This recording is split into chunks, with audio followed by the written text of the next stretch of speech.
Good morning. Good morning, everybody. Good morning, Judy. Good morning, Jennifer.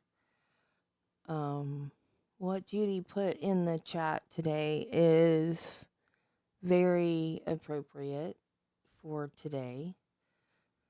Please love each other like we did on 9/12. We can go back to being united, not divided. We can disagree and still be friends. Today is a really bad day for me, you guys. Of course, it's the anniversary of 9/11. It also would have been my dad's birthday.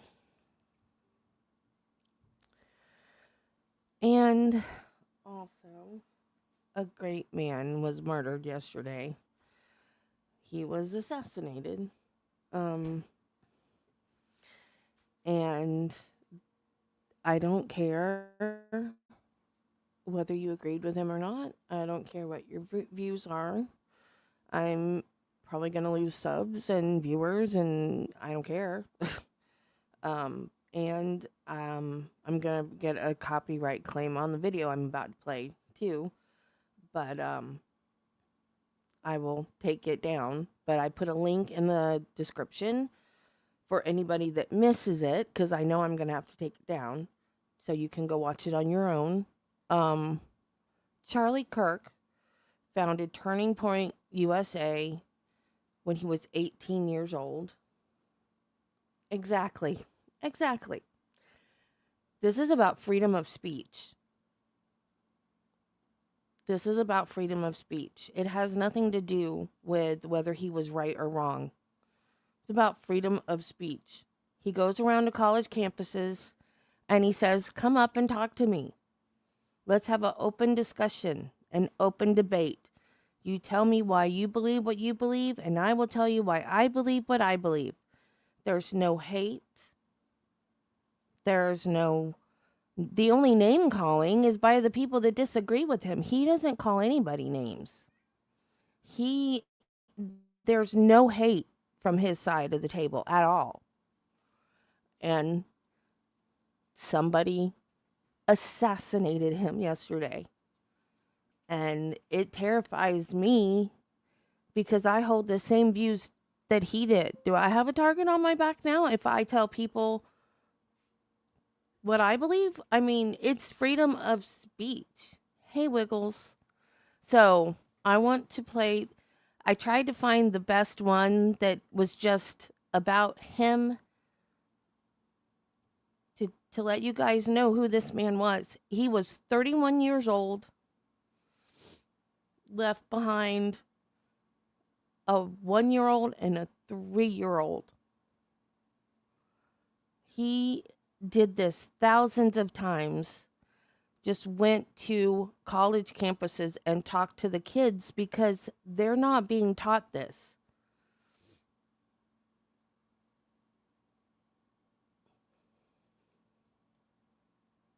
Exactly. Colleges are not teaching young people the truth anymore. So that's why he goes to college campuses.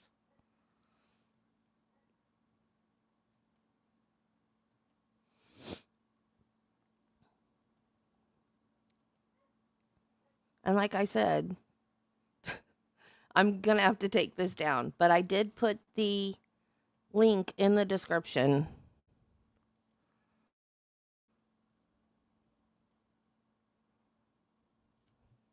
Whoop, nope, go back.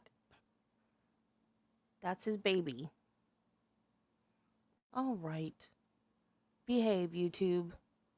I'm sad enough without having tech problems. What is going on? Charlie Kirk was one of a kind, a leader, an incredible debater. He was a visionary, a man so clear on his values, his love of God, love of family, and love of country. Every day that you go to fight for us, you say, I'm not fighting for politicians. I'm fighting for the 3-year-old right now in Reno, Nevada, so they can have a better future. I'm fighting for the homeschool parent I'm fighting for the pastor. I'm fighting so that we can keep on having liberty, life, and the pursuit of happiness. Liberty, the pursuit of happiness. That's what you're fighting for, not the den of thieves in Washington, D.C. Charlie Kirk was born in Arlington Heights, Illinois in 1993. He rose to prominence partly due to his brilliant debates on college campuses, where he'd challenge woke ideology and crack open the hearts and minds of students around America. What is a woman? What is it? That's a stupid question, dude. That's a dumb question. What is a woman? It's not a trick question. What is a woman? Identifies as a woman. You can't answer the question with the question. Yeah, define the woman without saying woman. It's a social.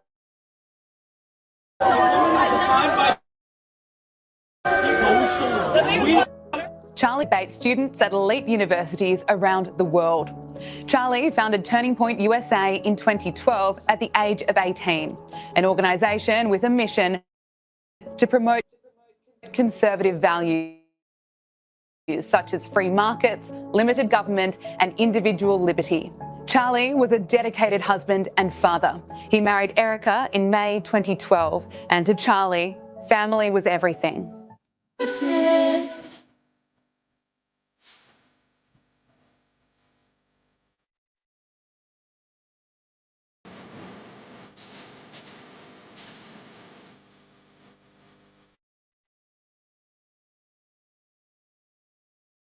Erica Kirk has opened up about the moment she fell in love with Charlie, writing in an Instagram post, 5 years ago today, we sat inside Bill's Burgers in New York City, deep in conversation and banter over theology, philosophy and politics, and at the end, you paused, looked at me and said, I'm going to date you.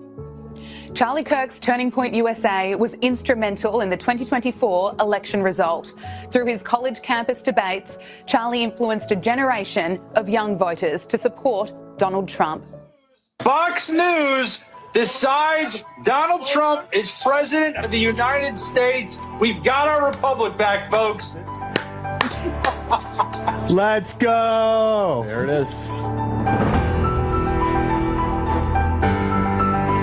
Everybody should remember this moment. Look, I'm gonna echo Charlie from earlier. Remember where you were when this happened. Remember where you were when you realized that the Uniparty and all of these, just the establishment, you said it's time to actually participate. And look what you guys have done. And if anyone deserves to get tears in his eyes, it's Charlie. I think we all agree. I think Erica was chopping some onions or something in the. Yeah, Charlie was instrumental in all of this. Everything from the infrastructure that Turning Point USA had on college campuses all throughout the country, to the incredible ballot chasing efforts that he led in key swing states. This was a man who was an integral part of President Trump's return to the White House, and I think the president has spoken to that. Charlie Kirk became such a popular figure, his character was featured on South Park. Okay, everybody, apparently I am going to be on South Park next week. That's right. Cartman is going to be playing me on campus. Watch this trailer. Wednesday, August 6th. You can just shut up, baby, because you hate America and you love abortion. On an all-new South Park. Honestly, I think this is hilarious. They're probably going to roast me. They're going to make fun of me. And you know what? We need to be able to take jokes as conservatives. And that is what makes us different than libs, different than those on the left. We can laugh at ourselves. We can be made fun of. We can kind of just have a lighthearted attitude about it. Can't wait to see these professional comedians and the South Park legends do what they will do with our viral campus tours. On September 10, 2025, while speaking at Utah Valley University, Charlie Kirk was shot and killed at age 31. Counting or not counting gang violence? Oh my God. Go, run, run.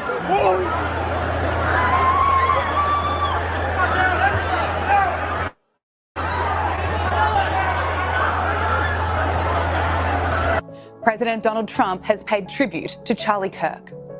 To my great fellow Americans, I am filled with grief and anger at the heinous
man. That was 13 years ago. So I was in my late 20s, and I was working at the David Horowitz Freedom Center. I met Charlie Kirk when he was a fresh-faced, bushy-tailed youngster who was starting Turning Point USA legitimately right out of high school. And he'd already found a couple of seed founders, but he was kind of walking around the David Horowitz Freedom Center event looking for donors. And I started introducing him around to donors. And I remember turning to Jeremy Boring,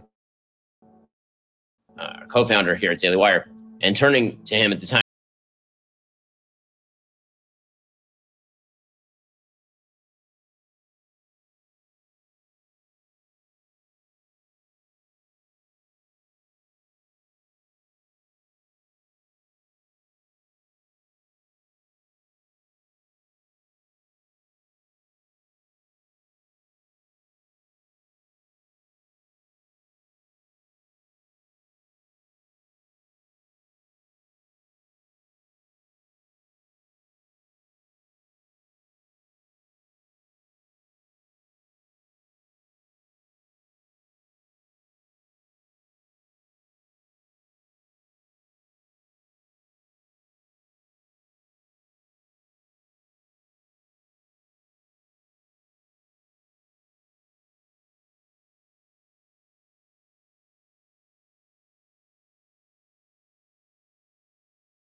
So that I'm not in a great place this morning. And there are people making TikToks happy about this. Don't no. This was a human being with a family that was murdered. That's not the way to fix something. If you don't like the way something is done, killing an innocent person is not an answer. He was not a politician. He even said in an interview, somebody said, "Are you running for president?" And he said, "No." He was not a politician. He just wanted the young people of America to know the truth, because he said that colleges are not teaching the truth anymore. He never went to college. He was self-educated. That he was smart too, and he knew statistics. He always had the answer to any question. He never got stumped. He never got stumped. Anytime anybody asked him a question, he knew the answer. Statistics, like numbers, he knew the answer.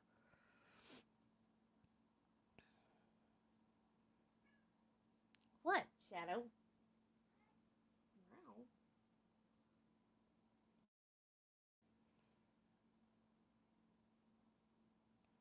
Why is my computer so slow? I cleaned it. I restarted it.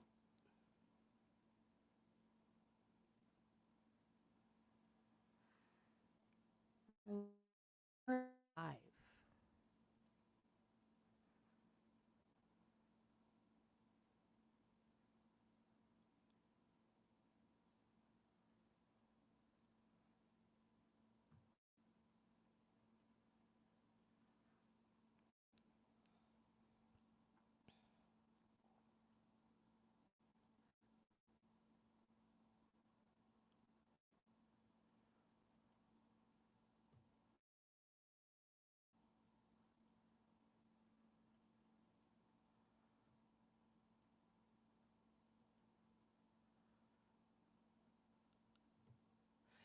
Oh, and they still haven't caught the gunman yet. They had 2 people in custody at 2 different times but they let them go. The first one that they caught, immediately after the shot, he was making a lot of noise, so he was like a diversion. But they let him go. But after they caught him, he kept saying, "Shoot me." So I think he must have been part of it. Even though they let him go, they couldn't prove it. I think he was a diversion. And the shooter was up on top of the roof, like 200 yards away. But I still can't believe that happened. It's a freedom of speech issue. It has nothing to do, well, it does have something to do with politics, but it's not illegal. He wasn't doing anything wrong. It's just, it scares me to death. If people are just going to start shooting people they disagree with, this is going to become a very, very dangerous world to live in. I'm sorry, y'all. I'm just so torn up about this.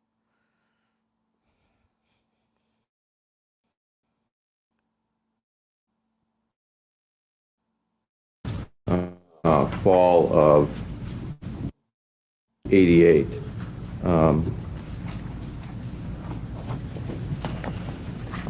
Did you start some new sometime in 88, and it would be summer of 88? Was there some new hearings that were instituted in regards to the divorce case? Yes. And what kind of hearings? After the mandatory settlement conferences were over, then I got these papers to show up for a hearing about vocational testing. Okay. And what did you go to a particular courtroom for that? Family Court Judge Castro. And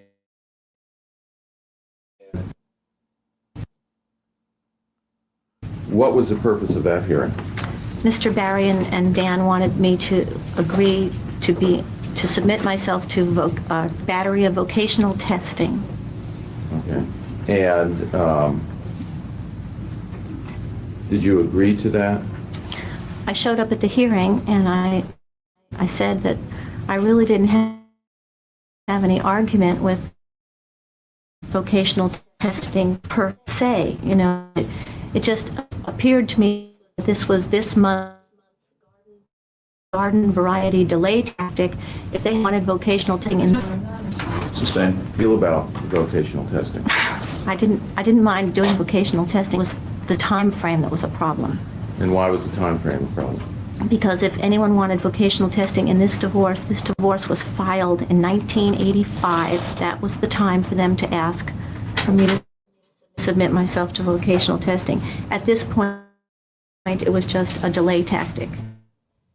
Now, were you presenting yourself at that time? Yes. Okay. And did they want you to go to a particular vote? They, of course, are expert in the field.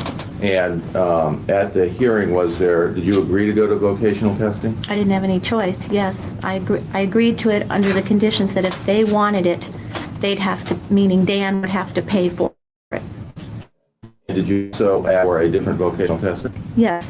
There's a very famous woman in La Jolla that does stuff like that, Marjorie Shavitz, and I asked the judge if I could go to her, and he said yes. Okay. And when you went to the vocational testing, after you went to to that expert, did anything happen to the vocational? Yes, when I got there, I told her what had happened with Ruth Roth earlier, is that I was ordered to go to Ruth Roth and Dan was supposed to pay, and then when I went to Ruth Roth a few times, Dan wouldn't pay and Miss Roth sued me. So I warned this woman that the same thing might happen again, so that she better call up Gerald Barry and get it straight in writing that they are really going to pay for this, because they were court ordered to do that, and she called Gerald Barry. Okay, now did Mr. Barry also want this woman to release confidential information? Yes, he would only agree to pay if she would tell him it was going and stuff. Okay, and at that point, was she willing to release information? No, she was not. And she said she was uncomfortable with that arrangement. And were they then willing to go ahead with the vocational training? No. And was there, at that point in time, was there any issue of vocational training in the case? No. Or did that stop that procedure? Never progressed. The,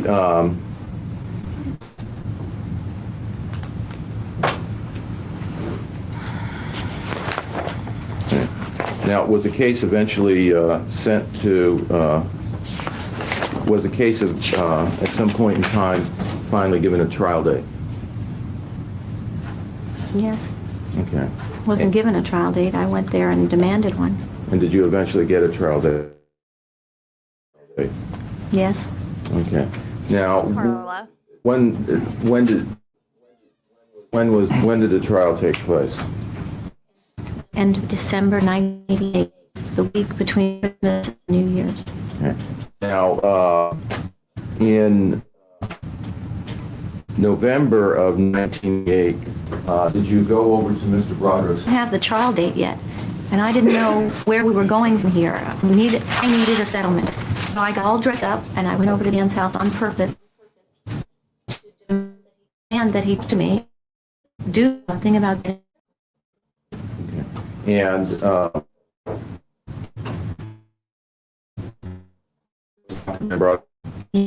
okay. And did you talk to him on that day? Yes. Okay. Now, at the time over there, did you do anything? Was there anything that you did to talk? Yes, I was always scared confronting him. And so, because he'd tell me that he'd arrest me if I went near his house. So, as a protection for myself, I called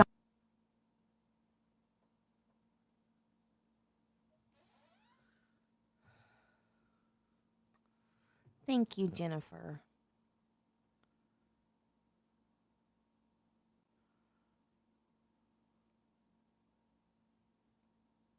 ahead of time, and I told her what I was going to do. So I was going to go over to Dan's house and confront him, and if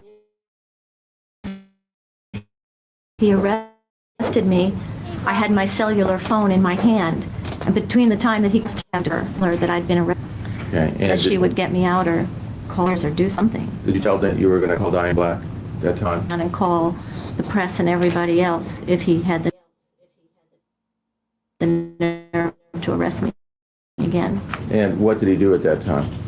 He talked to me. As I approached the house, he was out front gardening, so I didn't have to get in the house. And he was very surprised to see me. And I said, I just want to talk. I just want to know, how can we settle this? Let's just please settle this. Let's get something done and be done with it. And he said, okay, but I don't have my figures with me here. He was literally gardening. And he said, I can't do it here. I don't have my figures, he said.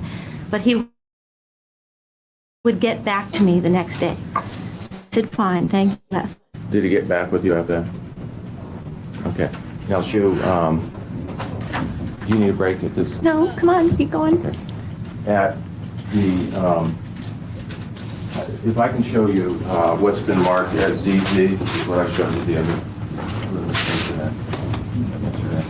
Is this do you recognize this letter that was written around Christmas time, 1987? Yes. Okay, and is that a letter that you sent out to a number of people, yes. Family and friends? Yes. Okay. In,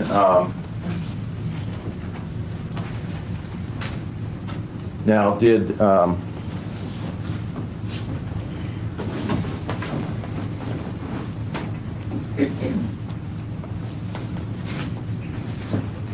you end up, did the trial proceed forward at that time?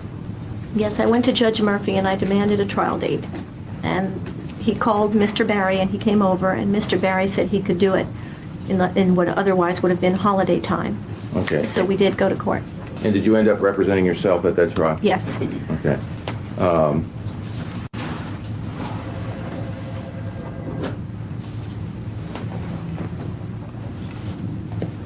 Now, you,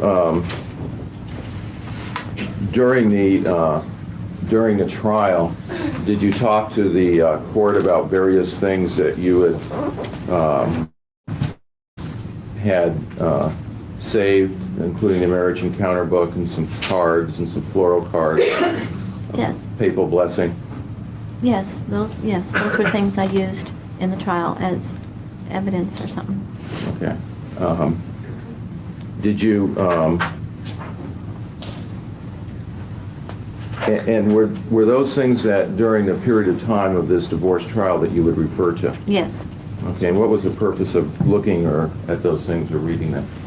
Because it seemed to me a tangible proof that what I was talking about and what Dan had promised us and everything was a tangible proof of that. The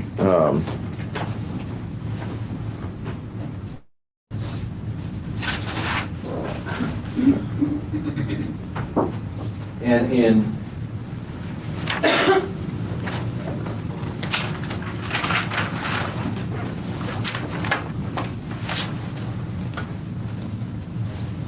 might have had one moment. Certainly.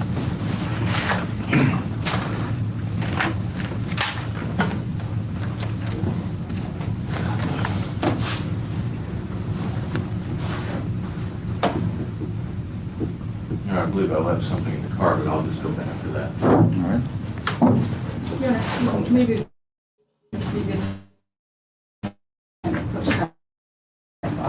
All right.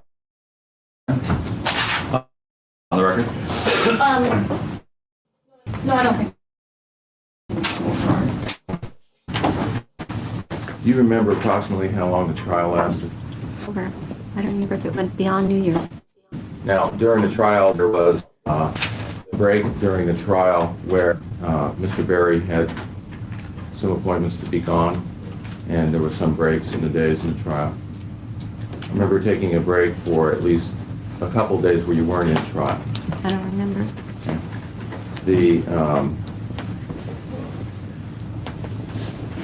In what building was the trial in? In the family court building on 6th. Okay. And is there a public entrance to that building? Yes. Okay. And when you went to the court, how would you enter the courtroom? Through the public entrance and through the courtroom doors that go to the hall. Okay. And while the court was not in session, would the courtroom be open, locked? Locked, I presume. I don't know. Okay. Well, you couldn't go into the courtroom until the proceedings started, could you? Right. Okay. How did Mr. Broderick enter the courtroom? Through the security judge's entrance and through the judge's office and with the judge and his lawyer. He came in that way. Okay. And when you came into to the courtroom, who would be would you see people talking, chatting? Yes. And Mr. who- Barry and Dan and the judge looked like they were having coffee and having a nice little talk before court started. Okay. You didn't know what they were talking about. No. Okay. And was Mr. Ashworth in that courthouse at that time? Yes. And was he ever involved in the conversations? Yes, he was. Okay. During the trial, was there testimony about community property and things that were to be split or divided up? Yes. Okay. And did that include out-of-state property in Colorado? Yes. Okay. And who was it that valued that property? I allowed Dan to value everything because I had no knowledge. I wouldn't have been able to evaluate anything. Okay. And was the property in Colorado, was that all valued at a minus amount? Yes, it was. Okay. And who kept the property in Colorado? Dan. Okay. And did you have to pay him to keep that property? Yes. Objection, Your Honor. The judgment speaks for itself. Sustained. Okay. Were you charged during the time that the case was going through the system?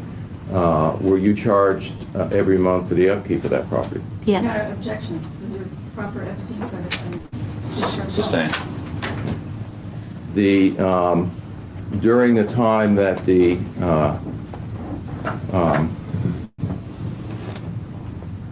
at the trial, the law practice was valued at the time of when Mr. Broderick left you?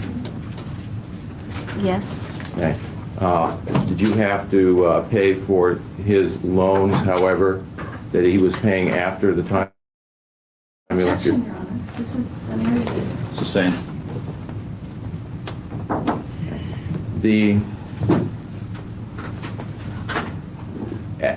After the trial,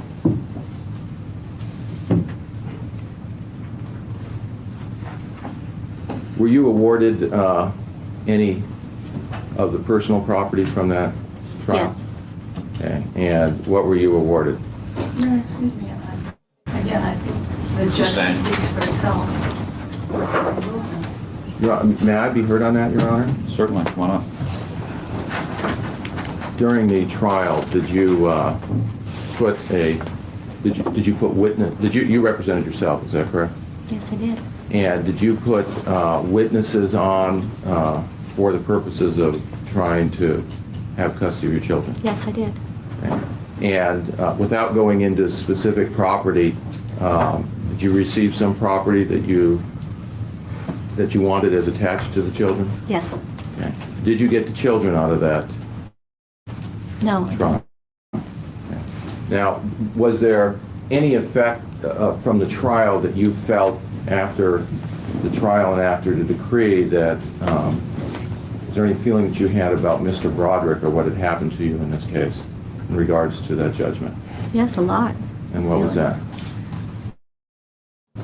Well, I felt I had done a fairly good job in the trial and in the courtroom, and the evidence about children and the evidence about the money seemed to indicate to me that I would get a substantial amount of money as community property. I should get a substantial amount of money as support, and I should have gotten custody of the children and child support. And so I was very optimistic between the trial, approximately to wait for the verdict. I thought it was going to come out okay.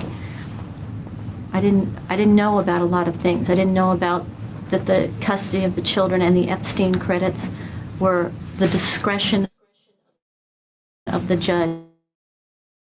I didn't know it could go that, and I didn't know about Epstein credits really that much.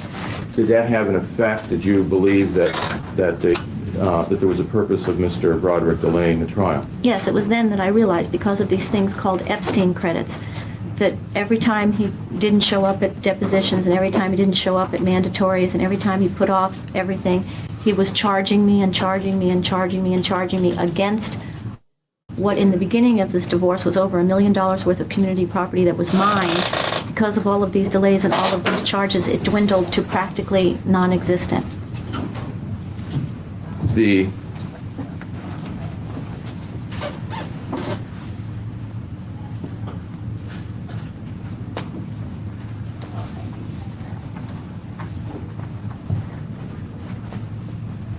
Did you learn at that time of specific amounts of money that had gone to Larry Broderick before the divorce? Yes. Before he left you? I didn't know until during the trial. A girlfriend discovered, because she could read numbers and bank things a lot better than I could, she was just flipping through these piles and piles of legal papers that are all over my house, and she found by luck that he emptied 2 bank accounts 2 days before he walked out in February of '85. And so during the trial, I went in and I said to him on the stand, I said, you know, you close these bank accounts, where did the money go? And during the trial, he said he forgot that he had sent, his brother needed $1 million or something, he had sent all that money to his brother Larry, and he forgot. And if I hadn't have discovered it, I never would have been informed of what happened to those accounts. Did, after the judgment in January, was there a change in the visitation regarding the 2 boys? There was a court-ordered visitation now. So it was in writing that I should have those boys every other weekend from after school till 5 p.m. on Sunday only. And then in writing it said about which Easter and which Christmas and which Thanksgiving. And so for the first time, it was in writing when I should have the boys. Yeah.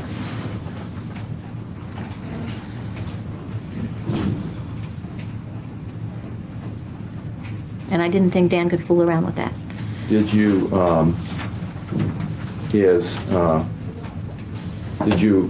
did you try, at least with the visitation, to get the boys longer on the weekend?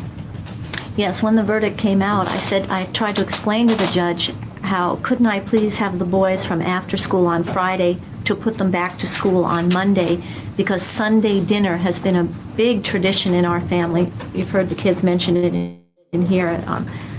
I'm an Italian Catholic, and Sunday is like the core of the entire week, where I always made a big roast or a turkey or something, and Sunday dinner was very important to the children and to myself. And if they had to be picked up at 5 o'clock, we'd have to be home by 3 so they could get their things together and get their homework done and be ready at 5. And it really messed up our Sundays. And I was denied. I could not have them until Monday morning. Now, was there a, was the file, the court file still lost at the time of the trial? Yes. And was there a file that was made up for the court for the divorce proceeding? Yes, Mr. Barry supplied the court with portions of the file. Okay. Were you ever requested to supply the court anything for the trial? No, nobody asked me.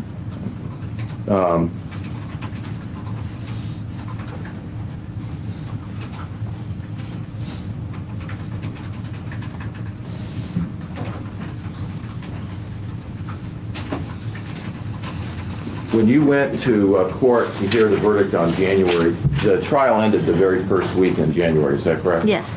And when you went to the court on January 30th to hear the verdict, had there, did you know what the verdict was going to be? No, I felt very positive about it, though. I was absolutely thrilled to have it over with. Sustained. Yeah. Did you have a belief as to whether you were going to have custody of the boys? Sustained. That weekend, did you have any problems? Was Lee living with you at that time? Yes, she was. And did you have any problems with her? Yes, I did. And what was that? We had been invited to Beverly Hills for the weekend, right? I had to go for the verdict on a Monday in the morning. I believe the 30th was a Monday. And that previous weekend, we went up to Beverly Hills to a birthday party, my sister's 40th birthday party. And I had to rent a car because the Suburban was crashed during the trial by Kim. And I rented a van, and I brought the kids. I picked Kim up at the LA airport because I flew her in from Arizona. And Lee was living with me, and I got the boys, and we went up to Beverly Hills to have this family thing. My parents flew in from the East, and my brothers were there, and we had this big party. And Lee really was sick. She had a fever, and she was very sick, and I'd spent a lot of money dressing her up and stuff, but she couldn't attend the party because she was really sick. She was very pale, and she was very sick. So while we went to the actual party, she stayed in bed at the Beverly Hills Hotel and had room service and couldn't get up for the weekend. Did you end up, when you got back that week on Sunday, that weekend, did you end up having a fight with her? Yes, I put Kim back on a plane back to school, and I put the boys back at Dan's house, and Lee was at my house, and I was exhausted from the weekend, and I had to exchange the rental car, and I had to go to court in the morning. And about 9:30 at night, or late to me, I go to bed early, but 9:30 at night, some boy comes to the door, and she's going to go out with this kid on a Sunday night after we just got back from this busy weekend. And I said to her, I said, Lee, please don't go out. Because, you know, I have to go to court in the morning, and I'm really tired, and if you go out, I worry about you. And of course, I've still got this kind of drug problem in my mind, and I'm really being careful of who she's with and what she's doing and stuff. And we'd gone to therapy at a guy who was telling me about tough love. I'd have to be very specific in what I wanted of her. You know, very specific about times and about what the rules were, specific. So I said to her, you know, I don't want you to go. Please cooperate with me just this once. Let's just go to bed, and you can go out tomorrow and do whatever you want. And she wouldn't do it. And I said, okay, you walk out that door. You're not coming back. And I locked the door, and I went to bed, and she didn't come back. And that was the night before the verdict. Yeah. We were always having fights like that. When you, after the verdict, how did you feel? I felt absolutely robbed, both of the children and of all the property. And I also asked the judge that the verdict have no loopholes in it, so that Dan couldn't jump through those loopholes like he always did in the past, that it be airtight and be specific about payments on certain dates of certain amounts so that there weren't loopholes in it. And there ended up being a lot of loopholes in it.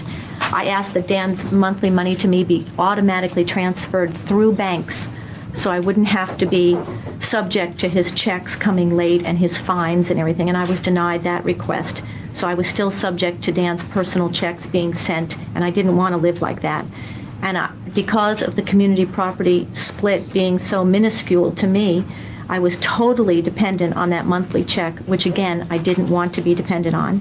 I asked that if I got support, that it be for a determined amount of time, not at Dan's whim or dependent on other things, just so that I could make plans in my life about investments and about where I'd live and stuff, and I didn't get that. The monthly money that I got was...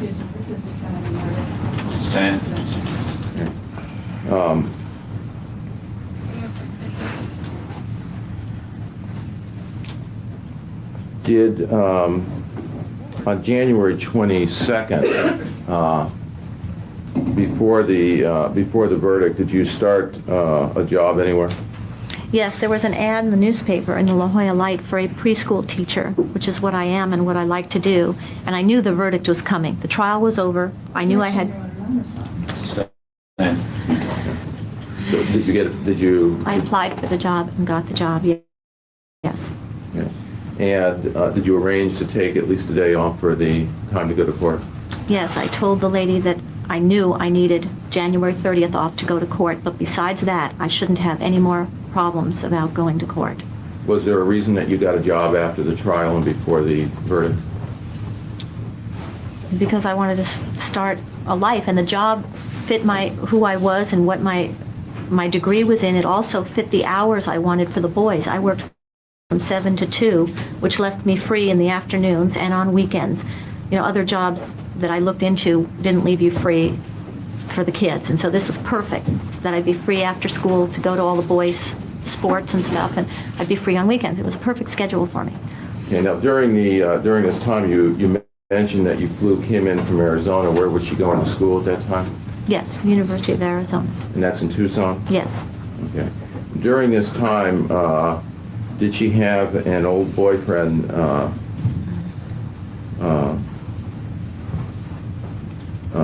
that was causing problems with you? By this point, she had had 2 or 3 years of problems with Tom, yes.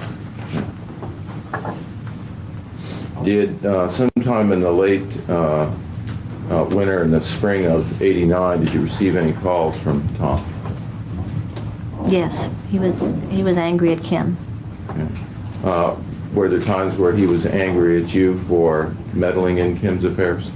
Yes, he was just ranting and raving and screaming and cursing and calling her horrible names and threatening to kill her. And he had physically attacked her earlier at 2 different locations, and I was very scared of him. She told me he had a gun. She told me he was a drug dealer, and I was afraid of him. I thought he was kind of off the deep end. Were you getting any calls at your home? Yes. Okay. Now, sometime in the beginning of March, did anything happen to your home as far as anyone trying to break in? Yes. Okay. Was there a time where there was somewhat male people who tried to break into your house? There were several problems over the years with my house, yes. Okay, what do you remember the date that did someone try to break into your home at some point in time? Yes, several times. Okay. At some point in time, did a stair break in your house? Yes. Okay, and do you remember when that was? I don't remember exactly when it was, but someone was coming up the back stairs to break into the house, and Kim had had a huge party the night before, and with 100 of people banging on the stairs, one of them broke, and the burglar fell down the stairs because it was dark. Okay. Did you, now after January of 1989, did you make any decisions about the home that you were living in on Cali de Cielo? About whether you're going to stay there or sell it? Exactly what time are we at? Sometime after 88, after December of 88, January of 89, did you make a decision about selling the home or moving out of the home? I made it wasn't a hard and fast decision at that time. I was thinking about it, thinking about that being that I didn't get the children, seemed pointless to stay in that house that was gobbling up all the money, and I couldn't have a life if I stayed in that house. And I didn't have the money to pay bills and stuff, so there was no point in me staying in that house if I didn't have the children. But at the same time, I hired an attorney to help me get the children, so I didn't make any hard and fast decisions about the house. Did you do anything about fixing the house up in January? Yes, the house, as we've discussed before, was a mess, and so if I was going to sell it, I had to repair it to get a decent dollar for it. So I had the kitchen remodeled only to the point that they took the fronts off the existing warped cabinets and put fronts on them. And I had the entire house painted outside, and I had further landscaping done so that it really looked good. If I was going to sell it, I had to do those things. Did you have Did you have things on the inside painted and fixed up? Yes. Okay.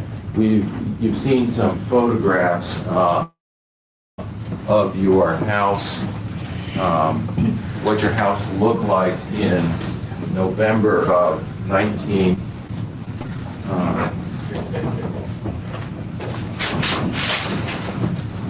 You've seen the photographs here in court of your house in November that were taken in November of 1989? Yes. Was that photos taken after the house was fixed up? That was the best the house ever looked because I wasn't living there, and I had fixed it up as a model home. It had fresh flowers everywhere, and everything was painted, and everything was spick and span, and I'd moved out all the junk that people live with, and I wasn't showering or sleeping in the house at all. I just had it all set as a model home so that every time a real estate person wanted to show it, it was ready. And there were no remnants of showers or people eating there or anything like that.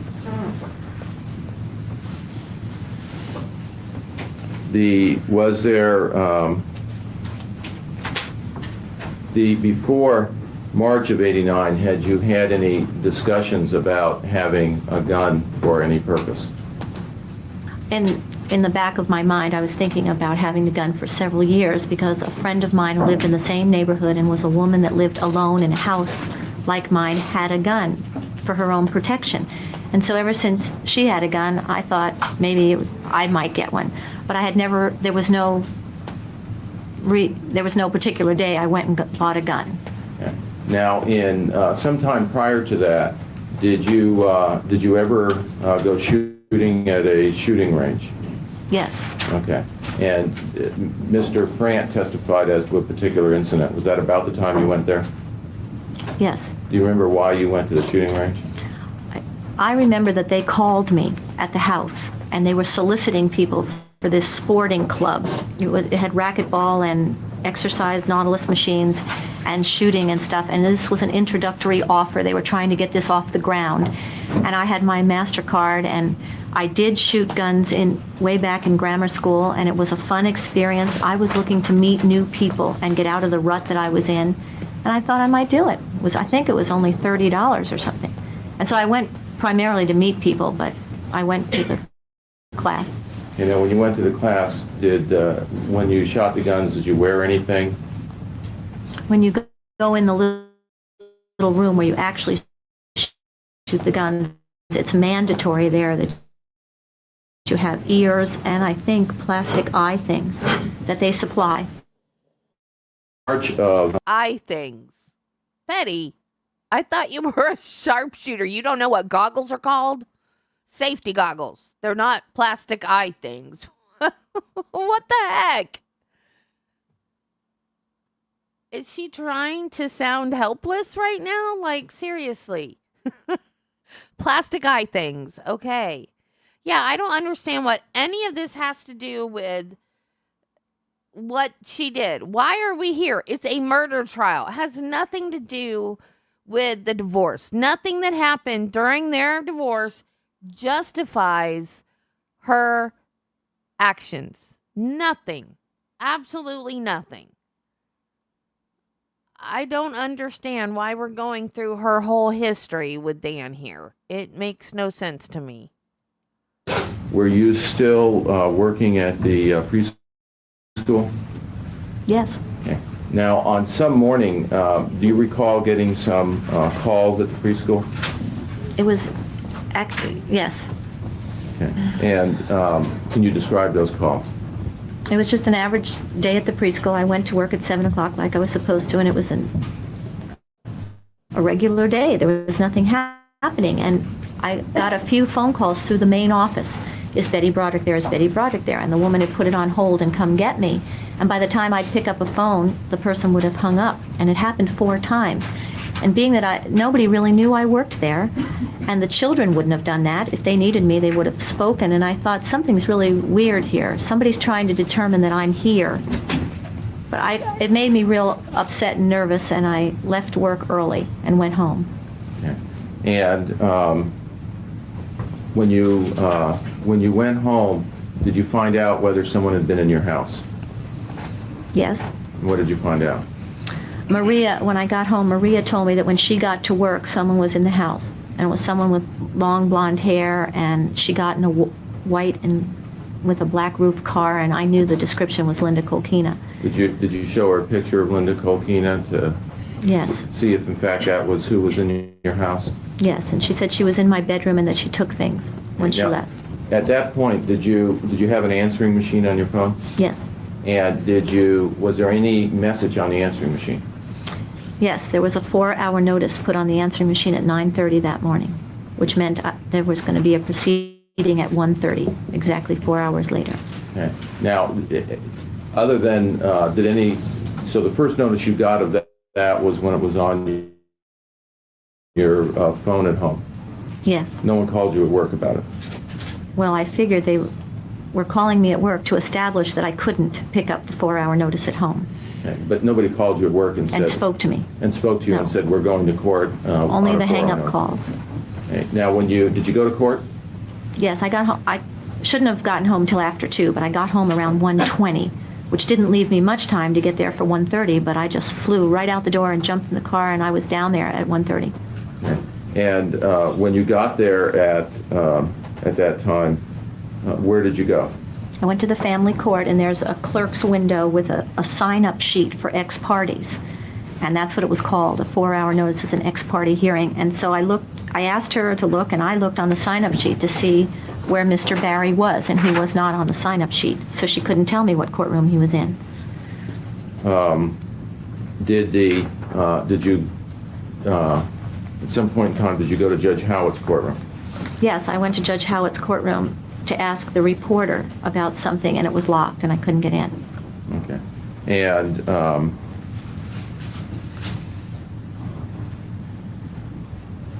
did you see Mr. Barry at the courthouse? Yes, I needed to speak to the reporter because I had ordered a written... Okay, you've already gone through that you needed to speak to the reporter. Did you see Mr. Barry? Yes, as I was waiting for them to open the courtroom doors, he came out of them. Okay. So he was leaving Judge Howitt's courtroom? Yes. Okay. Did you confront him as he left the courtroom? Yes. Okay. And what did you do at that point in time? He told me what had happened in the courtroom, and we went back in. Okay. And had the hearing already been had by the time you were there? Yes, it was over, and he was leaving. Okay. And when you went back into the courtroom, did anything change when you got there? In other words, did Mr. Barry's whatever order happened before you got there, was that just the order that the court gave when you went in there? Well, we kind of discussed it again, but it ended up everything that he got stood anyway. I didn't have any effect on it.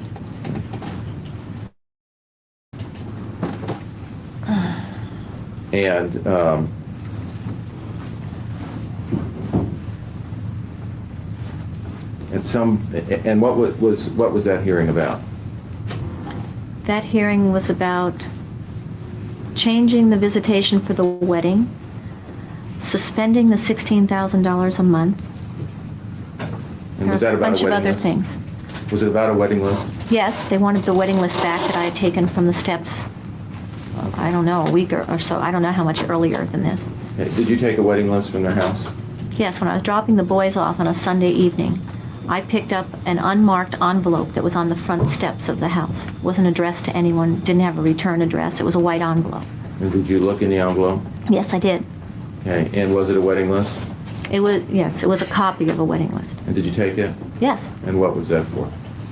I thought it was interesting, from my point of view, that that he invited the child psychiatrist that said stuff against me that cost me my children, even though he never met me. And he invited his accountant, the one who added 2 + 2 comes out -8. And he was inviting his attorneys that helped him get this incredible settlement against me, and several judges were on the list. And it looked like a thank you very much for helping me screw my wife party. Did you take, was there an appeal pending at that time? I don't think at that time. Okay, but there was an appeal notice filed. Yes, but not yet. Now, did you do anything after you left the courthouse? Did you stop anywhere? I was very upset at both Linda being in my house and mostly at the 4-hour notice, because I was making attempts to have a normal life and get this all behind me. I felt like if Dan wanted that wedding list, he could have called up, or he could have come and just asked me for it, give it back. Big deal. So, it wasn't a big deal to me. So she can go in their house and do whatever she wants, but they can't go to her house and do whatever they want? Yeah, sure. That sounds right.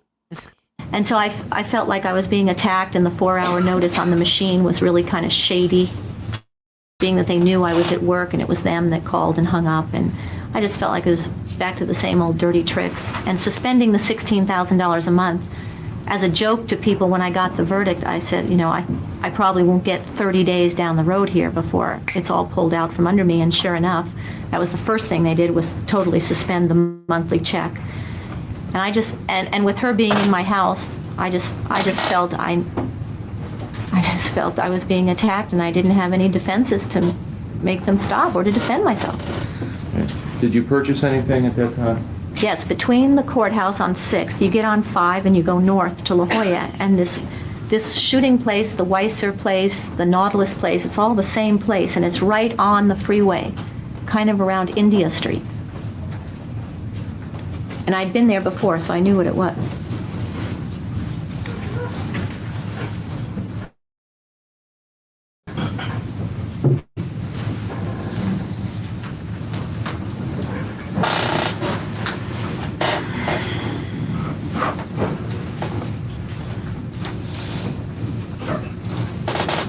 Your Honor, I believe that I left my evidence box in the car. Think you want to recess early, or you want to go on to one of your boards? Maybe I could go on to the board, and maybe that would be. Oh my God. Your Honor, if the record could, I'd ask the court to take judicial notice that on January 15th of 1988, there was an appellant's reply brief that was filed. Take notice of that. That on February 2nd, there was personal service of an order to show cause of contempt. Take notice of that. On February 3rd, there was an ex parte order sealing exhibits. There was no appearance mandatory by no appearance made by the defendant. Take notice of that. That on February 18th, there was a special settlement conference set. Take notice of that. On February 29th, there was a contempt hearing, restraining order, and notice of a hearing. Notice of that. On March 10th, there was a special settlement conference set. Take notice of that.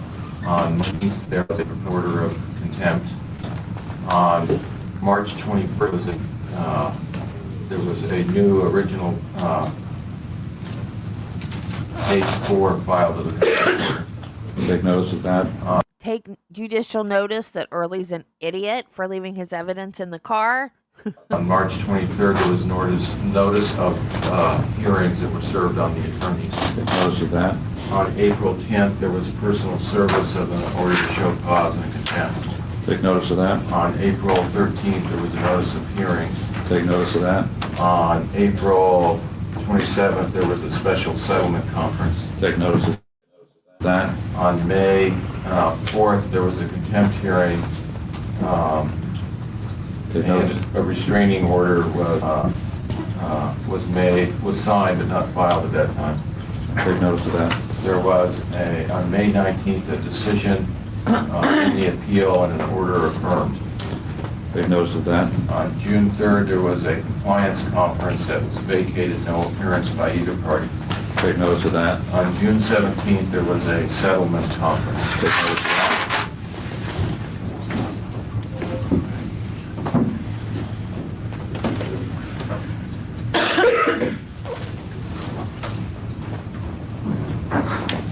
Mr. Honor, I would ask another board be marked HH8, which is July through December of 1988. So marked.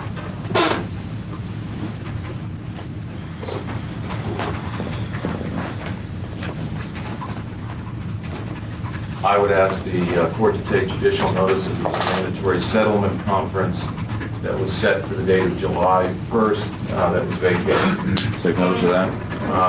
There was a trial set for July 27th that was vacated. Take notice of that. On August 29th, there was a hearing which was continued. There was no appearance made by the defendant at that hearing. Take notice of that. September 2nd, there was a hearing. Take notice of that. On October 9th of 1988, there was personal service of an order to show cause in regards to vocational training exam. Take notice of that. On November 14th, there was a hearing in regards to a vocational training exam. Take notice of that. On December 27th, there was a trial in the dissolution trial, the property trial. Take notice of that. On December 28th, the trial was another trial date in the dissolution. Take notice of that. On December 29th was another trial date for the dissolution. Take notice of that. On December 30th, there was another trial. That was another trial date for the dissolution trial. Take notice of that. There was also the restraining order that was signed on May 4th, 1988. Was Take notice of that.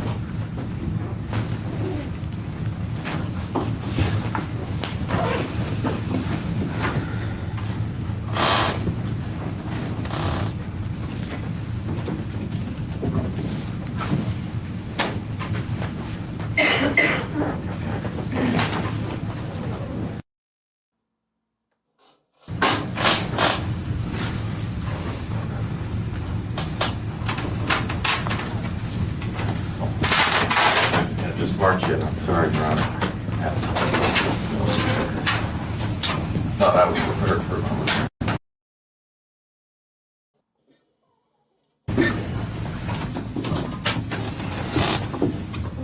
I'd ask another board, Your Honor, that's labeled 1989, January 1st through June 30th, be marked as next in order. HH-9.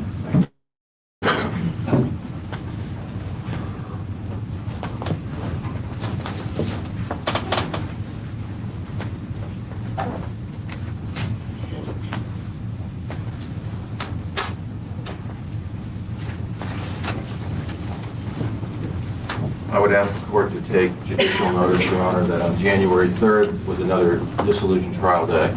Take notice of that. January 4th was another dissolution trial day. Take notice of that.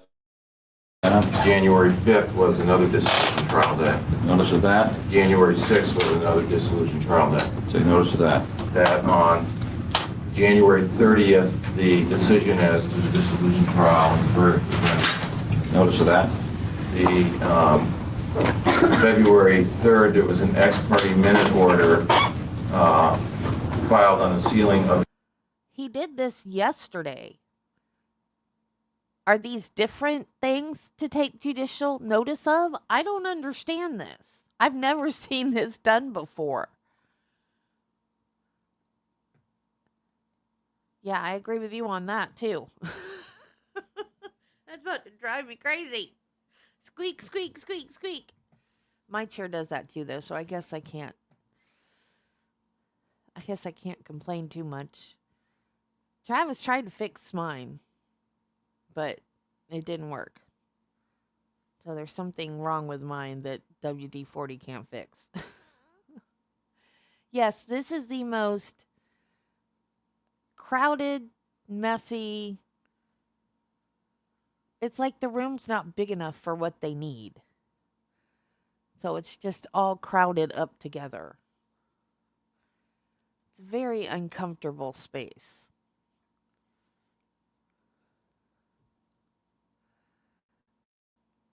Exhibits with no appearance by the defendant. Take notice of that. While we're in this really boring part, that trial is not being, that I wanted to do, is not being live streamed. So I was going to try to get us caught up on the Suni Bell murder, but I changed my mind, especially after what happened yesterday, because it's a drive-by shooting, and she was only 4, and I can't handle that right now. So we're just going to stick with this. And Monday I have an eye appointment in the middle of the day, so I probably won't stream it all on Monday. So we're just going to stick with this until a new trial starts. Is that good with everybody? I hope it's good, because that's what we're doing. March 14th, there was an ex-parte hearing in regards to wedding list, personal service, and notice of hearing and rate regards to custody of Lee, and supplemental judgment on order to show cause, restraining order, and restitution orders was had on a 4-hour notice. Take notice of that. On March 23rd, there was personal service of an ex-parte order from that hearing. Take notice of that. On March 27th, there was service of a declaration in regards to custody, stay away, trust funds, and visitation. Take notice of that. On March 31st, there was a hearing in regards to custody, support, and visitation, and there was personal service on the order in regards to custody support, and a qualified domestic relations order, and an order in regards to reimbursement of unused extra fees. Take notice of that. On April 10th, there was personal service of an order after the hearing. Take notice of that. On May 3rd, there was notice of appeal that was filed by the defendant. Take notice of that. On May 12th, there was a notice of filing of the appeal filed by the defendant. Take notice of that. On May 15th, there was a notice to prepare clerk's transcripts, which were filed by the defendant. Take notice of that. On May 23rd, there was notice of a filing filed by defendant. Take notice of that. And on June 4th, there was a service of substitution of attorney with Ms. Cafaro substituting in for Mr. Barrett. Take notice of that.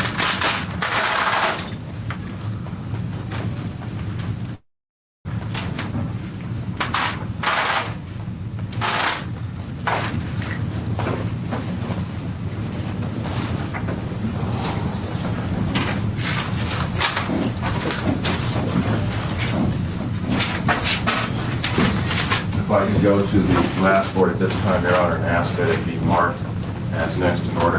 H.H. 10, that covers July 89 to December 89? Yes. So marked.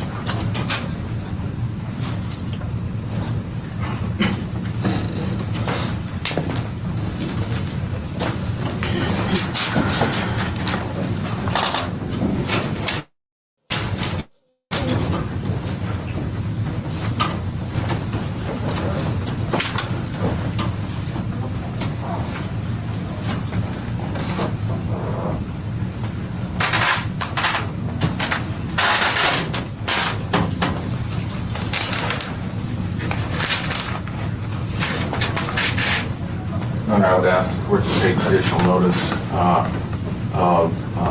on July 5th, there was a notice to prepare the clerk's transcript that was filed by the defendant. Take notice of that. On August 25th, there was an ex-parte motion and order in regards to custody. There was no appearance by the defendant. Take notice of that. On August 29th, there was a hearing and order in regards to custody with no appearance by the defendant. Take notice of that. There was, on September 1st, an order to show cause, child support, and attorney fees filed by the defendant. Take notice of that. And on October 30th, there was a hearing in regards to child custody and attorney fees that was off calendar and no appearance by either party. Take notice of that. Thank you.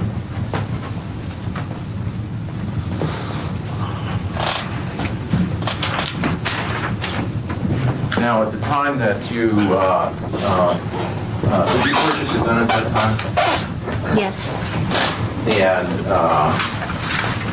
at the time that you purchased the gun, did you purchase some bullets? Yes. Okay. How many boxes of bullets did you buy? 3. Okay. And at the time you purchased a gun, did you actually fire a gun? Yes. Okay. And what was the purpose of firing a gun? Was there a shooting range where you were at? Yeah, where they sell the guns is across the hall from the firing range, and when people are buying guns, take guns that they're interested in and shoot them to see if they're interested in. Okay. So they had the box of bullets. Did you fire that Yes. to a gun? Mm-hmm. And purchasing that model of gun? Yes. Okay. Now, were you able to pick the gun up on that day? No. And did you have to show identification for registration? Yes. Okay. And was there a waiting period before you were able to pick up the gun? Yes. Okay. And at some point in time, did you in fact go back to, where was it that you bought the gun? This place that was called Not. Well, sustained. Okay. Did you go back there and did you end up going back there and picking up the gun? Yes, it was all paid for and everything on the first time, and then you just have to pick it up. And showing you what is the bullets that we've seen in court, the 2 boxes of bullets. Yes. Did you buy the bullets the day that you bought the gun? Yes. These bullets. And you've seen another box of bullets here in the courtroom, is that Yes. correct? Did you buy those bullets there on that day also? Yes. Okay. When you picked up the gun, did you fire that gun at all? I fired a gun. I don't know if when I went back and picked up a gun, it was the exact same gun. I don't know if they just let you fire the ones in the case and then you get one off a back shelf. I don't know if it was exactly the same gun. Okay. Did you have to clean your gun at all? In other words, did you... When I fired it the day that I bought it, when you fire it, it gets real dirty and grungy and messed up. And the man in the store took it all apart and cleaned it. But personally, after I got it home, I never fired the gun and then I never cleaned it.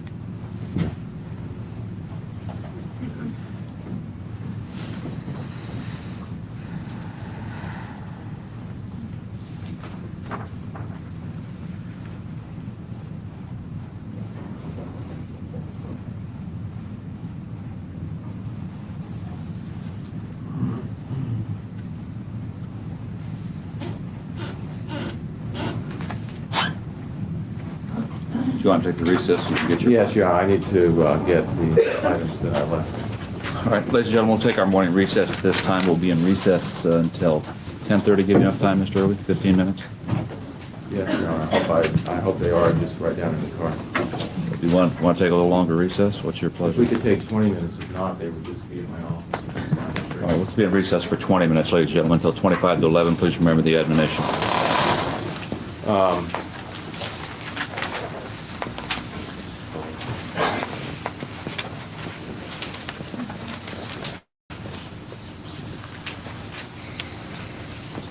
Broderick, showing you what has been marked DDD for identification, Your Honor, and that appears to be a cash register receipt dated 3/14/89 in regards to a purchase of a handgun. So marked. And also, if we could have marked, Your Honor, the next in order I have marked EEE, which is a bill of sale in regards to a pickup date of 3/29/89. So marked. Brother, do you recognize both of those items? I kept a file on the gun and all the papers that had to do with it and the rules of it and everything. So these were from my file. Okay. So this would have been, this is related to the guns we've seen here in court, is that correct? Okay. Now, after the trial was over, was there some paperwork that had to be done as far as transferring property? Yes. And did you receive anything in the mail in regards?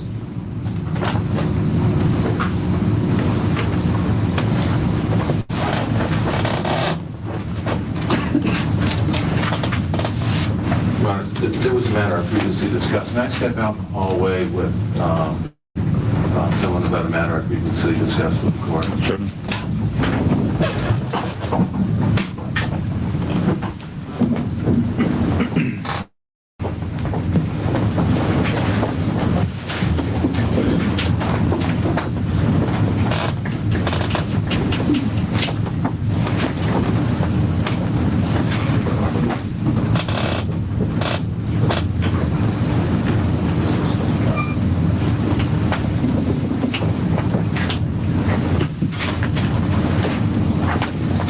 Well, we'd tell you what was going on if we knew what was going on. Apparently, Jack Early, as you can see for yourselves, has stopped the questioning.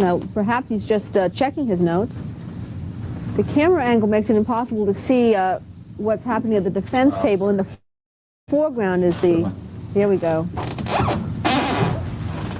He apparently went out in the hallway, we're told by our cameraman, to speak to someone. We'll see whether or not that has an effect on his questions. What is marked as... Your Honor, first of all, FFF is a quick claim deed for property, Lot 9, Sierra Day. Court TV just broke in and started commentary in the middle of a trial? What was that? That was weird. Hey, Marty. Kalea, piece of property. All right, so marked. And GGG is another quick claim deed. The first one would be the property at Cali de Cielo. GGG would be property that would be described as a timeshare at Warner's Spring, Your Honor. All right, so marked. Have you seen these two documents before? Yes. Okay. And did you receive those in the mail? Yes, as part of the divorce settlement, Dan was ordered to finally take his name off the house I was living in. Okay. These have been taped back together. Did you do anything with these when you received them? Yes, I tore them up. And why did you tear them up? Because Linda Kolkena was not supposed to be doing the paperwork with me.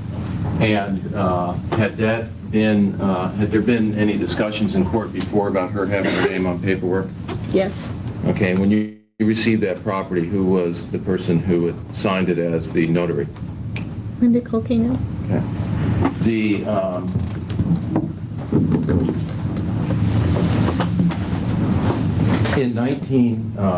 Sometime in 1983, did you have a discussion with Mr. Broderick in regards to your marriage? I mean, had you had discussions about your marriage at that time? In 1983, we had a lot of them, yes. Okay. And did you do anything yourself in regards to your marriage in 1983? Yes, that's a papal blessing for our family. Okay. And as HHH, Your Honor, which appears to be a papal blessing that's dated in 1983. And was that something that you procured in 1983? 69. And this is now a papal blessing for the entire family, including all the children. Okay. And it's November 8th, 1983. Okay. Now, during the time in 1983, did you have any discussions with Mr. Broderick in regards to anything that you were looking forward to in regards to your marriage? Any trips that you wanted to take? Yes. And how did that come about? There was this boat that I read about in a magazine that had sails, and it was owned by Marjorie Merriweather Post, and it was a gorgeous sailing vessel, and only a few people could sail on it, and it was very, very expensive. And I thought it would be a fun trip to do, but it was very, very expensive. And Dan said we'd do it on our 20th wedding anniversary, which would have been a ways off because we didn't have the money then. Had there been, at that time, were there any friends that were planning, who had been married longer and planning events like that? Yes, a few of our friends were married 4 or 5 years longer than we were, and they were having anniversaries on their 20th. It was kind of a big deal. They weren't waiting till the 25th. Now, in April of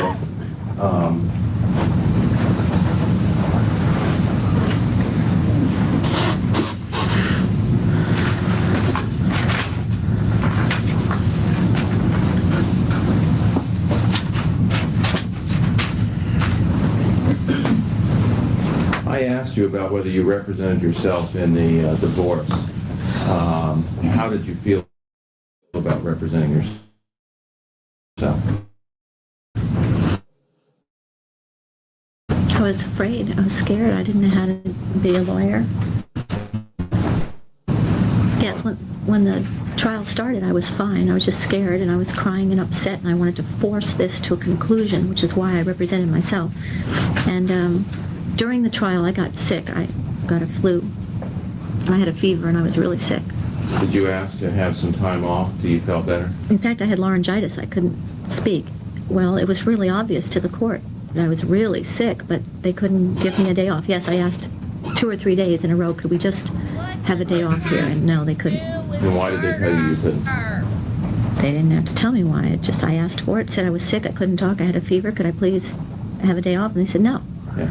During the trial, do you remember anything about Mr. Berry having a vacation planned? Objection, Your Honor, asked and answered. Overruled, asked. Yes, toward the end of the trial, Mr. Berry was leaving on a firm trip to Hawaii. His whole firm was going to Hawaii. And so the last several days of trial, every time I started a line of questioning, they cut me off and said, you know, we've already gone down that road, let's not do that again. We've already done this way. And they kept cutting me off because Barry had to leave on this Hawaii trip.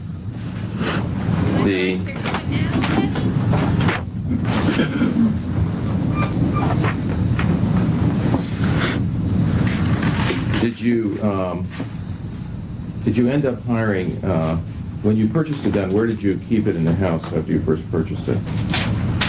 I bought it to protect myself in the house, so it seemed logical to me that where I would keep it would be in the nightstand next to the bed.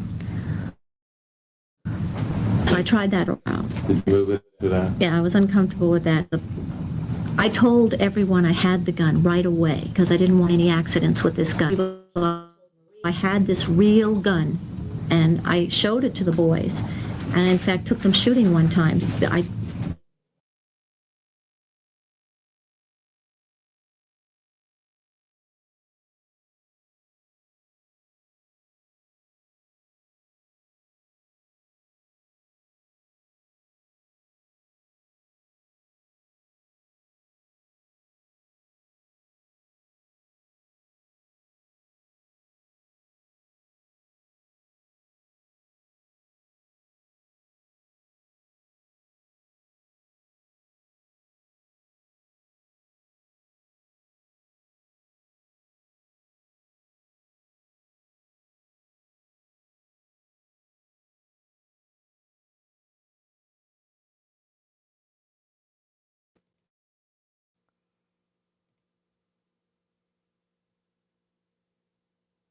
Darn it.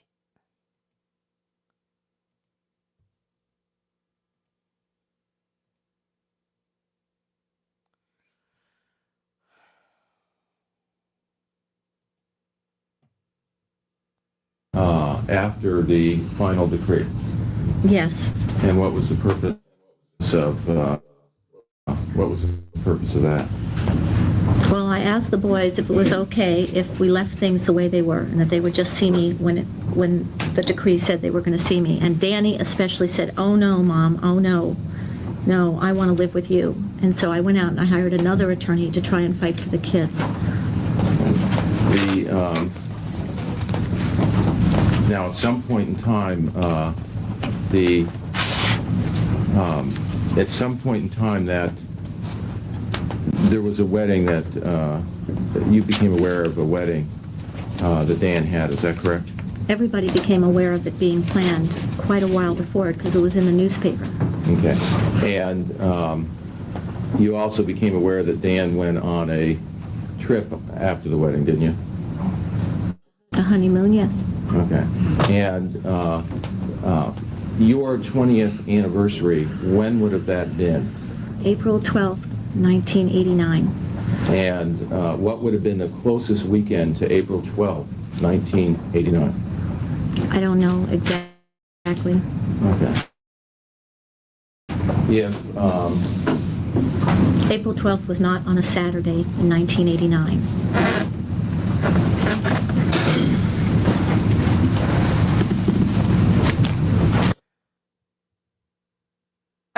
Is she trying to say that he got married on their 20th wedding anniversary? Is that what, or as closely to it as he could? Is that what she's trying to say? Lady, suck it up. Oh my God. What I was saying, I know I wasn't close to the mic, but I was saying objection irrelevant, objection ridiculous, objection get to the point. And then she said that they kept cutting her off, and I said, kind of like they're doing now, Betty. She is absurd. She's absolutely ridiculous. She is complaining because they got married close to the date of what would have been their 20th anniversary. This woman is ridiculous. Now he's just doing stuff to bait her on purpose, and she is acting exactly how he wants her to act. He wants to upset her, and she is just doing exactly what he wants her to do. She should have just ignored all the crap he was putting her through. But no. Exactly. She's just falling for all of it.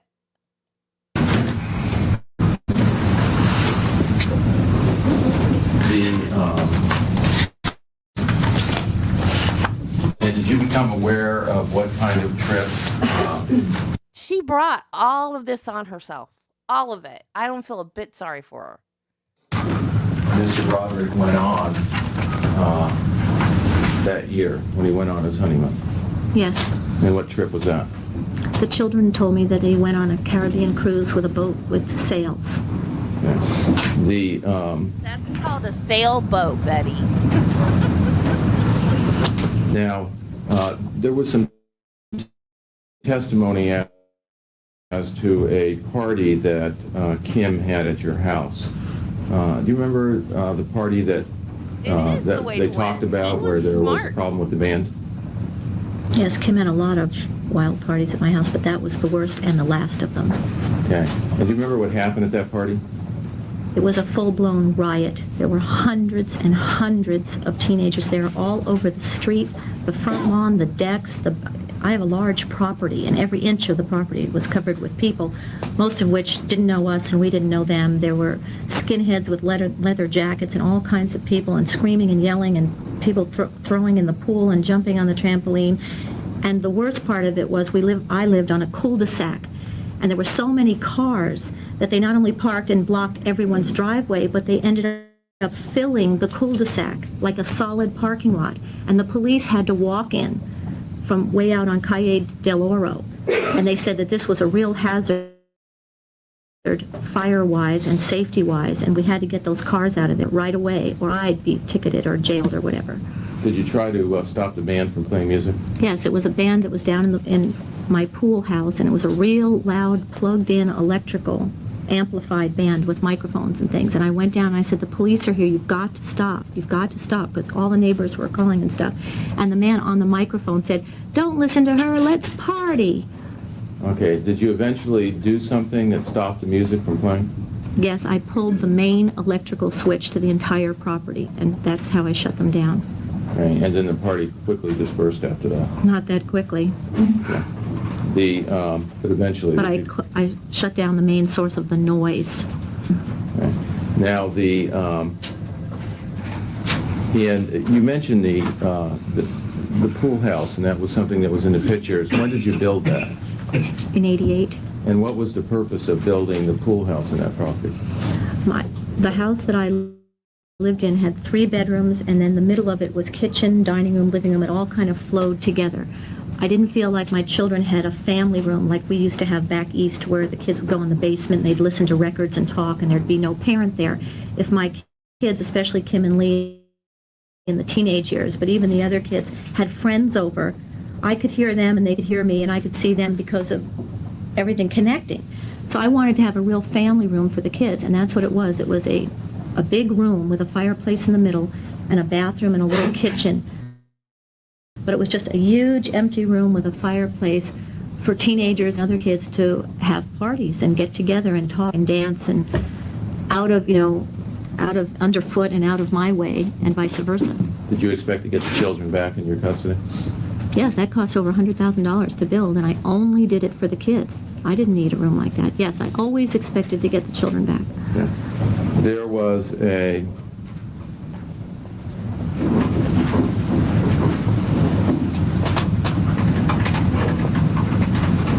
now at the time that you about the time that you hired Walter Mon, did something happen to your support payments in court? Yes, I hired Walter Mond in February and wrote a check out of my regular checkbook, and then it was in March that the support was suspended. Okay.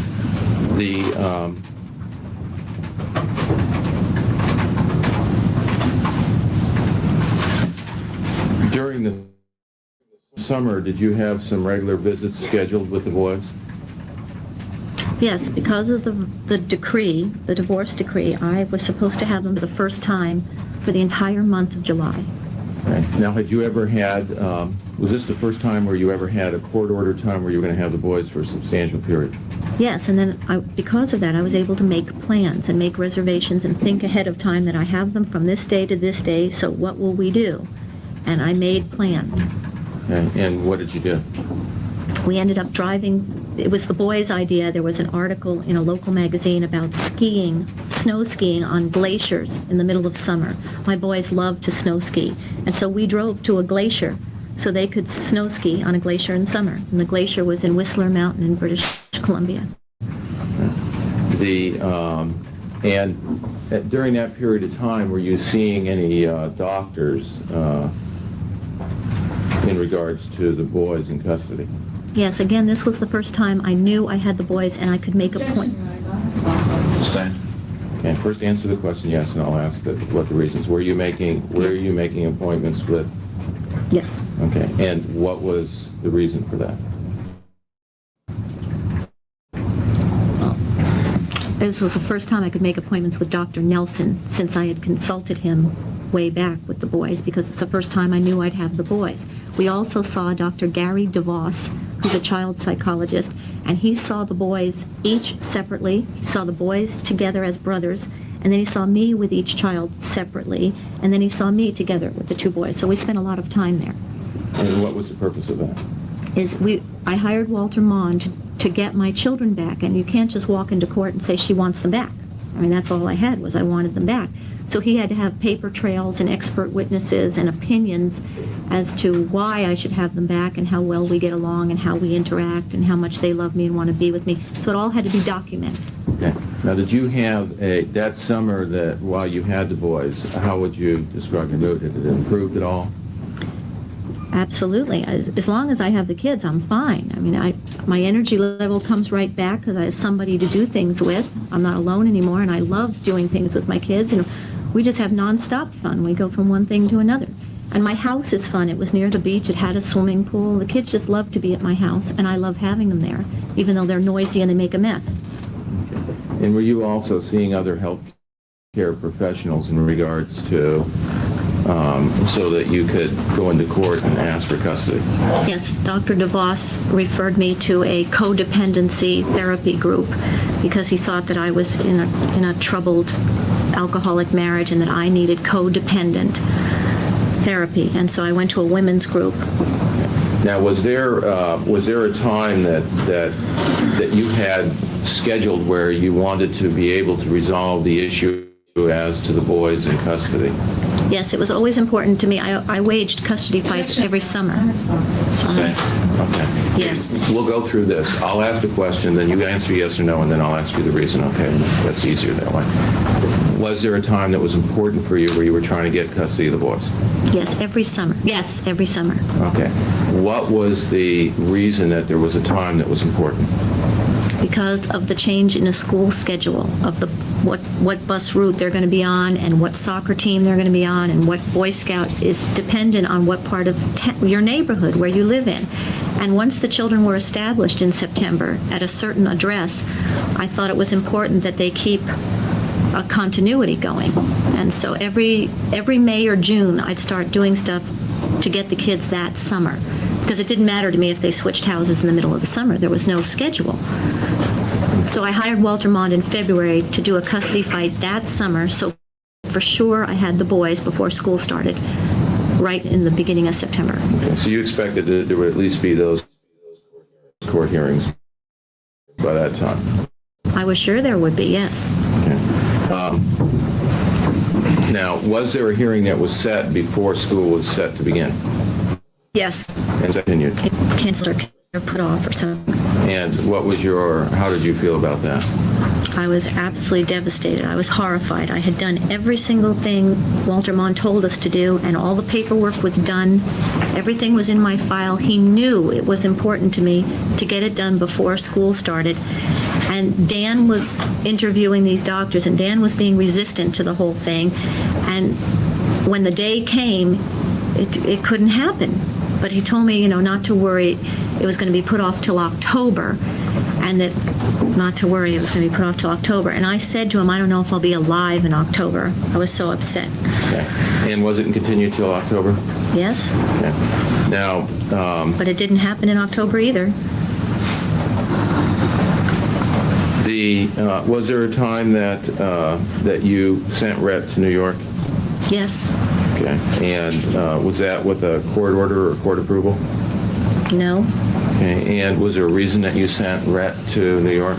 Yes. In August, when they came back from Hawaii, they were in Hawaii for 10 days or so with Dan. They came back from Hawaii, and then we were going to go back to the every other weekend.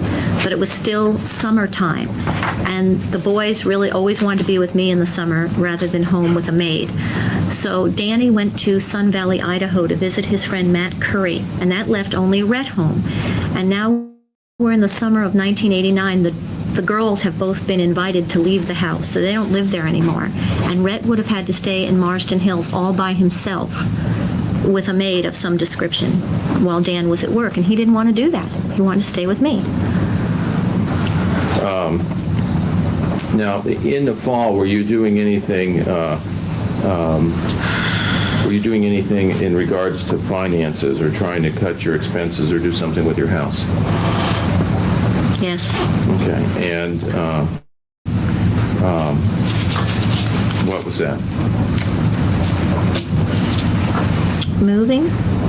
Well, what did you do? If you can just tell me, did you do something to your house? List it for sale? Well, the thing was, if I didn't get the kids for the school year, I was going to get out of the big house and out of the big car.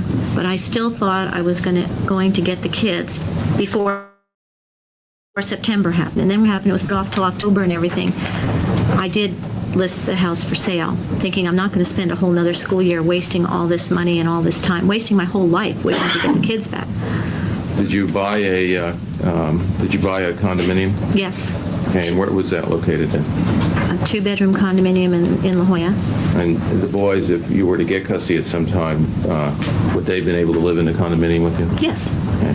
And I take it at that time, Lee and Kim were out of both homes? Correct. Okay. Now, at some point in time, you became aware that Dan was going to leave the country, did you not? At some point. I'm not asking yes, you right I got some sort of a letter about Greece. Okay. He was going to Greece. And did school at some point in time start for the boys after the Labor Day weekend? Yeah, right after. Okay. Was the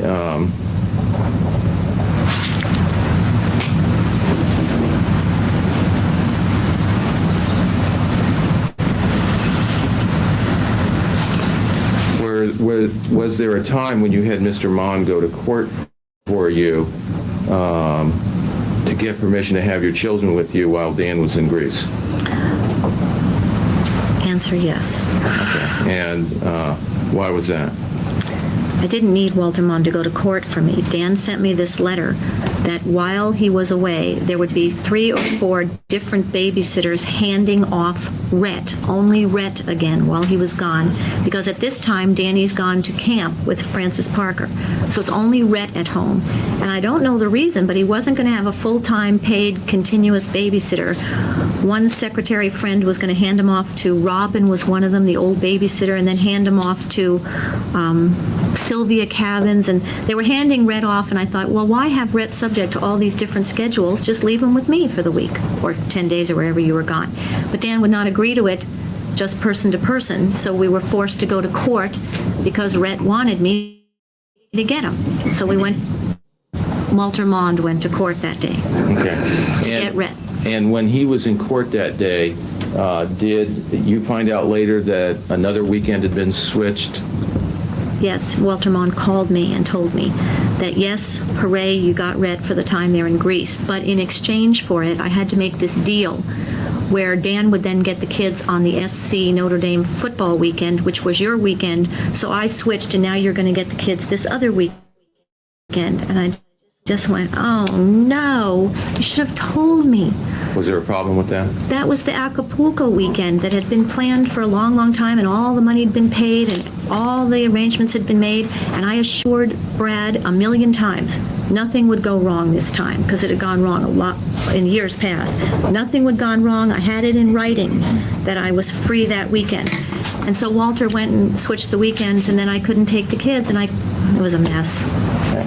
Now, after the school year started, how was your contacts? How would you have contacts with the boys?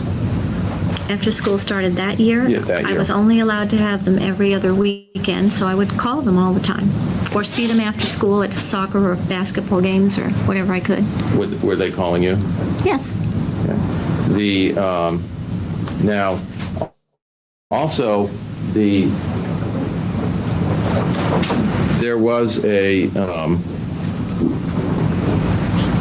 when you were married originally, was there some wedding china that you had at the time of your wedding? Yes, and I think everybody gets a set of dishes. And after the divorce, did you know who had that wedding china? Dan ended up with it. Okay. And did you try to get the wedding china back? Yes, Dan ended up with it because I never owned a china cabinet in all my years of marriage. I kept it in a closed-up cupboard. Dan had a big glass-enclosed, fancy dining room china cabinet, and so he put all of my wedding china in there. After he married Linda, they got another set of wedding china of her taste, and mine was taken out of the china cupboard. So I said, well, as long as you don't want mine, I'd like to have it back for sentimental reasons. It had nothing to do with the cash value of the dishes, and I certainly didn't need dishes, but it was my wedding china, and I just thought, if you don't want it, I'd like to have it, please. And were you able to get the wedding china? No. What were you told? Linda said she'd rather smash it or give it away than give it to me because I didn't ask for it in court. Okay. Now, after school started and Dan Broderick and Linda returned from Greece, did anything happen which made it difficult to talk to your children? Yes. Okay. And what was it? By telephone? Yes. Okay, and what was that? All of a sudden, Linda's voice was back on the machine. Now, since the time that the court had talked to Mr. Broderick in 1987 about Linda's voice being on the machine, had it ever come on the machine again until this time? No, he was court ordered to keep the girlfriend off the machine, were the exact words, I believe, of the court order.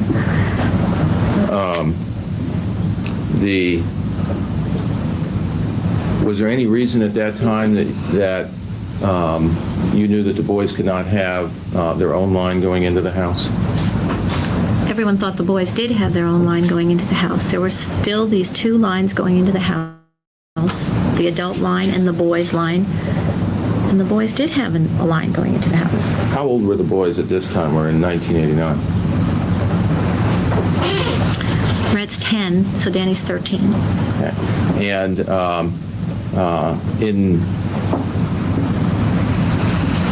when Lee was in 7th grade, do you know what year that would have been? Not particularly. Okay. Assuming that she would have been 1st grade when she was 6. When was she born? Lee was born in 71.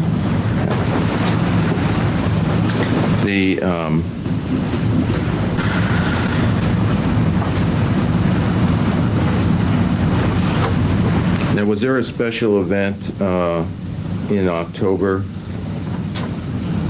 Yes, October to me started the next several months of holiday things. It had Halloween in it, it had the USC Notre Dame football game, and it had Larry's Oktoberfest, which ran right into our birthdays, which ran into Thanksgiving, which ran into Christmas. So yes, October was the beginning of a holiday season for me. What made in that October in 1989, was there something special about that year? It was the last Halloween that Rhett would have been in the lower school. He was in 6th grade at the time. And the lower school is the only school that has the parade with the costumes and everything. So he would have been graduating from lower school.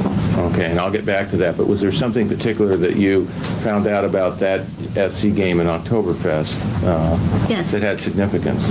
Yes. And what was that? Dan wanted to take the whole family to the SC Notre Dame game. And Why did everything go white? All I did was pause it. Oh, for crying out loud. Now everything's black.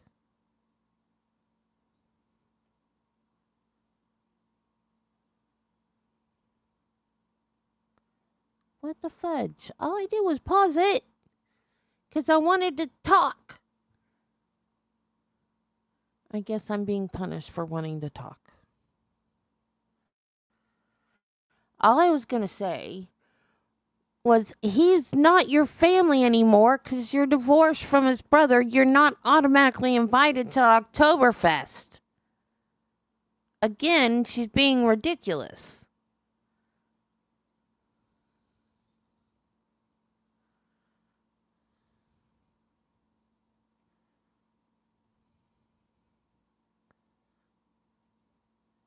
What is the problem?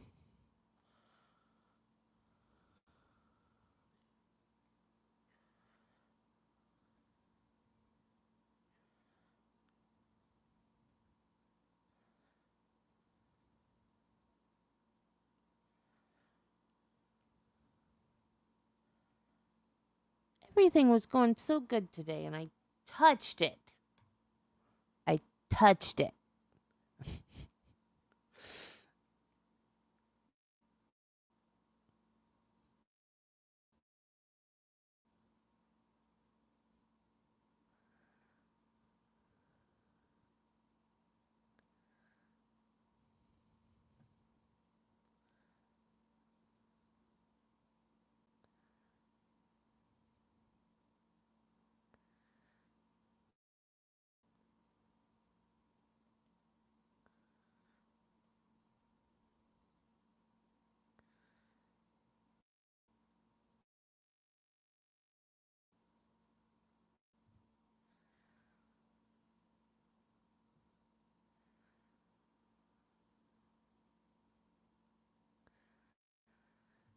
That's the one reason why I've become and I'm even hard with other.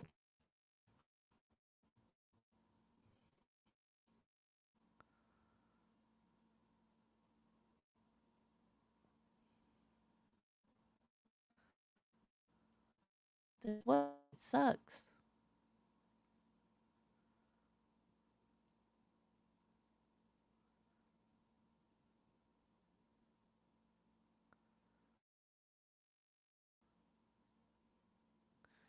No, it aggravates me every time she says that. Oh, I found out that Linda was at the party. Yeah, at his brother's house.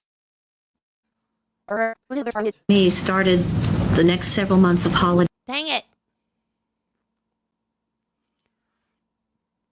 It's like she feels like she goes party every year.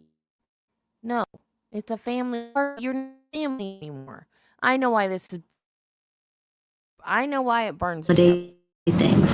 It had Halloween in it. It had Because my stepdaughters think that everybody that's related to them, the USC Notre Dame my football. family too. Because me and my stepkids, they're like, their family they think is my family, and it's not. Like their nieces and nephews. They're all the time wanting them to come over to my house. No, they are not my family. Don't bring those people over here. Into our birthdays, which ran into Thanksgiving, which ran into Christmas. So yes, October was the beginning of a holiday season for me. Was what made the in that October in 1989? Was there something special about that year? It was the lower school. He was in 6th grade at the time. And the lower school is the only school that has the parade with the costumes and everything. So he would have been graduating from lower school. Okay, and I'll get back to that. But was there something particular that you found out about that SC game in Oktoberfest yes. that had significance? Yes. And what was that? Dan wanted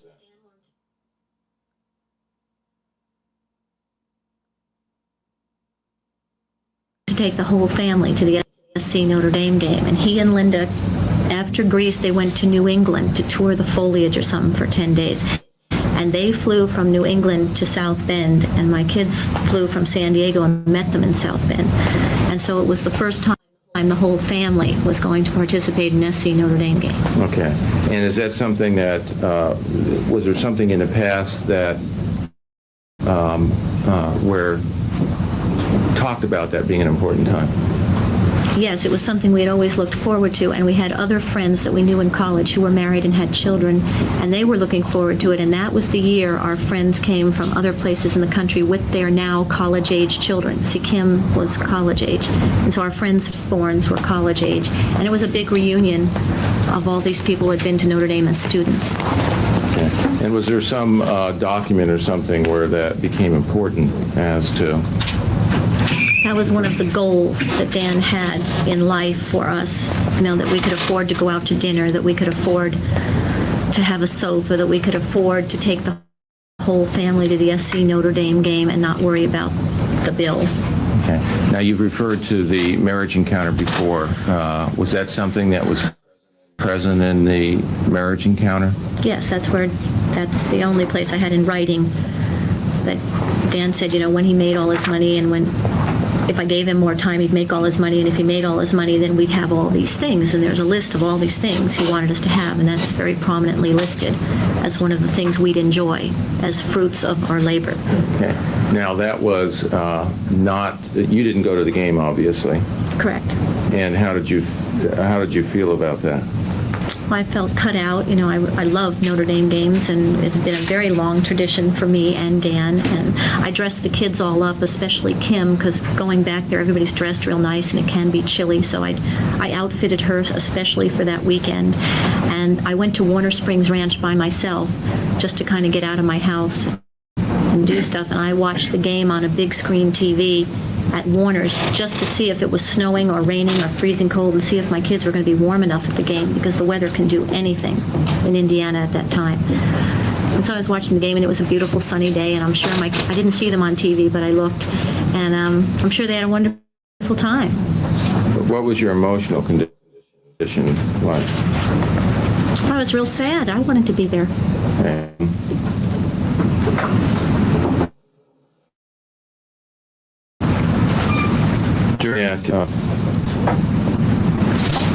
Was there a problem with Kim in regards to the Notre Dame game?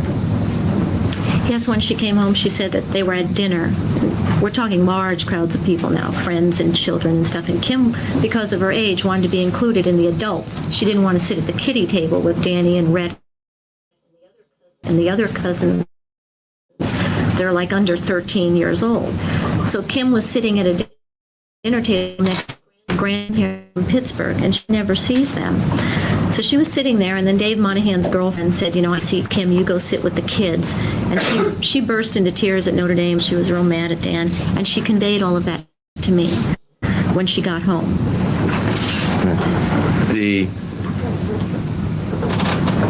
Did you go on the trip with Mr. Wright? Yes. Okay. And was that just the two of you, a large group? It's an annual trip of a large group of racing sailors. They race and they go down to that yacht club in Acapulco and they challenge that yacht club. And that yacht club at another time comes up here. Did that answer your question? Yes. Did you see your sons that weekend? No, I didn't. I called them from Acapulco, but I didn't see them.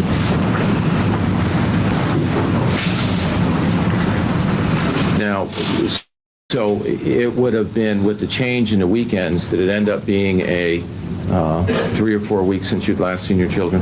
Yes. Okay, and were you having trouble contacting them at that time? Well, the machine was on again with Linda's voice, and I heard that the ringers were turned off again, and the babysitter did verify that to me, that when she came to work, ringers were being turned off again, and that meant they were turned off at the night before and the whole day until the maid got there at noon. Okay. Now, so they were playing games again. Now, during that, before that, when you received any support from Dan in the months preceding that, had anything happened with deductions and support payments? Yes, Dan had fined me again for something he said that I did, but I didn't do it. Okay. And did you receive anything in the mail that you had received before? Yes, the same wrinkle cream and weight loss things that I'd received years earlier. The exact same ad, so it obviously was the same person, in unmarked envelopes again, and I just saved it and wrote on it, "Save for attorney." Okay. Did you try to plan a Halloween party boys when you got back? No, before I left, I tried to have Dan agree that the boys would spend Halloween with me. They had spent Halloween with me the year before, and we had a great time. So we were going to do it again, and Dan said no. Okay.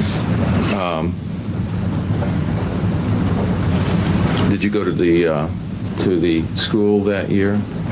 Yes. And why was that? Well, I went every year, but my boys didn't have costumes. Now, when you went to, is there something that they do at that school where the children wear costumes? Yes, it's a wonderful school, and they make a big deal about every holiday. And the Halloween big deal is you have this parade with microphones, and he asks everybody, "Who are you?" and elaborate costumes, and everybody gets a prize. And it's really fun. It's a really cute school. Was there one child there without a costume? Yes. And who was that? Rhett didn't have a costume. Okay. Was there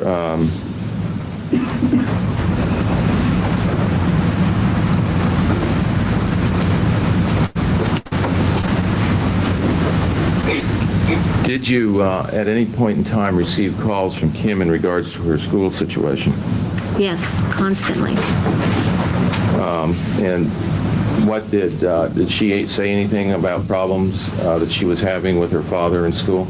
Kim always had problems with getting money from her father, even the first year of school. She was constantly short of money and hysterical. Non-responsive. Sustained. At that time, did she call with money problems from school? It was more than money problems, but yes. Had this been something that had happened in the past? Yes. Okay. And what was she telling you about the money problems that she was having? She told me that she had no rent. She had nowhere to live. She had no rent money. She had no transportation money. She had no food money. That Dan had thrown her out of the house earlier and would not give her any money unless she was registered in school. Now, Kim messed up the previous year and missed her exams, and she didn't credit the previous year, so limbo that semester, and had to go back there and take the exams from the previous spring, that fall. But Dan would not give her money unless she was a registered student, and she was not technically a registered student. But I said, well, how are you supposed to live? And that was her problem. So she was working in a bus station, she told me, to earn money, but she was only getting $5 an hour, and it wasn't enough. So would I help her was the phone call. How can you sit for exams if you're not a registered student? That doesn't make sense. If you go through classes but you don't take your exam, you don't pass the class, you don't get to sit for exams if you're not registered. You have to go back and re-register and take the class again. What kind of college did she go to? That's not how that works. Was she upset? She was very upset. She didn't have any money. She had nothing to eat. That's what she kept telling me. She had nothing to eat, nowhere to live, nothing to drive, and she was only making $5 an hour, and she had enough money to get a place to live. And so and she said to me, how was she supposed to take her exams if she didn't have a place to sleep? Did she talk about Greece at all? Yes, she meant it was that I knew that Dan took all these people to Greece and that he paid for it. Okay, and was she upset about that? And Reedy O'Neill's too, yes. What about Reedy O'Neill? Reedy O'Neill's was the opening of a big Irish bar here in town, and Dan was a quarter owner of it, and it was supposedly worth $5.8 million. There was a picture in the newspaper that Dan was an owner of this bar, and it was obvious to Kim and myself on this phone conversation that Dan had plenty of money for everything else, but he wasn't going to give her any. Now, during the first week that when you came back from the trip from Acapulco, were you doing anything in regards to the condo in your home? Yes, I got a decorator, and she sent a workman in and tore the condo apart and was going to replace shelves and replace carpeting, and she tore that up, and she tore up the tile in the entry. And she was real good about tearing stuff up, but I wrote checks for half deposits on the replacement items, and I couldn't get her to perform at all. And so the condo was torn up, but nothing was replaced. Okay. Were you, at some point in time, were you moving out of your house and trying to move into the condo? Yes, it was all happening at once, yes. Wait, she went to Acapulco too? Tahiti, Acapulco, Canada, Hawaii. She's going on all these trips, but she has no money. And she's complaining because Dan is not paying for things that her kids need. Oh my God. I really hate this woman. I really, really, really hate this woman. That is interesting, Robbie. I used to get, I can't remember the name of the company. I wonder if it still exists. I should start getting it again. I made one unboxing video. That's what I need to do.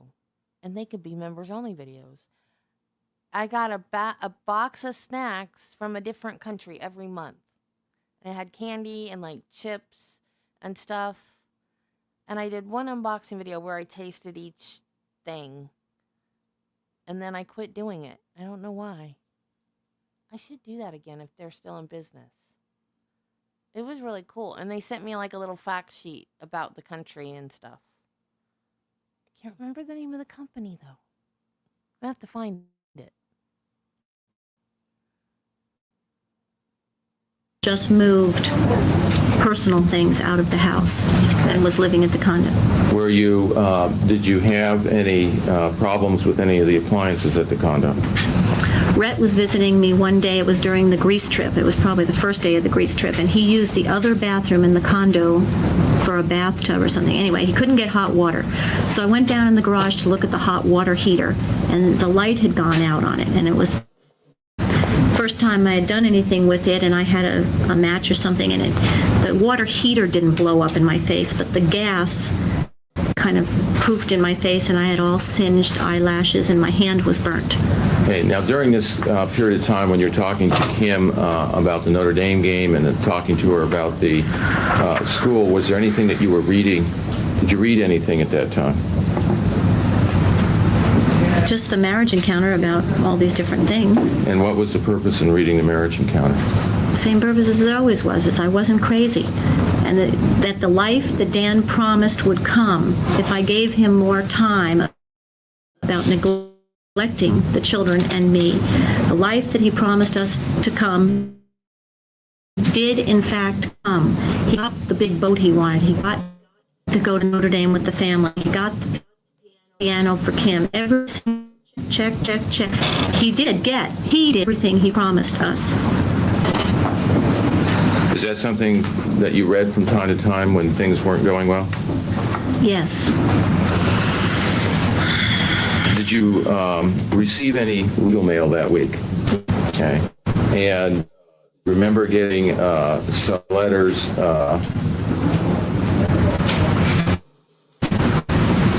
near the end of the week? Are we in November now? Yes, we're in November. Yes. Well, Walter Mon told me that Dan was not cooperating with the custody, and the October hearing was now put off. So not only was September put off, but now October was put off, and there was not even a further date given. It was just put off indefinitely. And so Dan was starting to resist and fight the custody thing, and I was getting mail from Walter Mon concerning a custody fight.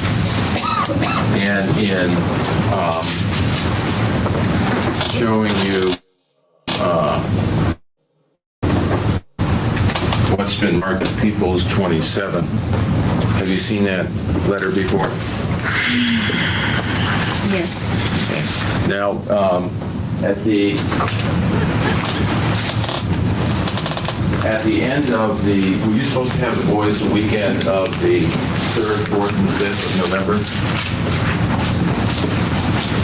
Would have been Friday, Saturday, and Sunday of November of 1989. Yes. Okay. And did, in fact, you have the boys that weekend? Yes. And did you, at some point in time, get some mail in regards to the custody? Yes. Do you remember which day you got the mail? No, I think it was Friday. Okay. Did you remember what you did with the mail at the time that you got it? I just put it on the kitchen counter. I get all kinds of categories of mail. I get bills that go one place, and legal stuff that go another place, and junk mail that goes in the trash. But this pile was on the kitchen counter. Would have you opened it up and looked just quickly to see what it was? Probably. Okay. And did the boy weekend with you? Yes.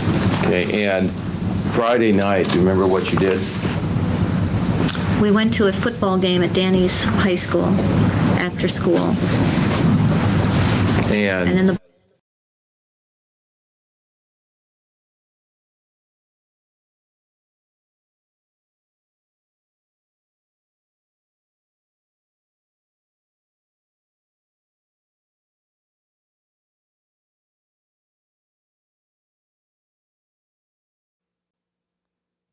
Did everybody just go deaf?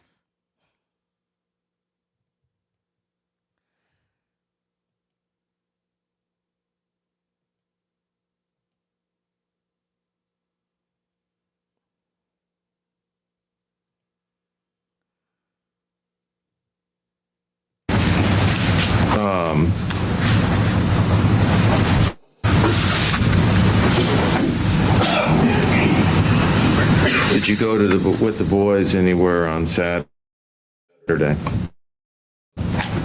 Yes, Red had a soccer game in the morning, and we were sleeping at the house for the weekend, so the boys could have the benefits of the house. Morning, go up to the condo to get the soccer outfit. And then we did grocery shopping, we did haircuts, we went by the beach and we saw PJ, and then we went home and cooked all the food that I bought that afternoon. Come on, Red, will you approach the bar? Certainly.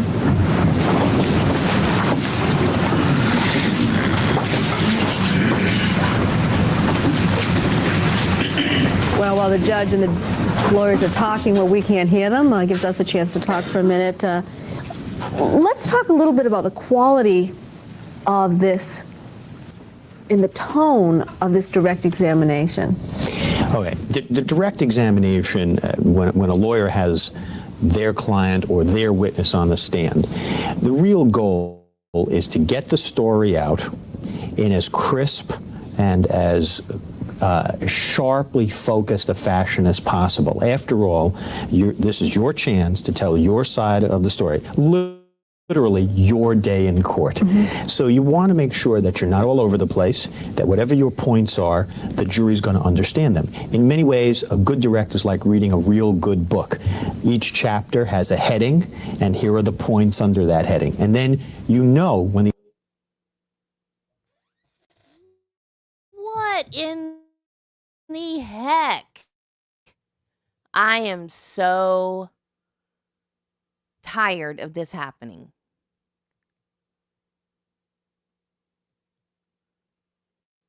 I don't like it. Stop doing that.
We're on part 4, part 5.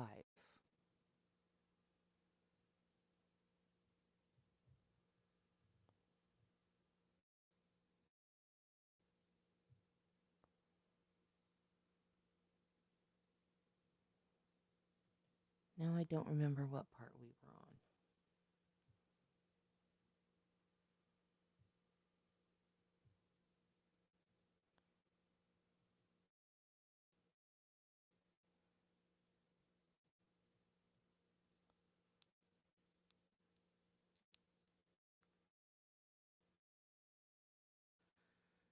I think that's somebody on King. They've not done this on any of the other videos, but it's happened twice in this one.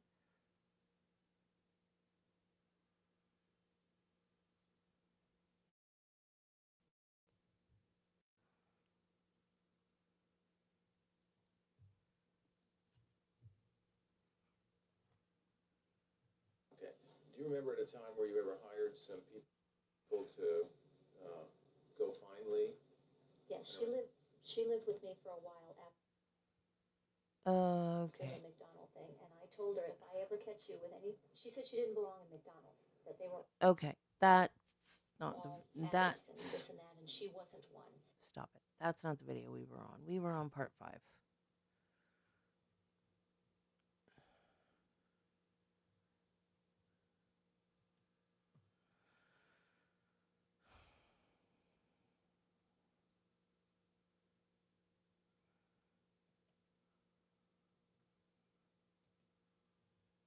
When we were talking last time, we were over here somewhere.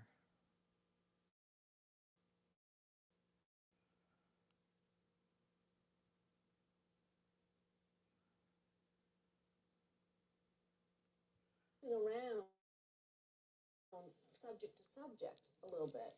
Well, it's you're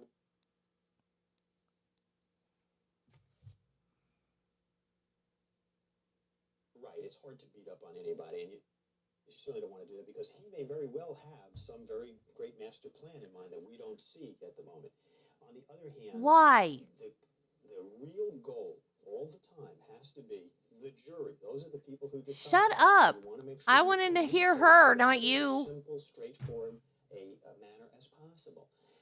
And we saw one example which we didn't quite understand. Where What the heck, Court he TV? had referred to the gun earlier, and then all of a sudden jumped back into the gun, and then went on to another topic. It was sort of like the gun was inserted. The sidebar is over. Please quit talking. Emotional story that Betty Broderick was telling.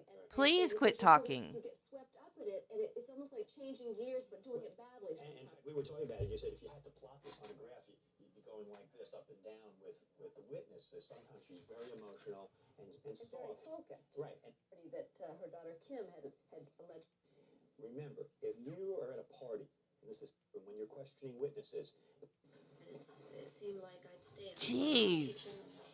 What was it like outside? Was it light, dark? Getting light, which is probably why I stayed up. But I didn't know if I would have stayed up, and I would crawl back to bed and go to sleep again. I couldn't take a shower. I knew that because Rhett was in my room that would have awakened him. What did you do when you got up? Mrs. Broderick is talking about a weekend that her two young sons, Rhett and Danny. What the fudge? Did you start to do anything? I started to read a newspaper. The bar stools are on this side of the bar, and the newspaper was where the bar stool is. And what did you do? Well, I started just looking at the newspaper, but I was too tired to even read it. It was just something to do, and I wasn't concentrating or anything. And then I saw the legal papers sitting there, and so I picked up the legal papers. Okay. Did you, were these the papers that you had received on Friday? Yes. Okay. And what did you do with those legal papers? I read them for the first time. Okay. Was there a reason that you didn't read them through when you first got them? I didn't have to read them through. It just looked like the same stuff I'd always gotten. No, I didn't read them through. And what was it that you received? This letter, and a cover letter from Walter Mont. This letter arrived in an envelope from Walter Mont. Okay. And what did the letter say to you? The letter said to me, Don't read the letter. Just tell me what you remember the letter saying to you. it said to me that you're going to jail, that you're going to be fined, that Linda's going to screw around with the machine again and keep you from your sons for the next 2 weeks, going to play her games again, and it's going to drive you crazy, and that's why she's doing it, to create contempt orders, that I was going to have to go back into the system, that Dan Broderick was now going to do to Walter Mond what he did to Tricia Smith, is that I hired Mr. Mond to do a custody fight, and we're going to drop the custody fight and play this contempt game again. It meant that seeing the boys was going to be put off and put off and put off, and I just stood there and I felt so sorry for my boys that they were missing everything in childhood. And I already mentioned that Danny was 13, and so the older the kids get, and we miss all these things like Halloween and stuff.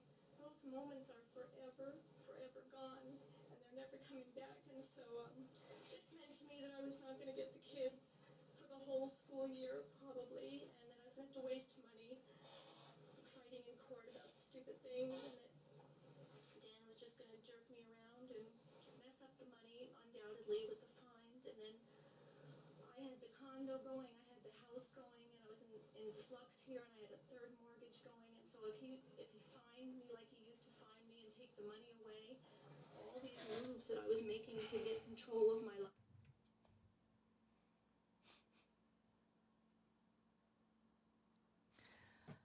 I'm sorry.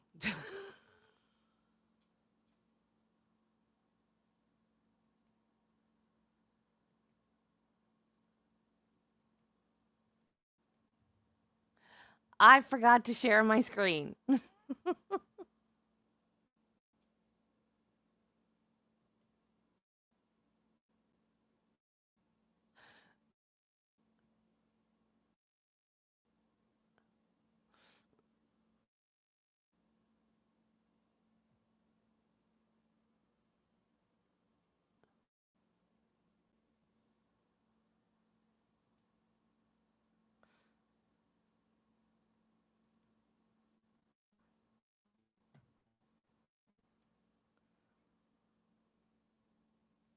Come on. Oh, stupid StreamYard.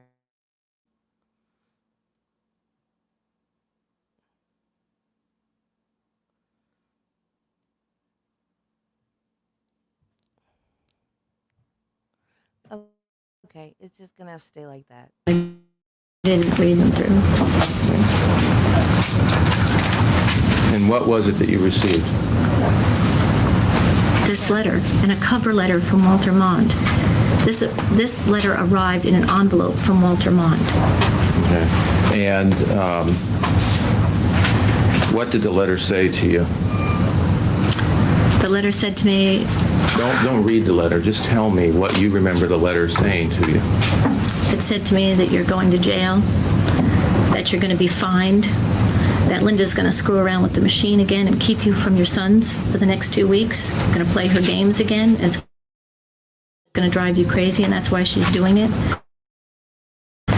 To create contempt orders, that I was going to have to go back into the system, that Dan Broderick was now going to do to Walter Mond what he did to Tricia Smith, is that I hired Mr. Mond to do a custody fight, and we're going to drop the custody fight and play this contempt game again.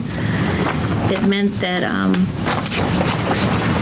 just stood there, and I felt so sorry for my boys, that they were missing everything in childhood. And I already mentioned that Danny was 13, and so, you know, the older the kids get and we miss all these things like Halloween and stuff, those moments are forever gone, and they're never coming back. And so this meant to me that I was not going to get the kids for the whole school year probably, and that I was going to have to waste money fighting in court about stupid things, and that Dan was just going to jerk me around and mess up the money undoubtedly with the fines. And then I had the condo going, I had the house going, and I was in flux here, and I had a third mortgage going. And so if he fined me like he used to fine me and take the money away, it's my cousin's fault. She won't quit texting me. Moves that I was making to get control of my life and make decisions were totally dependent on that monthly check. And if he pulled the monthly check, everything would come crashing down.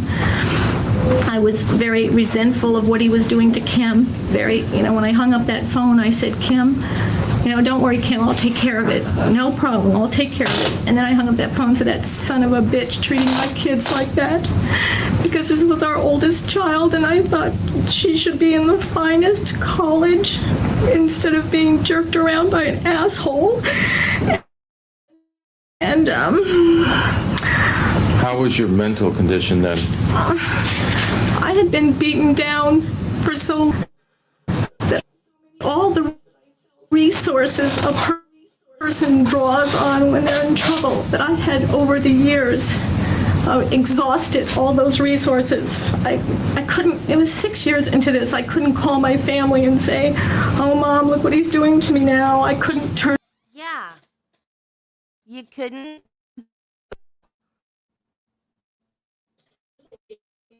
Civil agency in this town. I had tried child abuse. I had tried that tape of the phone conversation with her son, who was what, 10 or younger. Why can't you just move on, Mom? He made more sense than she did. Battered women. I had tried the district attorney's office for help. I had tried the city attorney's office for help. I had called the ACLU. I had called HALT. I had called NOW. I had, when you're in trouble and you're looking for help and you're crying for help and screaming for help, you try all these avenues, and I had already exhausted those avenues. I had really hard times, and it said that, God will not give you more than you can handle. And so whenever I thought it was just more than I could handle, I looked at that card and I thought, I can do this. And I was in Al-Anon and Corsals, and it was like, one day at a time, and I really had that,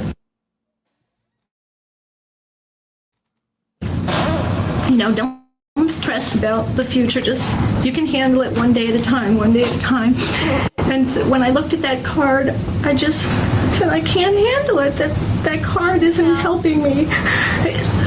This is more than I can handle. I just cannot be reduced back to the fines and to the court, and to the threats and attempts, and to the pull the money out and watch her go crazy and watch everything fall apart.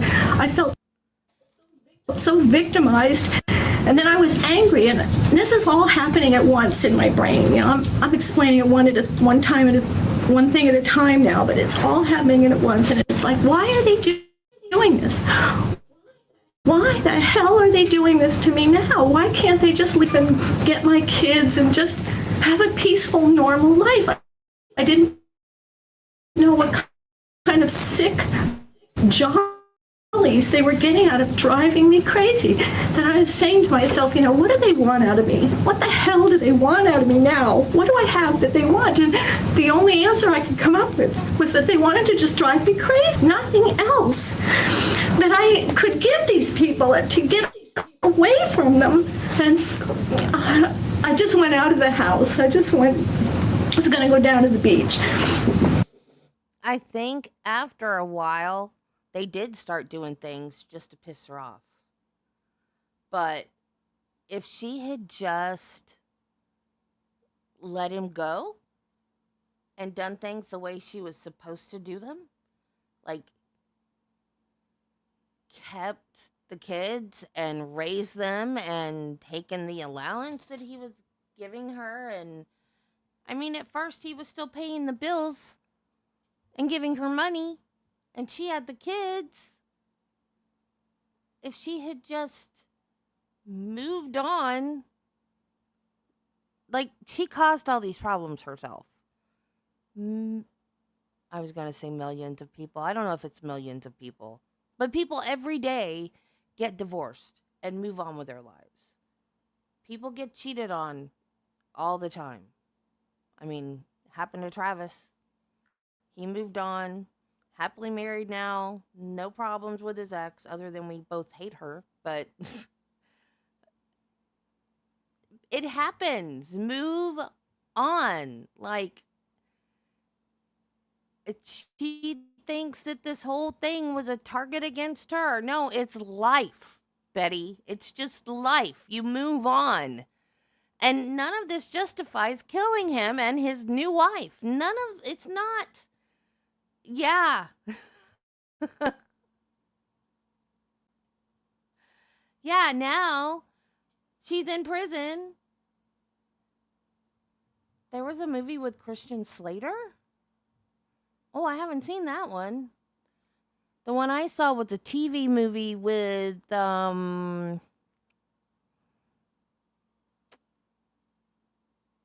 Stephen Collins and the chick from Family Ties. What was her name? Meredith Baxter Birney.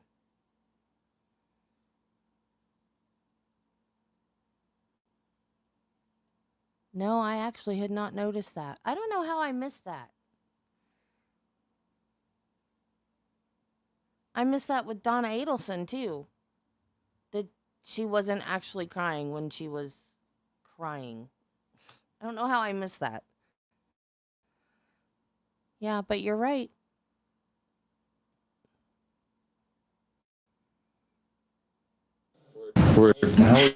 How would you describe how you were? Did you feel depressed, happy? No, I believe she's just described.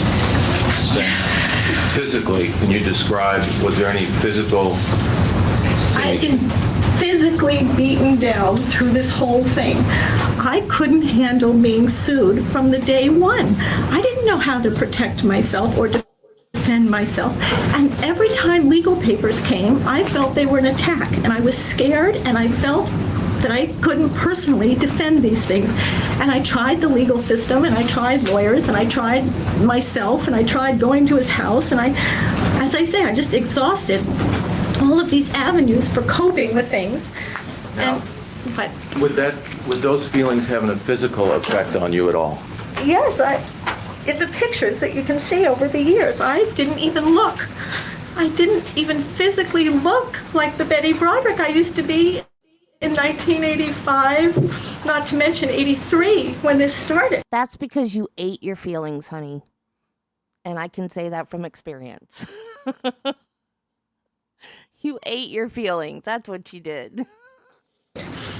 I was turning 42 years old on November 7th of 1985. No, I'm sorry, 1989. And that would have been the anniversary of me slitting my wrists in 1983. And I'm thinking, God, I was slitting my wrists in 1983. This is 1989, 6 years later, and it's gotten nothing but worse. I can't make this stop. Yeah, you weren't trying to unalive yourself, though. You were trying to manipulate with that maneuver. Because they didn't find, what? He didn't find you till the next morning? You weren't, no. That wasn't a real attempt, or you wouldn't have survived till the next morning. I cannot get out of this mess that Dan started in 1983. You said that you left. Why did you leave? Because I couldn't even stand up. I was just like this, and I just didn't know what to do. And I didn't know who to call. I didn't know where to go, and I just didn't know what to do. So I just went out of the house. When you go down to the beach, there's a lot of air. And when you're feeling like I felt, you hyperventilate a lot. And you feel like you can't get a breath just to make yourself feel better and walk along or something, or just sit on the bench or something. But it was basically to get the air. The beach has more air than the rest of the world. Okay. I'll remember that next time I need air.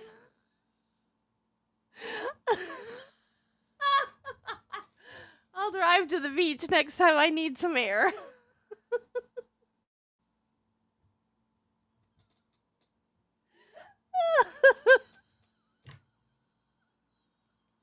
Now, how would you describe your thinking and then? Was it a clear thinking? I've already described, I've tried to say what was going through my mind, but it was all going through my mind at once.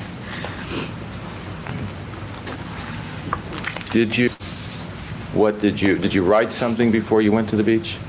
Before you left, did you write something on the letter?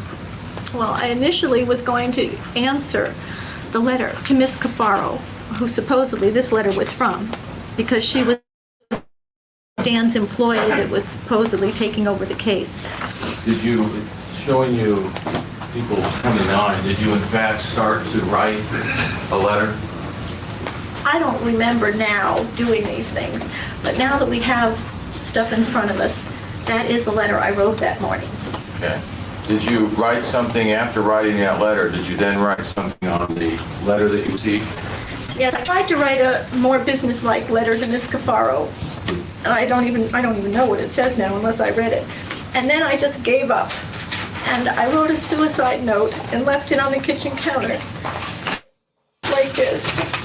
And it just says, I can't take this anymore. And then it says 3 things that I can't take anymore. Do you want me to read them? Yes. Number 1, Linda Kolkena, the cunt, interfering with what little contact I have left with my children. She's been doing it for years. We've litigated it continuously. The constant threats of court, jail, contempt, fines, etc., which is very scary to me, and no matter what the evidence, I always lose. Number 3, them constantly insinuating I'm crazy. The last sentence of this letter, disturbance and mental disease, it says that they're not improving. And that just, that's the same thing that he'd been telling me since 1983, is that I'm emotionally disturbed and I have a mental disease, and it was never that. It was just that I couldn't stand getting attacked like this. And so it appeared that I was crazy or upset, and I was, but it was situational craziness. If they would just leave me alone and let me have a life, I'd be fine. Did you end up at the beach? I left the house to go to the beach. I never got to the beach, no. And why was it that? Because I was going to go down to the beach. That was the first thought. Just go to the beach, just get the air. And then I thought I was just going to fucking blow my brains out. But I said, no, let's not do that. We're going to talk to Dan. We're going to leave the kids and just leave us alone. He doesn't even have to give me any money. Just leave us alone. So I went over to talk to Dan.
I have not seen the Netflix John, the first season.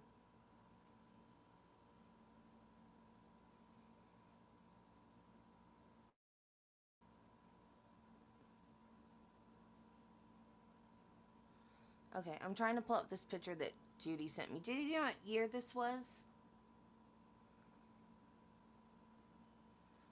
Well, when she married him, they had nothing.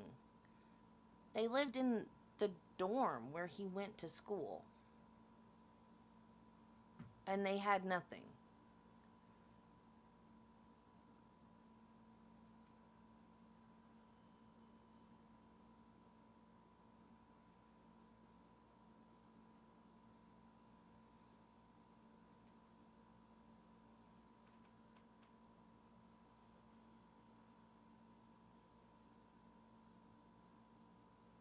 That's weird.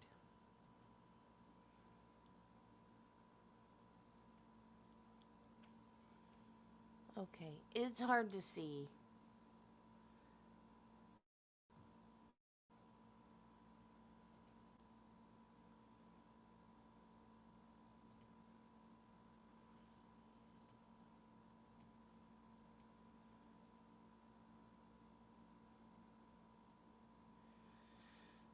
It's hard to see because it's a picture of a computer screen, but that's Betty now. Or, I don't know now. Do you know what year that was, Judy?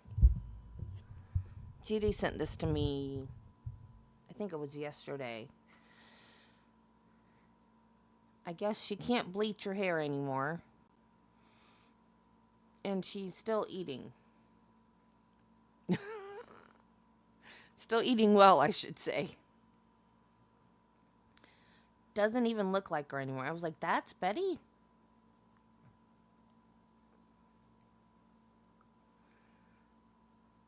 Doesn't even look like herself anymore.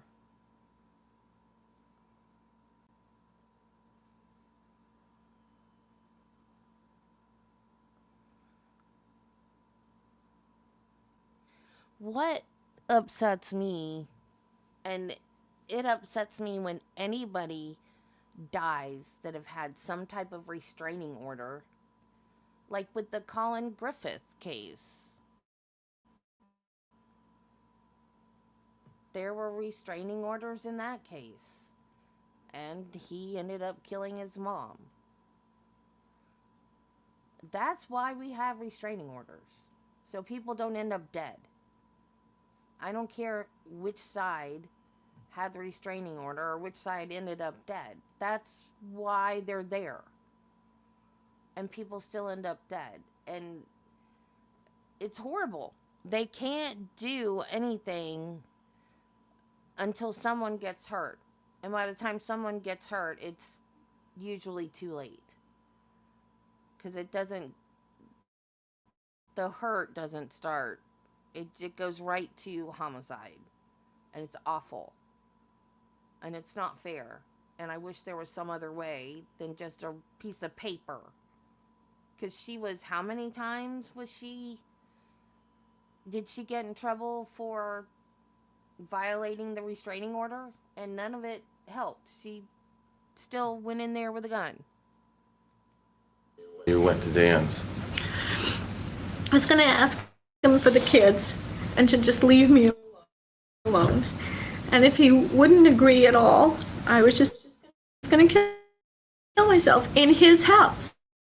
Not down at the beach and not at my house. And I had been contemplating suicide for a long time. It's extremely despondent in what was going on in my life here because I couldn't handle it. And I knew that if I killed myself, it was going to be in front of Dan Broderick so that he couldn't just say, see, I told you she was crazy. I had nothing to do with it. Were you angry at yourself at that time for not being able to do things with the children, getting them out of this? Objection. Were you angry at anybody at that time at all? Yes. When you feel that you're victimized like I did, you have a lot of self-hate because you can't handle what's going on. And I was mad at myself for not being able to handle this. And I had promised those children for years, don't worry kids, don't worry kids, I'll take care of this. I'll get I'll get the psychiatrist, I'll do what we have to. Don't worry kids, I'll take care of this. And they told me to hire Walter Maud, and I disappointed them again because I promised them by this September they'd be living with me. And I'd promised and been unable to live up to my promises for so many times. And then on this day, I absolutely failed those kids. I could not get them, and I tried and I wasn't going to get them. We were going to play this game instead, and the kids were going to be very disappointed in me. And it was important to me that I protected my kids and did what I promised them I'd do. Now, where was the gun at that time? In the purse in the car. Okay. And did you ever at times carry that gun in that purse? I didn't actually carry the purse very much. It would stay in the car. It was a big purse, and if I went shopping, I'd take a checkbook or I'd take a credit card. For handgun sales? When did she buy the gun? Was it before? Don't restraining orders show up on a background check? Like, if someone has a restraining order out against them, they shouldn't be allowed to buy a gun, right? Did she buy the gun before the restraining order or after?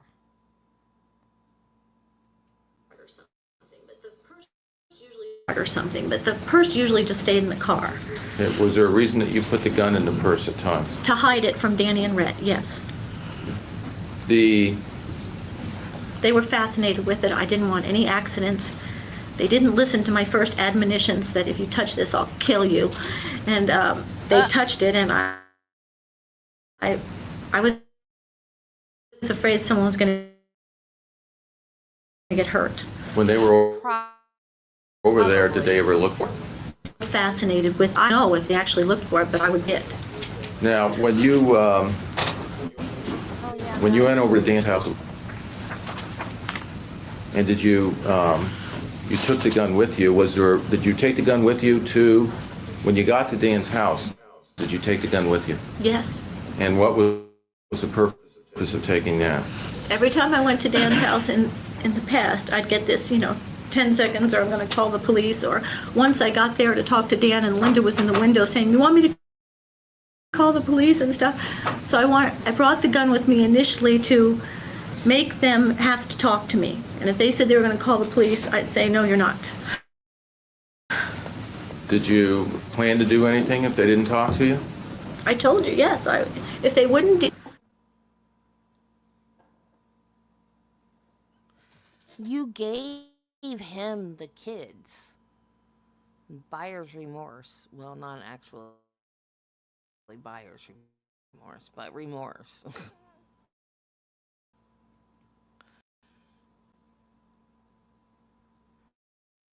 He called your bluff, lady.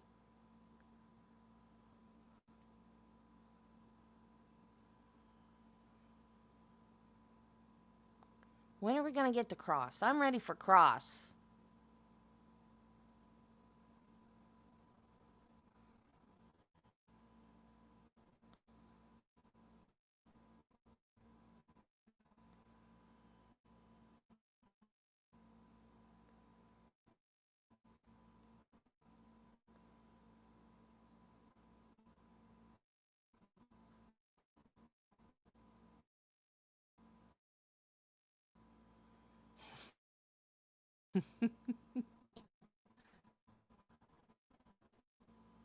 Oh, wow, Nichelle, that's scary. Did you have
Sustained. What was your feelings about Dan knowing that you got there? I wanted him to know I was there and that I had the gun before he jumped on a phone and reported me, which is what he would have done if he saw me coming from the street or if I rang the front doorbell. Did you ring the doorbell at all? No. Do you remember which door you went into? The utility door of the house, which is mostly the traffic door. Do you remember going driving to his house that day? No. And do you know what route you took? I remember leaving my house, backing out of the driveway and leaving. I remember that, but I don't remember at which point I decided where I was when I decided not to go to the beach and go to Dan's house. All the way to Dan's house, I was just thinking, I've just got to make this stop. I just got to make this stop. I'm not going to live another day like this. I can't wake up just being absolutely at his mercy anymore. So all the way there, I just kept thinking, I've got to make this stop. I've got to make this stop. And I don't remember what even road I took to get there. How would you describe, was it affecting you physically? I mean, were you clear thinking and seeing things clearly at that time? The only way I can explain it. Sustained.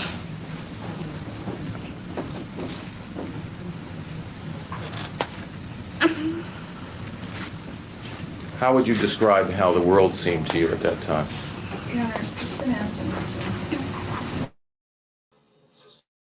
Sustained. Well, Your Honor, I would like to make an offer of proof why it hasn't been. If I'm referring to how she was physically seeing the world at that time, it may be different using it before.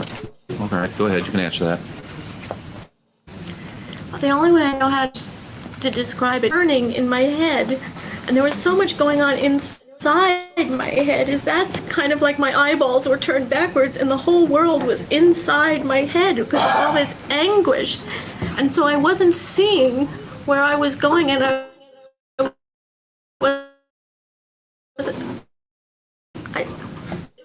it was like I was just inward, and there was all this anguish and kind of crazy thoughts like you were in hell, actually. Okay. When you got to the house and went in the back door, do you remember where you went? I got upstairs, I know that, but I don't. Do you remember where you went when you got to the top of the stairs? The door to the bedroom was closed, but the next door was open, so I went in that door. Okay. That would lead to What they call a TV room, but it's part of the bedroom suite on that side of the house. Okay. And was anybody up at that time that you saw? No. Okay. Do you remember, were you holding the gun at that time? I don't remember. I guess so. Okay. What did, when you went into the TV room, what was the next thing that you did? The TV room door was wide open, and then the door to their bedroom was part open. It wasn't closed. It was like ajar. Okay. And did you go into that? Did you then go into their bedroom? Yes. Okay. And what did you do when you went into their bedroom? Well, the motion that I made, although I don't think it was a big motion, the movement that I made into their bedroom woke them up, and they moved, and somebody screamed, "Call the police," and I said, "No!" And I just fired the gun, and this big went off, and then I grabbed the phone and got the hell out of there. But I wasn't even in that room. I mean, it just was an explosion. Just, I moved, they moved, the gun went off, and it was like, ah! I want to go through this. I want to go at least as much as we can, step by step. How would you describe your memory of that event? Do you have a clear memory of everything that happened? What I can tell you in words now is it seems like a slideshow where slides are missing. You know, I remember driving up to the front of the house. I remember the front of the house, but I don't remember if I went to the front door, and I don't remember going around. And then I know I was upstairs, and I remember opening the door to the bedroom. So I see myself doing that, but then I don't see anything else. And then I know I grabbed the phone, but I don't remember leaving the house or running down the stairs or anything. So it's like there's these spots missing. It's like a flash of this, and then she's over there, and there's a flash of that, a flash of this, and that's what I told people later is, you know, I didn't see anything in that room. Now, when you first went into the door, do you remember do you remember what happened when you first went into the door of the bedroom? Well, I hardly even got in. I opened the door and I stepped into the bedroom, like one step. What did you do at that point? Well, I was gonna say, you know, Dan, wake up, I have to talk to you. Did you say something? I don't know. What happened at that point? I walked in and they moved away toward the other place, and I heard Linda say, call the police. Now, do you remember them talking to you, saying something to you other than... No, nobody said anything to me, I don't think. Okay. And what happened when they went towards... What's the next thing you remember towards the phone and said, call the police? I kind of like screamed, like this huge scream, like, no! And the gun went off, and I just remember one time and one noise so fast. I just went, ah! Now, did you scream out loud? I felt like I made a huge scream, but I don't know if I made any noise. It was just all sensation. You move in, and then they moved, and then there was this huge explosion and scream and all at once. Do you remember actually pulling the trigger? No. Is that a gun where you have to pull the trigger? Yes, I asked people that day, do you have to pull the trigger? And they told me that you had to, but I don't remember pulling it even the first time. Don't you always have to pull the trigger to fire a gun? I don't know anything about guns, but I thought that was how you made them work, by pulling the trigger. Isn't that how you make a gun go off, by pulling the trigger? Have I mistakenly thought my entire life that was how you worked a gun? But you remember a large bang? Yes. Okay. What's the next thing you remember after that? I was grabbing the phone so that he couldn't get on it. Dan was trying to get on the phone, and I tried to get out of the room, and it kind of jerked, and I jerked it back on the wall, and I think threw it up the stairs. I don't know. I may have just put it there. Now, after you heard the boom, were you out of bullets? I assume so, yes. And how did you know that? Because there was no more noise, and the gun was clicking. Okay. Did you hear the gun click? I don't remember the gun clicking, no. Okay. I just know that there was this huge noise, and then there was no more noise. And then after the noise, when you said the gun was clicking, was that after the noise? The clicking sound of the gun? I guess. Okay. Objection, Your Honor. She stated she didn't remember any clicking. Sustained. Do you remember pulling the trigger after? Do you remember pulling the trigger at all? No. What did you, now, when you indicated, when was it that you thought about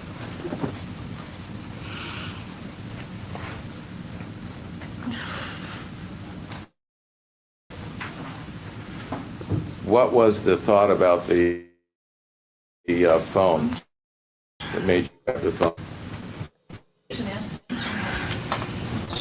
May I have that back to me, Your Honor, so I can, I'm sorry. Sure.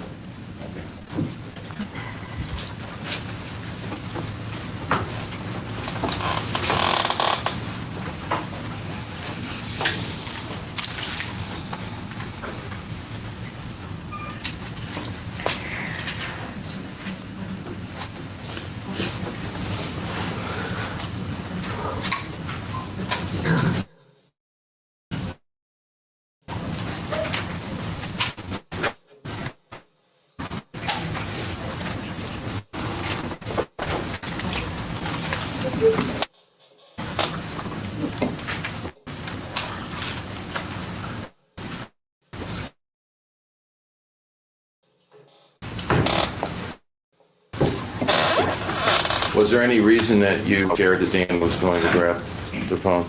Yes, because every time I went to talk to him, he'd call the police and have me arrested on the restraining order for trying to talk to him for being 100 yards at his house. And now at that point in time when you left, do you know whether anyone was hit? No, I thought Dan was after me. Okay. Did Dan say, do you remember Dan sitting up in bed and saying, okay, you shot me, I'm dead? No. Have you ever said that? Have you ever repeated that to anybody? I know Lily says I said that. So I must have said that, but I heard Lily say I said that. I don't remember that. Okay, and have you repeated it since then to people? Yes, And why was that? because Lily said I said it. It must have happened. Or I must have said it. Do you remember where you went after that? Well, I had nowhere to go. I mean, I was afraid Dan was after me. I was afraid when I went into that house of confronting Dan, and then when I left, I thought he was after me. And so I thought, oh man, you can't go home because he's going to have called the police, and the police are going to be waiting at my house, and I didn't want to scare the boys and everything, so I didn't go home. So I ended up at a phone in Claremont, at a gas station in Claremont. Do you know how long? And I didn't know what to do or where to go or who to talk to or what to do. Do you remember how long you drove around before you got to that gas station? No. How long were you at that gas station? I still don't even know where the gas station was. It's somewhere in Claremont. Okay, but when you arrived at the gas station, were you there very long? I don't remember. I did remember, I remembered one phone.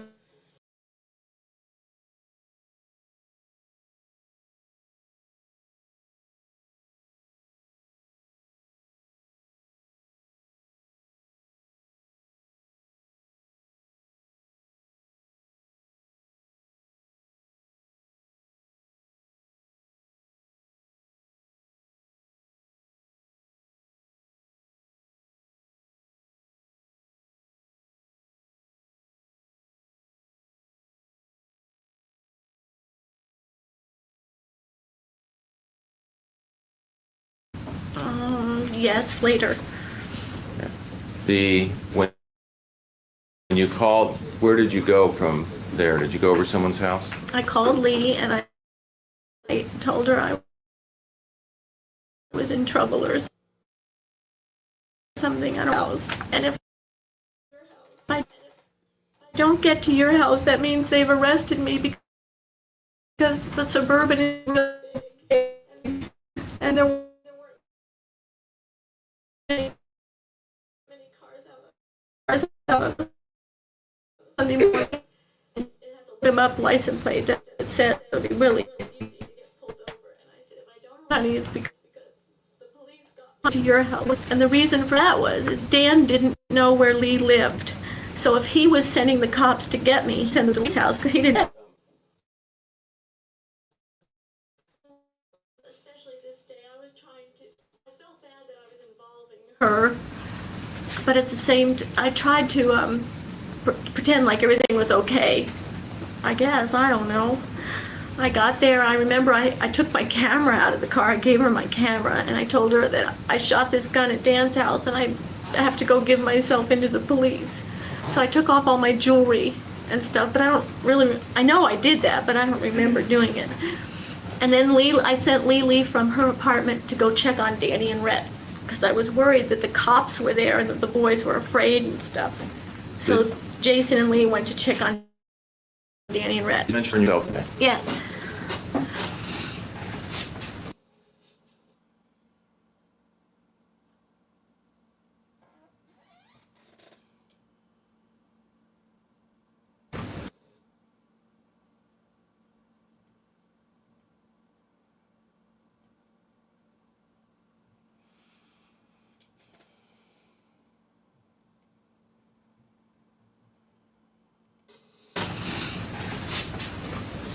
And were you taken to jail after you were arrested? Were you taken Yes, after you turned yourself in? Were you eventually taken to Las Colinas? Yes. Okay. And have you had conversations with a number of people since you've been in jail? Yes.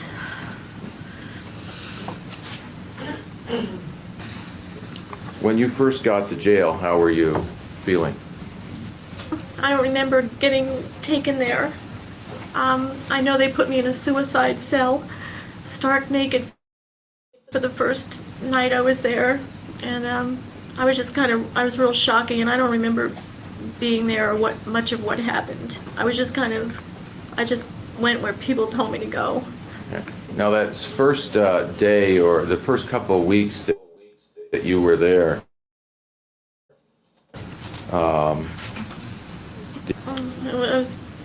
It's hard to just. I was very confused, but I was safe in jail. You know, they locked the rest of the world out when they locked me in.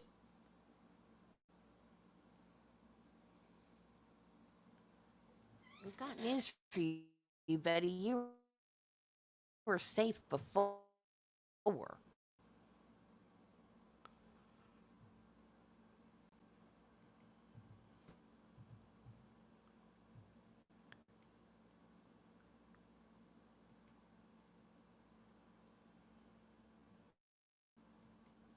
Because then Dan couldn't get me, and I could just be safe in there, and I really liked that nobody could get me.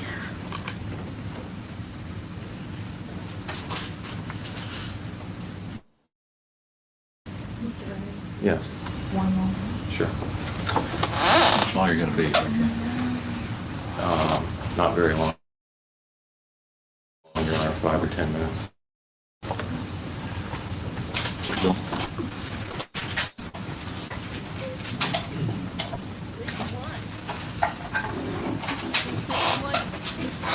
Wiggles.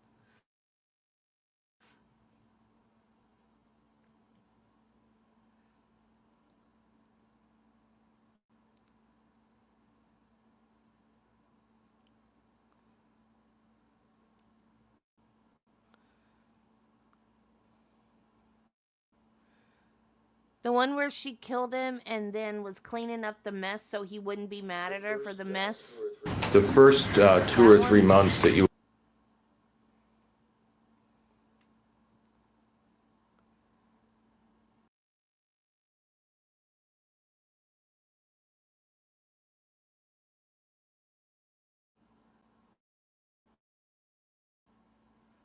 The one where she killed him and then she was cleaning up the mess so he wouldn't be mad at her for the mess she made when she killed him?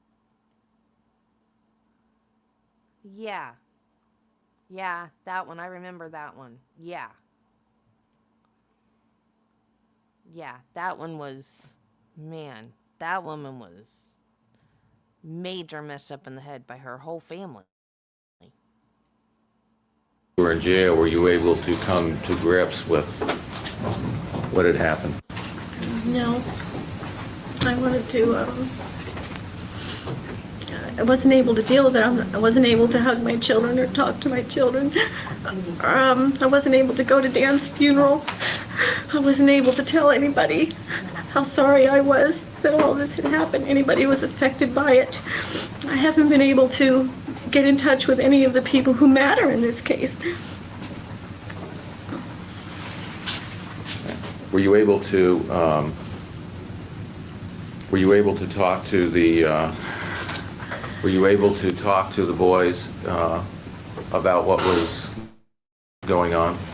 No, Dan's brother took them out of town right away, and I was kept from them for almost 2 years, and I wasn't allowed to send birthday cards or Christmas. In August, I was able to see them for an hour or two, but I wasn't allowed to mention anything. I had to act like that nothing had happened. So I really want to talk to my kids about this, and to a lot of other people, but they listen to all my phone conversations and they copy every letter that goes in and out, and it's that, you know, everyone's afraid everything will get twisted around and used against them, and so we haven't been able, none of us have been able to deal honestly with a lot of the things that need to be dealt with.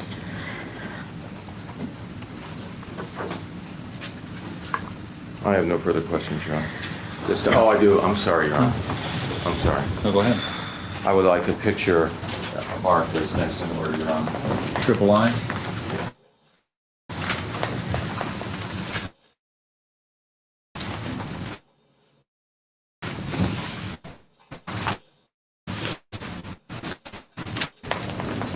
Mr. Early? Yes, of the defendant. All right. Somewhere.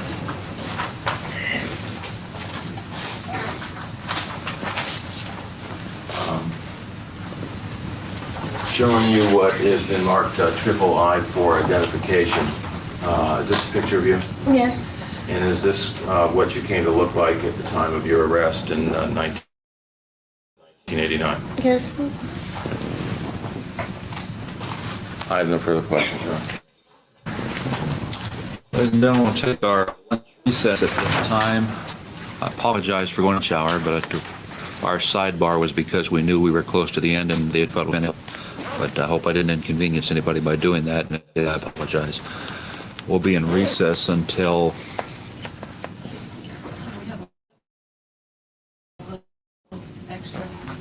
2 o'clock. 5. Please remember the admonition. Don't to discuss the case among yourselves, nor allow anyone else to discuss it with you, nor form any opinions until it's finally 2 o'clock. Thank you. Isn't it true that when we talked to Deputy Woods that you told Deputy Woods, for example, one day after testifying that it was a good day today, I had the jury eating out of my hands? No. Deputy Woods was the deputy that was responsible for getting you prepared and ready to come to court each day, correct? Yes. And are you indicating that you never had any discussions with Deputy Woods about how you were impressing the last jury? I don't remember those discussions, specific discussions about that.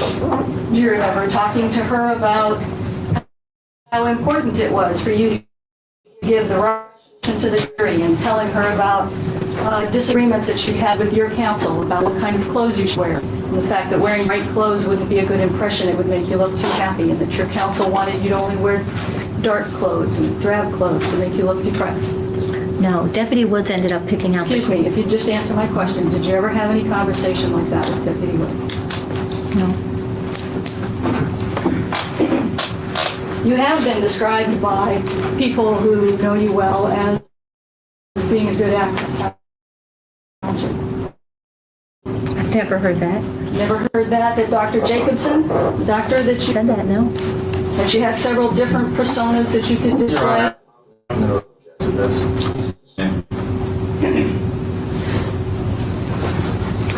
You indicated that just this morning before we broke, that you had not been able to tell anyone how sorry you were. It is true that since you've been in jail, in fact, shortly after the time you were put in jail, that you started writing letters to people, right? I've written letters from jail, yes. You've written probably 100 letters from jail. Maybe over 2 years. In the course of a couple of weeks to a couple of months, right after November the 5th, you wrote many letters every day to friends, to family, to newspaper reporters, to celebrities. You were writing many letters during those. Let's take the 3 months after you were incarcerated, weren't you? I don't remember specifically, but I have written letters, yes. Well, you're not, are you disputing what I'm saying, that you have written probably at least 100 letters during that period? In the 3 months after I was there, I wouldn't know. I don't know of the numbers. Did you write many letters to your friends and to your family? In that specific period of time? Yes. I don't remember. In that specific period of time, who I would have written. Did you write letters to? Corrected some articles. Yes, I corrected articles that I read that were wrong. Okay. And did you write letters to celebrities, for example? I don't know what you're referring to. Did you write to Cindy Garvey? Oh, I don't remember. Did I? I don't know. There was nothing ever preventing you from saying anything about your feelings about what had happened in any of those letters that you wrote, was there? No. You were free to express your feelings about what had happened and how you felt about it, correct? With people shortly after your incarceration, in which you were free to express your feelings about what had happened. Well, I've already testified I wasn't free to express any feelings, really, because I knew the letters were coming in and going out, and that the phone call too, constantly. So I was, and even the visits are listened to. So everyone was pretty paranoid about that. You were advised that the phone calls were not monitored. Your phone calls were never monitored. And you I don't know that. Okay. Are you saying that you felt that you couldn't express any of your feelings about what had happened because you felt that your letters were monitored? Yes. And how would that hurt you or your case to say that you felt sorry for what you had done? How would it hurt my case to say How did that? the fact that you were being monitored prevent you from expressing your feelings like you've indicated? No one would let you express your feelings. Because it just inhibited everything. I didn't know who would interpret those and get copies and switch everything around. So are you indicating that you felt inhibited about talking to people about what occurred? Yes. You did write a letter, for example, to Amy Wallace shortly after you were in jail, correct? That would have been one of the corrections of an article, I believe. And in that letter, you start off by saying, I have pages and pages of notes setting the story straight, incident by incident. In most cases, you have the general idea, but the chronology and the facts are all twisted around. I'll call. We can talk. Neighbors and friends have bits and pieces. Only I know the whole truth. Are you saying that you were inhibited about telling her the whole truth as you saw it? I was just correcting her article. Whatever she said that I felt was wrong, I wanted corrected. Okay. Are you saying that you were inhibited about saying anything that you wanted to correct anything that had been written about you? Yes, because I wouldn't have expressed the feelings that I'm talking about to a strange newspaper reporter. While we're on the subject, we'll come back, but when you say that you were correcting things that had been written, in fact, you made a specific correction with Amy Wallace about what Dan Broderick had said after you shot him. You indicated that Lee, who had testified that he said, okay, you shot me, I'm dead.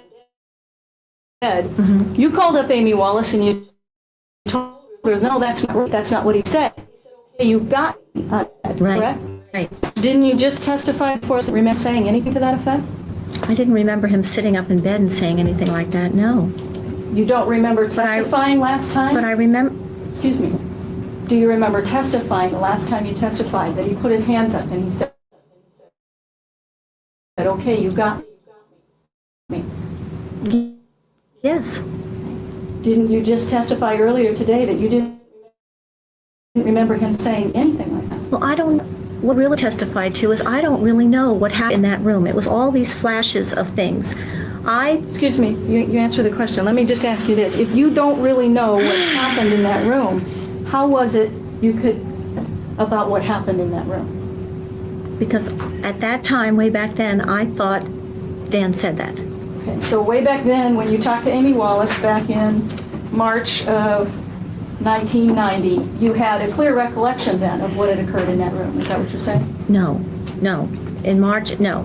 When Lee said that in the very beginning, in November, that I said that, we discussed it. I said, I couldn't have said that because she said I didn't know if I shot anybody, so he couldn't have said that. Did you not call up Amy Wallace and tell her, correct her? He didn't say you shot me, correcting one of her daughters. He said, okay, you got me. Your Honor, that's been Okay. sustained. You called Amy Wallace anyway to correct what your daughter had said, is that correct? Your Honor, asked and answered. Overruled, you can answer that, yes or no. Yes, I guess, if you said I did. And you talked to her about several corrections that you thought that had been in the press that you didn't think were correct, and you wanted to correct the record, right? Yes. And he was not the only reporter that you talked to shortly after committing these crimes, correct? You talked to many reporters.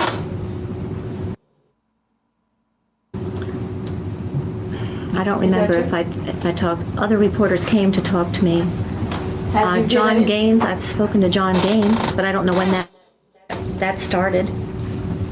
Okay, you've indicated you've given interviews to John Gaines from the San Diego Union, correct? Last year. You gave an interview, or several interviews to Alan Abrahamson from the LA Times, correct? On the telephone? On the telephone or in person? Did you give an interview with Alan Abrahamson? I've spoken to him, yes. And you've talked to Irene Schaefer from the La Jolla Light? Oh, Irene doesn't work at the La Jolla Light. Okay. Did you talk to Cynthia Queen from the La Jolla Light? Yes. And you talked to a reporter from the New York Times? Yes. And you talked to a reporter, author who wrote an article in the Ladies' Home Journal? I don't really remember if I spoke to her on the phone, maybe work. Anyone from People magazine? He was a man.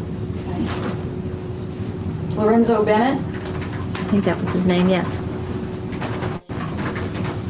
And in none of those interviews, those people have all written articles about what you've said. In none of those interviews did they ever say that you expressed any remorse for these killings, did they? I don't know. Are you indicating that you expressed remorse to these people and they didn't, and they said the opposite in their reports? The remorse that I'm talking about was, what I was sorry for was to Dan's parents, to Dan's brothers and sisters and stuff. I haven't spoken to those people. Was there anything to Linda's family? I haven't spoken to them. Mrs. Broderick, was there anything that prevented you from writing a letter to any of Dan's family or parents or any of Linda's family since the time that you committed these crimes? Yes.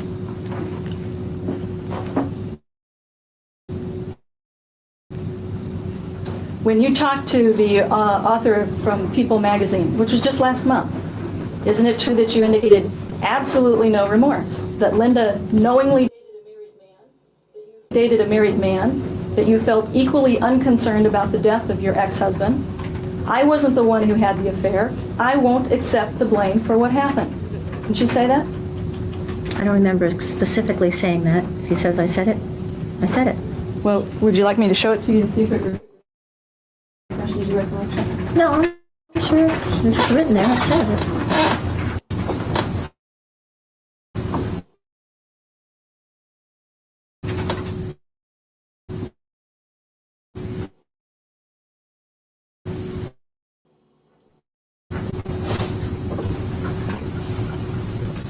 One interview with Amy Wallace. You had numerous interviews with her, correct? Before she wrote a large article about you? This was in the very beginning, so I would have talked to her. I don't remember how many times she might have come there, or I mostly talked to her on the phone, I think. Is it correct when she describes that over the next 6 months you called and wrote often, always eager to talk? Sure, I don't know. I'm just asking you if that's a correct indication of how many times you talked. 6 months from when it happened to when she wrote the article. Yes? Probably yes. And she too indicated in her article that described you as being intelligent, angry, and without remorse. Were those her words? Yes. Well, if that's what she thought, that's what she thought. Well, are you indicating that you indicated something different to her, that you expressed remorse She to her? didn't give me an intelligence test. She didn't know if I had any remorse. Those are her words. She didn't know if I was any of those things. Well, she described that when she talked to you the very first meeting, that you insisted that all your actions were justified. You said, quote, he went off with the bimbo at 40 driving a red Corvette. Haven't we heard this before? Did you say that to Alice? I did say that. You were upset that people were mourning Dan and Linda, didn't you? I was upset at the way that the funeral was handled, yes.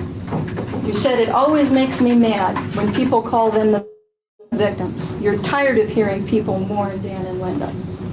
Did you say that? I thought the way the funeral was handled was wrong.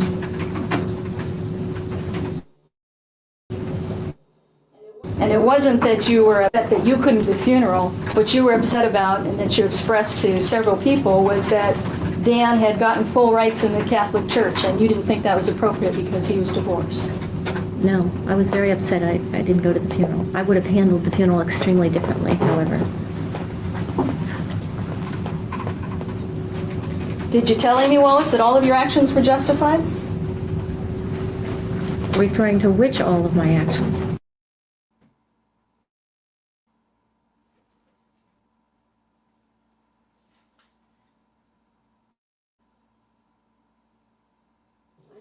I don't know. If she Did said you it ever was a make that quotation, statement to Amy Wallace that all of your actions were justified? I don't know.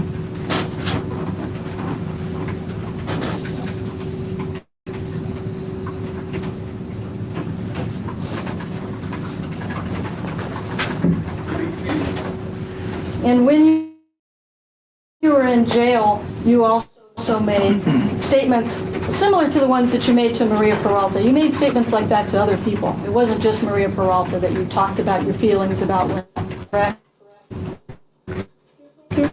Did you make statements about your feelings? I guess so. Did you tell Deputy Woods, for example, similar to what you said to Maria Peralta, that Linda was, quote, a fucking bitch? She was living in my house, driving my car, sleeping in my bed. Your Honor, I'll object. It assumes facts, not evidence. Sustained. I'm asking her if she said that. Your Honor, it assumes facts, not evidence that those are Maria Peralta's words. No, excuse me, I'm talking about a statement you made to Deputy Woods. Rephrase it. Did you make a statement to Deputy Woods that Linda is a fucking bitch, she was living in my bed, driving my car, sleeping in my bed? No, because those are not true, and I didn't make them to Maria Peralta, and I didn't make them to Deputy Woods.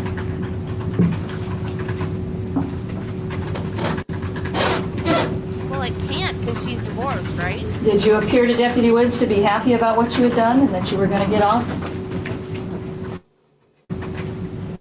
During the 2 years that I've been there, I've appeared to be happy, I've appeared to be sad, I've appeared to be upset. If I appeared a certain way to Deputy Woods at a certain time, I'm sure during certain times I was there, I appeared to be happy, but she may know why. In relation to killing Dan and Linda Broderick, did you appear to be happy about it? No. How about to Dr. Robinson, the psychiatrist that was there at Los Colinas jail? I don't even know Dr. Robinson. Dr. Robinson, he's a black gentleman, often wears a cap on his head. I've never met Dr. Robinson. Never seen a man of that description.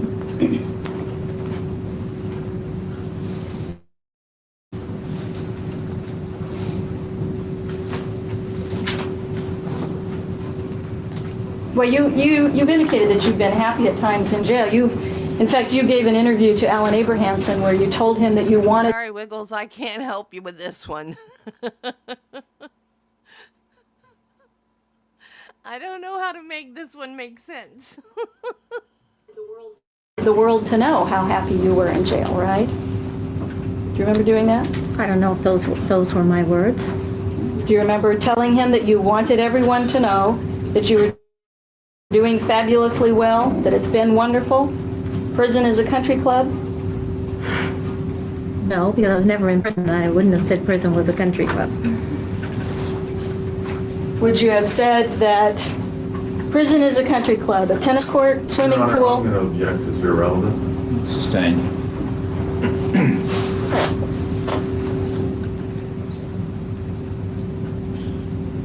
Would you have said anything to him about the fact that being in jail was early retirement?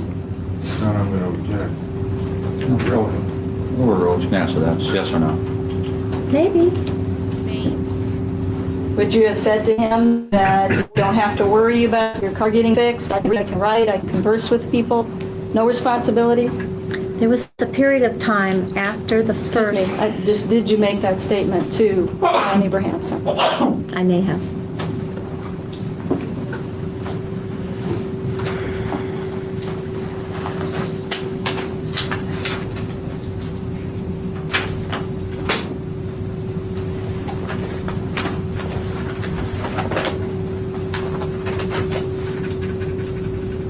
And would that have been approximately March 1991? Does that sound right to you? Yes, it would be trying to think about.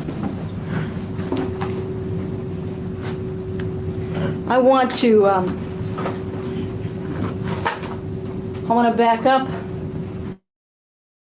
and ask you a few questions about some of the things you said when you were describing your early married years with Mr. Broderick. I'm not going to spend too much time on it. You testified that during the time you were in law school, when Dan Broderick was in law school, you described an apartment that you lived in, and you described this very ugly, rotten place to live in outside of Cambridge, correct? Correct. You didn't tell us about your law school. You moved out to a very nice suburb in Marlborough and lived in a very nice apartment. No, I did state that. Objection. That is argumentative. Sustained. I said it had to do with getting a car, remember? Okay. because we didn't have a car in the beginning, and I said, we got a car, and then we moved. And during the second and third year, then you lived in a very nice apartment complex in a very nice suburb. Is that correct? Different places, because we had to move out in the summer to go to LA and come back to a different place. Different places, Massachusetts, correct. And it was about 40 miles away from Cambridge. Dan had to commute about 40 miles every day on his motorcycle to go to law school so that you and the children could be in a nice suburb, correct? Yes, remember I said that. We had an apartment above ground. Okay. And during that time, you had indicated, and you can correct me obviously if I'm wrong, but you indicated that you were totally isolated from people when you were living during those years in law school. Correct? Didn't you say that? There were other people living in these orgy centers. I didn't know the names in time with them, and I never met them. So I was not physically, there were other people there. I didn't happen to know them. You testified that you were isolated, though, from friends and people during the second, third year of law school? I felt isolated, yes. Isn't it true that you lived very close to a couple of good friends from a college who came over and visited you almost every weekend? That was Dan's friend and his wife. Yes, we knew them. She's going to try to gaslight the prosecutor now. Watch her. Jiggs McCulloch and Sandy McCulloch, they were good friends of yours as well, weren't they? They became friends, yes. Okay. And they would come over just about every weekend. They would visit. Dan and Jiggs would take care of the kids so that you and Sandy could go out shopping and have free time together. Right? Now you said that one of the things that you were really looking forward to after you got married, one of the goals you had was to get to Europe, right? Right.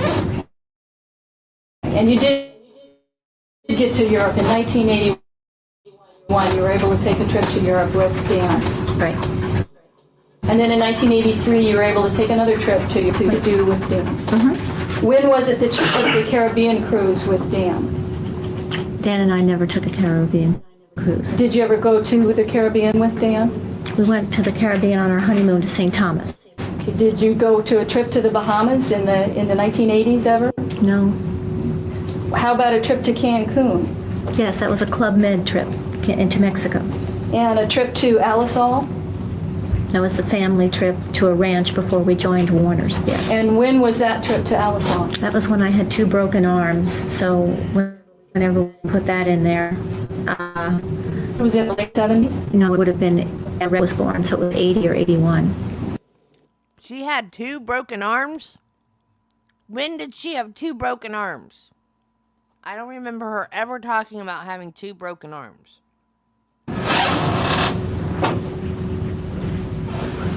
You said, you described the fact that Dan Broderick wouldn't let you be involved in the financial decisions and that he was very dictatorial about that. Isn't it true that you have previously said that you happily let him take over all of the decisions? I've always said that, yes. Okay. You said not being involved in the money saved me from a lot of anxiety, saved me from a lot of worrying. That's exactly right, it did. And So I that never was- argued with that arrangement when we were married. Okay. So it wasn't that Dan was being dictatorial and telling you that you couldn't have anything to do with the finances. It was something that you wanted him to take care of. Right? Well, I never asked him to do it, no.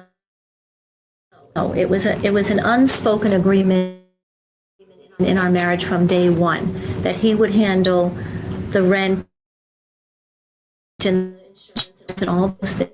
It's what he called, work and work. And that man earned the bill and food and laundry and the children in the house, and never the twain shall meet. I didn't touch anything to do with had anything to do with the laundry or the kids or the food. That was women's work. But I did not argue with that arrangement. And you were happy about that arrangement. That was our arrangement, and it worked well for a very long time, yes. I did not argue about it. You also indicated that Dan had always been an extremely hard worker, right? Very much so, yes. Always, from the very beginning. Medical school, law school, everything. Okay. So, and you described that he basically worked 7 days and nights a week. He'd fall asleep at night with a legal file and just wake up in the morning and do it again. Absolutely. Even when he was a student, he worked there. So during the marriage, he wasn't out there, as in he was providing for you and the children and the family. Yes, correct? we both worked very hard, and we did without a lot for many years. so that he could get his, yes. Those are all correct statements.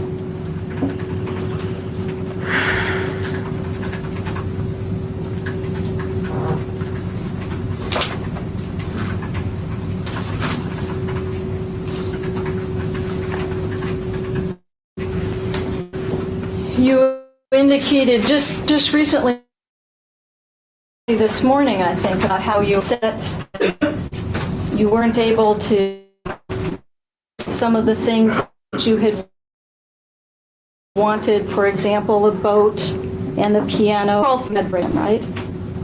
Those were not the things that I wanted. Those were in Dan's marriage encounter as the list of things that he wanted as his possessions and material goals, I think he called them.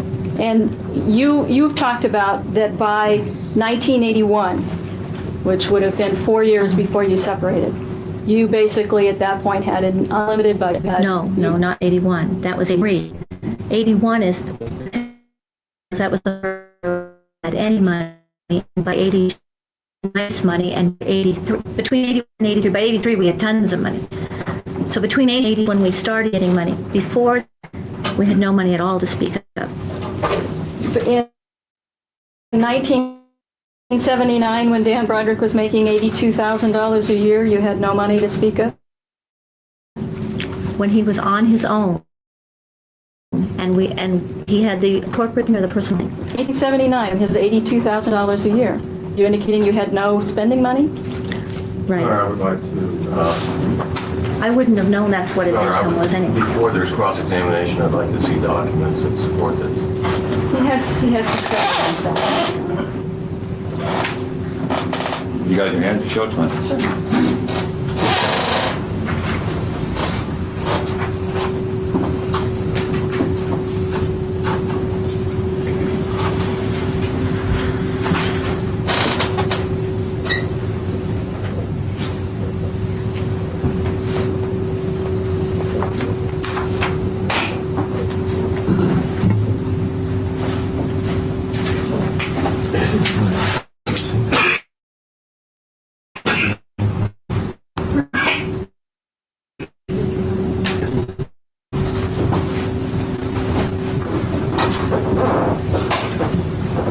In fact, it was 1979 that you put a pool in the house at Coral Reef, correct? Yes, we got another mortgage on the house to do that. I think we did. And did you not tell Jeanette DeWise, who you also interviewed, by 1981 you felt you had an unlimited budget, you had a closet full of $2,000 dresses, you had a $10,000. No. Dan had bought. When did Dan buy you the Lynx fur jacket? I don't remember. You don't remember? No, I don't. So it could have been at that period of time then. But what you said previous was after 83. I thought I've always said the same thing. In 81, we started having money. That's why we went to Europe. But we went to Europe and switched houses and got you rail passes. It wasn't what you'd call a luxury I understand. trip. You've explained that. I understand. So what you just said that I said to someone in 81 is incorrect. That's not right. I didn't have those things in 81.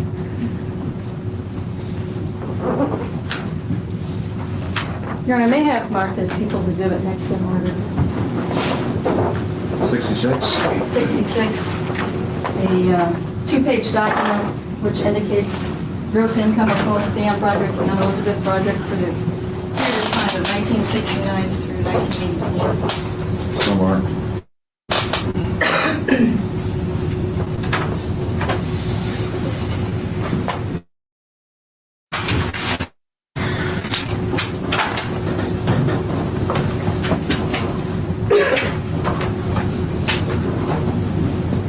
Do you recall being shown this document during the course of the divorce trial? No. Summarizing the income? No.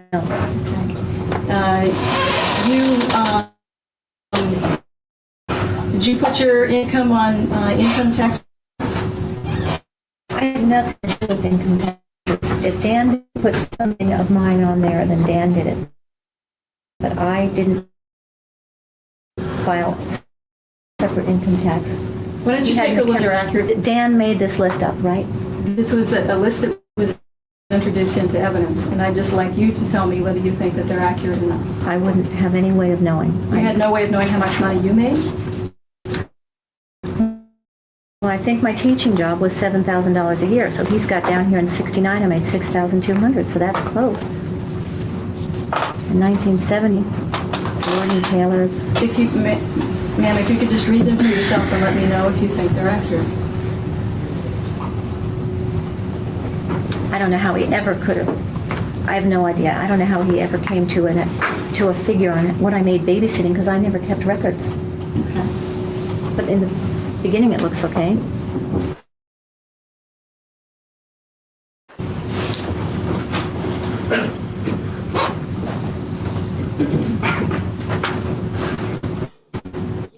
You have to lots of different people over the course of years, right?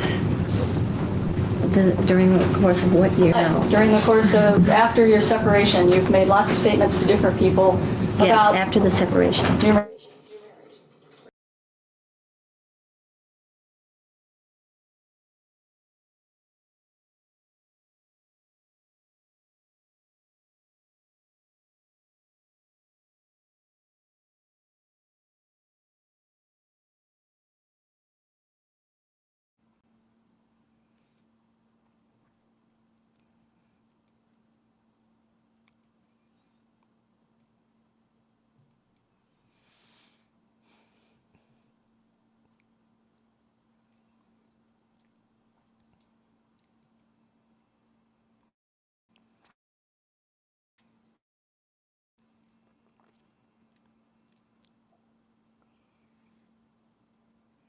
So if she was working, like she said she was, and she gave her money to him to put him through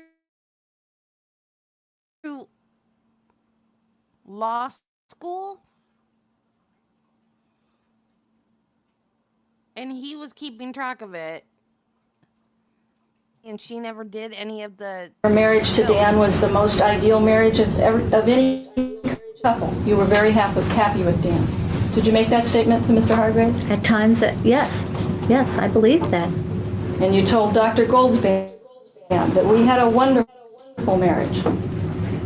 Is that it? I thought so. I thought we did. You told Dr. Robinson we had an ideal marriage until Linda came along? Yes, probably.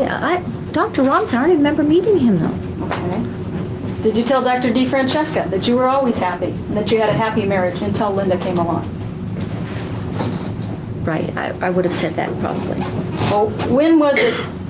I'm a little confused. When was it that you started describing your marriage as being rotten from the beginning? Exactly at the time you're on. When we separated, I then withdrew my consent for Dan Broderick being in control of everything. Until that point, I totally consented in our marriage to our agreement that he was in charge of everything. And when he walked... Excuse me, wait a minute. Maybe perhaps you misunderstood.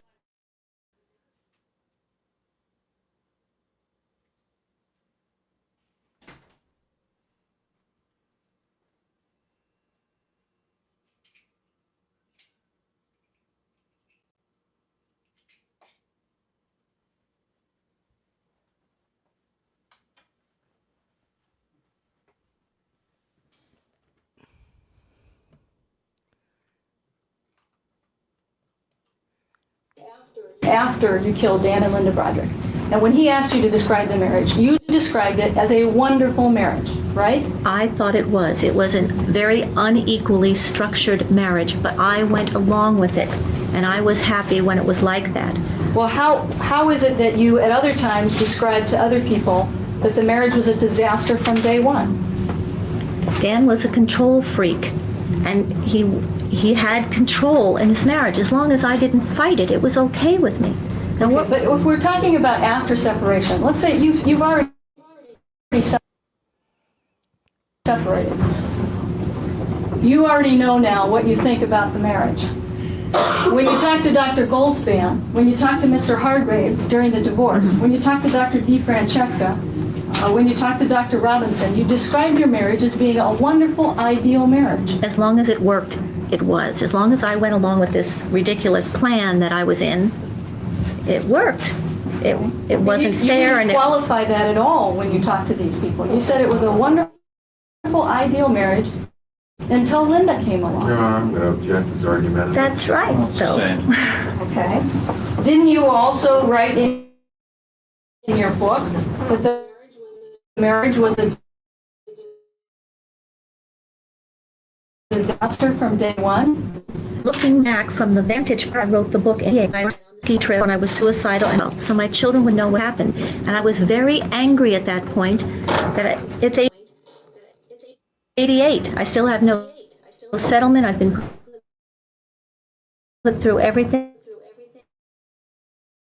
And wasn't it 1986 when you talked to Bill Hargraves, when you were going through the divorce, when you were angry about things, when you told him you had the most ideal marriage? Previous answer before she asked another question. Overrule and argumentative, it's asked and answered to stand on that grounds. Go ahead.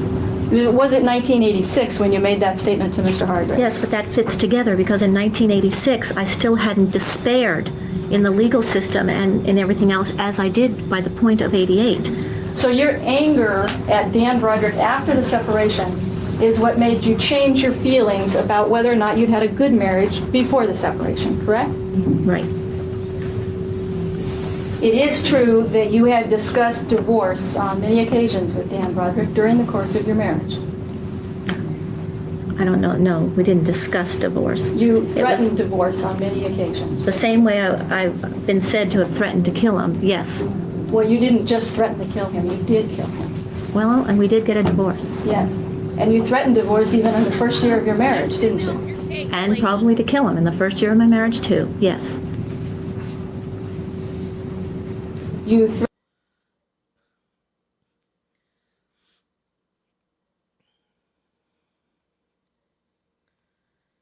Yeah, Robbie, if you file jointly in the U.S., only one of you have to sign it. I do our taxes, and only I'm the only one that signs it. Travis doesn't sign it.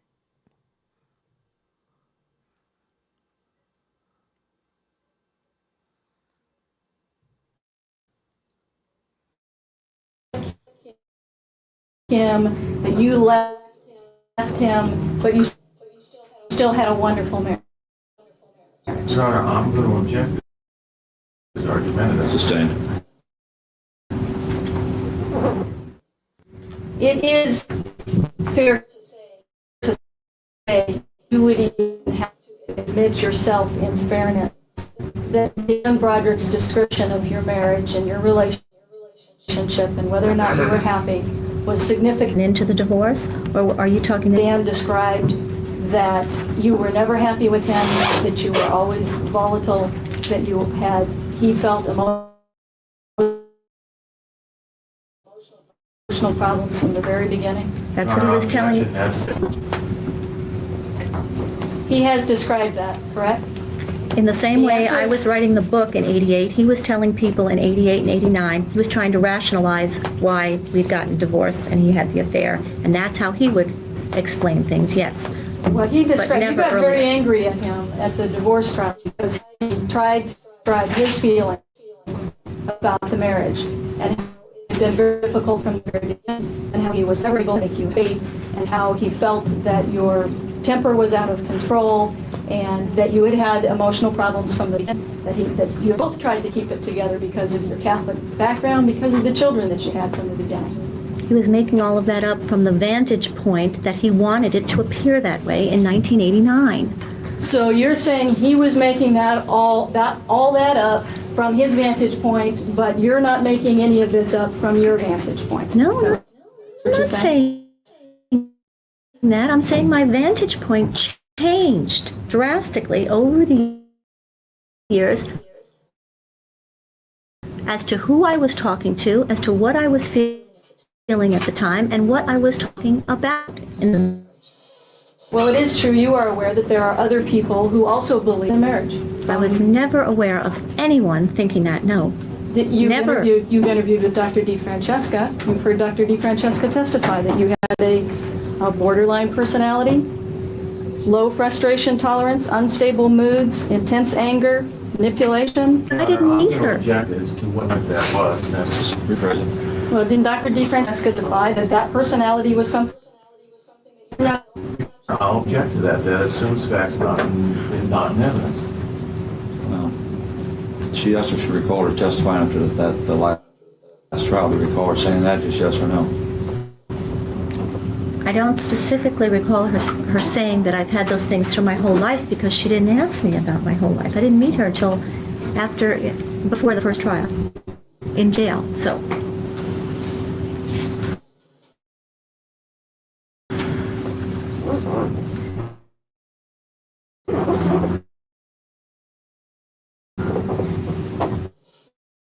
You described to Jeanette DeWise, who works for the Reader and had an extensive interview with you, that you were very resentful from the very beginning. Correct? You were resentful that you had to. I know that he expected you. What are you doing?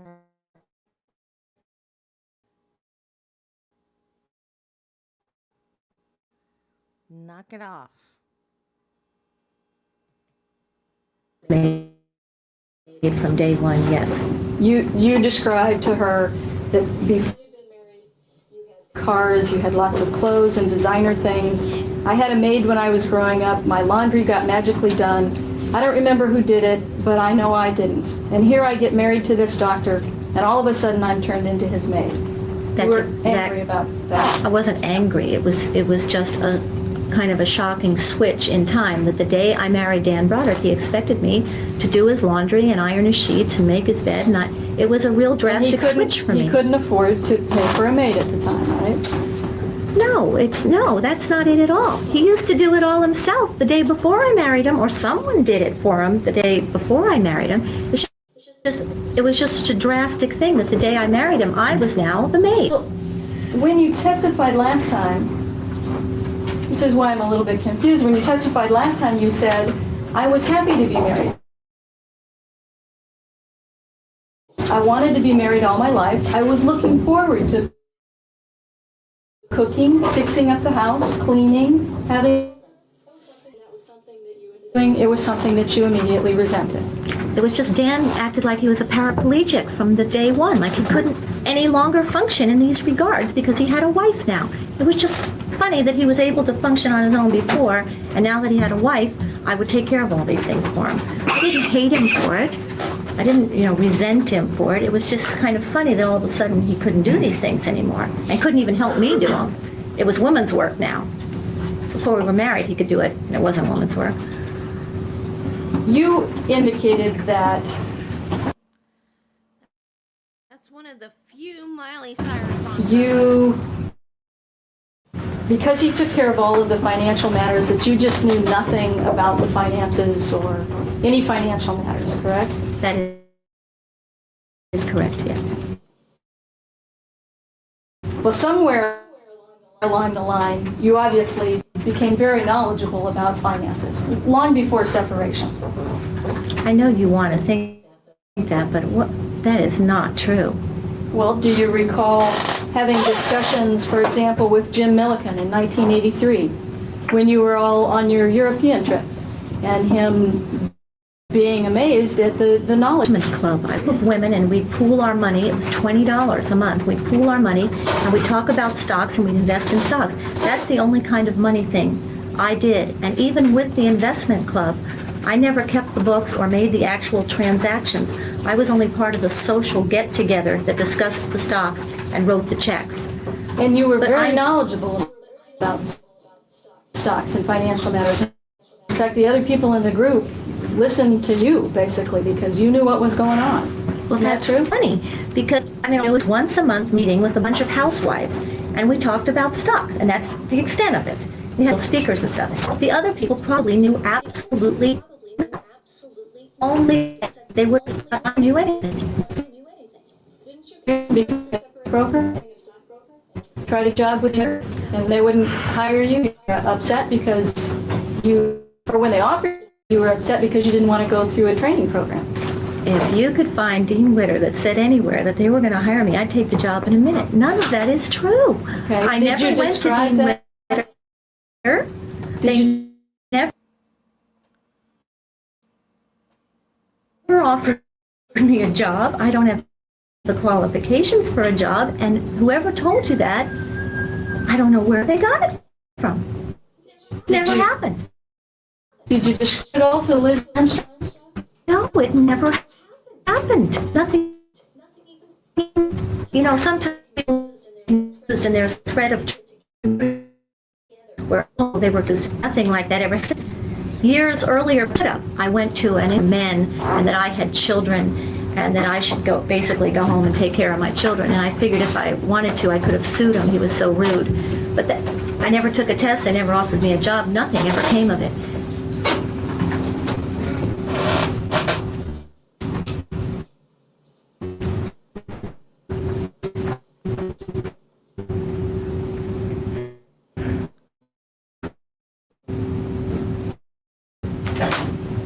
Just so that it's clear, you're indicating that you never had a conversation with Liz Armstrong about applying for a job with Dean Witter, and that you never got the job because you refused to go through the training program and refused to work on a commission basis? You never had that discussion with Liz Armstrong? I read that Liz Armstrong said those things. Those things never happened, not even close. Nothing even like it ever happened. I'm telling you, if they had offered me a job, I would have taken it.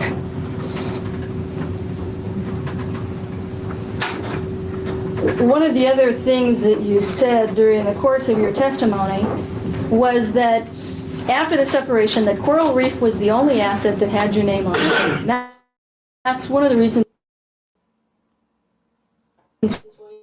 why you were so upset that it got sold. It was the only asset that had your name on it. You were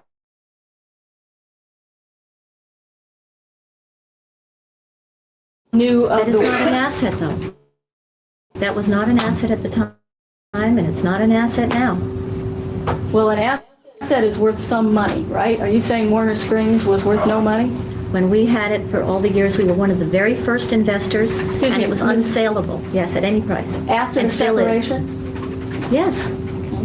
You were aware of the Fairbanks Ranch lots, and you knew that your name was on those lots, and those were definitely an asset. The Fairbanks Ranch lot that had my name on it was sold before the separation, I believe. You can correct me if I'm wrong.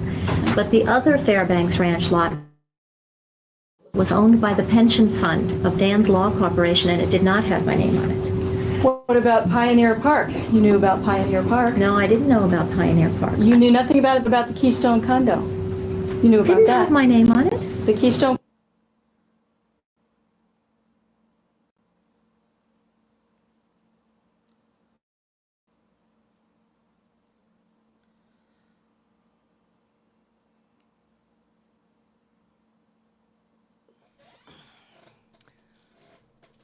I hate this website so much.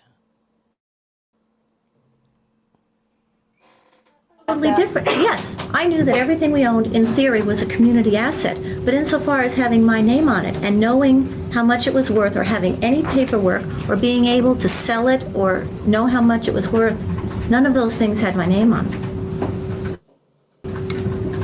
And even if whether or not they had your name on it, you knew that they were community assets. You knew that Coral Reef was not the only community asset that was being sold, correct?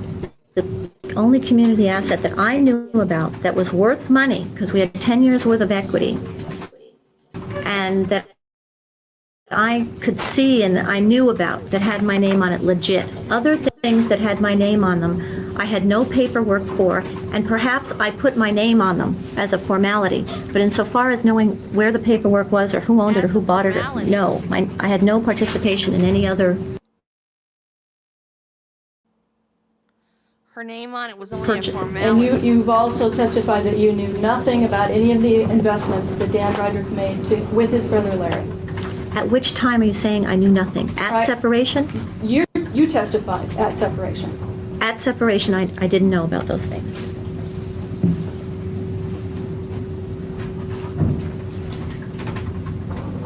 You knew that you had your name on the Cayades Yellow house. Yes, but I also knew it had no equity. Well, it had $143,000 worth of equity in it. But that's not really equity when you're talking... $143,000 doesn't sound like equity? I don't think so. If you consider 6% real estate, whatever, to sell it. And when you buy a new house and the down payment isn't really enough equity, so that if you sold the house and went through the taxes and the fees and the points and whatever you do, you wouldn't have ended up with any money out of that house.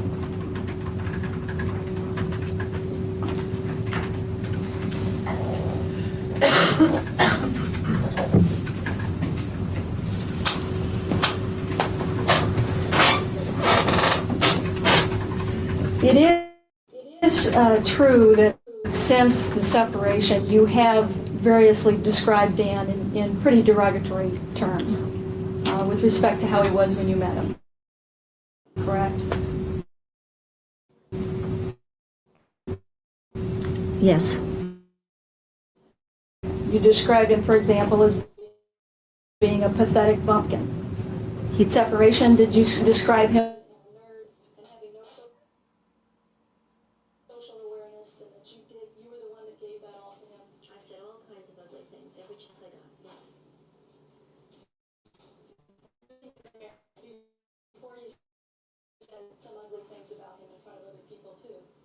An asshole.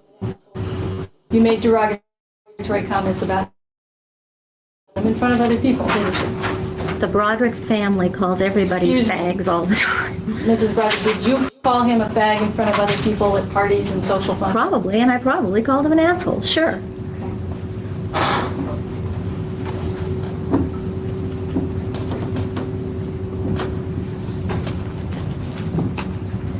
Wasn't it your testimony that you never used bad language until after the separation?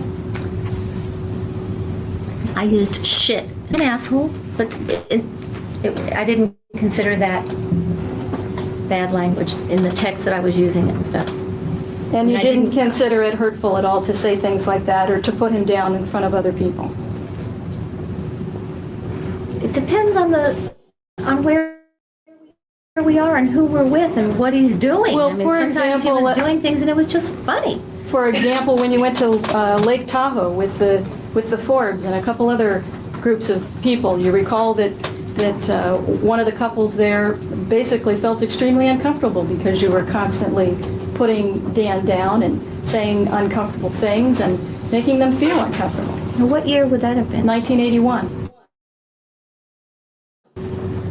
I know that you interviewed someone who in 1989 or 90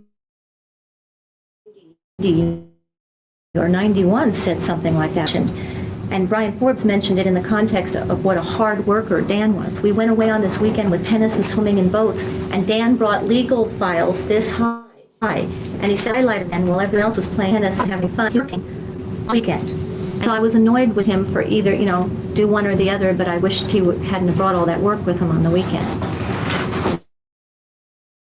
Well, you were obviously annoyed enough that you were making other people feel uncomfortable and making that in 1991. Facts, not in evidence, and argument.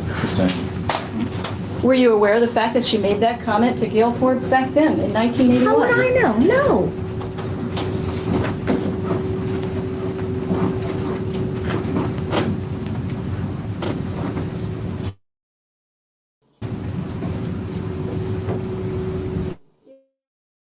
It is true that when you had disagreements, complaints with Dan Broderick.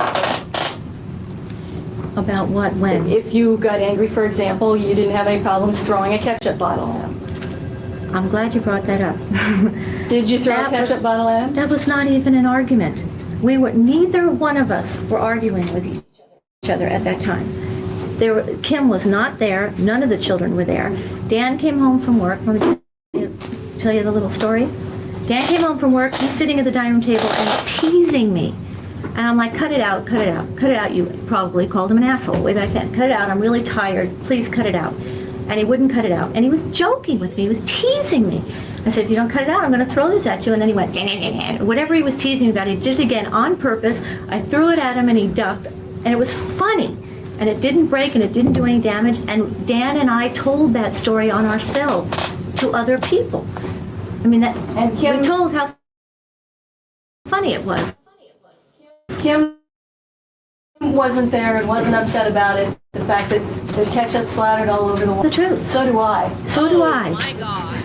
That might be a good place to take the afternoon recess, ladies and gentlemen. Your Honor, and I'm going to ask that she be admonished in front of the jury. If she wants to argue her case now, Your Honor. She's not arguing, Mr. Early. Take a recess. Will 10 minutes give you folks enough? We've got a late start. We'll be in recess till 25 minutes after 3. And I'll ask for the rest of my witnesses that she not glare at them when they're on the stand, Your Honor. We're in recess, ladies and gentlemen. Please remember that Mr. Early, knock it off. We're in recess till 3:25, ladies and gentlemen. Remember the admonition. Be seated, come to order. This court is again in session. Matter of the people of the state of California versus Elisabeth Broderick. Court finds all members of the jury panel are present. All counsel are present. Ms. Broderick is present. You may proceed, Ms. Wells. Thank you, Your Honor. Ms. Broderick, you described during the course of your marriage your pregnancies. You indicated that you had 9 pregnancies, correct? Yes. You by way of a voluntary abortion, correct? Yes. Your Honor, there was an objection before trial that she said I can't. Your Honor, excuse me. I'd like to be heard on this. Both of you approach the bench.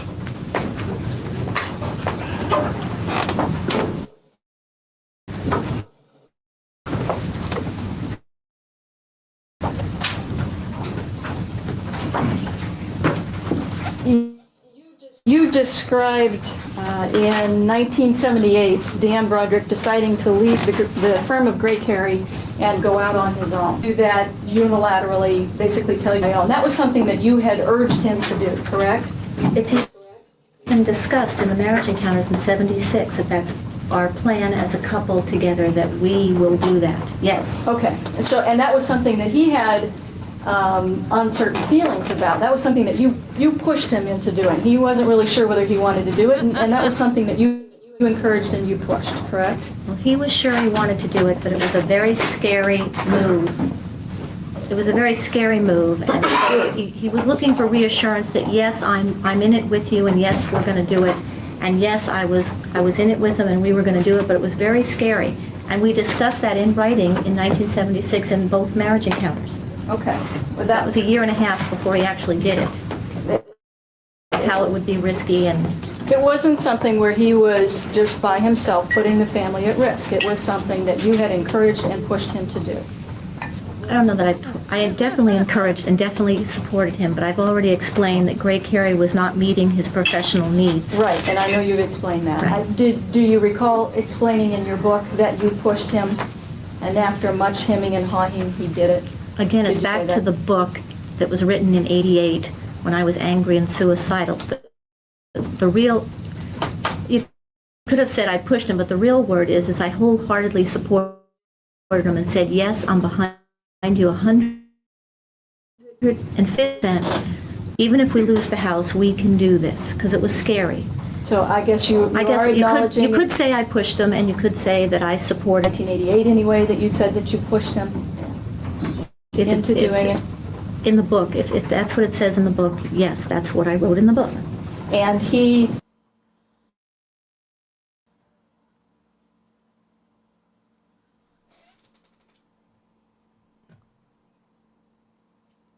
out some very simple furniture to decorate his office, and you were the one that encouraged and pushed him to buy the very expensive furniture so that his office would look right. Right. I wanted to say if we were going to do it, we were going to do it right, and that's exactly the time I went and got this resale license I described earlier, because I got the furniture for his office half price with that resale license.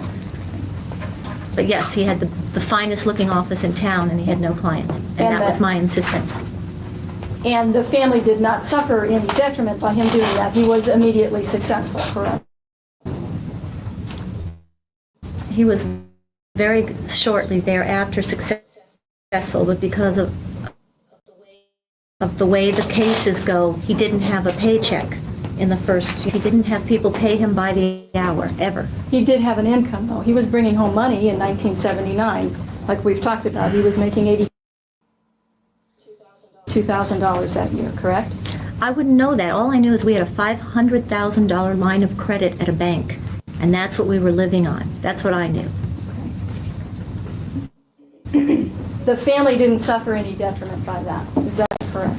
You didn't have to move out of your house. You didn't have to sell any furniture. You didn't have to go live in an apartment. In fact, in 1979, that was the year that you were able to put a pool in the backyard, correct?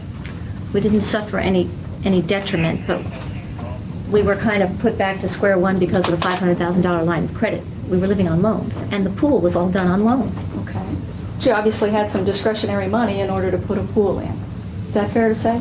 I wouldn't know that. Dan made those decisions. Dan got some kind of a mortgage. I knew nothing about that, but yes, it would certainly appear so if you put a swimming pool in. If you knew nothing about it, how do you know that he financed it by way of a mortgage? The swimming pool? Yes. Because I think at the time of the swimming pool, he refinanced the whole house or something and got a whole new mortgage that included money for the swimming pool. Well, how is it that you knew that if you knew nothing about the finances? Because I would pick up, in passing, things like that.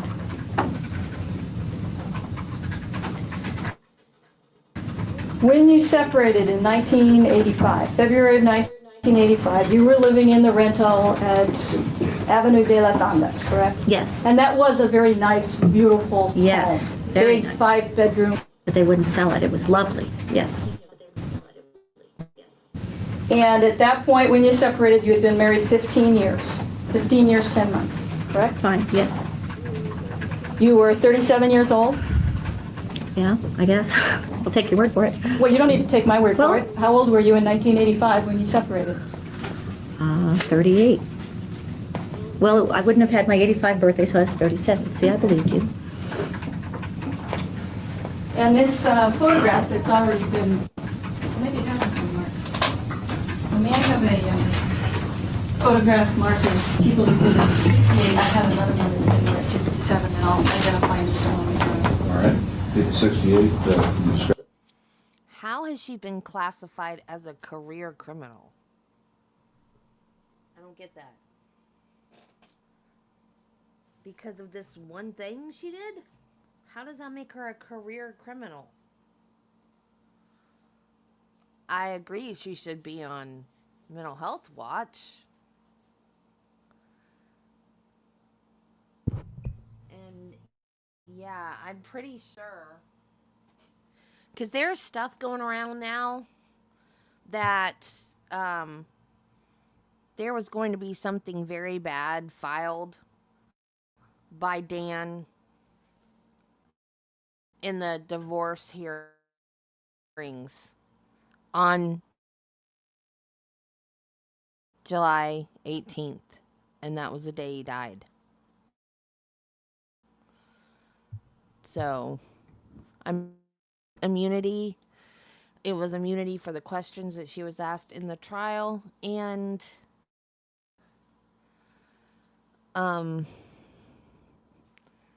she didn't answer truthfully anyway, so she has no immunity.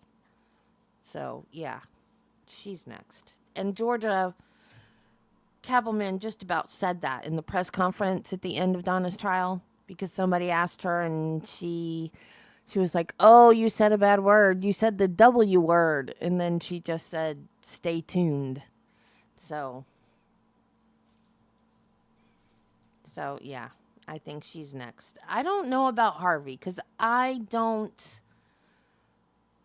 think he knew beforehand. I think he knew afterwards.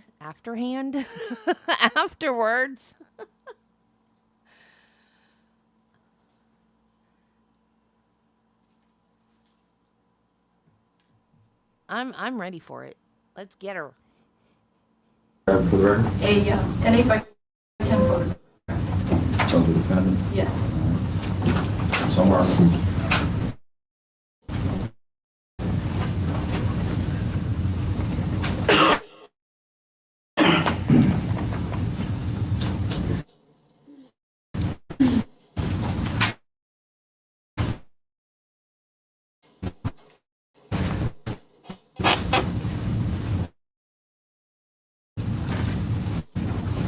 This photograph, a line, in order to please Dan Broderick, you had grown your hair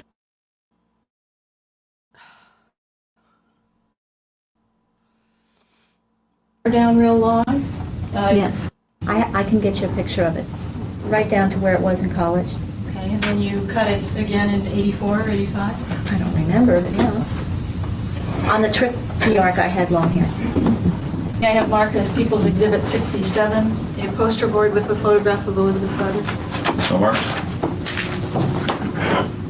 Showing you what's been marked as People's 67. Do you recognize that photograph? Yes. And when was that? I've never seen it before, but I recognize myself.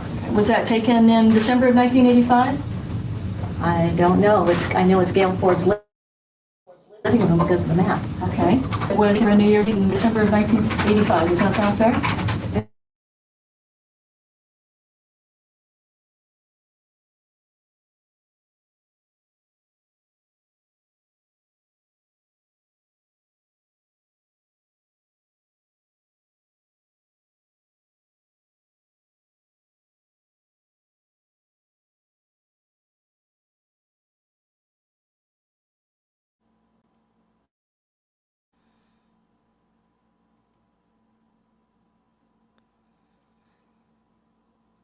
Well, I didn't watch Charlie's trial, but apparently there was more talk about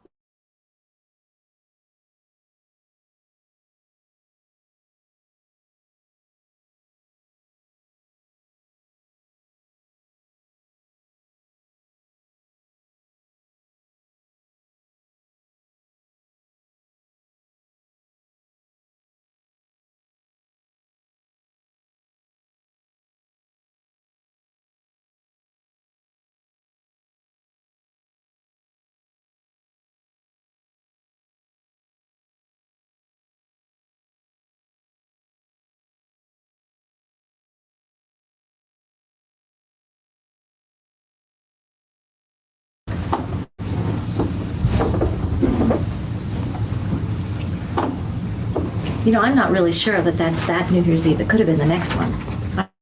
I'm not sure. Okay, so you're indicating it could have been New Year's Eve of 1986. Is that what you're indicating? Yes, it could have been. Okay. When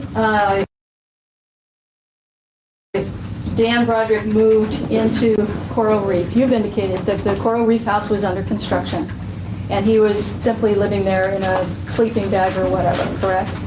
Yes, the construction was the ground floor. The bedrooms were untouched. And at that time, around the time of separation, excuse me, strike that, let me back up. Several months before you separated, before Dan Broderick moved to Coral Reef, you had actually left for a period of several days, just left the house, essentially disappeared as far as the family was concerned, and you're gone for several days, right? No.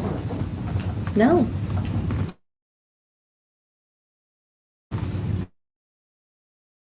You don't recall at any time leaving and going and staying at Vacation Village and staying away from the house, Gail Ford's house, afterwards, and telling her that you had just left and you've been staying at Vacation Village and living out of your car? Unless she's talking about the time, I don't know. I don't remember Vacation Village, but I know I was homeless for a little while there in June, where I would have had to look for a hotel. But prior to separation, several months before February of 1985, you left the house and you were gone. No. In fact, Kim described you being gone for several days, just disappearing, and the kids didn't know where you were at the time that you moved into the house, which would have been September of '84. No. That never occurred? No. Did you ever go over to Gail Ford's house and tell her that that occurred? No. At the time that we moved, Dan and I had a fight the day that we moved because we had lived in our house for 10 years. He put his personal belongings in the red Corvette. Excuse me, I know, Ms. Broderick, you've described it true that when you left for... No. No, were you going over to Gail Ford's house, going down to Dan's house to check on him and the I kids? read that in her thing, but I don't remember that. Okay, so Gail...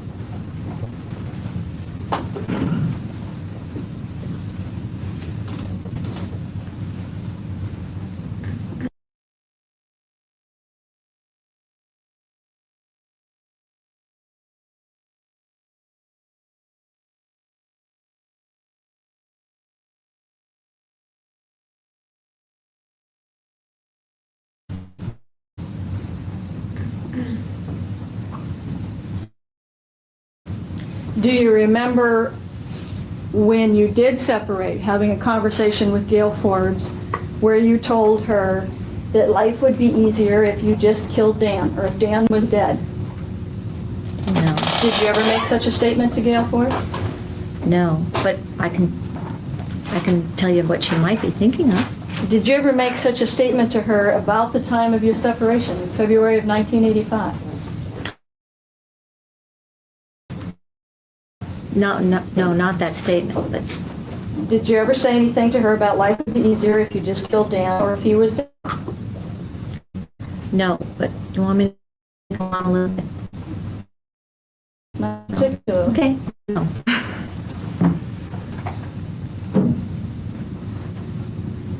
And I don't mean to be rude by cutting you off, but counsel can ask questions on redirect if there's something else that you'd like to. I think Judge 80 food ACLO, and that house did cost $1,000. The property cost $650. I believe so, yes. And at that time, Dan and all 4 children, by that time, were all living at the Coral Reef house, correct? Yes. Now, I was there every day. When you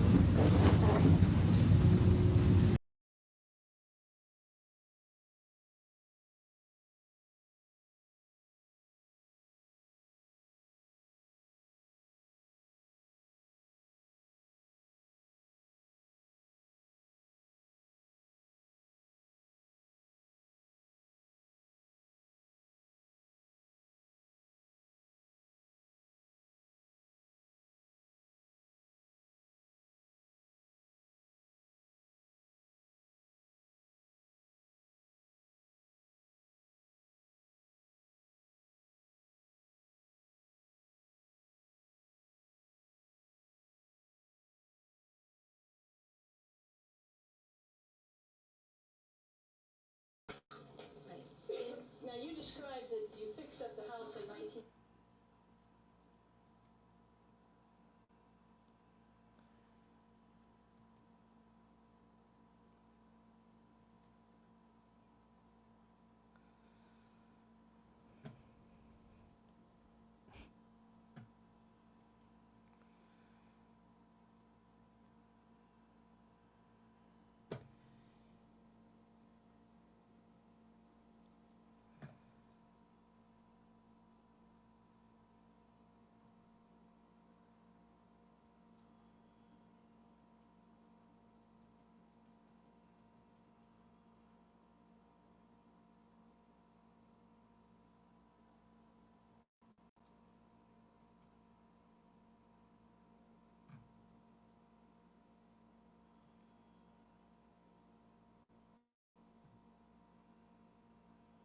The whole page just went unresponsive. I couldn't even pause it when StreamYard crashed.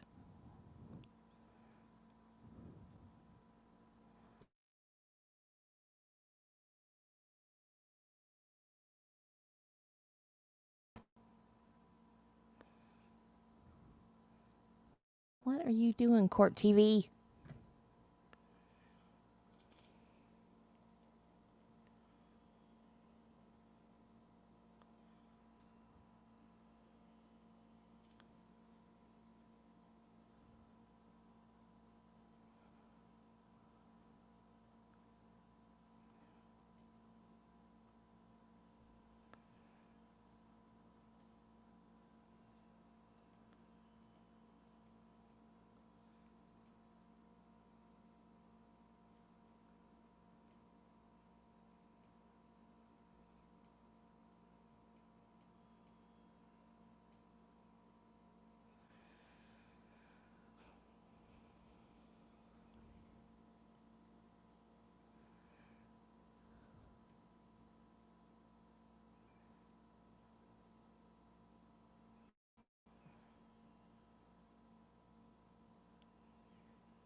Did you ever make such a statement to her about the time of your separation in February of 1985?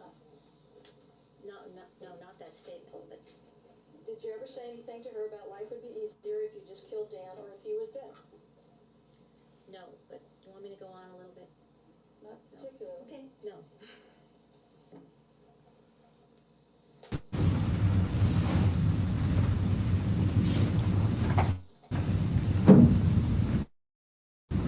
Come on, StreamYard. And I don't mean to be rude by cutting you off, but counsel can ask questions on redirect if there's something else that he'd like to bring up. Okay, fine.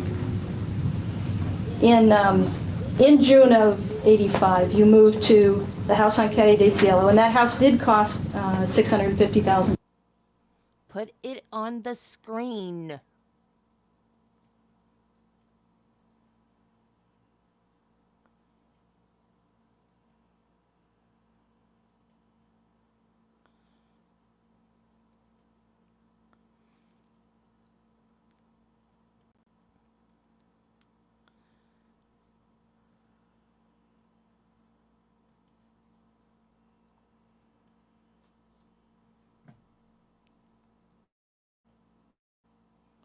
The property cost $650,000, correct? I believe so, yes.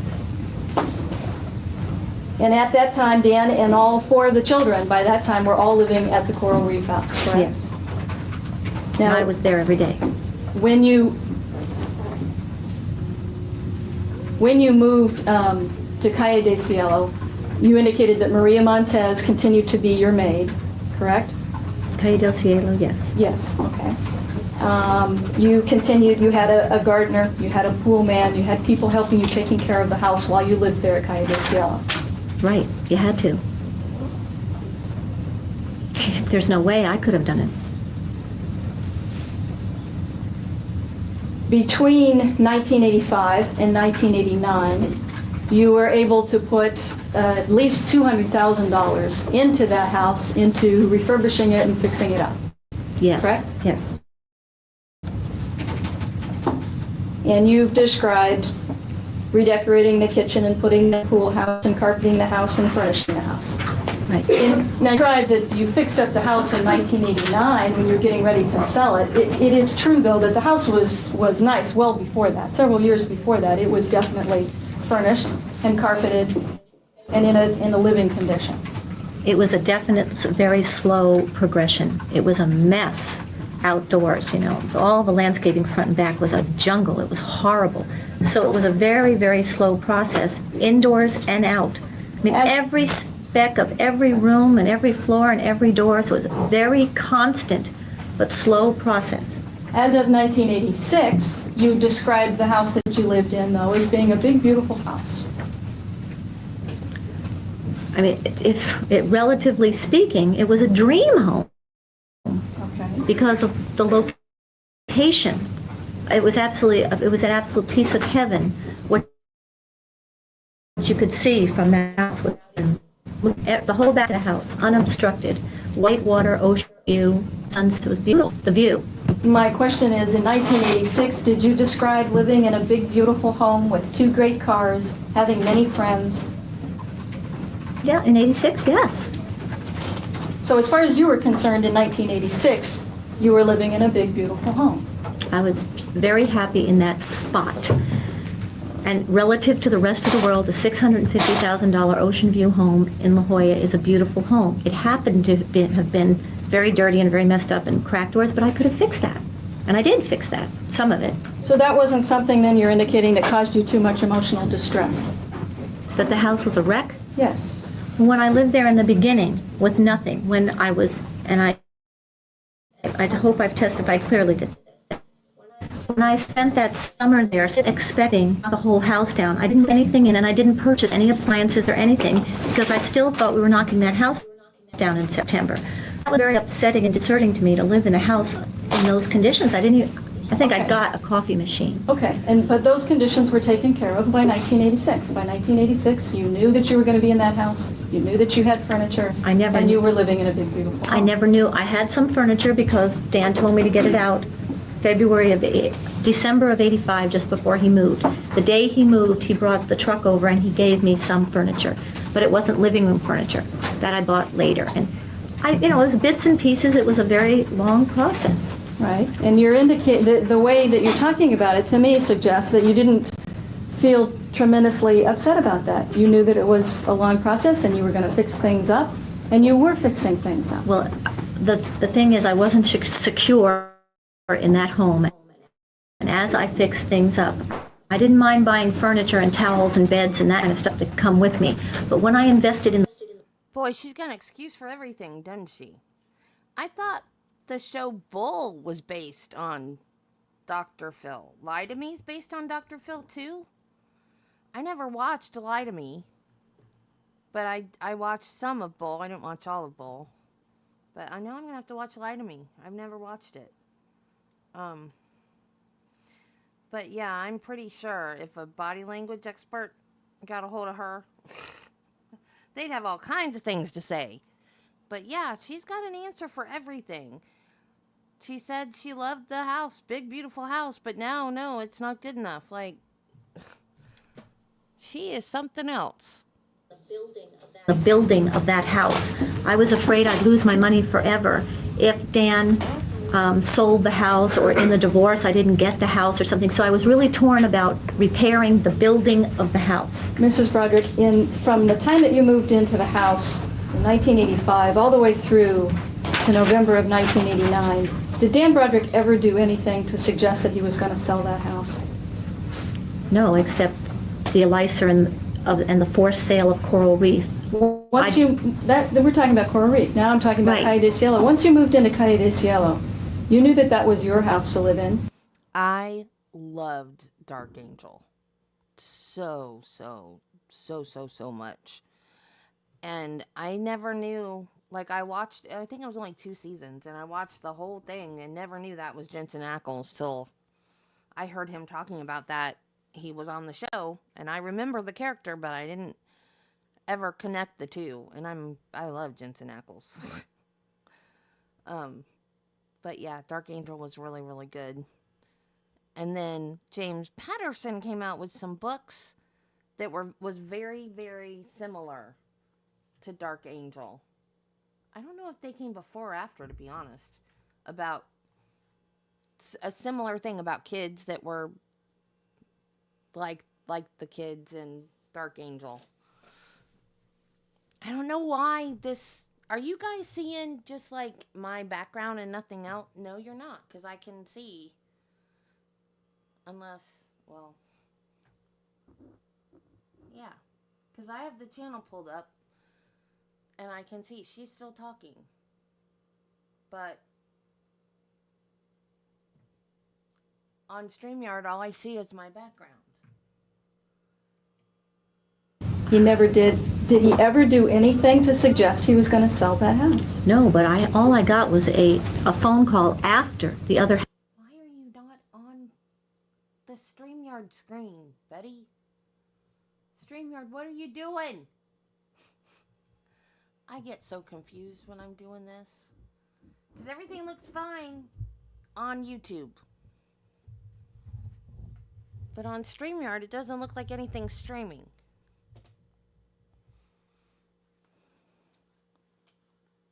I don't know why. Yeah, Maximum Ride.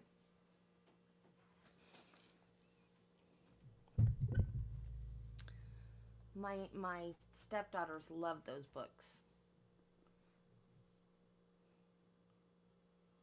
Why are you not showing up on StreamYard?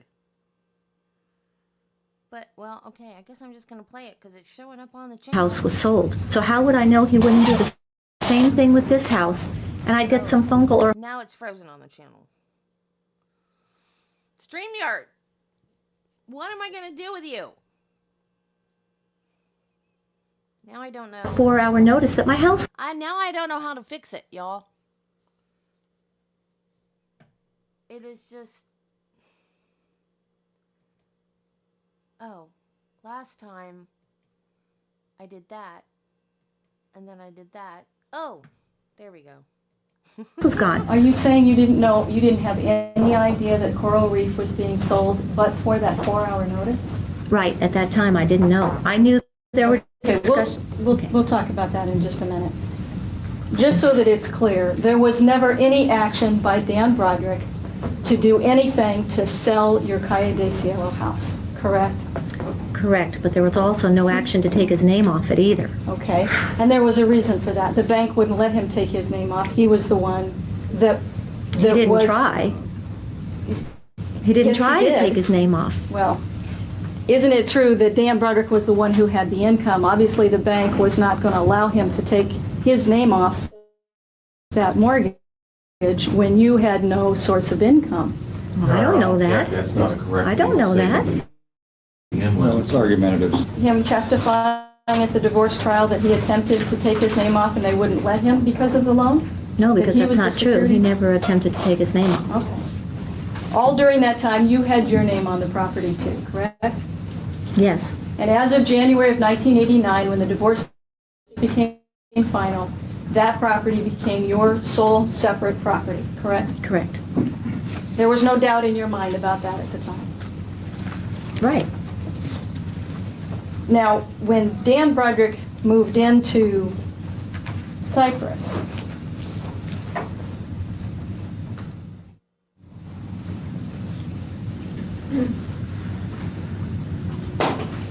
the bulk of the furniture that had been at the Coral Reef house went to you. And he moved into Cyprus with just a fairly small amount of furniture, correct? No, the bulk of it didn't go to me at all. The bulk of it went with him, but then he bought all new furniture. Well, did you see the shape of his house when he first moved into it at Cyprus? No. You never went into the house at Cyprus when he moved in 1985? No, not really. I know it was old, but I didn't ever, no. You just marked one picture, People's Exhibit 69. Which is a 5x7, 4x6, excuse me, photograph of the living room. People 69.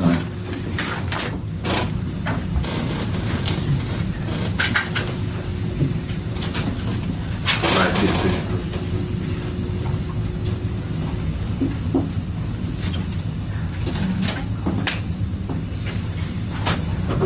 If you just take a look at this picture, and if you can you indicate, does that look like the Cypress house and the condition of the living room when Dan and the children moved in? I wouldn't know, but I recognize my love seat, my sofa, my table set, the lamp, and our family's large screen TV there. And you described that, with respect to the furniture, that you got a threatening letter from Dan about taking the furniture or else he was going to sell it? Something to that effect? Yes, I think that's what it said. I think it said, get your junk out of the garage. May I have marked as People's Exhibit 70? 70? One-page letter dated November 26, 1985.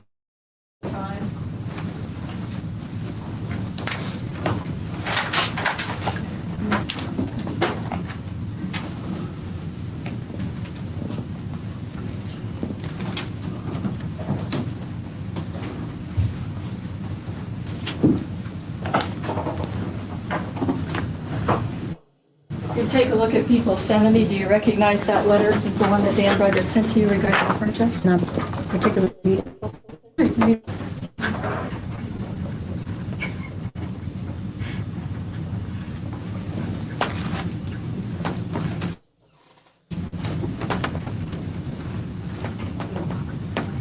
Okay. Is that the letter he sent to you regarding the furniture?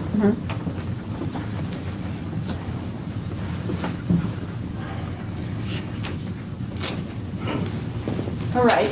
In this letter, he indicates to you, I understand there are several pieces of furniture at Coral Reef that you would like moved to your house on Calle de Cielo. I will arrange for this as soon as you provide me a list of what you want. I am well aware that you want the desk, armoire. I'm going to object to reading the letter. I want to ask some questions. Sustained. Ask questions about it. Okay. There's a list of property here that you said you were well aware of that you wanted. The desk, the armoire, the love seats, but I'm not sure about the piano, the living room couch, the dining room set, the pewter flatware, the red easy chair and stool, the pink swivel chairs, the antique love seat, the coffee tables, the sofa table, the end tables, the table lamps, the cibus, the corner cabinet. Your Honor, I'm still going to object, Your Honor. She's reading the letter. Sustained. Best evidence.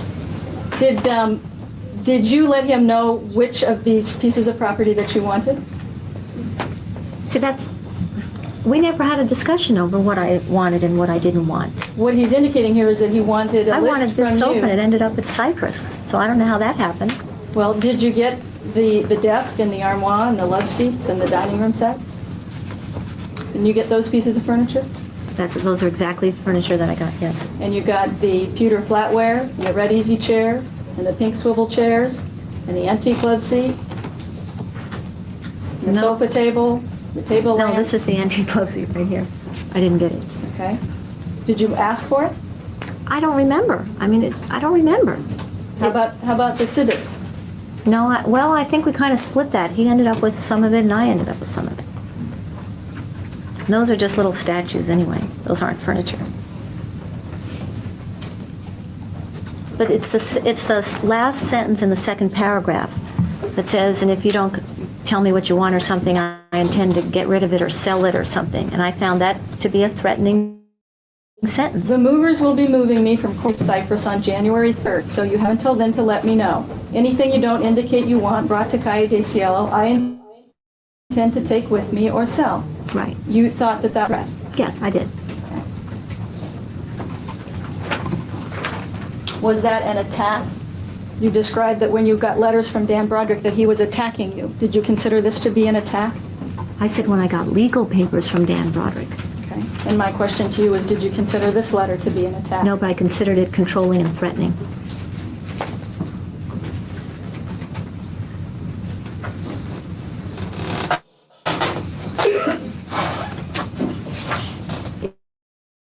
It is true that there was a period of time when you did not want furniture in your house because you were fixing it. Knocking it down.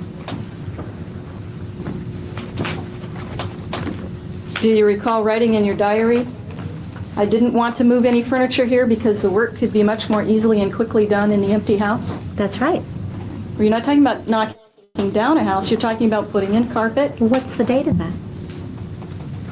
Well, obviously it's sometime before you got your furniture. Well, it's probably in the summer that I didn't want to move any furniture in because why? There was going to be extensive work, if not cut.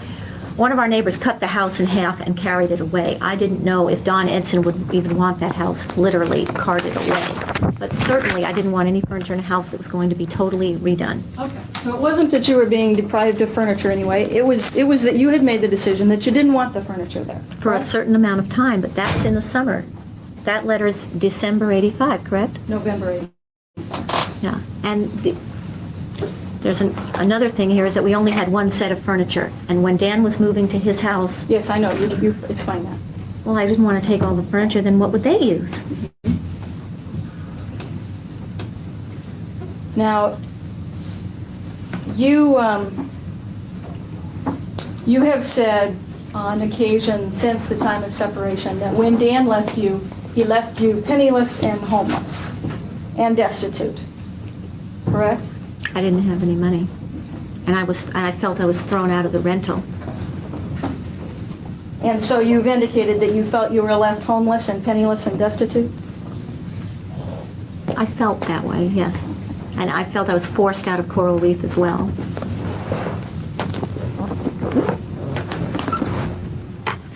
Before you had your motion for support, when you hired Mr. Hargraves, you filed a summary of your expenses in 1986. Mr. Hargraves did that. And that was based on your expenses. You gave him all of your checks, and he went through all of the checks, and he marked the date, and he marked the check number, and he marked the amount and what you had spent them on, correct? Absolutely not, no.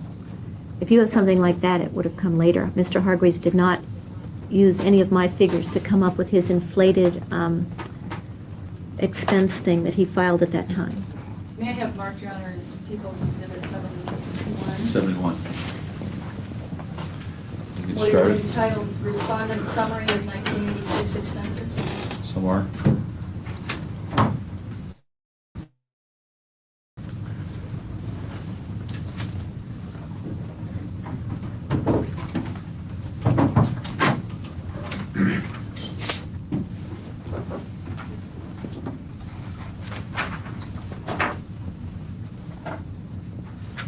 Showing you People 71. Is that a summary of your expenses for 1986? This is a Tricia Smith thing, no? It says Harvey Freeman. Okay, but it's in 287. Okay, now what's the question? The question is that a summary of your 1986 expenses? Yes, but this was done after the December 30th court hearing. Okay, so you're just indicating this was filed after the hearing, but this is an accurate reflection of your 1986 expenses, correct? I don't know. You know. Well, there are... If he did ask for copies of my checkbook register, and then one of his secretaries put that together. I never used that. Hargreaves was a goner by that time. Okay. I never Did he make a referred to summary of your expenses based on your checks? Are these your check numbers, check date, and what you wrote the check to, and what the amount was? Yes. And the total expenses, the money spent by you in 1986 was $220,000. Well, see, let me look at this. That's, I don't know where I would have gotten it from. Okay, you're adding in the mortgage payments on the Del Cielo house. I never would have received that money. Dan kept that money out. Okay, was the total, obviously that was a payment that was being made for you, correct? A lot of those things were payments that Dan made for me, right? So see, that it doesn't add up like that. Isn't the total expense, are you saying the total expenses of $220,000 is not correct? I don't know if it is. Well, if you want to take the time to look and add it up. Okay, let me first see what this is.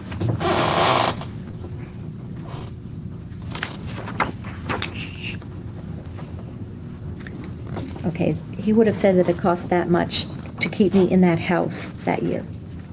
But I didn't pay these bills, so, and I never had this money. A lot of it. Some of it I did. The checks came from your check register. That's where he got the checks and the check numbers. Obviously, you had made those payments. Isn't that correct? I don't know if that's correct. I know he asked for my checkbook thing to make something, but I don't know if he used it for this.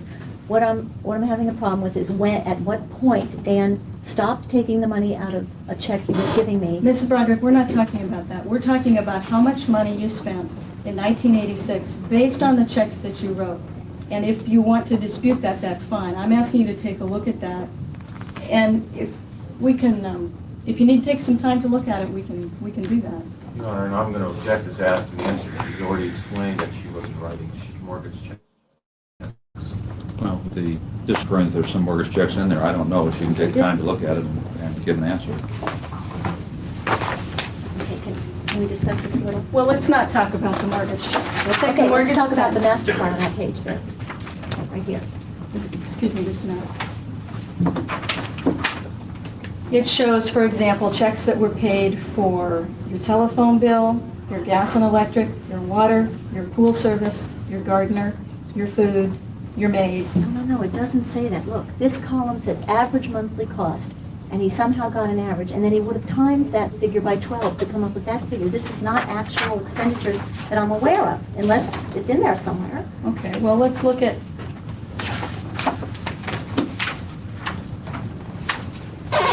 pool service, number 19. Doesn't it give a check? The date that it was written, January 6th, and the total amount. Right. There's a total down at the bottom for all of those payments you made that year for the pool service. The total is $936. At the front where he makes a summary, he puts the exact amount of $936 that you paid for pool service. Now he goes through and does that based on your checks for every one of these and ends up with this total. Are you sure? Are you sure? Because If I'm you would not like- sure. If you would like to look at this and If you're challenge it. sure, I'll believe it. Okay. If that's what that says, and you're sure that's what that says, I will believe it. Did you spend $37,000 for clothes in 1986? I don't know. And if I spent it, it could have been on credit cards that I didn't pay for. See, does that say these are things really paid for? Or are these things purchased and not paid for? And I'll believe whatever you tell me.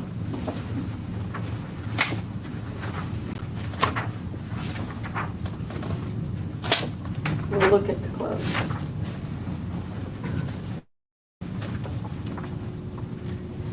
Check number 3329, date January 6th, payable to J. Magnan, amount $50. Okay. Okay, now are you indicating that that's not a check that you wrote? No, I'm saying if that's what this says, I will believe every word of it, but I couldn't have agreed earlier until you show me things. Okay, so looking here at clothing and at all of the checks that you paid, that you wrote. And some of this stuff isn't, well, anyway, go ahead. A lot of this stuff isn't clothing, though. Any store that he has down there, like Neiman Marcus, is linens, a lot of it was, and Nordstrom's probably clothes, but I. Magnin had other departments, and Saks has other departments, and I told you I had to buy everything for this house.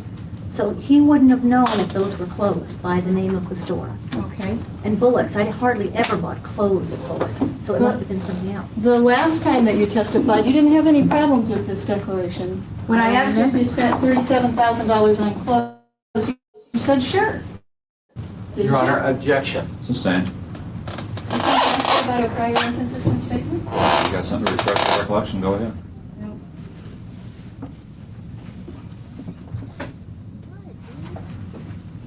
My question to you is, do you dispute these checks and that these were expenses or checks that you were writing? If so, we will get the original checks. If not, we can introduce this. If you believe that that's what that is, Mrs. Broderick, that's not appropriate, okay, and you know is it. everything on there say it's a check? Just a minute. But I didn't get an answer. Let me handle it this way. This is Broderick. She can't testify. You have to testify. So just tell her whether you think those are accurate copies of your checks or not. If you dispute those are your copies, just tell her. Can I ask her a question? No, that's not appropriate. Of mine. You can't ask her a question. If you want to see them and see if they're your checks, you're entitled to do that. If there are check numbers in there, they're my checks, okay? Okay, you take a look and you tell me if there's something in there that you don't think is attributable to you writing a check on. I would just have to look at it. Here's a page that says, Well, just look at it. Just look at it yourself, Mr. Broderick. If there's something there you don't agree with, then let her know. okay, would you come up here, please? This is a page that does not have check numbers on it. It says February, March, April, May, June, places of my charge cards and where I made a purchase, and the amount of the purchase on a charge card. It doesn't say I paid for that. Are you disputing that you made that purchase with that charge card? No, but I'm disputing that I paid this amount of money. So what you're indicating is that I had tremendous debts on credit cards, okay? Did you spend $220,000 in 1986? I cannot verify that without studying this more. I'm sorry. I know Mr. Hargreaves wanted to build up my expenses so that he could get the support that he thought I should get, that astronomical amount. And I didn't know about these things when he did this. And he was already fired by the time this was done, so.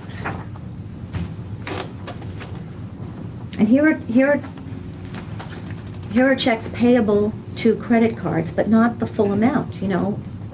Payments, not the full amount. So this is not all just checks that I wrote.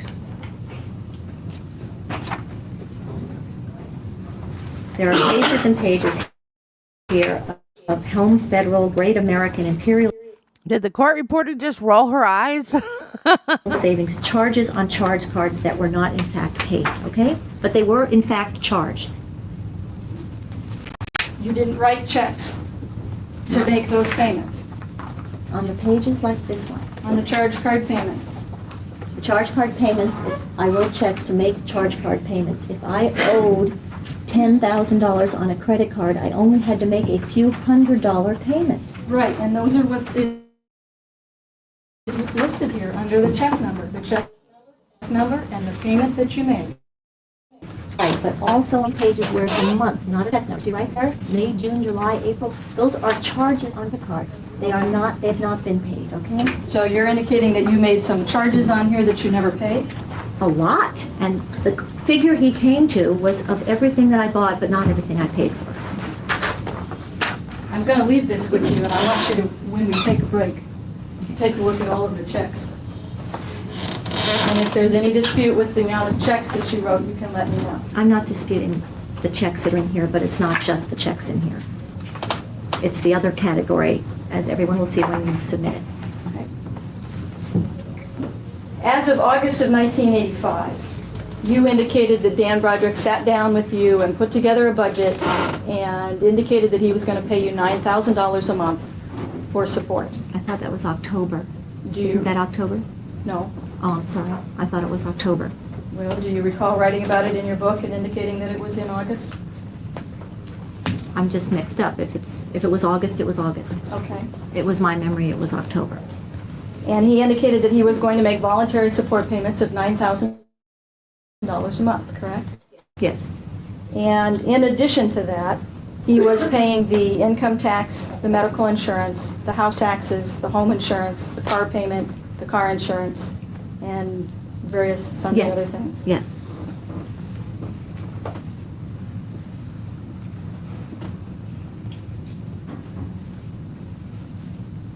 It is true that he was making those payments without a court order. There was no court order that was requiring him to do that, correct? There were no court orders of any kind. When we did that budget thing, there was no divorce. There was no... You had been separated since February of 1985. Yes. Correct? February, March, April, May, June, July, August. So we're talking about being separated for 6 months. Mm-hmm. And this is a time when he wanted you to take some responsibility for paying your own bills, right?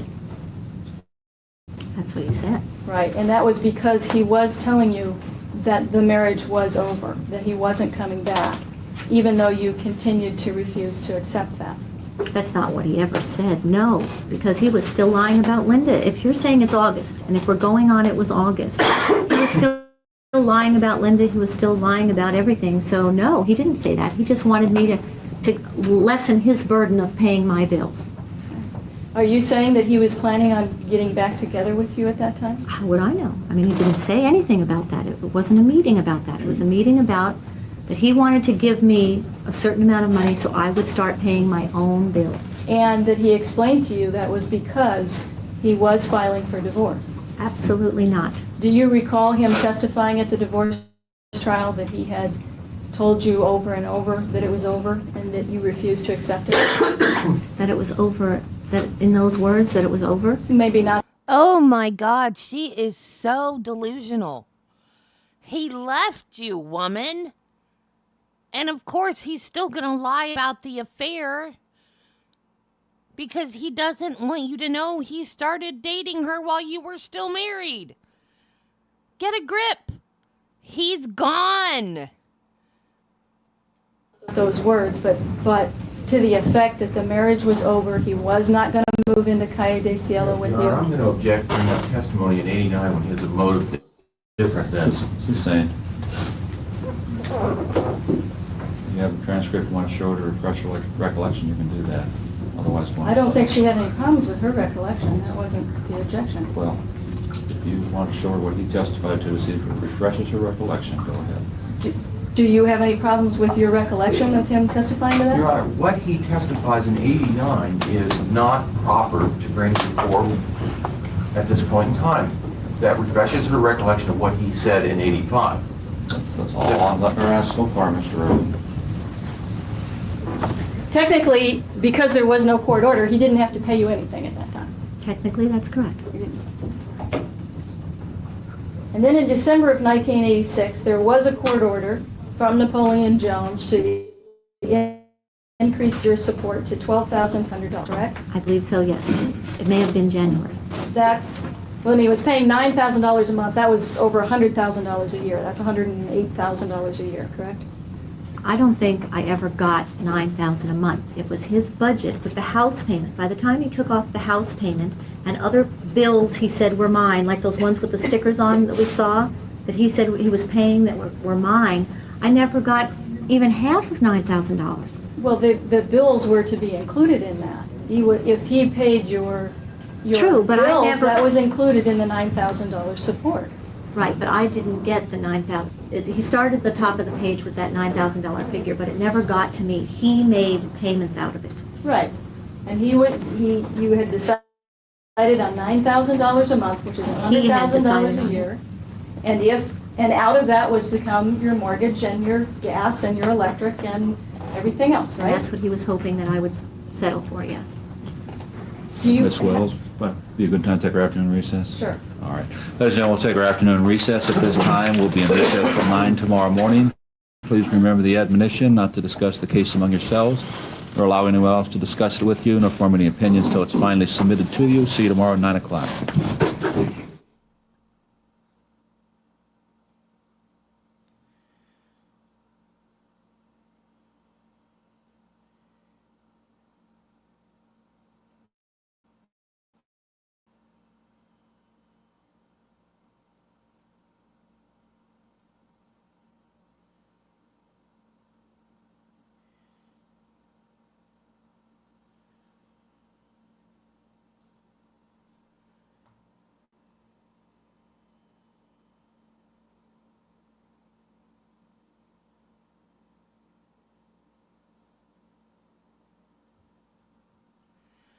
$50,000 a month in today's money. I'm just asking you, in August of '86, whether or not it was clear that you had no intention to take custody of the children. It was after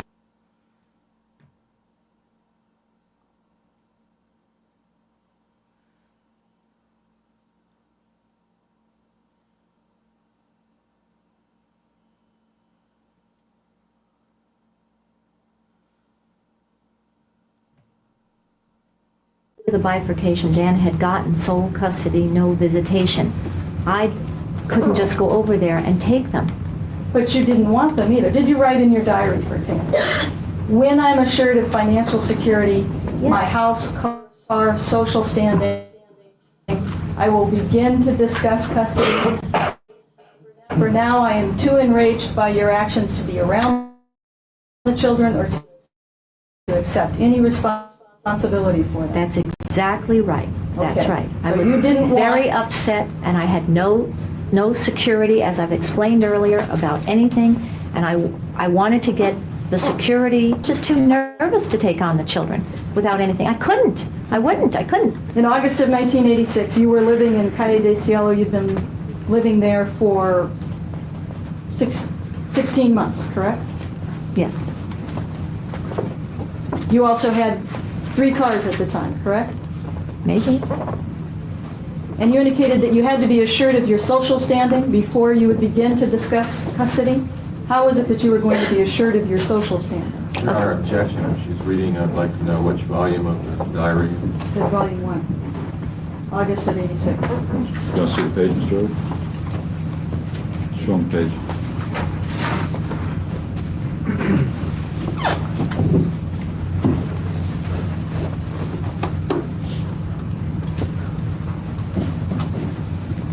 How was it that you were going to be assured of your social standing before you would discuss custody of the children? I'm glad that you mentioned that. Social standing was not what I meant. What I meant was identity. You know, I didn't know if I wasn't yet Mr. Broderick's ex-wife. I didn't know who I was in the world. I didn't know where I stood. I didn't know his name was still on the house, so I wasn't secure that that was my identity. That she should be allowed, when there's a question, when they're asked, what did you mean, she should be allowed to explain what she meant. Objection sustained. Let her finish her answer, Mrs. Wells, and let her ask her another question. Did you finish the answer? No, it's a pretty complicated answer. I didn't know who I was. I had lost my social friends through Dan and the legal system.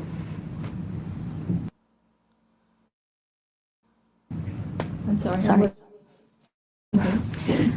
I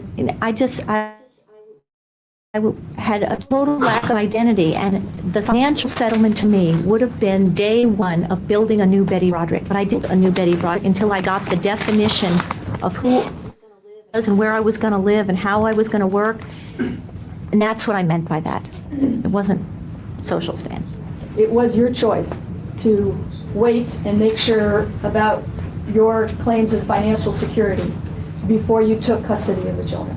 At several junctures, I said I wouldn't take the children. Never was I, in fact, offered the children. Never. You never made a request for the children. You specifically did not make a request for the children. For example, when you were represented by Mr. Hargraves in 1986, did you? Mr. Hargreaves, as we've described, was on the job for one court appearance. We never got to discussing the kids. And that was a court appearance where you could go in and you could request custody of the kids. In fact, talk to you about if you'd even get more money. But you didn't even want to do that. An urgent court order because of being denied anything in November of 86 and December of 86. Dan had cut it off entirely. There's a legal word for what it was, how he had an emergency hearing. That covered no other subjects about community property or children or visitation, not even mentioned. That was strictly emergency support here. And it was your choice to have Mr. Hargraves then go in for this emergency support, as opposed to going in and also asking for custody. There was nothing that prevented him from doing that. Not as opposed to. Sustained. You never made a request of Mr. Hargraves to make a motion for custody, correct? Mr. Hargraves wasn't on the job long enough. He did the emergency support hearing, and he was fired. Yes or no? Did you ever make a request of Mr. Hargraves for custody of the children? No. And in fact, when you went up and hired Mr. Glucksman in Los Angeles, he went ahead and he wrote up a whole motion for custody of the children and filed it, and you were angry about that. You complained about it with Mr. Hargraves, that you had no intention of seeking custody of the kids, and you were angry that Mr. Glucksman had done that. No, what happened with that was Mr. Glucksman was on the job, again, for a little short period of time, and he started the works to get the whole divorce done. He was going to start discovery. He listed depositions to be taken, and we were going to go to court for the kids and things. And then Tricia Smith came along, and all the dates that Mr. Glucksman put on were vacated. And then Tricia Smith started doing things her way. And may I simply ask you whether or not you complained to Mr. Hargraves about the fact that Mr. Glucksman had filed a motion for custody without your permission? No, that's not true.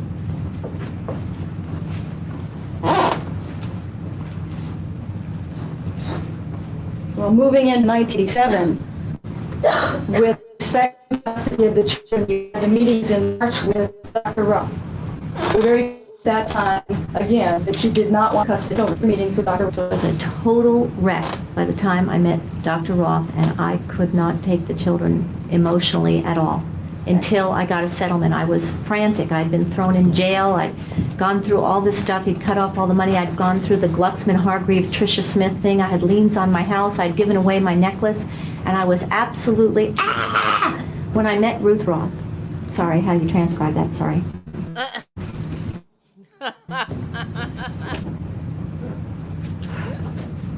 When you met Ruth Roth, it was made clear to you that the issue was custody of the children and trying to do something to settle that for the children.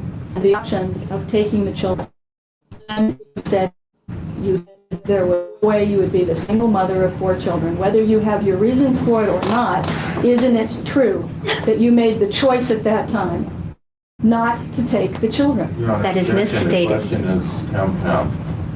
Overruled. Answer that. Did you indicate to Dr. Roth that there was no way you were going to be the single mother of 4 children? Dr. Roth never offered me the children. She was not in a position to say, here are your kids, Betty, go home now.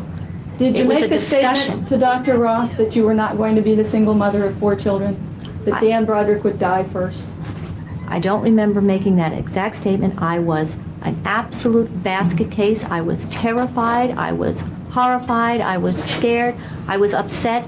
The whole Dr. Ruth Roth little segment was a disaster. Every part of it was a disaster. And, well, let's move on to December of 87.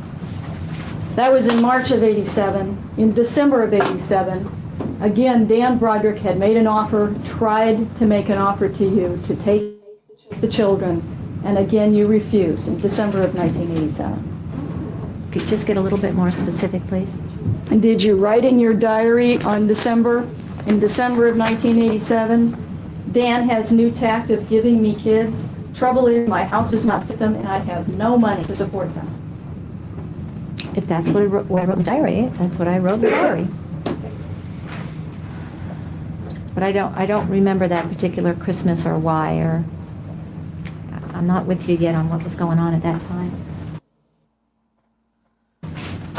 You could just take a look at this diary sheet and just identify if that's your handwriting. Yes, it's a sheet of the diary. If I could see the rest of the diary, the sheets before, I would know how we got there. Okay. But you did say in December of 1987 that Dan was trying to give you the kids. The trouble was your house did not fit them and you had no money to support them. You made that statement. If that's what that says, yes. But it's out of context. Weren't you complaining at that time that it was Dan's house that didn't fit the kids? That it was Dan's house that was in the slums and it wasn't an appropriate house and that your house was much better? Weren't you making statements like that? We came out of a 5-bedroom house where every child had their own bedroom and we had a master bedroom. That's 5 bedrooms.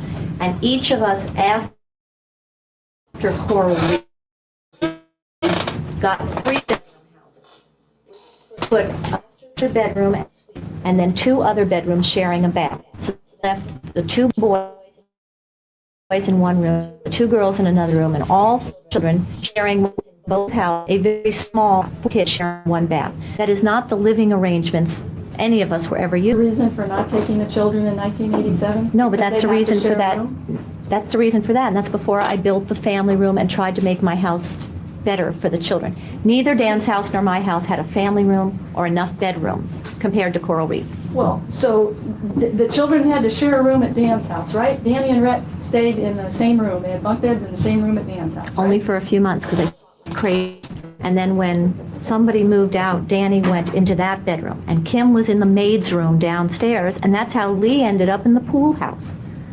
Okay. You know, and so are you saying there was no room in that house that you were living in to take these children? No, everything's relative. I could have had 100 people on the floor if that's how they wanted to live, but it wasn't the way they were used to living. Okay. And I was trying to make the house better for them.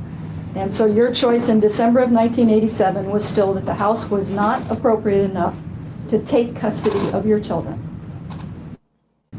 If that's what that says, that's what I wrote there that day at that time for a reason. I had to fix up my house. I added things as time went on. Okay. It was more important to you to fix up your house. It was more important to me that the kids... Argumentative.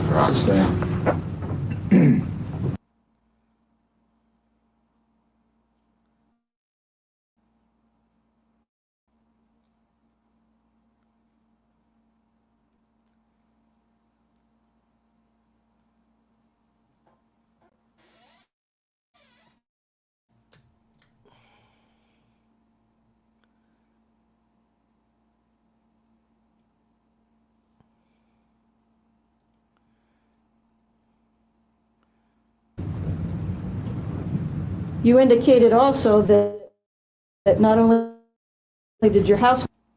What is happening? Why today? It's weird.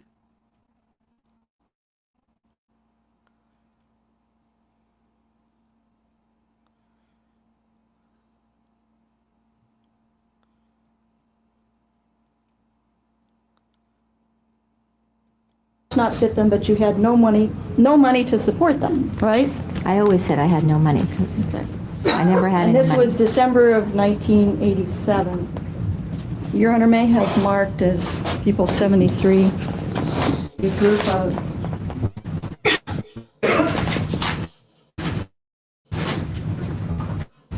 Yes.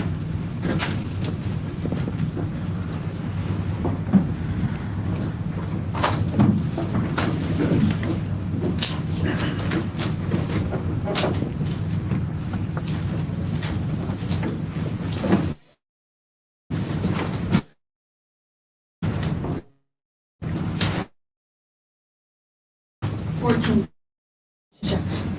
So marked.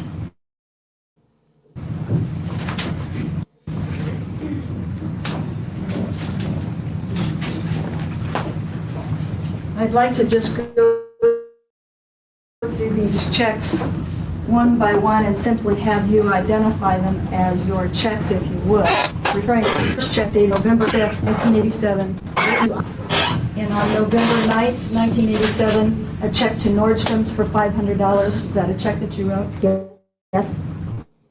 November 11th, 1987, a check to Saks Fifth Avenue for $391.48. Did you write that?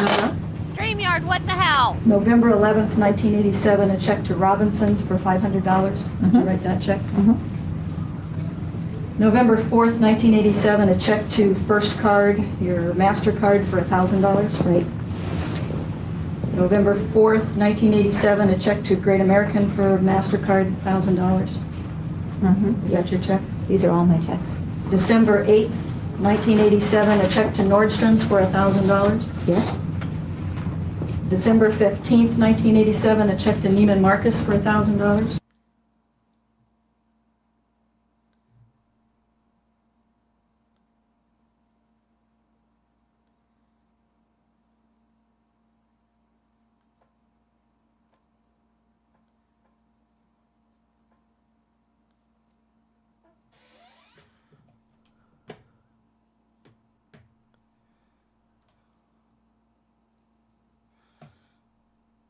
It froze again. Why are you frozen?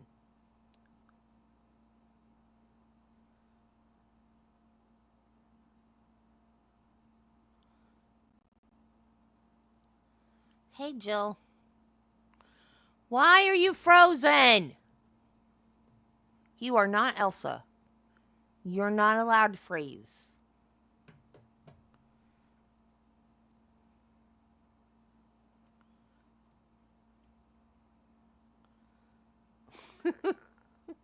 So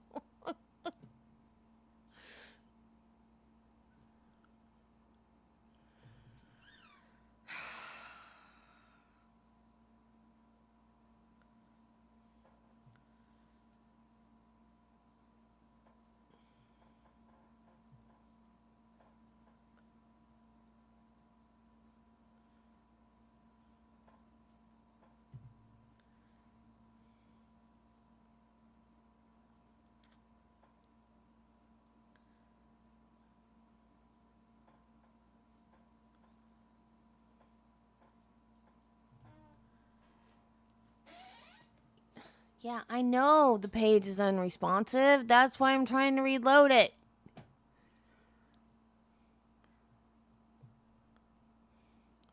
Windows has now become Captain Obvious.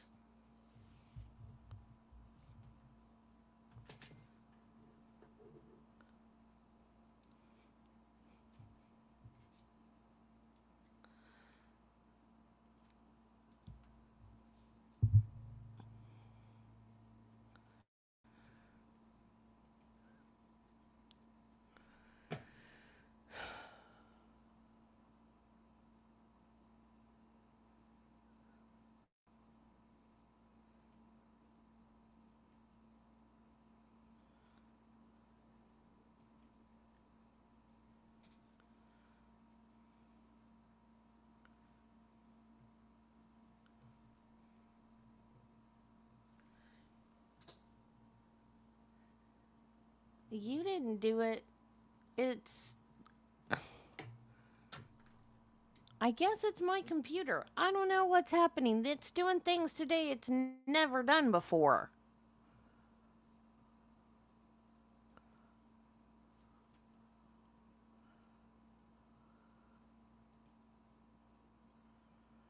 I don't know what's happening.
What part are we on? Are we on part 6? I think we're on part 6. But I'm not sure. Oh no, I think we already did part 6. Yes, I had a key ring with a funny looking key. No, that was a funny looking key day. You thought it was that it would fit Dan's house? It was a very strange looking key, and long before I was informed, or the kids told me, that Dan's keys were very funny. Yeah, Dan had funny looking keys.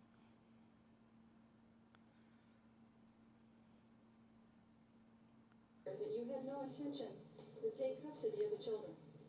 It was after the bifurcation. Dan had gotten sole custody, no visitation. That is correct. And you concur in your attorney's decision, Ms. Broderick? Ladies and gentlemen, we'll take a recess.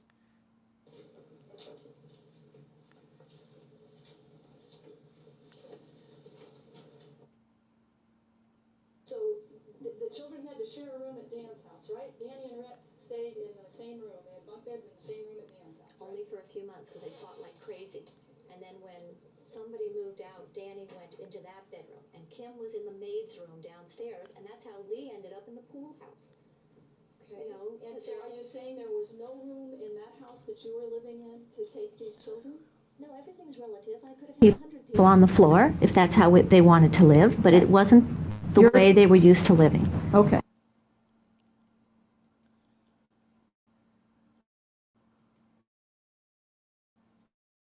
And I was trying to make the house better for them. And I was trying to. So your choice in December?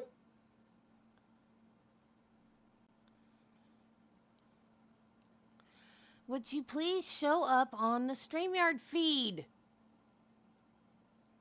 Yeah, that's exactly what happened. The computer is just... the computer is sick of her BS right now. 1987 was still that the house was not appropriate enough to take custody of your children. If that's what that says, that's what I wrote there that day at that time for a reason. I had to fix up my house. I added things as time went on. Okay. It was more important to you to fix up your house. It was more important to me that the kids... Argumentative process.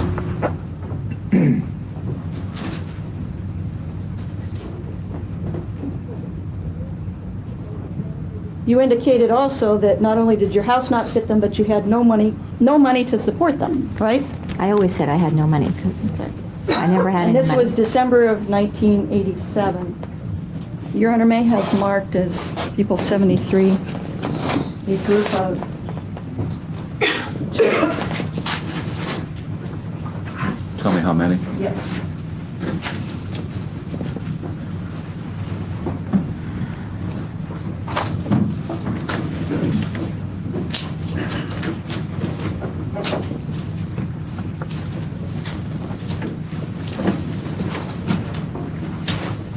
Checks. So marked.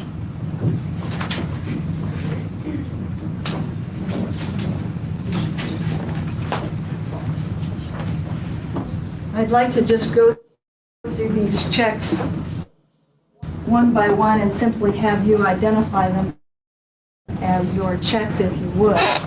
Referring to I. Magman for $500. Was that a check that you wrote? Yes.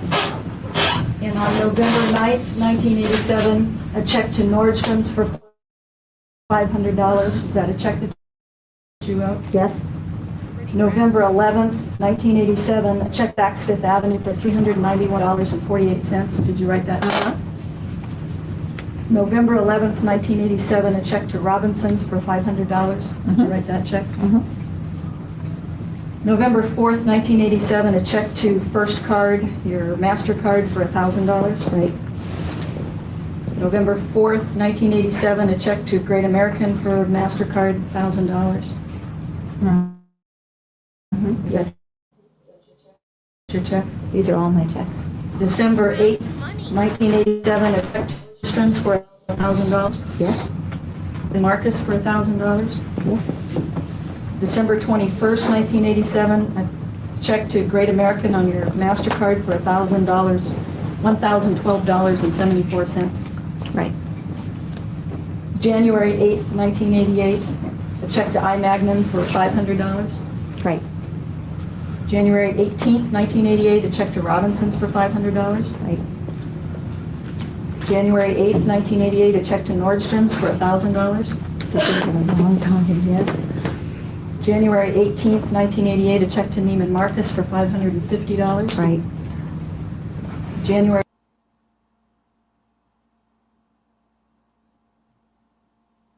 18th, 1988, a check to Bowers, which is a jewelry store, for $261. Right.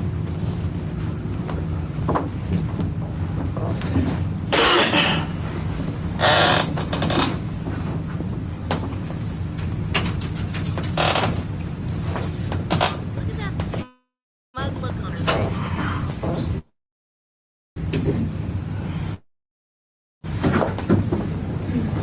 Proud of all those department store clothes, aren't you? You're complaining about your kids. And you don't have money to take care of your kids.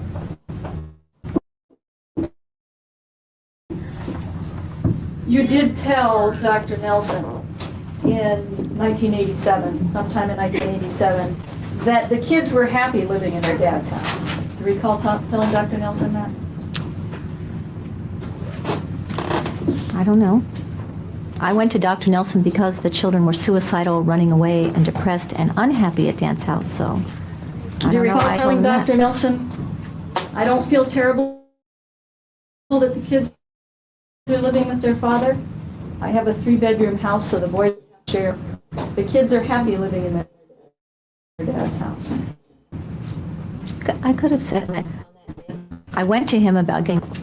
There were times when you got the children for visitation,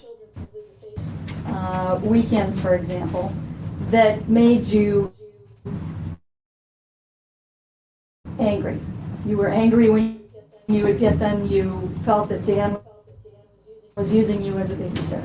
That particular weekend that he dumped them and went to the Ritz-Carlton, and I found out later, yes, I felt that he had made these and he didn't have a babysitter, so dump and away. That was that, yes. Well, that was 87 in 1988, where you felt the same way, where you were angry about getting the kids because you felt he was using you as a babysitter. I felt he was jerking us all around by not having any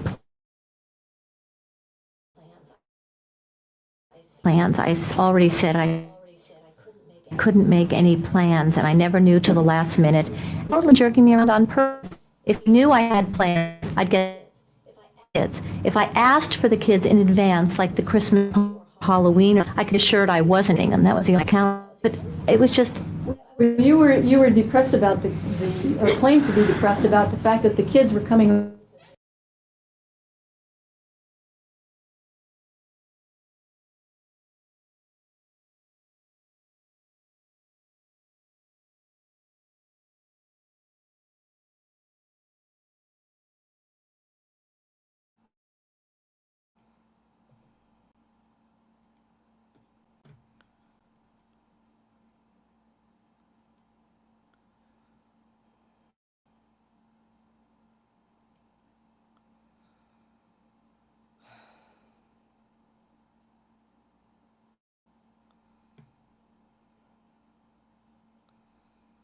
Why does it keep doing that? Stop it.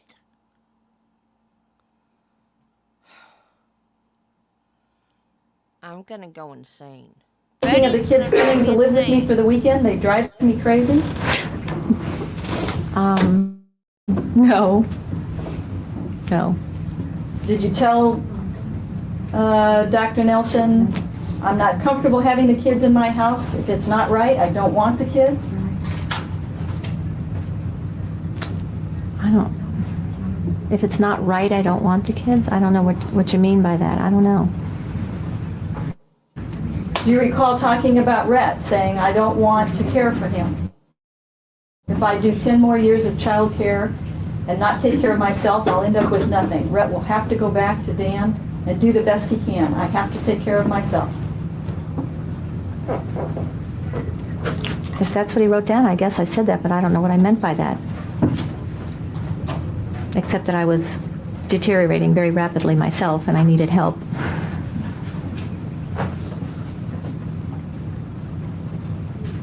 Do you recall being angry about the boys coming over to visit you on your birthday in 1986 because it ruined your invites for the day?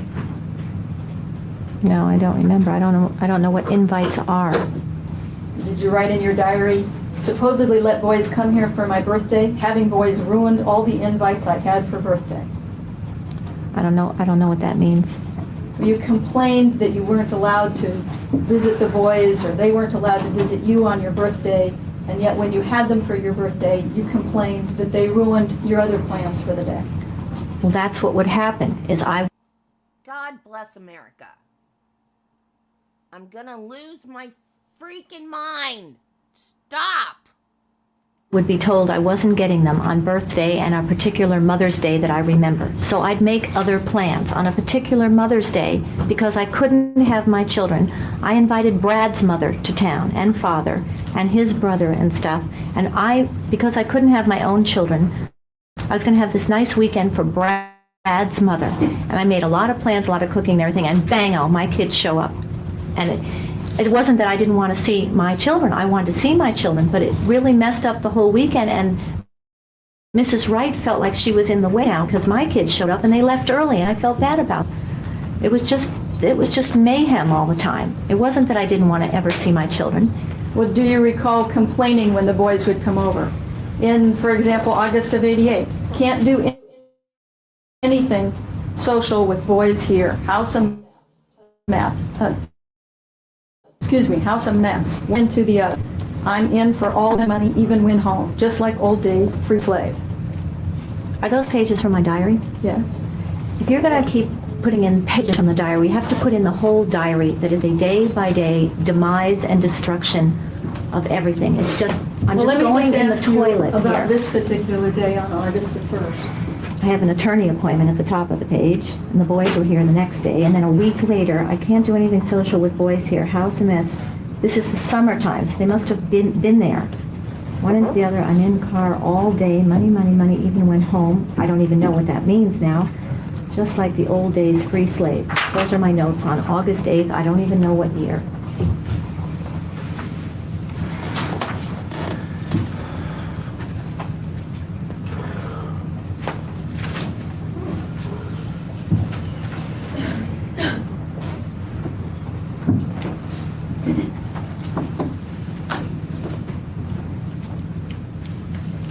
Your Honor, this might be appropriate time for the break.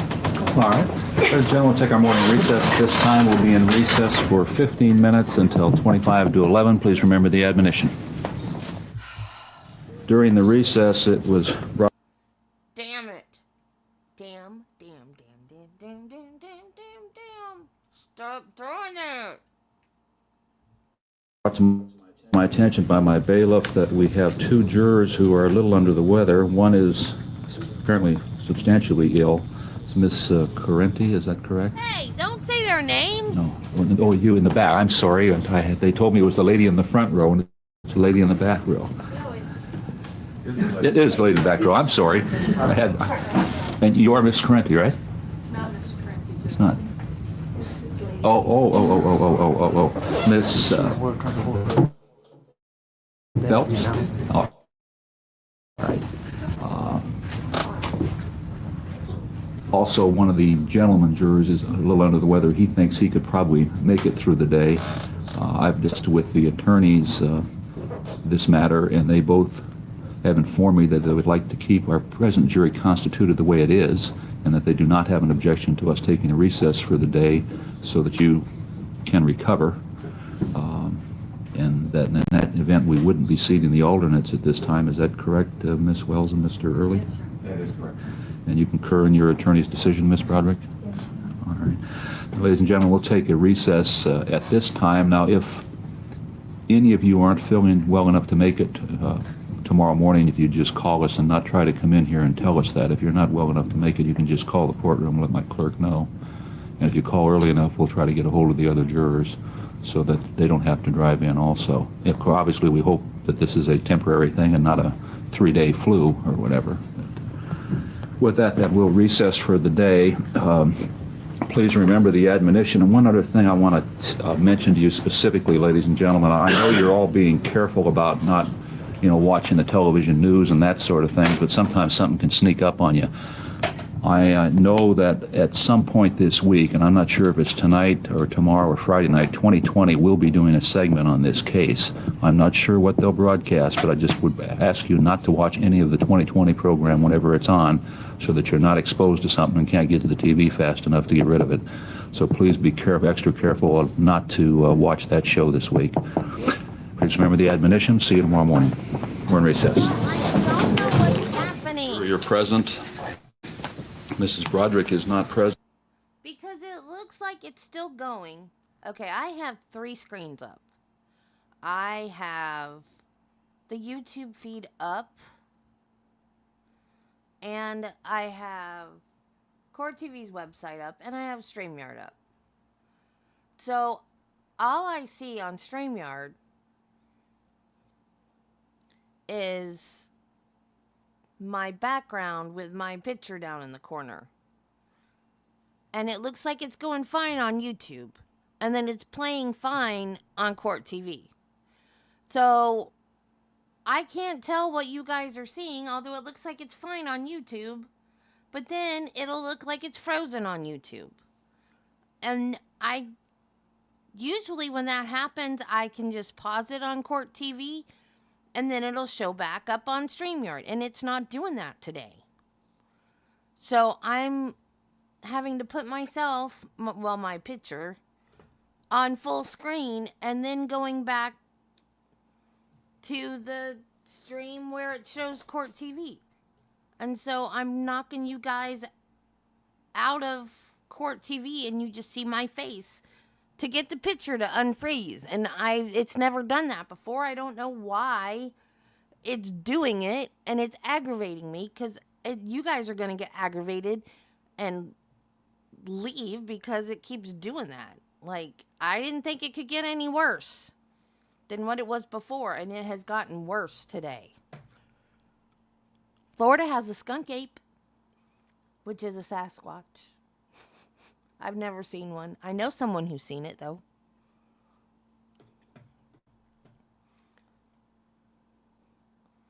Yeah, it's a Bigfoot. But the Florida Bigfoot is called the skunk ape because it smells so bad.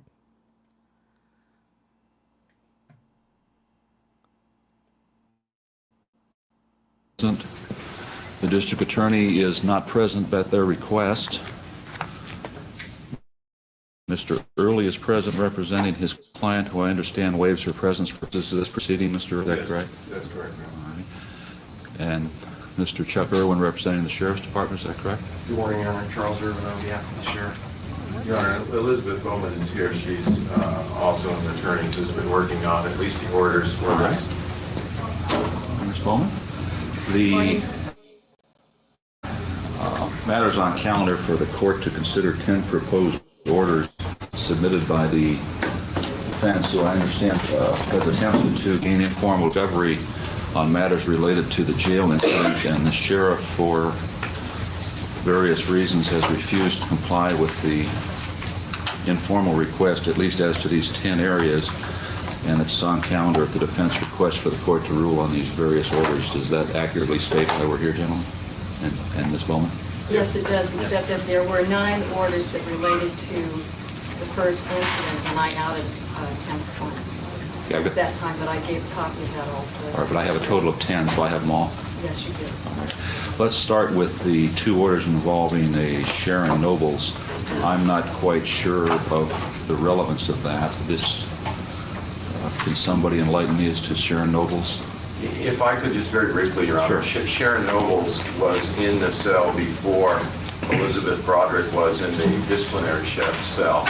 Also, the incident that rose, that got it so that Mrs. Broderick was given some disciplinary time that this incident arose out of, was because of an incident that involved Sharon Nobles.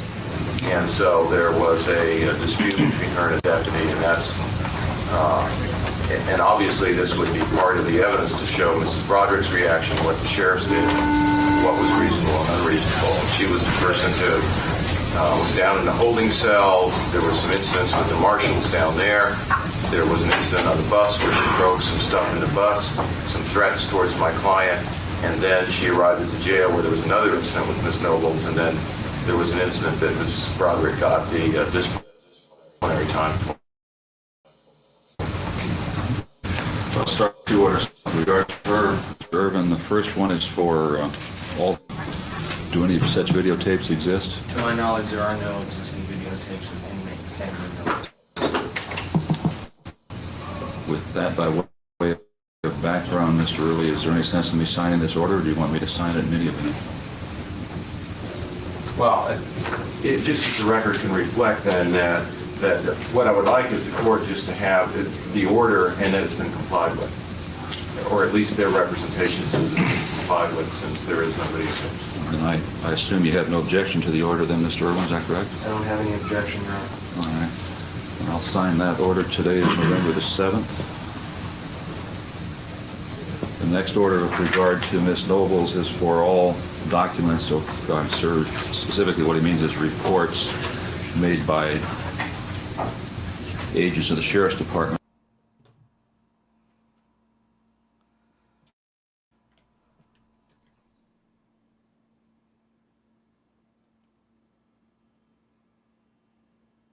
What's your position on that, Mr. Irvin? My position, Your Honor, is that the defense counsel hasn't shown any good cause or how these matters might be relevant to the proceeding court. My understanding is that the incident involving Mrs. Broderick at the Las Colinas detention facility has not been brought before the court at this time. I'm not sure if it ever will be before this court. Okay, well, go ahead. Excuse me. I think that the materials that are part and parcel of this booking jacket, which is what it's commonly referred to by us, they're privileged information regarding this inmate. I think, furthermore, that many of the documents that are inside this booking jacket would be precluded from discovery by 6254 of the government code, and I would ask that this court not grant Mr. Early's order to disclose these materials. And I'm privy to submit to that condition in this file. I think they concern confidential patient-client discussions, and I don't think they're appropriate for discovery. I would assert privilege on her behalf as to those materials as well. That would appear to be appropriate, but what about just the incident reports that are filled out by a deputy sheriff or correctional officer? As they relate to Sandra Nobles? Yes. I can't see any relevance that might have before this court today. I'm not saying whether or not it has any relevance at this point, but in case the videotape comes in, they may become relevant, and I understand that Mr. Early needs this information or to investigate any possible defense his client might have to the videotaped incident, should the videotaped incident come into evidence. So I'm not at this point saying that it is relevant or will become relevant in this case, but I think he has a right to information to be in a position to present a defense should it become relevant. Is the court then instructing that we should make the entire file No, available? I would not want you to release any medical information on there. I don't think that's appropriate. I don't think that's something they need. Let's go ahead, Mr. Early. Your Honor, I think it's appropriate, though, that they submit to the court the file, and if there's something that's private in there, that be ordered sealed and not turned over. But I think, first of all, they wouldn't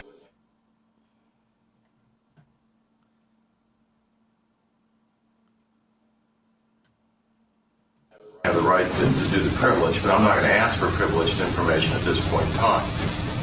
But I think it's at least appropriate that the file be made available to the court so the court can review it and give over to us the incident reports that would be relevant. And I would honor the court that those reports that are turned over are only to be used for the purpose of investigation, not released. Incident. I'm sure you would not do that, but I'm sure that's what they're interested in also. Yeah, I'm not going to. I'm saying is it would be only used for investigation in this case, and I would not be using it to turn it over to anyone else.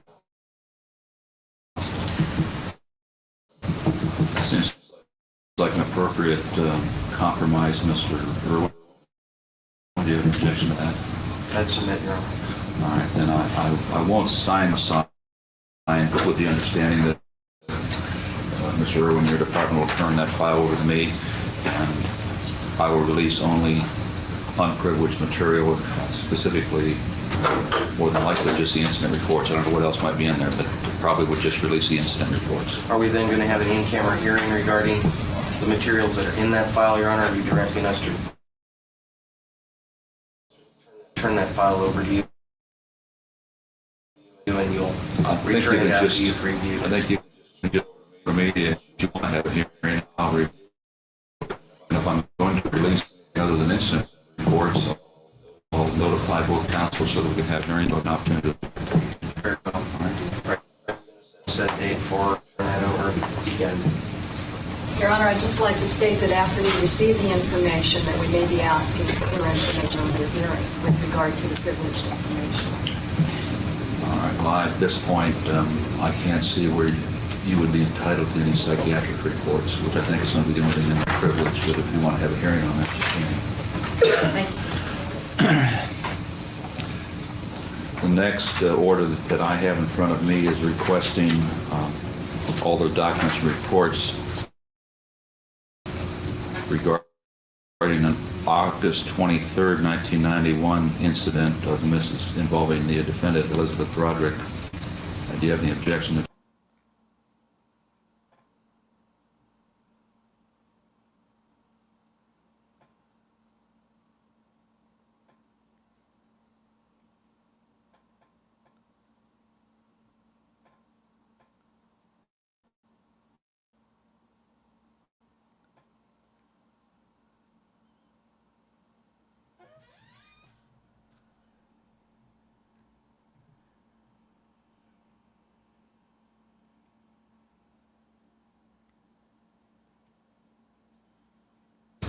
Your Honor, we attempted to get the documents from the district attorney, and we had a hearing on the matter, and we were referred to Captain Spencer, and then in turn to Mr. Irvin.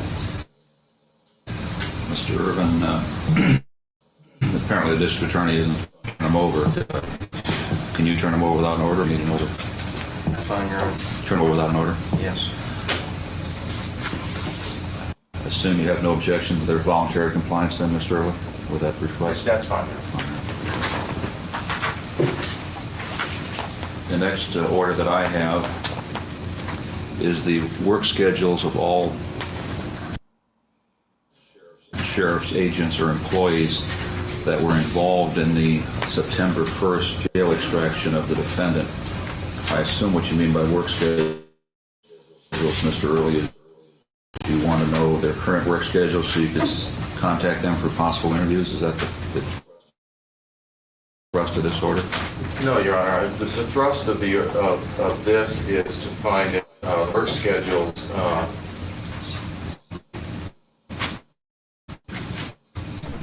Your Honor, we don't have August and September because these are people that that had contact with Elisabeth Broderick, and part of our defense may involve the reasons that there was a jail extraction at that time of the evening and that time of the day, and the contact that these people have with Elisabeth Broderick. So you're just interested in whether or not, what days of the week they were working during the months of July, August, September of 1991? Yes, Your Honor. Any objection to that, Mr. Irwin? Yes, Your Honor. I just have to go back and now pull 3 months of work schedule for deputies. I think there are about 7 or 8 deputies, and I think as burdensome. Okay, for those of you who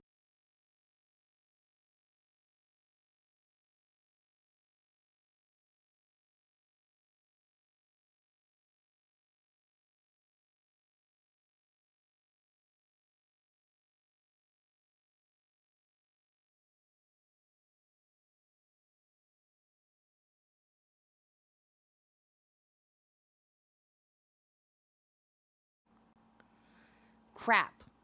StreamYard muted me again. So, I don't know how much you guys heard. Anyway. Now, this was in the movie. I don't know how accurate. Garanimals. I remember Garanimals.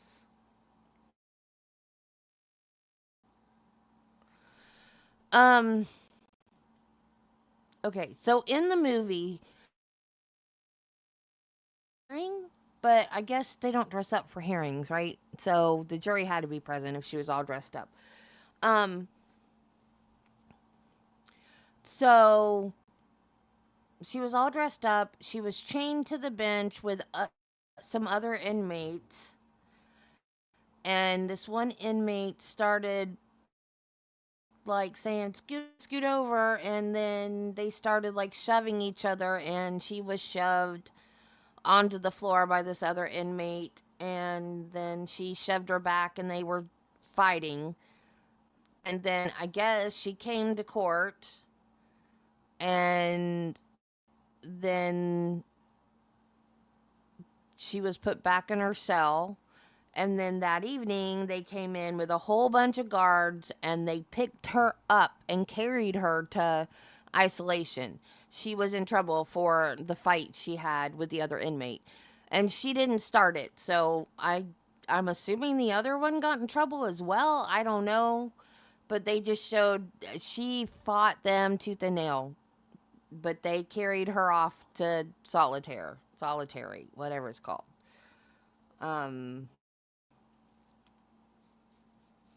StreamYard, I am so disgusted with you right now.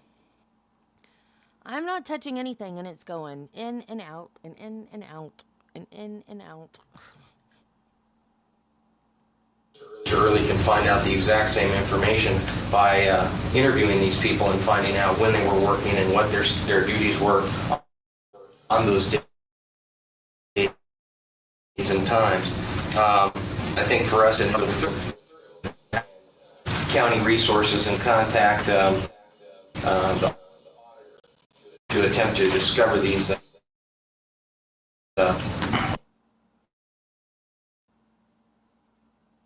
work schedules, and I'm not sure if we maintain them out at Las Colinas. I would submit that I think this is the dates and times that 7 or 8 people work for a 3-month period. Sure, what's wrong with just talking to these people and asking when they work? They refuse to talk to us. We've interviewed them, they've refused to talk to us. We've contacted at least 3 of them now, and they've all refused to have an interview with us. And does your client contend any one of the 7 or 8 in particular has some axe to grind or whatever? Or? Yes, that was the statement that has been made on a number of occasions, that the timing of this event, the fact that it was done late at night, the fact that it was done on a weekend when you don't have administrative staff in the sheriff's office, I think shows some pattern that it was done with explicit intent to put Elisabeth Broderick in a bad light. And I think what you have to weigh against it is they say it's a my client is facing life without possibility of parole. And we've tried the first remedy. It didn't, to talk to the officers themselves. I can't believe that it's that hard for them to find out work schedules for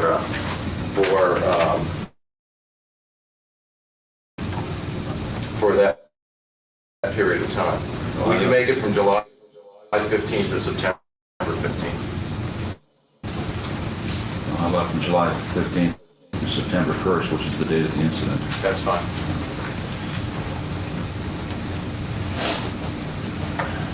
All right, I'll modify this order for the employees that were involved in the September 1st jail extraction of Mrs. Broderick from July 15th. Mr. Earl? Yeah. Well, it'd have to be through September 1st. All right, through September 1st.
91. What's the relevance of that, Mr. Early? Your Honor, again, and I think that can be shortened through August 15th through September 3rd. These would be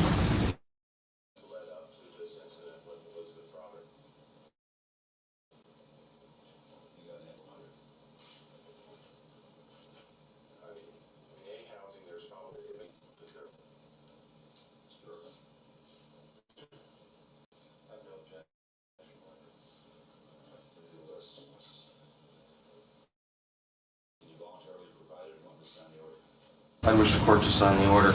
Is it going to be limited to the September 3rd date, Your Honor? No, you said from August 15th through September 3rd. Right. Yes. So I'll modify that order to from August 15th through September 3rd. Sign that one. Next one I have is a list.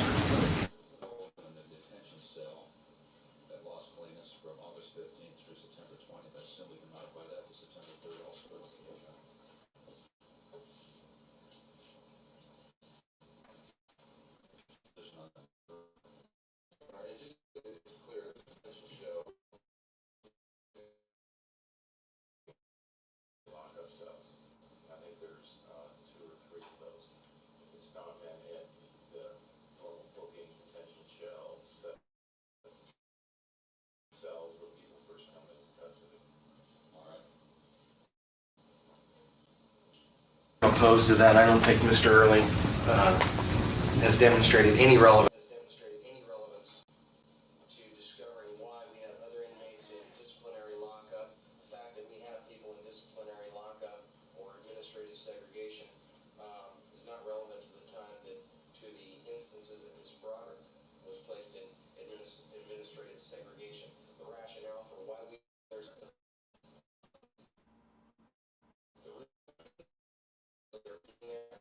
appropriate for this information, I would ask that the court not grant this order. I'm not asking, as I understand it, for why they were there, just the name of who was there. That's all. Just the name of who were there? Not a question of why they were there or for how long. I think the fact that these people were there indicates that there was some type of disciplinary action. I don't think it's appropriate for counsel to know. Just based on that we were meeting out some discipline in the facility. The fact that they are there.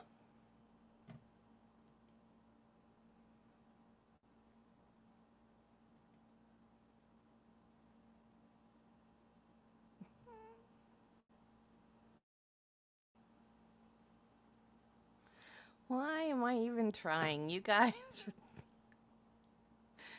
aren't paying attention anyway. I don't think is appropriate for him to discover. What's your need for this information, Mr. Earl? Your Honor, there's been allegations as to the condition of the room and things that Mrs. Broderick allegedly did in that room, Your Honor. The district attorney indicated that they would want this evidence to investigate as in her condition and what she does in the jail.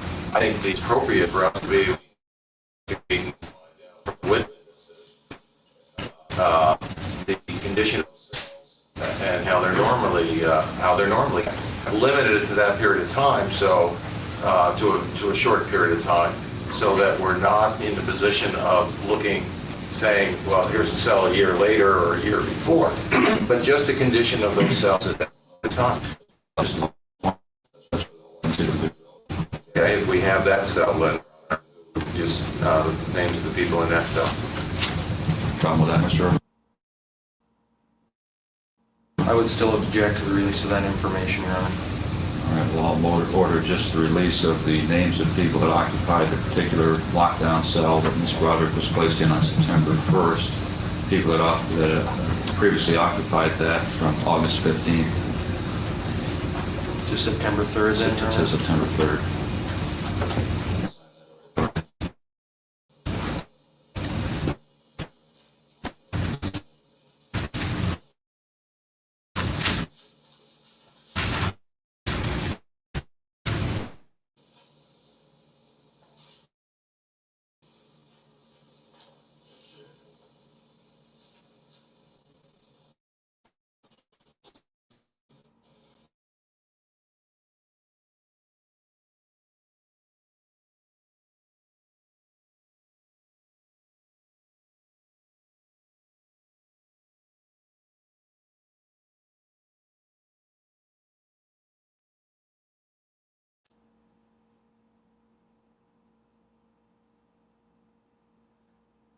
Why?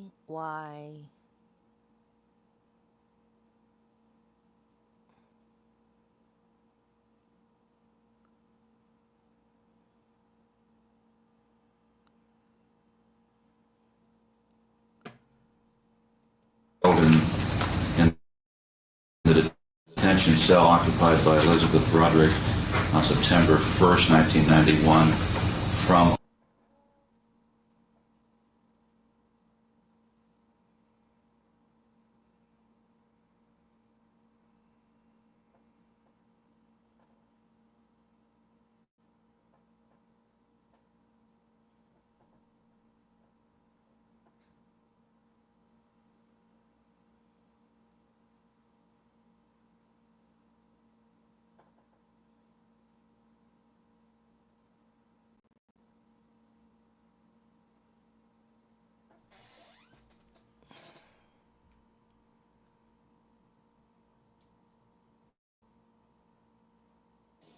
I think that we have the right to look to see what they do videotape and what kind of incidents that it does happen.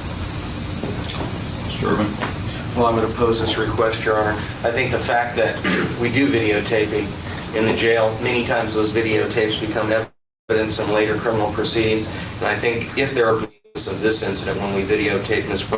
Broderick and her scuffle, I don't think Mr. Early should be privy to the nature of other incidents involving other inmates. It's not probative of the issues before this court, and I would ask that this request be denied. Well, Mr. Urban, I don't see the relevance of this, so I'm going to deny this request. Well, Your Honor, what if they don't have any other videotape incidents? They may not have, but you can just ask them that. You want to put on a witness and ask them that. Well, Your Honor, I think I'm at least entitled to know some discovery to know what witnesses to put on. How would I even know? I mean, what am I supposed to do? Start putting everyone on the jail at the trial? I would assume you would call the watch commander or call Captain Spencer. You can call somebody to ask if they have videotaped other incidents of inmates in the last 6 months. Just yes or no.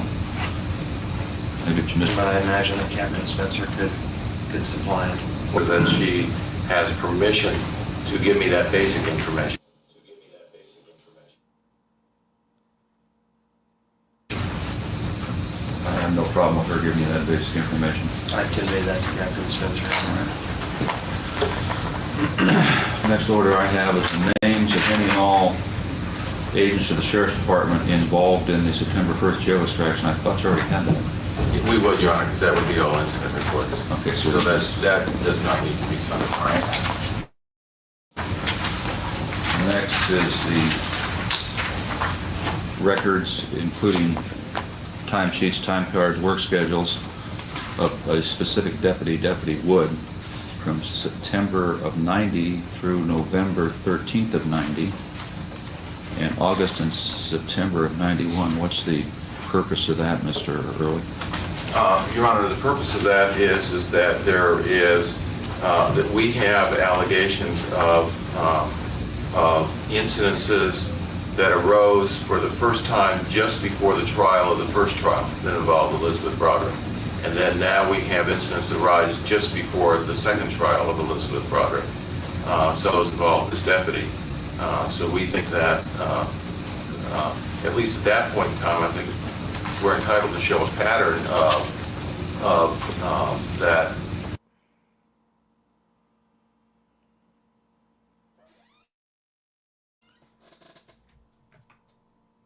Deputy Woods just happens to be a witness for cross-examination in this case as to statements and other things of the last trial. What being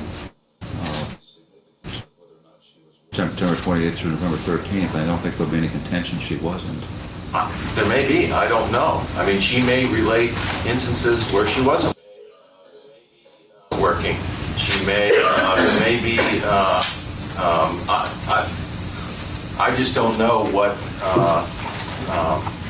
obviously at this time, I'm not, it's another witnesses that refused to talk to us. And so I cannot go to her and have an interview with her and say, there's been a number of instances that you've either been a witness or you have been involved with, and what was your work schedule? When were you working during that period of time? I can't do that since she won't talk to us.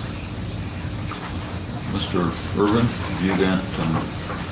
Well, Your Honor, she's already been a witness in this proceeding. It seems She hasn't been. She has not? No.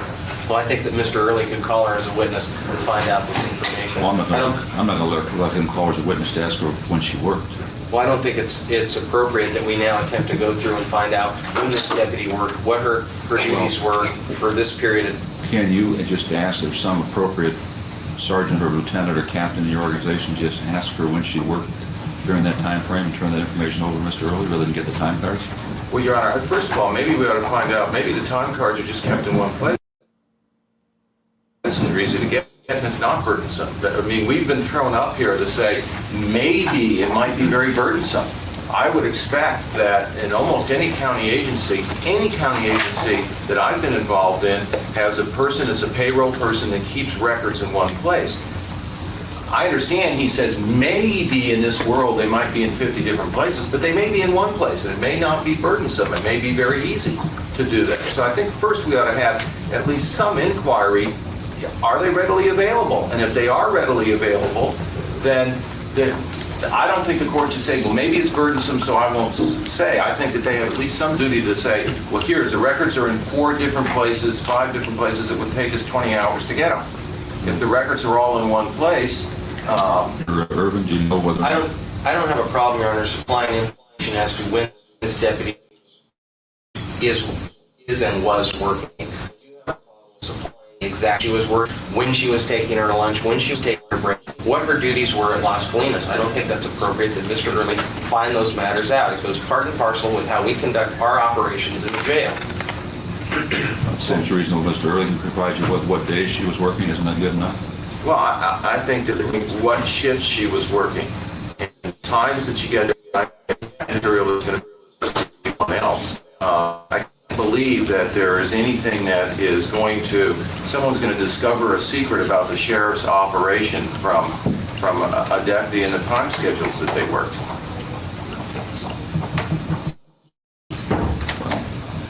And I'll order turned over the days she was working and the time and the shift she was working. If the shift information is readily available, if it's not readily available, you're free to come back and I'll address the order again. Is that agreeable, Mr. Irvin? That'd be fine, Your Honor. So turn over the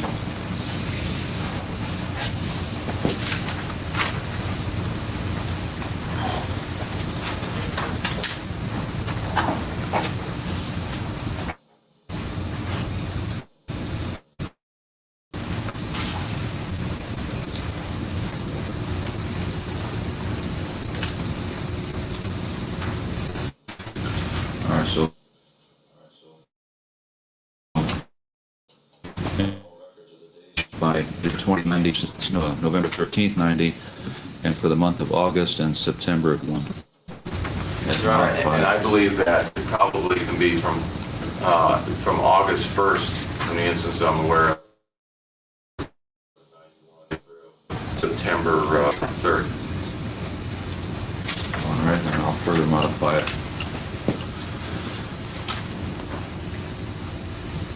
All right, so I'll sign that order as modified.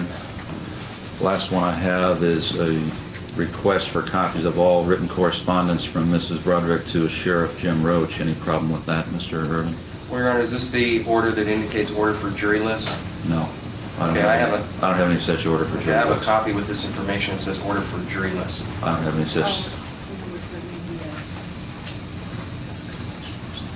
There's a typographical error on that, and the heading should be different. The only order I have left is the one that says to release copies of any and all letters written by Elisabeth Ann Broderick and addressed to Sheriff Jim Roach. That's correct, Your Honor, but I think what he's referring to is in the caption, it says order for jury lists, and that should have been changed to order for discovery request. So it's a typographical error in that regard.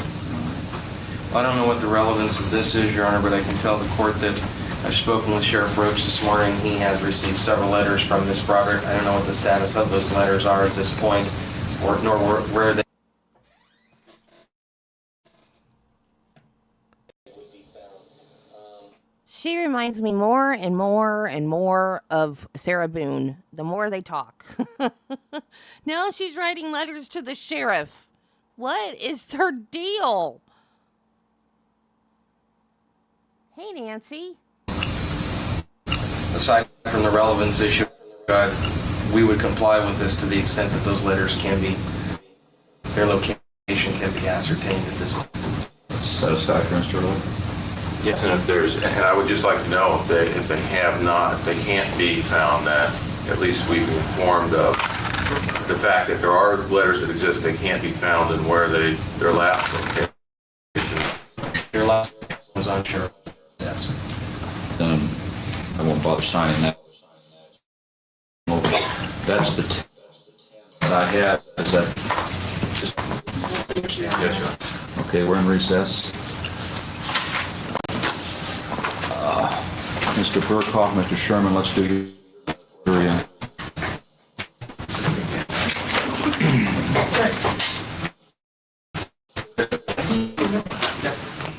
Matter of the people of the state of California versus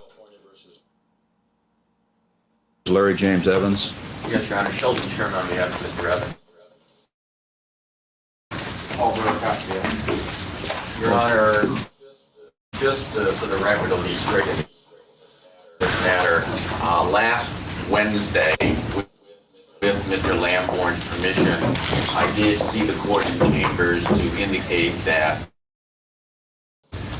due to plating, given the circumstances, the court is aware of its inability to see his children for a great deal of time. Good morning, ladies and gentlemen. Matter of the people of the state of California versus Elisabeth and Broderick. Court finds all members of the jury panel not present. Whatever you've had. She informed me she had been up all night. She has the flu. She is uncertain as to whether she would be able to be here tomorrow. We're looking at a 3-day weekend, Monday being a holiday, as I'm sure you are aware. If not, I'll let you know Monday is a holiday. So after matter with counsel that are present, it was our intention to recess until Tuesday morning at 9. The counsel and I have also discussed the scheduling of this case, and they both agree, and I agree, that we are still ahead of schedule. This will not place us behind schedule. We will still be okay. However, this is obviously going to throw a monkey wrench a little bit into witness scheduling next week. The way things work, when you have out-of-town witnesses, you have to buy airline tickets in advance to get the best price, as you're probably aware. The defense has some out-of-town witnesses coming that we're not going to get to when we thought we were going to get to them. They have to be rescheduled, and we will do our best to get them here in an orderly fashion so that we won't have any interruptions next week. But it is possible that we may have some interruptions due to the circumstances that are beyond anyone's control. Some of these witnesses have private practices and have to reschedule other appointments that they have, and so it becomes important to buy a new airline ticket. We'll do our best to, in an orderly fashion next week, but I think it's fair to let you know what's going on, because I don't like jurors having to guess what we're doing, or it's usually what happens if you guess what we're doing. You think we're doing something secret we don't want you to know about, and that's not the case.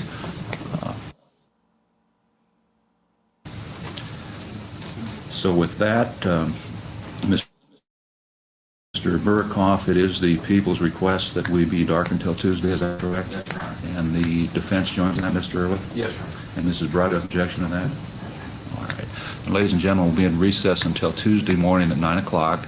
Please remember the admonition, and please remember also not to watch 2020 this week. I understand it's going to be on Friday. You can see how much television I watch. I didn't know which day it was, but I understand it's on Friday night. So please be careful not to watch that particular show.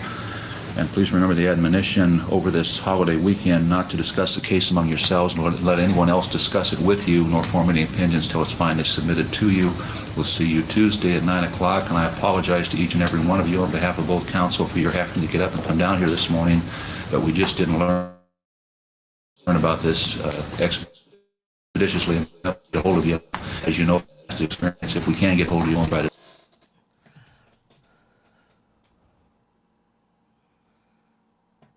Okay, guys. You're all still here, but you're not paying attention anymore.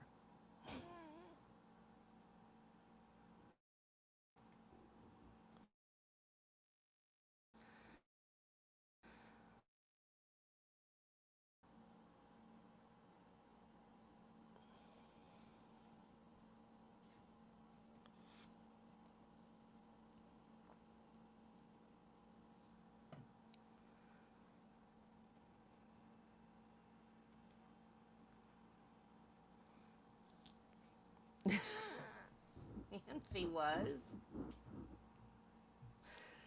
Do you guys want to keep going with her cross? Okay. Okay, we'll keep going then. If I can get it to work.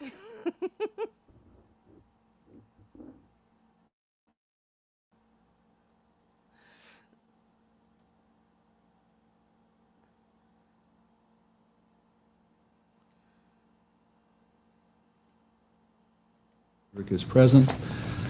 You're still under oath from last week, ma'am. You may proceed, Ms. Wells. Thank you, Your Honor. We had finished up last week. I had asked you to identify a letter that was sent to you by Mr. Broderick in which he explained to you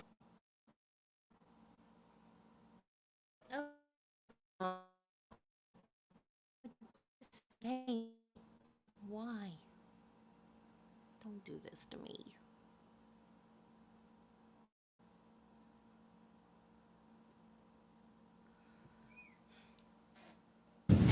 how to take care of your health insurance and your auto insurance and your life insurance, and you didn't want to identify that letter without seeing the first page. Your Honor, may I have marked as People's Exhibit 74 a letter dated December 31st, 1986, to Elisabeth and Broderick. So marked. Absolutely, Your Honor. Certainly.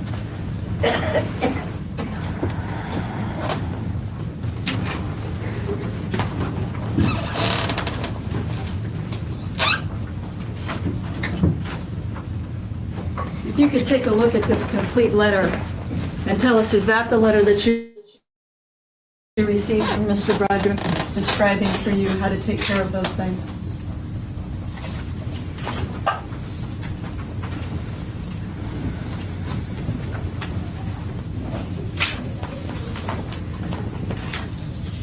I don't remember receiving this. I just don't remember receiving it. Attached to the letter are some checks that he sent to you as part of your support. Is that not correct? That's what it looks like. Okay. And on the back side of those checks is your signature endorsing the checks when you deposited them into your account. Is that not correct? Right. I would have gotten the checks, and I probably got the letter, but I may have gotten it through Bill Hargreaves. But you in did which get case the letter. I wouldn't have read it. You would have just accepted the checks, but you wouldn't have read the letter. Right. Okay. But you did get a letter anyway in which Mr. Broderick explained to you how to take care of your health insurance, how to take care of your homeowner's insurance, Your Honor, how to take objection. care of your auto As soon insurance. as that's not evidence, it's been asked. Sustained on this and answered. Did it not, you also indicated, you testified that you were never explained that your support was taxable to you, correct? That you were going to have to pay taxes on that. I still don't know if that's true. Does it not explain in this letter? Your Honor, I have an objection. There's been testimony, it's been asked and answered about the letter. I believe I can. She can see if she can refresh her recollection to see that she remembers that part of the letter. She's testified that she thinks she got the letter, might have got it from Hargreaves. She doesn't remember reading it. Yes, Your Honor, so all those questions is irrelevant as to reading the letter and then asking her if this is true. overall, she's asking if that's in the letter, if that refreshed your recollection. Take a look at it and let her know, Ms. Weber. What's the question? Does it refresh your recollection to look at the last paragraph on that page, page 2, and the first paragraph on page 3, wherein it was explained to you that your support payments were taxable to you, and that you should contact an accountant if you had any questions about that? I have an objection. This is improper. No, sustained. Just have her read it to herself and see if she refreshed her recollection. I don't remember getting this letter, so I don't remember that paragraph. Obviously, it is fair to say, Mrs. Broderick, that if you received the support payment inside the letter and you deposited that payment, that you received the letter. Is that not true? I don't know if that's true. I could have gotten it through Mr. Hargreaves at that time. See the date? How, well, explain. She is not going to remember anything she doesn't want to remember.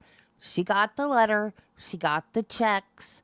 She probably didn't read the letter because she thought it was more of Dan's, what she thinks is Dan making her crazy. But it was Dan trying to help her move on with her life, telling her how to do her taxes and her health insurance and her house insurance and the stuff she needed to do to move on. And she doesn't care about that, so she's not going to pay attention to it. To me, how you're saying you got the letter through Mr. Hargreaves. How does that make a difference about whether or not you received it? I wouldn't have read it. Objection. I didn't read it. Argumentative. She's already answered. She doesn't remember the letter. Sustained. I'm simply asking if you can, I'm not trying to be argumentative, I'm asking if you can explain how you would have gotten this letter with the support included and not have read it. That's easy. I didn't read about this stuff. Sustained. She just, Ms. Wells doesn't know if she read it. Just so that it's clear, what you're saying is you received the letter. I don't even know if I received it. It may have gone to Bill Hargreaves' office. I may have gone down and picked up the checks from Bill Hargreaves. And if he gave it to me, I didn't read it. Is it addressed to Elisabeth Ann Broderick at 8320 Calle de Cielo? Yes, but at this time... Your Honor, I'm just going to object. It's overruled. That's proper. Lying. Look at that smile. Look at that Stuper's delight.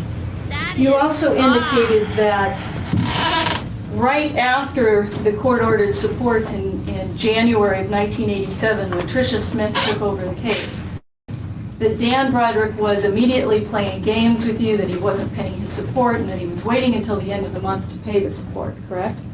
That's my recollection the first month. And then we had to rewrite the court order. Your Honor, may I have marked as People's Exhibit 75 a series of 12 statements written by Dan Broderick addressed to Elisabeth Broderick? So marked. With checks attached to each one.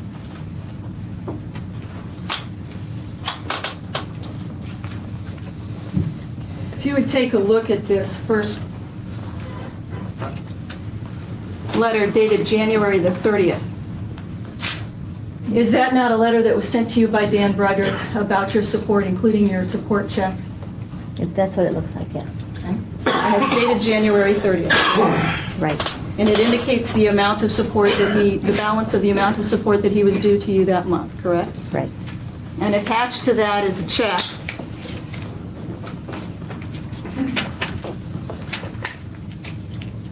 totaling that amount.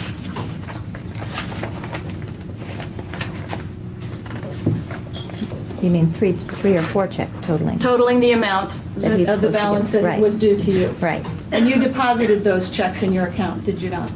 I remember, probably. If you would look at the attached deposit slip where you deposited those checks in your account, can you tell us the date that you deposited those checks in your account? February 2nd.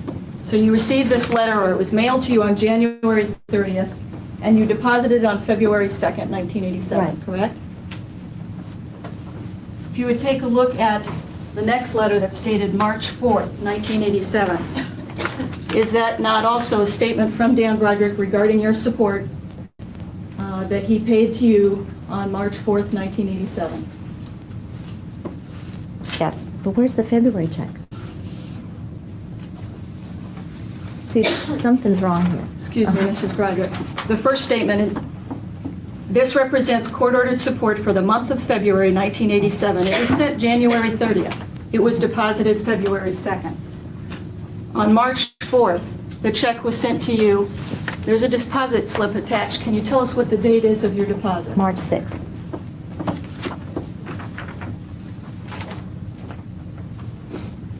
On April 2nd, 1987, a letter sent to you. Is this not a letter sent to you regarding the amount due for the month of April 1987? Yes. And attached is the check that you endorsed and the deposit slip. What's the date of the deposit? April 3rd. It was sent April 2nd. It was deposited April 3rd, correct? Right. On May 1st, did you not receive a letter for the month of May with the support that was due to you that month, a statement of the support that was due? There was only 1 month where we had this problem. Well, excuse me, I don't believe that was your testimony, but let me just go through this. When you deposited that amount, what's the date of the deposit? May 4th. There was only 1 month, and Tricia Smith had to rewrite the court order, and then he complied to the new court order. My complaint was we had to rewrite the court order because there was a loophole that did not say that it was due and payable on the first of the month. Did you not, Mrs. Broderick, testify that he was playing games with you and not paying his support all during 1987, and he was making you wait and wait until the end of the month? No, that was 1 month in the beginning because of this loophole, and Tricia Smith had to rewrite the court order, and she was very bothered about that. Well, let's just go through the rest of these. Just so It's a waste of time. It's irrelevant. Overruled. Go ahead. On June 2nd, did he not send you? Your Honor, I'm being distracted horribly, and there was an order about cameras without. Yeah, could you pull down the noise? Go ahead.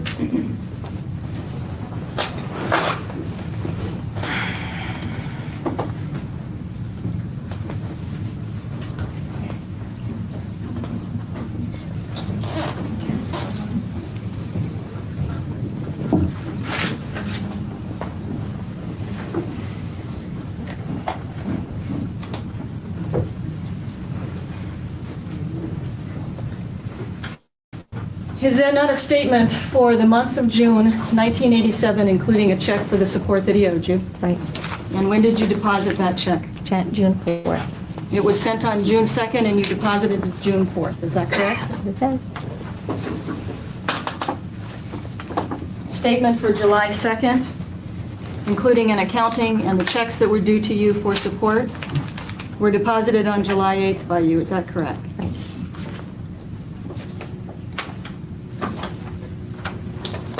Statement sent to you on July 31st for the month of August of 1987 with a check written by Dan Broderick and deposited by you on what day?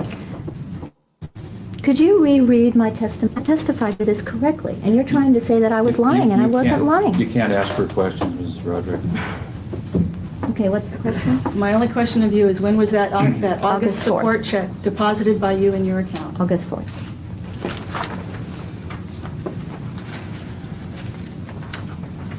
Statement dated September 4th for the month of September with the check included. When was that deposited by you? September 8th. Statement dated October 2nd, 1987 with the check, the balance for you. When was that deposited? October.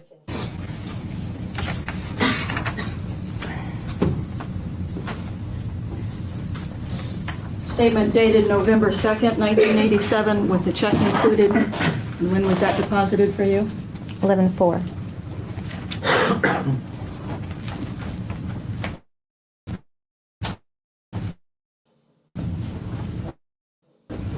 November 2nd, 1987 with the check included. And when was that deposited? 12/7. Your Honor, I would like the record to reflect that the total amount of payments in these checks, including the payment on her mortgage on the Calle de Cielo house, was $190,000, $926. I'm going to object until we start bringing in the income of... Excuse me, it's best evidence the documents speak for themselves. Is it not true, Mrs. Broderick, that in the year of 1987, after the court ordered support, of $16,000 that Dan Broderick paid every cent that he was ordered by the court to pay, and he paid it in the first week of every month of that year. It's not my recollection in the beginning. In that first month, he played with us somehow, and I had to have the court order redone because of this little loophole. That's my recollection. But he was court ordered to pay that money, so he had no choice, but he filed an appeal because he didn't want to pay it.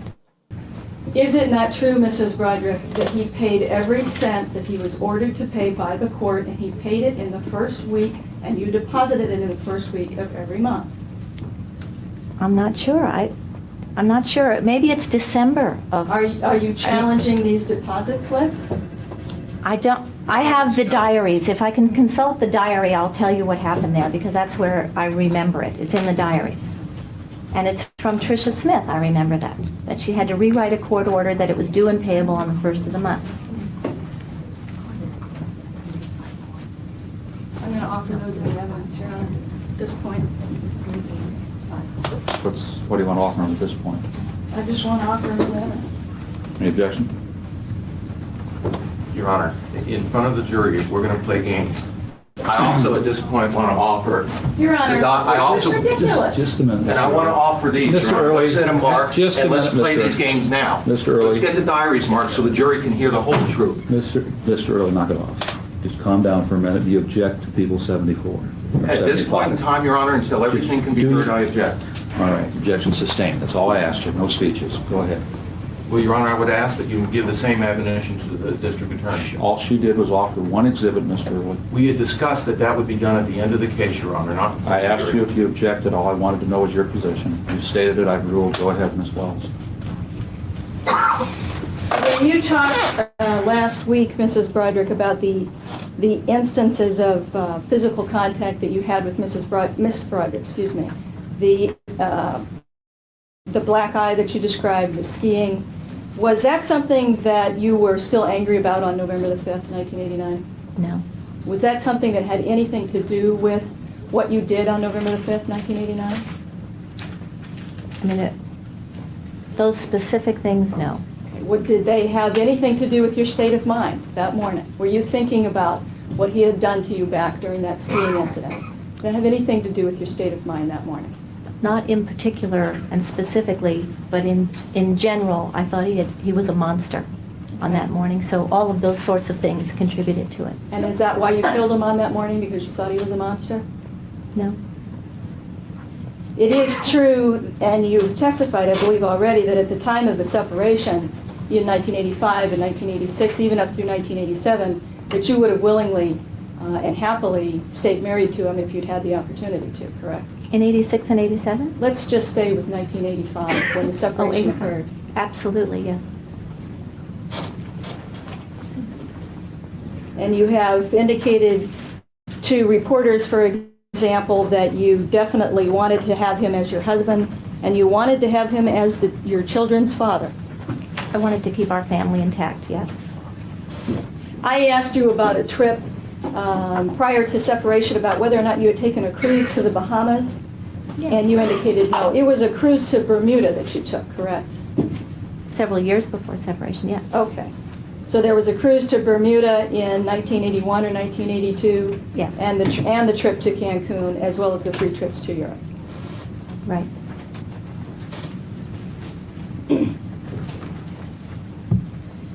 Now, it is true in 1985, after the separation, when Dan Broderick moved back into the Coral Reef house, that you did vandalize the Coral Reef house. Yes. And there was a series of vandalisms that occurred over there. For example, in June of 1985, you smashed the telephone answering machine, you broke a large mirrored closet door, you smashed a hole in the bedroom wall, you spray painted the walls of the bedroom and the bathroom, the walls of the family room, the curtains in the family room, the brick fireplace with black Rust-Oleum paint, correct? No, those have never been correct, and those are the things I corrected in the file in 1985 or 6. Well, you did spray paint the house. You've already admitted that you spray painted the house. I remember ruining some wallpaper, but as far as those other things, nobody ever did those things. Those things never happened. Well, when you say you remember ruining some wallpaper, how was it that you ruined the wallpaper? With the spray paint. So I you painted the sprayed- wallpaper that he put up. Okay, and so you went to the house and you spray painted the wallpaper? I ruined the wallpaper, right. And what words did you write with your spray paint? No words.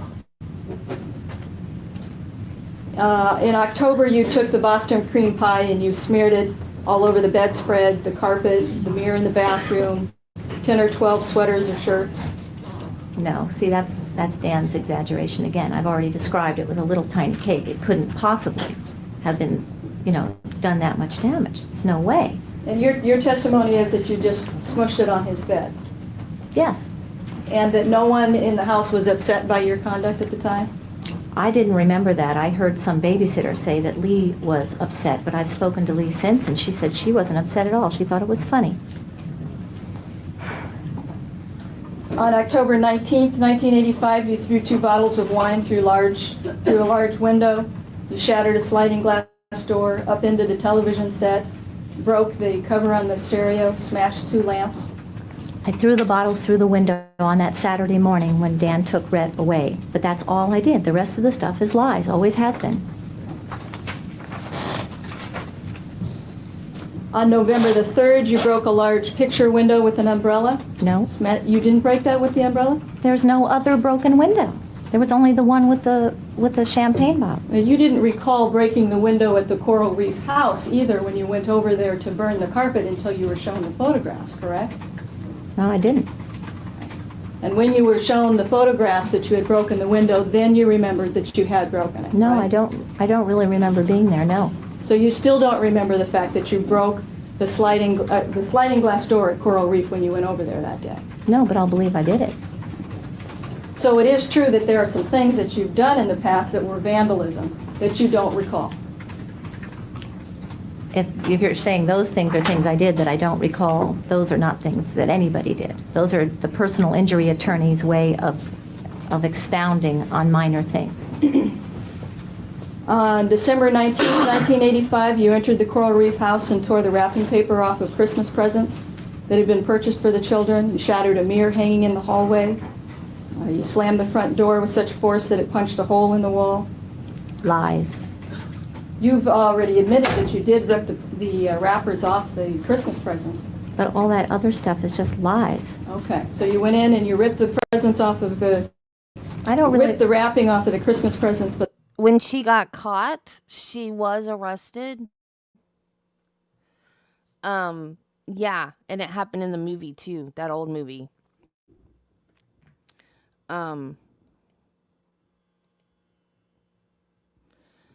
But sometimes when she did this thing, only in the movie when she did the thing with the presents, one of the girls was home. I don't remember which one it was. But there was also a housekeeper that would let her in because she was nice and she didn't like calling the cops on her, and she got in trouble by Dan. Dan said, you cannot let her in. You have to call the cops when she comes over. And she would repeatedly let her in the house. So when Dan was home, if she came over, Dan would call the cops. But when that one housekeeper was there, the housekeeper would let her in. And if the girls were there, the girls would let her in. So that's how she got away with some of the stuff. But if Dan was there, he would call the cops. But the rest of it is not true. I don't really remember doing that either. I mean, I don't really remember that, but I know that those big violent things that he's claiming, nobody ever did. Those things never happened. There were not holes in walls and doors off hinges and things. Nobody did. Do you remember ripping the wrappers off the present? I'm sorry, I don't. Do you remember testifying the last time when you testified that you remembered doing that? I could have done that. I mean, that's not So you something could have done a real lot violent. of these things, but you're not remembering them now. I could have, but I don't think I did.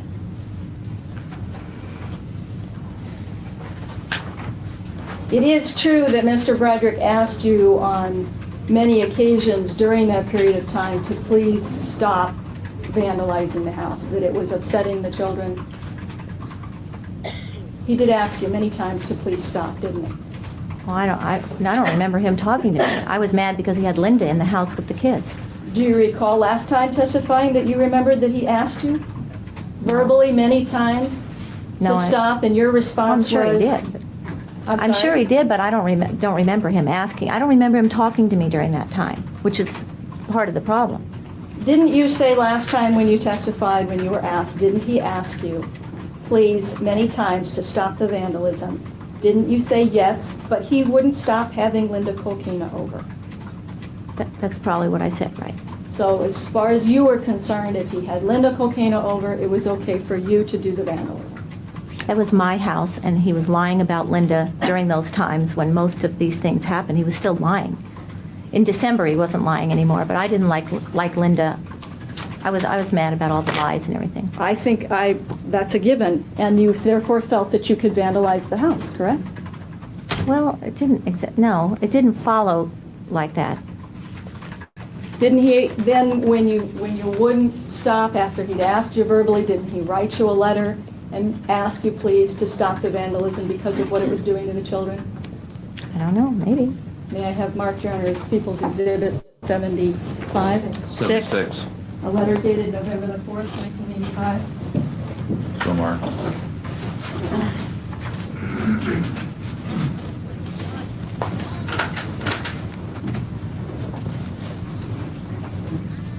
If you could read the last paragraph on the first page to yourself, please, A to see woman if that scorned. refreshes your recollection about whether or not he'd asked you on many occasions to... The name of the movie is A Woman Scorned, and it's on YouTube. You can watch it for free on YouTube. And there's also a second movie that talks about the trials. The first movie ends right after she shoots him, and she calls Lee, although it doesn't tell you who she's calling. It just shows her on the phone where she says, I shot the bastard. And that's where the movie ends. And then the sequel is about the trials. So it goes through the first trial and the hung jury, and then the second trial, which we are watching now.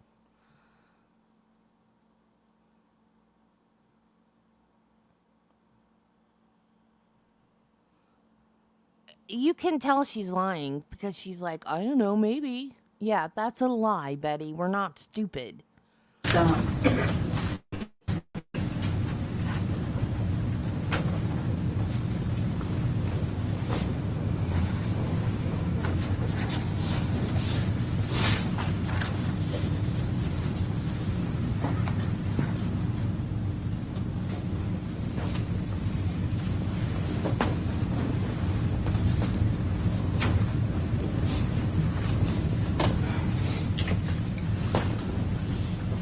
Now, what's the question? Does that refresh your recollection? I'm not done with it yet. Excuse me, Mrs. Broderick, I asked you to read the last paragraph to see if that refreshes your recollection about whether or not he had asked you on many occasions to please stop the vandalism because of what it was doing to the children.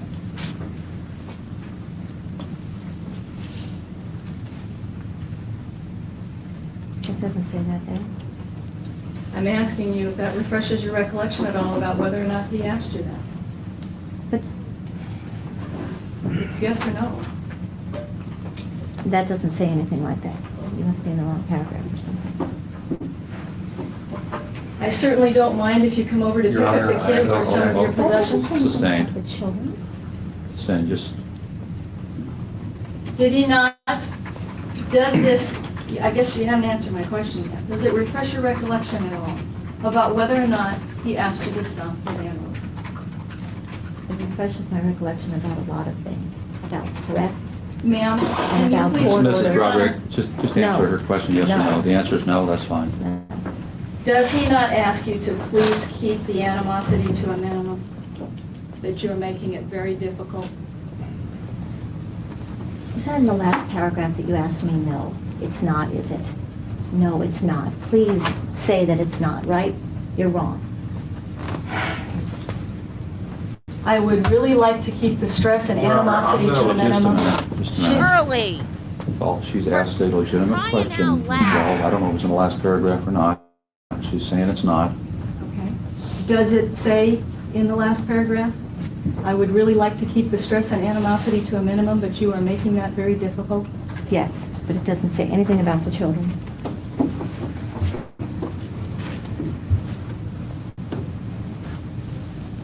The judge needs to instruct her to answer the question and to quit playing games, because that's what she's doing. She knows good and darn well what the prosecutor is asking her. She is playing games. Ugh. Ugh. Good Lord. What is... And Early is just making it worse. He knows what she's doing, and he's enabling her.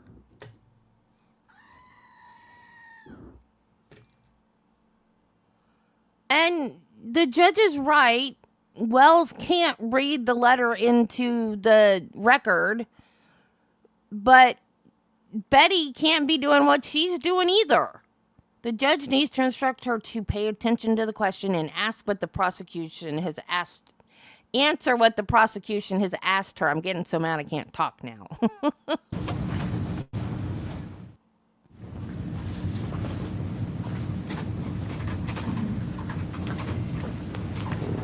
May I have another letter marked, Your Honor, as People's Exhibit 77, dated July 21st, 1986. So marked.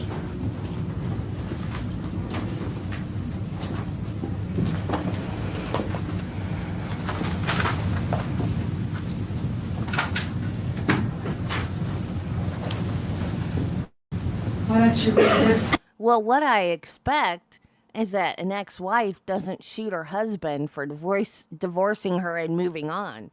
But I'm not going to get that. So...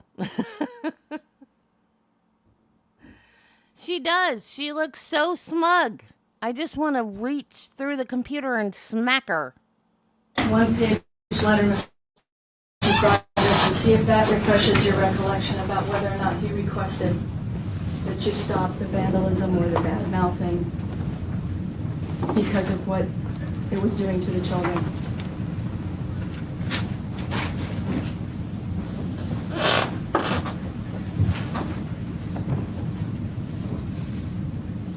As a mother, that should be your first thought. What are my kids going to think when they see that I vandalized the house that they live in? They're going to think, oh my God, my mom has gone crazy. You're right, Marty, that would get me jail time.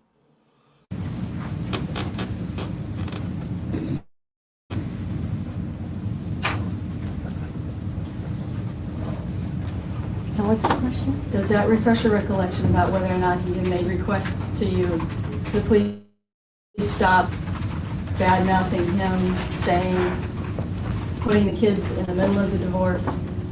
This is after the That's kind of pathetic, but yes. Bad-mouthing one another to the kids, or even worse, blaming them for the divorce, is destructive. I suggest that each of us encourage the kids to love and respect the other.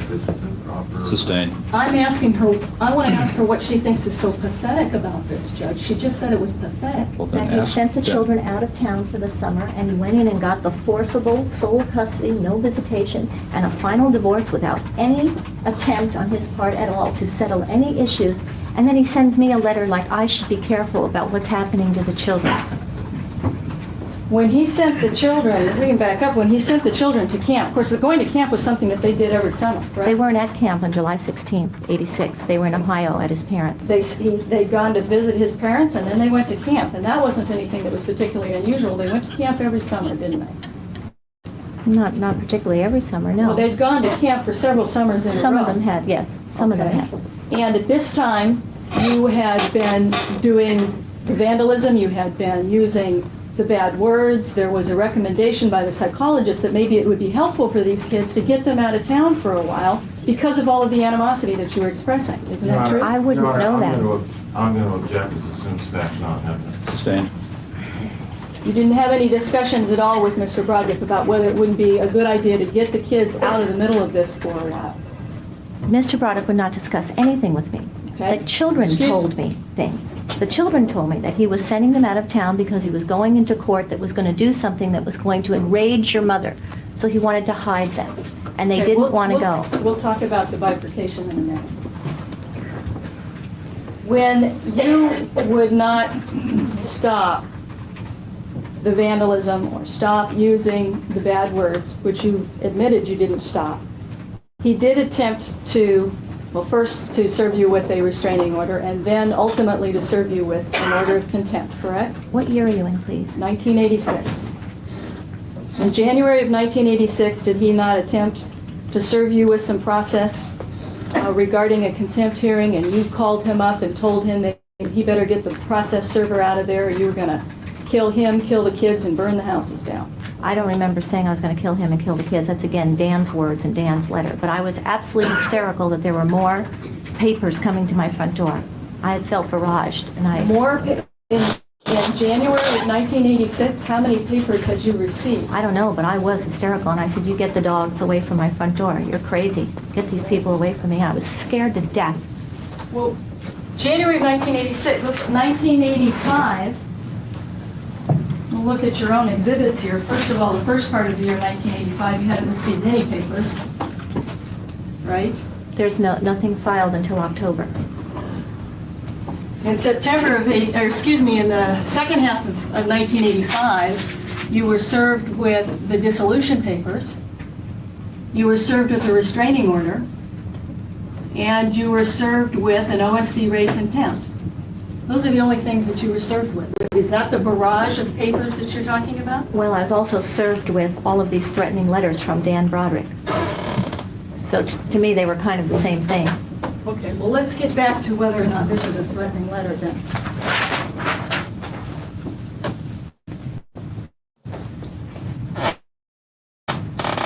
Dear Elizabeth Ann, you and I are no longer married. It is now up to us to do our best to minimize the trauma. I want it. Well, she wants to ask her if what in there she considered a threat. I assume that's where you're going. That's correct, Your Honor. It's only 2 paragraphs. Well, I believe that she has the right to show it to her and ask what's threatening. Go ahead. Show it to her and ask her. Has she seen that one? Yes. Which one are you holding up just for me? People 77. Go ahead. It is now up to us to do our best to minimize the trauma our divorce will have on our kids and see that they are as happy and secure, see that they have as happy and secure a childhood as possible under the circumstances. Is there a threat in that paragraph? The very first sentence just drove me absolutely crazy. You and I are no longer married. That's what he kept saying. We're finally, completely, absolutely, totally divorced. He never wanted to see or hear or speak to me again. And then he goes on to say in his platitudes that we ought to make it easy and nice for the kids now. And I'm going, what are you doing? I mean, it's the bifurcation. It's years into this thing. And I've gotten absolutely no satisfaction out of him in any regard. The children, the phone, the money, anything. And he sends me that typical cold-hearted lawyer letter. We are no longer married. Now let's make sure the kids are having fun. Well, this was July of 1986. It was true that it had been over a year since you'd been separated. And it was true that you were no longer married. Correct? Yes, thanks to his handling of the situation, yes. That is technically true. Well, it is true. He filed for a divorce. That's right. He wanted the divorce. That's right. And you were divorced. That's right. And what is the threat that's in that first paragraph? The first... Sustained.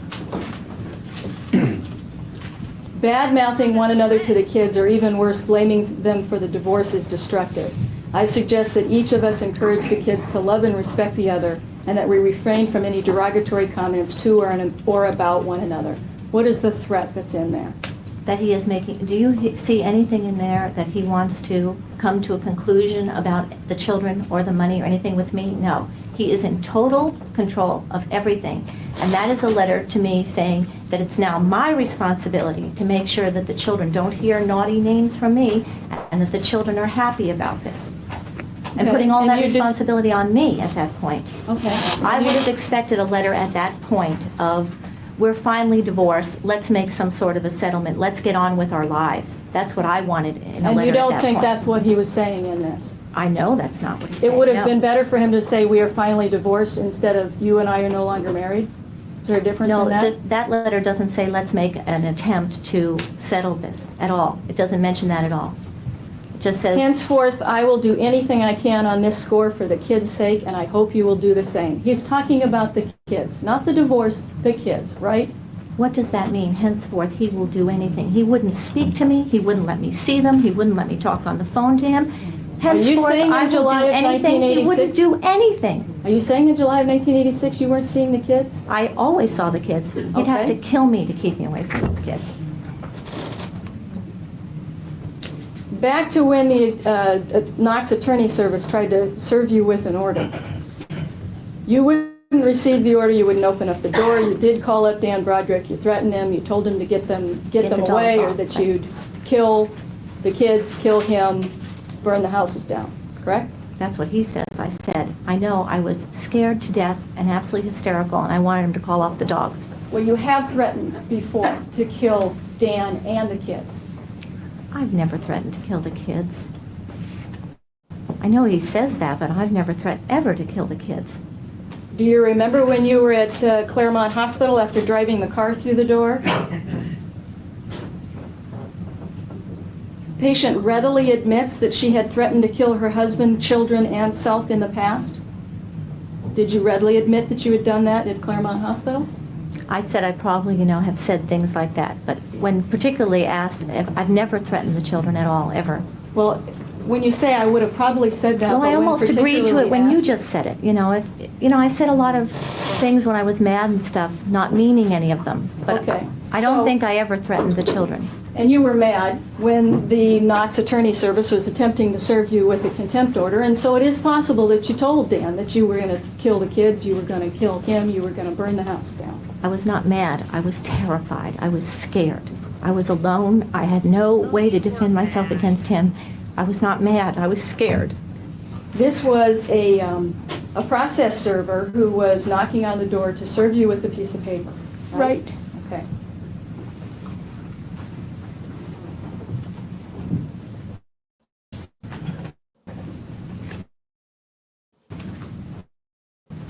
And Dan Broderick did call the process server up, didn't he? He called him, he got in touch with him, and he told him not to do it. Yes, he did. And the vandalism continued. The restraining order didn't work. The asking you not to do it didn't work. The attempting to serve you with a contempt order. Where are you? After January of 1986. In February of 1986, that's when you went over and drove the car through the front door, correct? Okay. And that's when you tried to go over to Coral Reef and burn the house down and smash the sliding glass door, correct? I'm in totally February of 86? Totally confused. But that letter was just July of 86, so now we're going backwards? When the Knox Attorney Service attempted to serve you, it was January of 1986. Okay, so from there. Okay. And he wasn't able to serve you with any papers, he wasn't able to serve you with any attempted contempt action to go to court, and the vandalism did continue. Yes. Is now the knocking into his door what you're referring to as the vandalism? Yes. Well, I don't consider that vandalism. Okay. And that's a different house, and they had moved. And no, the vandalism as such in Coral Reef did not continue. They moved out. They're now in Cyprus, and the driving through the front door was at Cyprus, correct? Yes. And in January of 1986, when we were talking about, they were already in Cyprus, living in Cyprus. I think so. Sometime in January 86. And you did continue, or you began at that point, leaving the messages on his machine. That's when he put the message machine, answering machine at his house, correct? Probably.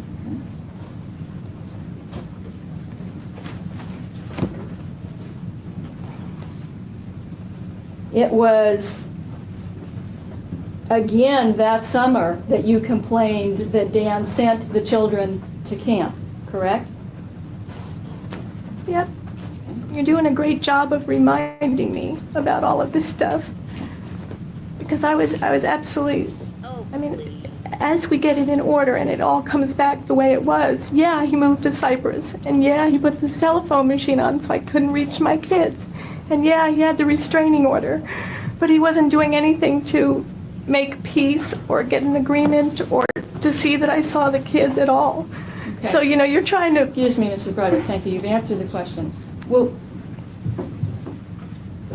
perhaps it'd be appropriate to take a break, Your Honor, so the witness can compose herself. Do you want a break, Ms. Broderick? No, I'm fine. Could you please help you?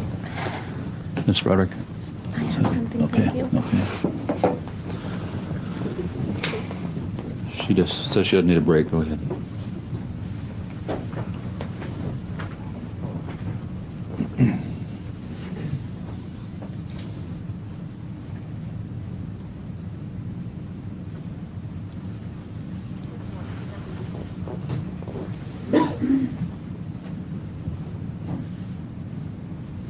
It was after you drove the car through the front door when Kim and Lee were home, and it was after you began leaving the messages on the answering machine in 1986 when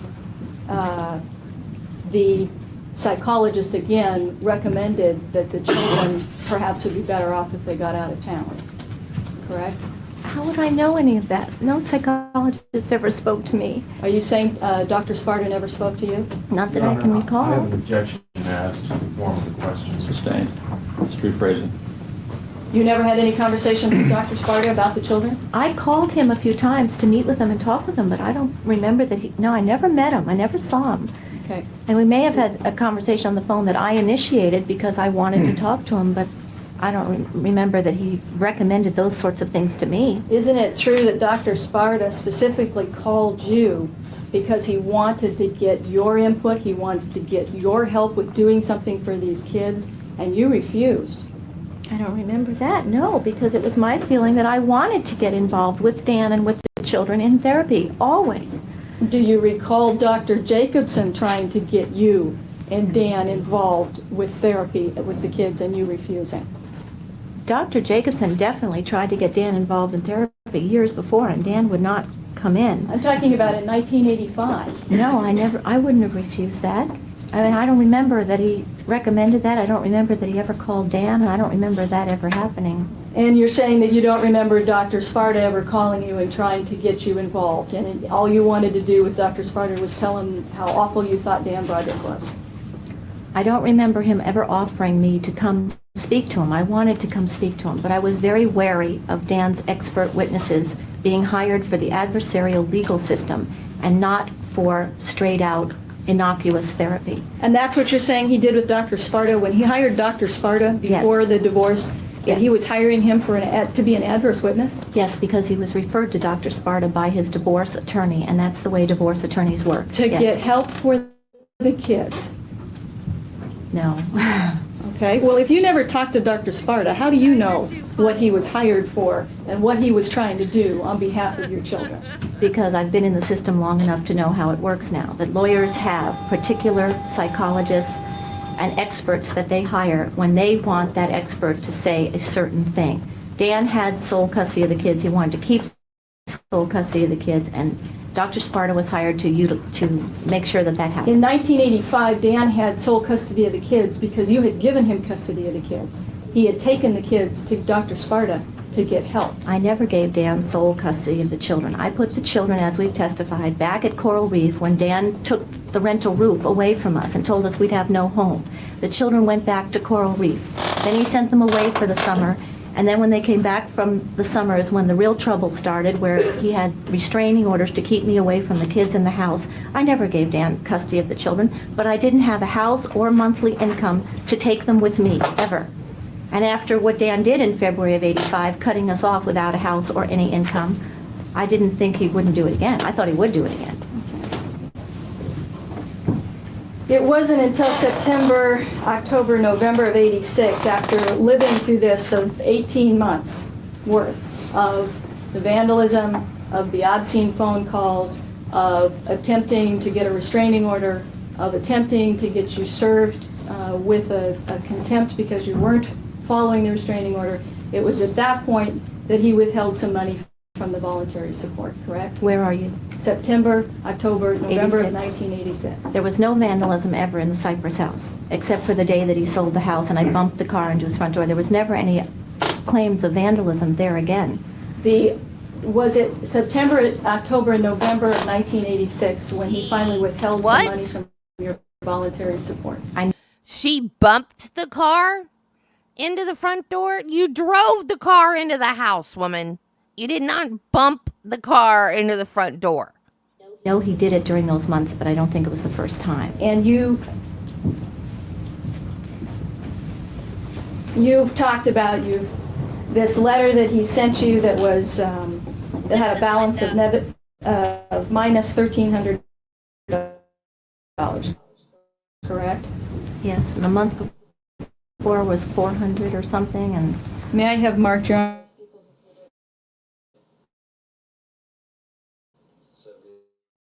The letter...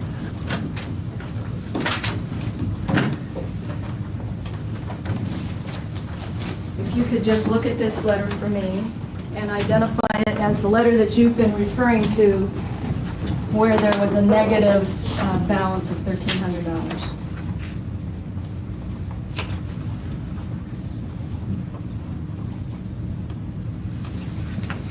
Yes.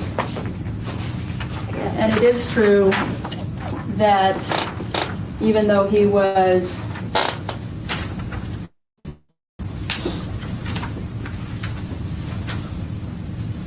attempting to get you to stop the vulgar words that you were using with the kids, that he did pay for your mortgage that month, that he did pay for your gasoline bill that month, that he did pay a $430 bill at the Polo store, and that he also did send you your Campstead check for $2,300, correct?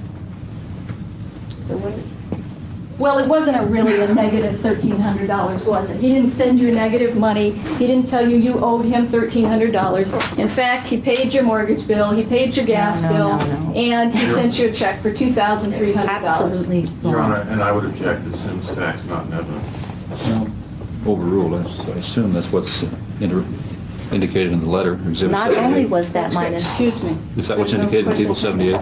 That's Exhibit 78, yes. Your Honor, it says that she owes, it's minus $1,300. The letter speaks for itself. Best evidence for the letter is what the letter says. And you also received a check from Dan Broderick for $10,000 in November of 1986 so that you could cover expenses. Was that the advance on community that Mr. Hargreaves got? Yes. Well, that's my money that he's sending me as an advance on community. It wasn't a support payment. So it was my money that he forwarded to me. There was a stipulation that Mr. Hargreaves got for you because you were claiming you didn't have enough money in November of 1986 so that Dan Broderick would pay you $10,000, correct? And another 10 to Mr. Hargreaves of community property, right. I believe that's at the same time. Your Honor, may I have marked as People's Exhibit 79 a stipulation in order? So mark.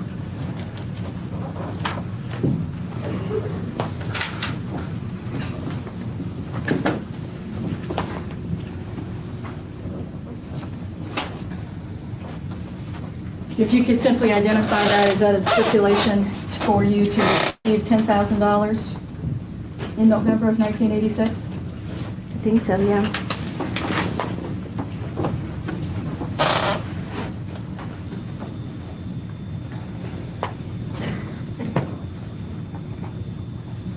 There was also another stipulation that Mr. Hargreaves got for you, for Dan Broderick to send you $4,300, $2,000 towards the Christmas trip, another $2,300, as well as $10,000 for Mr. Hargreaves' attorney's fees, correct? I don't know what happened with that. That was very confusing, but I don't think I got that money, and we didn't go on the Christmas trip. Well, you got the $10,000 in November of 1986, didn't you?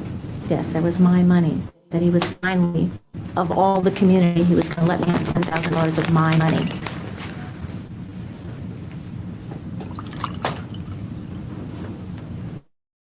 And it was November of, well, let's just have this identified. People's 80, Your Honor. Check written to Elisabeth Broderick, dated November 13th, 1986. So marked.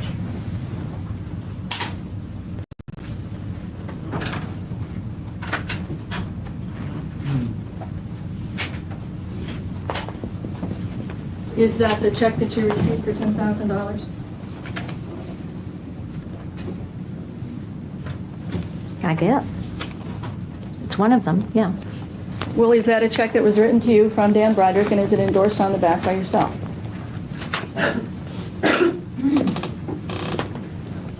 Right. And it says community property distribution on the bottom. Yeah, and what do you write on the check? No way, AH. And what does AH mean? Asshole. You wrote little notes like that on all the checks that Dan Broderick sent Only to you, when I didn't thought you? I was being cheated like this, yes. Well, I got cheated out of $20,000 in one day with Mr. Hargreaves, and it was a huge mistake. Dan Broderick was not supposed to be paying my support with community property. Those are two separate things. you complained to Mr. Hargreaves that you didn't have any money to live off of in October, November, December of January 1986, and that's why you needed money. You need $10,000 or any money from Dan Broderick, correct? Yeah, and it's Christmas timing too. Always pops up in November. And you didn't have enough money that year to take the children for Christmas because you didn't have enough money to go skiing, correct? The children went skiing every year at Christmas. Dan took them the previous year, so I thought I'd take them this year. Plane tickets, lift tickets, hotel rooms, etc. cost a lot of money. Dan said he'd give me the money to pay for a ski trip. I made the reservations in Utah, just like where he went in '85. I made the reservations, and then when he went to give me the money for the ski trip, he sent $2,000. Which was what you had agreed on. You had agreed on $2,000 wouldn't even get us on the plane, much less lift tickets and a hotel and everything. So you for a wanted to week. go on a ski trip. In order to take the children for Christmas of that year, you wanted to go on a ski trip, and you had to have Dan Broderick pay you more money because $2,000 wasn't enough to do it. No, that's not really it. The kids want to go on a ski trip. And if they came with me, they could go on a ski trip if I had enough money. If I didn't have enough money, they should stay with him and go on a ski trip. Okay. And It's their only time of the year they can go. You refused to take them for that Christmas because you claimed you didn't have enough money to take them on a ski trip. I couldn't afford that much money out of the budget that I had at that time. I couldn't afford over $10,000 for a week of skiing. Your Honor, may I have marked as People's Exhibit 81 a series of 22 checks from September to December of 1986. So marked.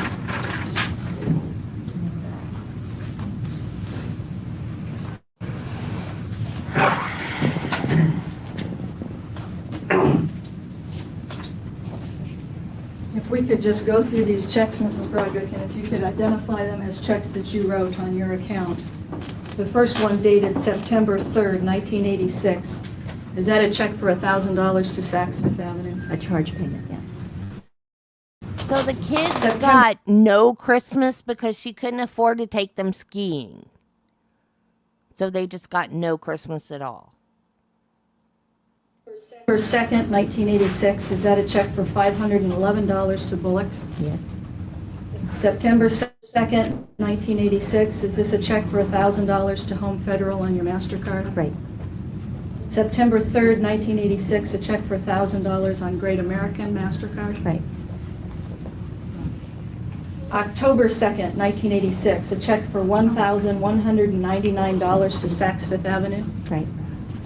October 2nd, 1986, a check for $500 to Great American on your MasterCard? Right. These are all charge payments. October 5th, 1986, a check for $200 to Home Federal? Right. November 6th, 1986, a check for $500 to Nordstrom's? Right. November 6th, 1986, a check for $700 to I Magnum? Mm-hmm. Yes. November 6th, 1986, a check for $2,000 to Saks Fifth Avenue? Yes. November 6th, 1986, a check for $1,000 to Great American? Mm-hmm. November 6th, 1986, another $1,000 to Home Federal? Yes. I'm sorry. November 25th, 1986, a check for $561.80 to CG Boutique? Mm-hmm. Yes. December 1st, 1986, a check for $500 to Nordstrom? Yes. December 1st, 1986, a check for $1,000 to I. Magnum. Yes. December 1st, 1986, a check for $1,500 to Saks. Yes. December 1st, 1986, a check for $1,000 to Home Federal. Yes. December 1st, 1986, a check for $1,000 to Great American. Yes. January 1st, 1987, a check for $1,000 to Saks Fifth Avenue. Yes. January 1st, 1987, a check for $1,000 to I. Magnum. Yes. January 1st, 1986, a check for $980 to Bowers Jewelry Store. Yes. Are these? January 1st, 1987, a check to Great American for $1,000. Right. So these are 86 and 87.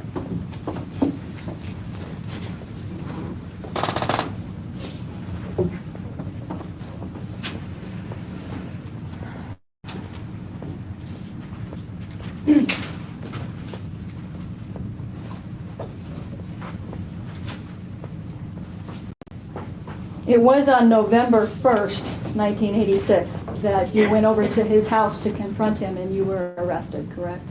Yes. And you had previously testified that the reason that you went over there was because of receiving this negative $1,300 letter. That was what made you so angry. He may have told me on the phone that morning that I wasn't getting any money that month. Isn't it true that you previously testified that the reason you went over there was because you had received that letter that showed a negative $1,300 balance, and that's what made you so angry? I knew that I was getting minus $1,300. That's what he told me. I don't know if I don't remember having the letter in my hand, but that's what he told me because of the fines of going to his house when he was in Europe and calling him names on the phone. That's not what you testified to before, though, was it? It was because you said that you had received that letter. You'd received the negative $1,300 letter, and that's what you were so angry about, and that's why you went over there. You're obviously angry about something. I went over there because he told me I was getting minus $1,300. I don't know if it was in the letter or in person, but that's what he told me, and I went over there and said, how can I, pay the bills and live? And the previous month I only... How do you get minus $1,800? Was she supposed to pay him $1,800? got $1,000 something, and the next month I only got $454. But you didn't receive that negative $1,300 until November the 9th, a whole week after November the 1st. No, I don't know. I would have had it before then. What's the date on it? This assumes facts, not in evidence. The district attorney's already testified she got the payment every week, beginning of every month. It's the same. First week. It's the same. Would it refresh your recollection to see a diary entry dated November the 9th, Monday, in which you indicate money, negative $1,300 arrives? This is a diary page on 11/9. That doesn't mean that money arrived on that day. I was thrown in jail that day, and I obviously didn't make any entries in any diary.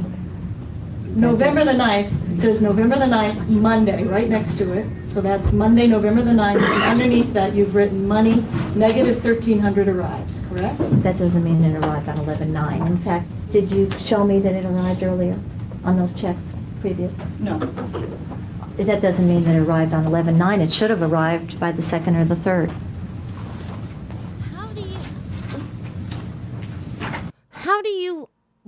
How does negative $1,300 arrive? I'm confused. How do you get negative $1,300? That makes no sense. November 1st was a Saturday. You have said that you were upset on November the 1st, 1986, because Dan Broderick was reigning president of the San Diego Bar Association and was brazen enough to be flaunting his receptionist as his girlfriend at the Blackstone Ball. Talk about giving someone the middle finger. That's what you were upset about on November the 1st, correct? I didn't know it was the Blackstone Ball until I got over there, until I saw Dan and he was getting ready for it. I didn't know it was that night. And I did think years later, whenever that is that you're reading, years later, I thought, that son of a bitch. I mean, look what he's doing. But that night, I didn't even know it. All I was mad about is I wasn't getting any money to live that month. I was getting minus $1,300, and he did charge me the next month. the minus $1,300. You were obviously spending money to live that month, though, correct? I had been living on credit cards totally and nonstop since February of '85 when he walked out. I carried at least $50,000 in credit card debt at all times. So every time I got any money, I paid down credit cards. But I basically lived on credit cards. When you wrote this, that Dan Broderick was flaunting his receptionist as his girlfriend at the Blackstone Ball and talk about giving someone the middle finger. This was November 1st of 1986. It had been 22 months since you had been separated, correct? Almost Your Honor, 2 years. Your Honor, I'll object that I don't believe that was written November 1st, 1986. Well, show her. No, I'm not indicating it was written November the 1st. I'm talking about, that's what you're saying about November the 1st. Yes, looking back, that's right. That he cut me off from no money. It was after the bifurcation, and he was treating me like that. And then he's showing up, with his girlfriend at the same time he's treating me like that. I just thought it was horrible. I thought it was bizarre. Okay, so on November the 1st, 1986, 22 months after separation, you thought that it was horrible that he was dating someone. That I had no monthly support and that I had no settlement. 22 months later, correct. Objection. That also assumes facts, not evidence, and is argumentative. Overruled. That's consent. I'm not talking right now about the money. I'm talking about your statement that he was brazen enough to be dating someone else 22 months after separation.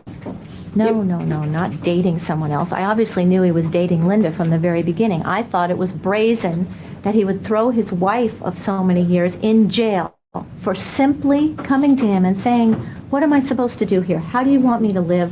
You've got the restraining orders, you've got the kids, you've got all the money, you've got all the control. What do you want out of me? It doesn't matter that he was dating Linda Kolkena 22 months later. It matters that I've got no settlement and have no life and no home and no car and nothing. That's what matters. In November of 1986, you had no home and no car?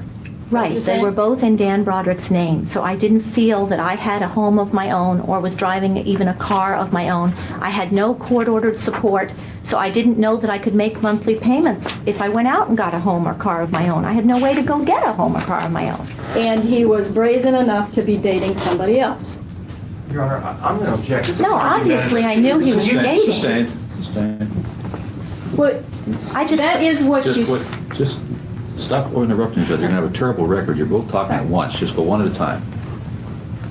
That is what you say there. Those are your words. What is that there? Housewife's revolt. Oh, that's in 1988 or something.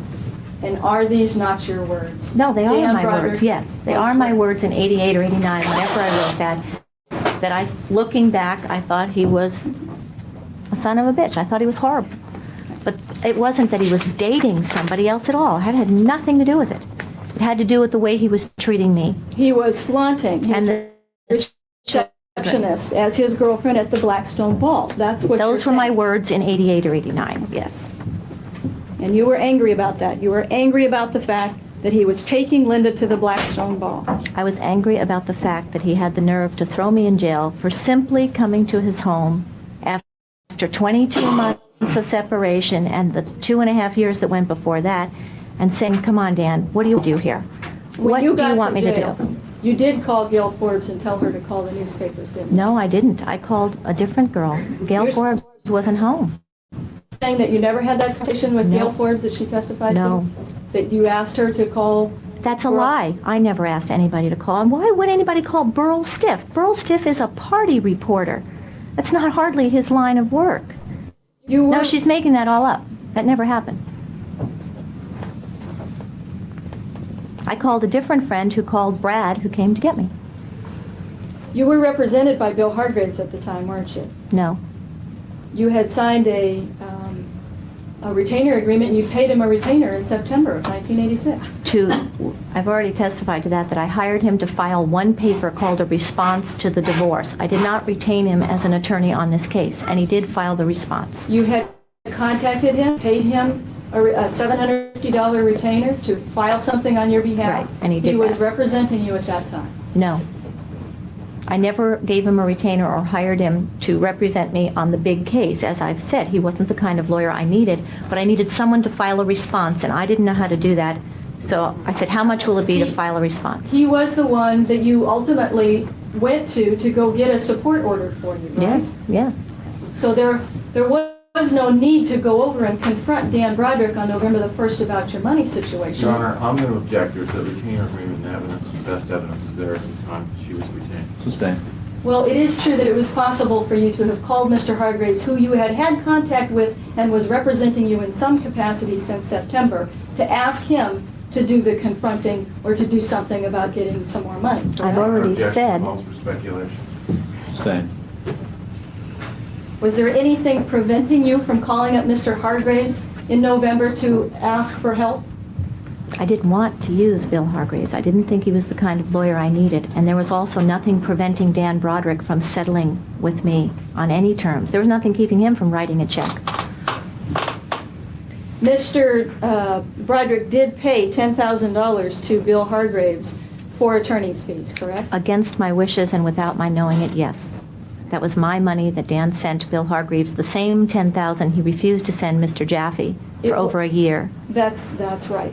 You were angry, you say, because he wouldn't pay the $10,000 according to you to Mr. Jaffe. That's right. And nothing got filed and nothing got done, and Mr. Jaffe didn't represent you. Right. Then you went to hire Mr. Hargraves. Now, in order to get anything done, he pays Mr. Hargraves to represent you. He pays the $10,000, and now he's the bad guy for paying the attorney's fees, correct? That's not the way it's supposed to go.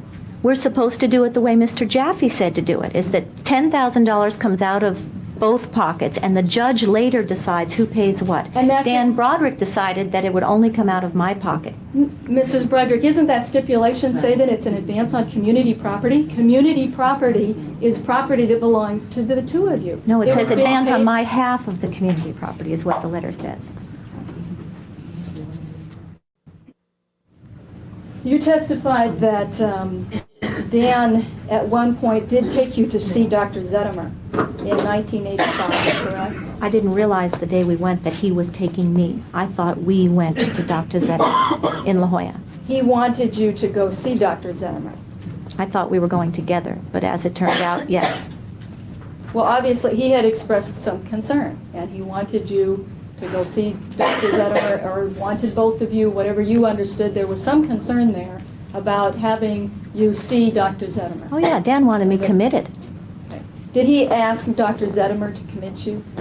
Not on that day, because I didn't stay. I left. If Dan wasn't going to stay and have some sort of therapy together, I was not going to fall into that trap again. This was October of 1985, when you've already testified that you understood that you were getting divorced. He filed the divorce papers on you. Correct. So you knew that there was no desire on his part to get couples counseling. He'd filed the dissolution in September of 1985. But I didn't know that.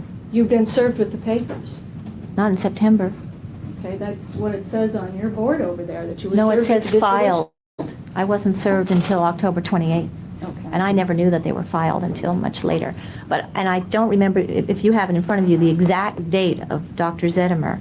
I'm not sure if I did get those first divorce papers. Whether you'd gotten the divorce papers or not, you knew by October of 1985 that you were not getting back together. You knew that there was a divorce impending.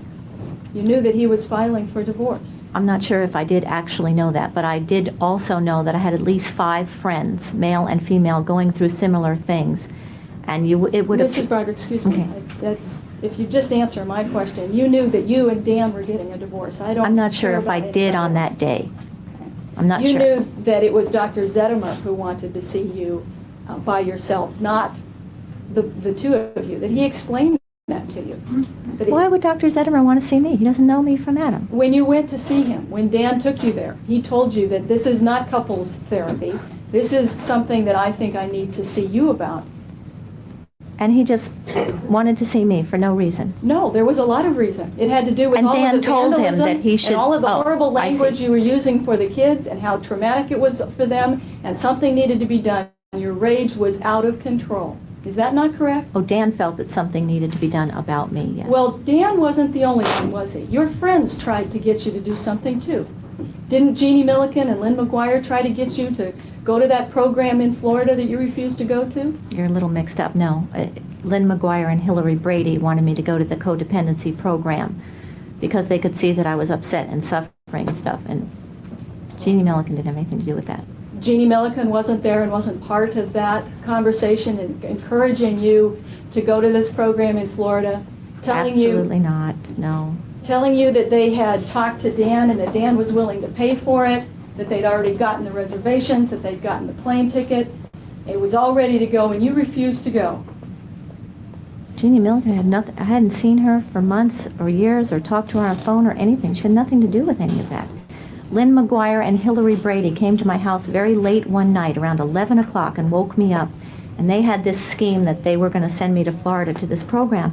And I couldn't leave San Diego. It was when my house was empty and everything. I thought Dan would sell the house if I left. Yeah, and I didn't want to leave the kids. You indicated that you didn't, that you felt you were afraid to go to Florida because you thought Dan might sell the house if you left. Hadn't you gone to Canada for a month? You weren't afraid about going to Canada, that Dan I think it would was sell the 7 or house. 10 days to Canada. And Dan didn't know about it because it was the summer and the kids were not at Coral Reef. And what exactly had Dan done to make you think he was going to sell Coyote Cielo?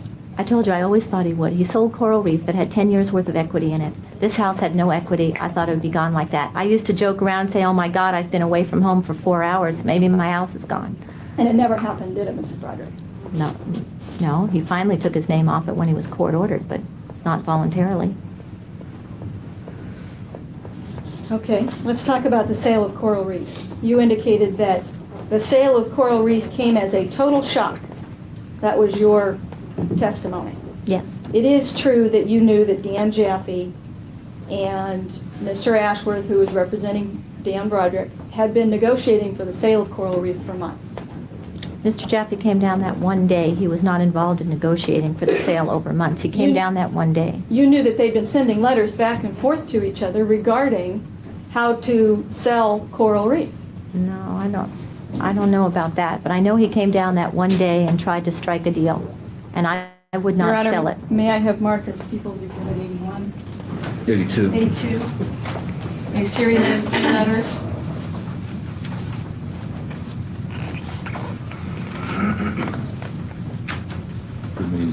One dated December 31st, 1985.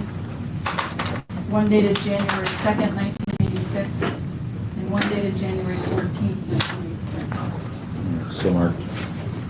If you could take a look at these letters, that are letters between Mr. Jaffe and Mr. Ashworth, do you recognize those letters?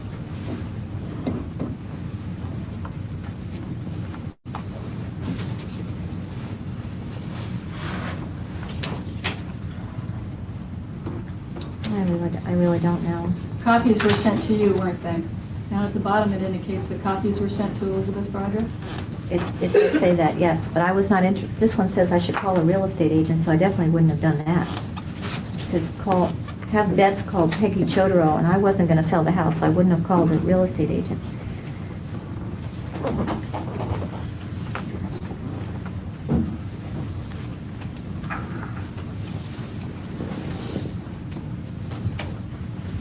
And this wants me to sign a quitclaim deed, which I wouldn't have done either.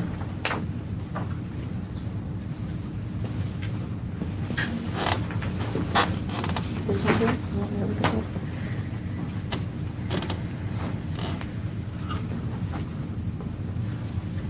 Are those not letters in which they're discussing the sale of the Coral Reef property? Yes, it looks, yes. And the letters begin as far back as December of 85, December and January, December of 85 and January of 86. You were aware that your attorney, the attorney representing you at the time, and Mr. Broderick's attorney were negotiating for the sale of Coral Reef, correct? I don't know if they were. I wasn't selling Coral Reef until it was part of a package. The question is, were you not aware that your attorney was negotiating that with Mr. Broderick's attorney? I don't know if he was. I don't know. You did receive these letters? Yes. Mr. Jaffe also sent another letter dated January the 9th that's already been marked as People's 48.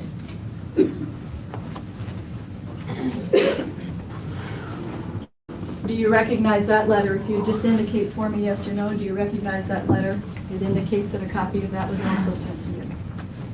If it says that, yes. And isn't it true, Mrs. Broderick, that in this letter, Mr. Jaffe says, I have now been able to determine, after speaking with Mrs. Broderick, the nature of her reluctance in signing the document to sale the Coral Reef property. I hope I can solve the impasse by the suggestion contained in this letter, which has been approved by Mrs. Broderick. It is Mrs. Broderick's contention. No, I'm going to object. This is improper, it's improper questioning. Yeah, sustained. Just going to ask her a question about the letter. Yes. You can do that without reading the letter. Was it not your contention that $47,000 of presumably community funds were spent on the Coral Reef property since the parties separated on improvements that Mrs. Broderick did not approve of? Was that not your contention? I don't know. I mean, if that was the argument he was doing at that time, that was fine. Well, you testified that you didn't want, you testified earlier that you didn't want to sell Coral Reef, that you had no desire to sell Coral Reef because you thought that it would be a profitable rental, correct? I also thought I might end up living back in it with the children. Is there anything, if you would just read this first page to yourself, where Dan Jaffe sets out your contentions, is there anything in that page that says anything about you wanting to hold on to the property because it would be a rental or because you would be moving back into it? Excuse me, Mrs. Broderick, if you would just read the first page, which is where it talks about that. And what's your question? Is there anything that it says in there about your desire to hold on to the property for any reason? All this letter says to me is he's looking, I'm prepared Mrs. to Broderick, go forward. excuse me. If you could answer my question. I can't answer your question. Does it say anything in that letter about you wanting to hold on to the property, or does it not say you just want $47,000 more than Dan Broderick gets? Your Honor. This letter says different things to me. I'm going to object. It's argumentative. It's not argumentative. You're overruled. Just answer the question. Is it in there or isn't it? In the first page. Yes or no?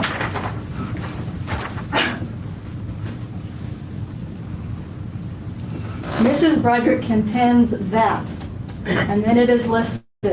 Is there anything in your contention there that you wanted to hold on to the property because it was a profitable rental? I don't Yes know. or no? I don't know. I'd have to read this whole letter and then I'll tell you what this letter says to me, because this letter says entirely different things to me. I'm not asking what the letter says to you. I'm asking if there's anything in there that says you're contending. My attorney might have said that I contended those things. That was his argument at the time, but there's other arguments in here, like he doesn't have his $10,000 retainer and he will not go forward on the case until he gets it. That's what that Doesn't letter it say that she contends that she was not consulted concerning any of the improvements, that the improvements were either not properly done or done in such a manner as to depreciate the property? It's her contention, therefore, that Coral Reef property had a value of at least $325,000. The proposed selling price before Mr. Broderick expended $47,000 of community funds without her consent. And I have proposed the following to Mrs. Broderick, and she has accepted my suggestion. And that was to sell the property and to give you $47,000 over the 50% split. But I never agreed to that.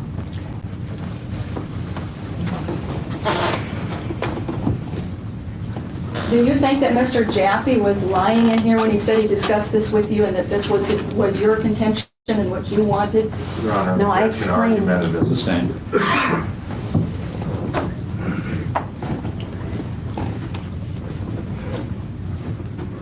It is true that you received $127,000 in cash after the sale of Coral Reef in March of 1987. Excuse me, isn't it? I don't know when I received it. I did get some money after the forced sale and after I was in the mental institution, but I still didn't want to sell it. My question was, did you receive $127,000 after the sale of that property? I know I received some money, yes.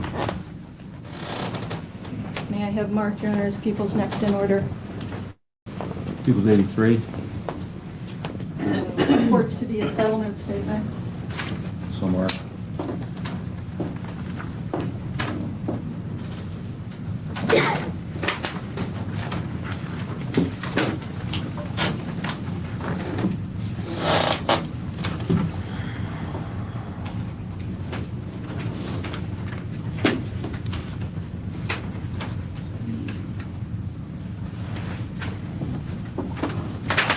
you would take a look at this settlement statement with respect to the sale of the property.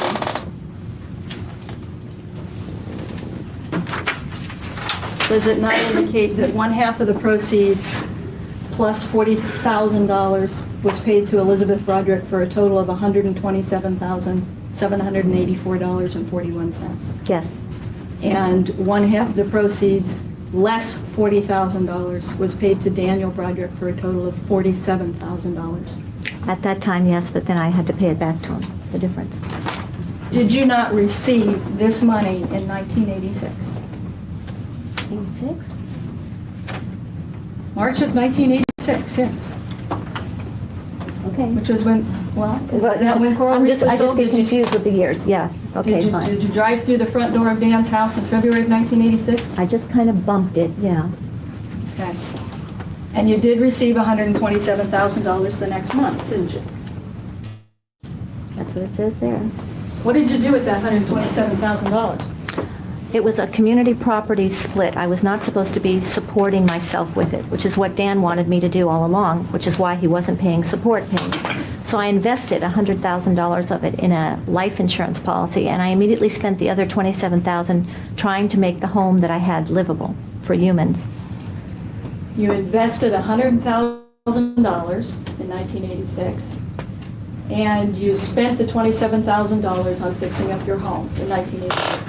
I believe so. You also obviously could have spent $10,000 in paying Dan Jaffe his retainer fee at the time if you'd wanted, correct? After the sale of the house, the day that the house was sold, Mr. Jaffe informed me of the 4-hour notice. He said that we can expect this through the whole proceeding.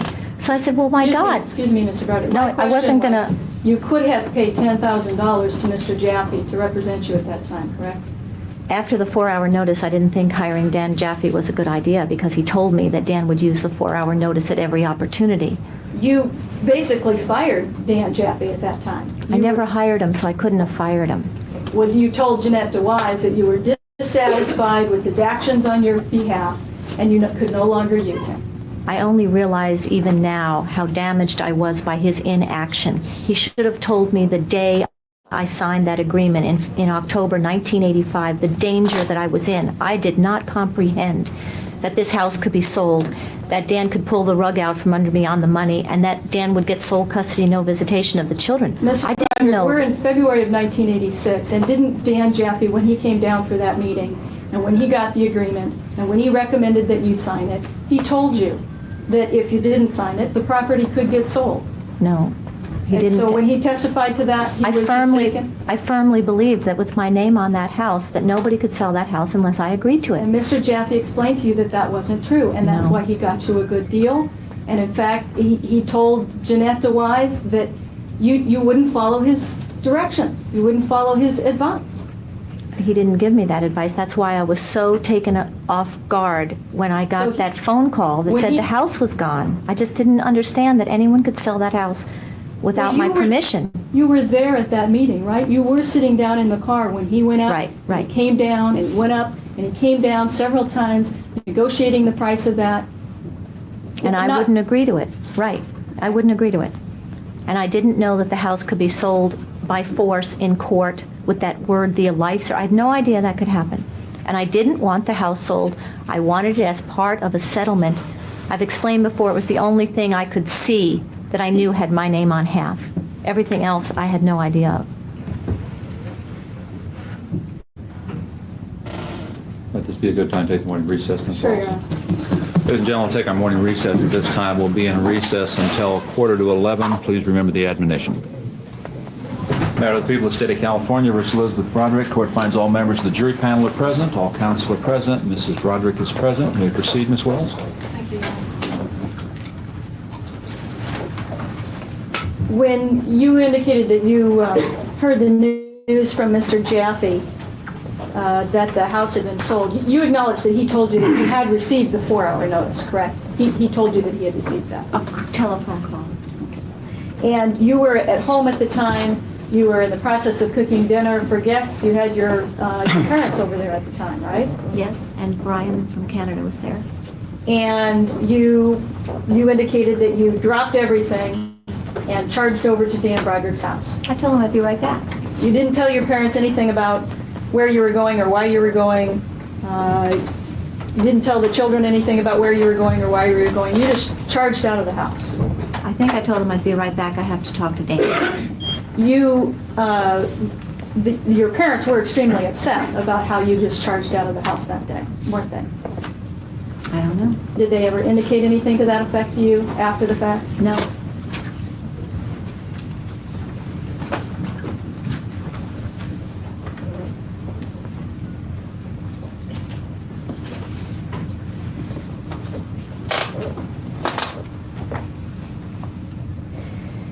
You went over to Dan Broderick's house because you wanted to confront him. You were angry.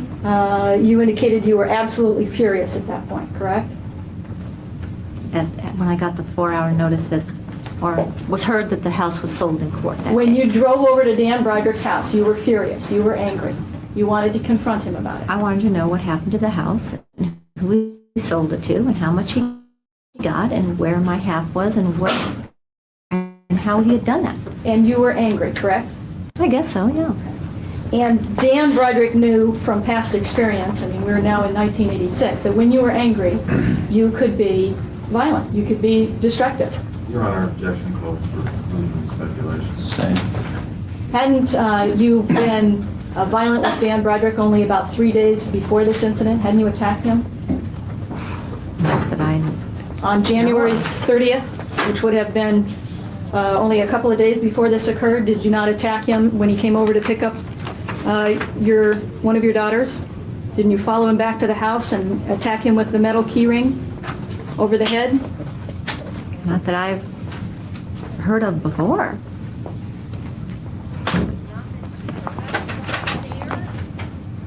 Would it refresh your recollection to see a report that's dated January 30th, 1986? I hope so.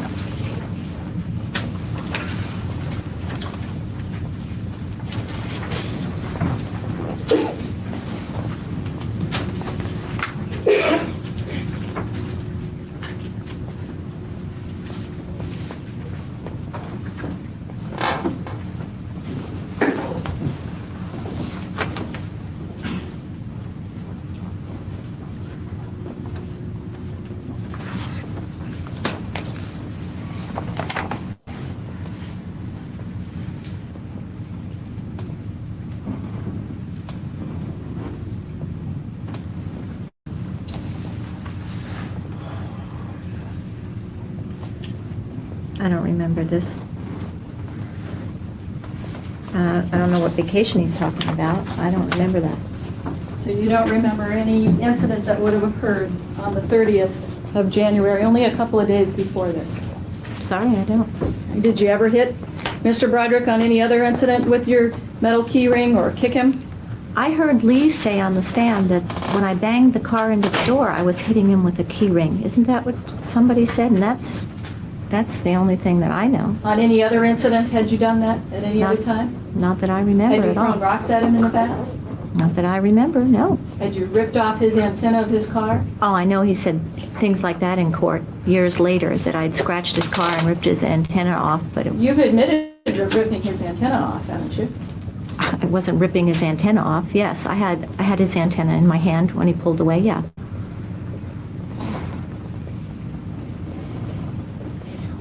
Whether or not you recall this incident on the 30th, it is true that you had acted violently in the past when you were angry, correct? Well, smushing the pie around and breaking a window, I guess, but he wasn't there either of those times. And burning clothes and throwing stereos and smashing windows, etc. Those are things that he was well aware of in February of 1986, correct? Yeah, but well, keep going, I guess. So when you were there at his house in violation of a restraining order and angry, and given the history that there was between the two of you, he basically asked you to leave, to contact your attorney, that he didn't want to talk to you, correct? Your Honor, Jack is arguing. Overruled. You can answer that. When he pulled up, the girls and I were standing out back, and I wasn't violent or threatening or anything at all. And yes, he didn't want to talk to me. He didn't want to tell me what he had done, and he never wanted to talk to me. He wanted to deal with me in court. And so, well, were you angry at the time That he wouldn't talk to me? Were you angry there when he pulled up? Not really. I just said, and the girls were there. I said, look, I just want to talk to him. And he wouldn't talk to me. It's the same as November 1st when I was there. I was just simply there. And the girls don't describe you as being very angry at the time? Not that I know of, no. So he asked you to leave, and you weren't angry at the time, and you left, and you went over to Coral Reef and tried to burn the house on fire, correct? I don't remember any of that. We went in his house, at his house, and he was saying he was going to talk to me, but he really didn't talk to me, so I just left. You don't remember going over to Coral Reef afterwards? I know. I was very, very upset. I was absolutely furious that he wouldn't talk to me, that he wouldn't. The question is, do you remember going over to Coral Reef after you left his house and lighting it on fire and smashing the sliding glass door? I know you have pictures of that, but I don't remember doing that. You do remember after you left Coral Reef coming back and driving your car into his front door, though, right? Yeah. So there's this blank spot of memory from the time that you left his house. There's just a total blank until the time that you're driving back to his house to smash into it? I don't know how much of a blank there is, how much of a time. Well, what do you remember after you left his house? What did you do? Where did you go? I was just all shaking and all upset, and I didn't know what to do, and I was just absolutely furious that he wouldn't deal with me and that he had stolen the house, and I went back and I bammed the car into his front door on purpose. Well, you drove back to La Jolla, though. I mean, obviously you had some options. Remember. You could have gone back to your house where your parents were and where your guests were. You didn't do that, even though you drove back to La Jolla. You drove to the house in Coral Reef, correct? I don't remember. When does the memory pick up then on the way back to Dan Broderick's house? I don't remember on the way back to Dan Broderick's house. I just remember banging into his door and being careful not to hit one of those white columns that's holding up a roof or something. And when you say banging into his door, you say that you just bumped into the front door? Mm-hmm. Do you think that the bump is what caused this damage? Yes. Okay. That's what you would describe as a bump? With a car, yes. And you backed up and you bumped it again, didn't you? I don't remember that. I just remember banging into the door. Did you hear Lee testify that you did that? I thought it was Kim and the chainsaw noise and all that stuff said that. Did you hear Lee testify about you backing up and going again and Dan yelling, "Beth, what are you doing?" I don't remember that myself. If Lee said that, I didn't remember him hitting me until Lee said it. You have made a statement in the past. For example, when you wrote in your book in 1988, I drove back to his mansion in the slums and purposely and carefully rammed my car into his front door just to show him he couldn't get away with this. Correct? That was your statement? Yes. So in 1988, you didn't have any problems remembering driving back and carefully and purposefully ramming your car into his front door? No, in 1988 I didn't have any problem remembering it. Okay.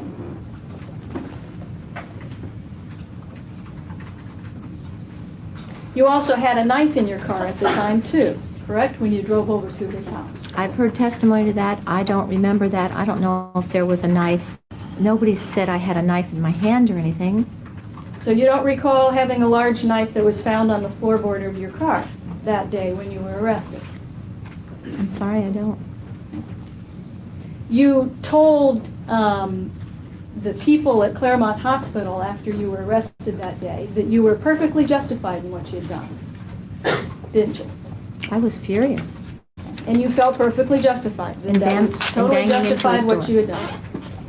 And you didn't have any concern about the fact that you could have injured either one of your children who might have been coming out the front door when you rammed your car into it. The children were in the back of the house. Two of the children were with me. The larger children were Dan in the back of the house. How do you know the children were in the back of the house? Because I had just left there. You'd been gone over to Coral. You'd driven all the way over to La Jolla. You'd gotten a can of gasoline. You'd tried to light the house on fire. You'd thrown a brick through the sliding glass door. You'd driven all the way back from La Jolla. How did you know your children were in the process of walking out that front door?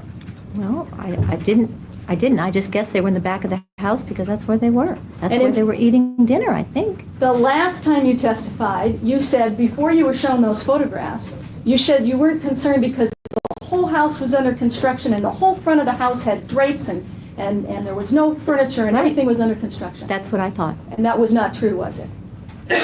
I still thought it was like that. The only reason that you've had to back off on that is because you've been confronted with those photographs. Isn't that true? But I haven't backed off on that. That was my memory of that time.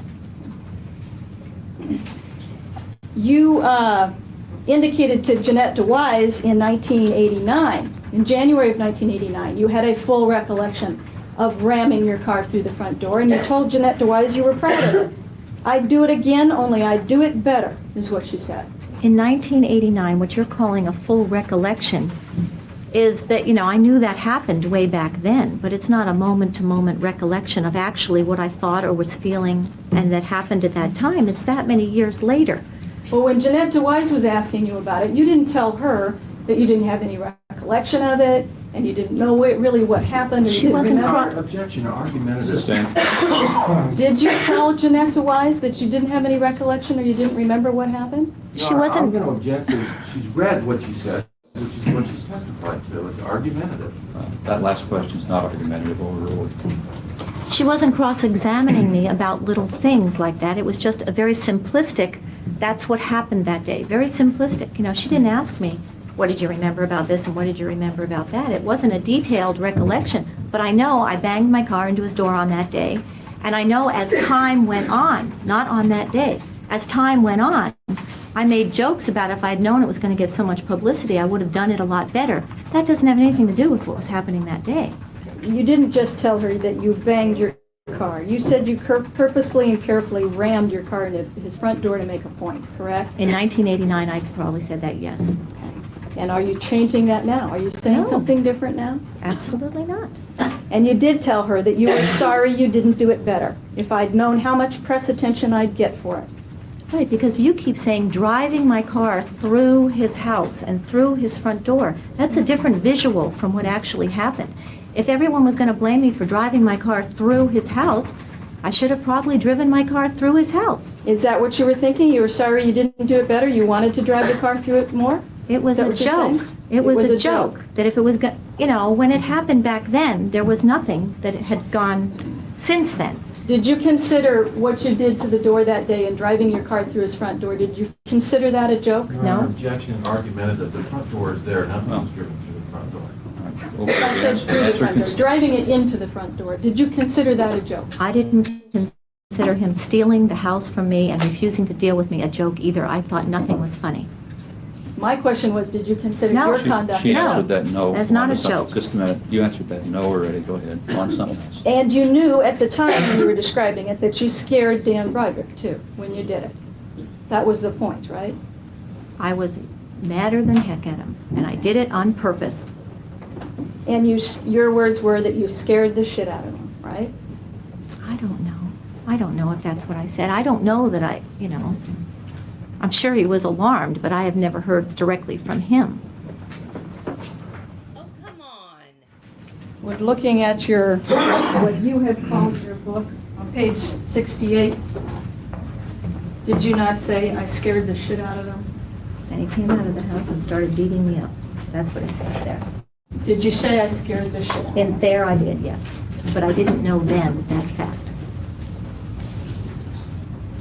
But you didn't know when that fact? When it happened in 1986. The book is in 88, later.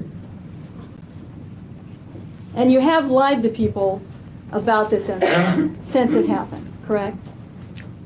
The Michael Campbell thing? For example, to Michael Campbell. You denied that you did that to Michael Campbell. Yes, I purposely did not want to discuss this with Michael Campbell in 1989, I believe, because Linda Kolkena had no business calling a place of work of mine and telling him things that went on years ago, and she told him that I was going to burn his office down and that I was a violent person and I was going to kill him and that I had this machine gun, and I was like, I said, oh, I thought... You're saying that Linda Kolkena said those things to Michael Campbell? I think that you had a machine gun and you were going to burn his office down? She told him I was going to burn his office down, that I wanted to see her wedding pictures, that I had a machine gun and I was going to kill everyone at her wedding. And I think those are like the three things, none of which were true. The fact of the matter is that Michael Campbell asked you if you had driven your car into Dan Broderick's door, and you lied. I I didn't discuss it with him. You said no. You didn't just discuss it with him. You said, no, Dan and Linda are making that up. They've been making these things up about me all along. Didn't you say that to Michael I Campbell? can't remember exactly what I said, but I said I thought that this would stop when they got married, but obviously it hasn't stopped, and she's been calling and people and telling stories on me all over town, and I thought it would stop. And I did deny that those things had happened because I didn't want to bring up the past. I was trying to get a new life going. And this was an example, though, of what you were telling him was a lie of Linda Kolkena's, that she was making this up. That she was spreading lies about me, right. Because she mainly called about me seeing her wedding pictures, and that was a total lie. When you went to Claremont Hospital after this incident, you did refuse any kind of treatment from anyone there, correct? I think so. You refused a medical examination, you refused any lab examination, you refused meals, you refused any type of socialization with anyone, you made, quote, no effort to deal with what was going on, unquote. Is that correct? If that's what their report says, I'm sure it's true.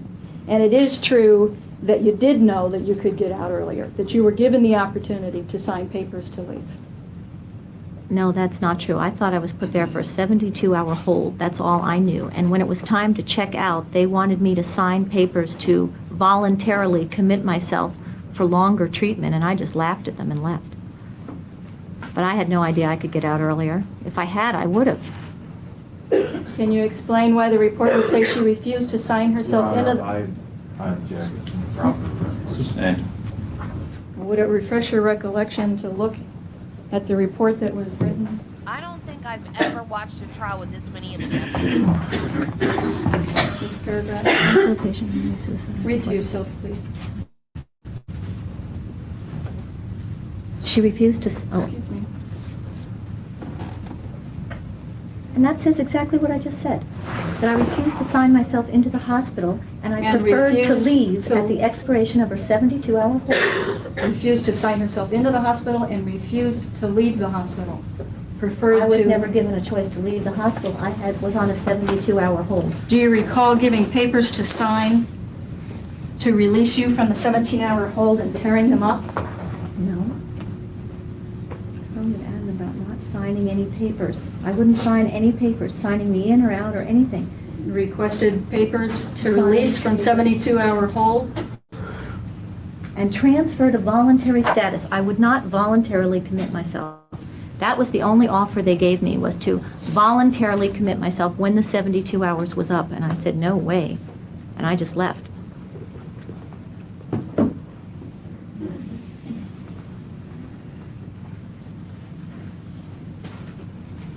You have acknowledged that you did use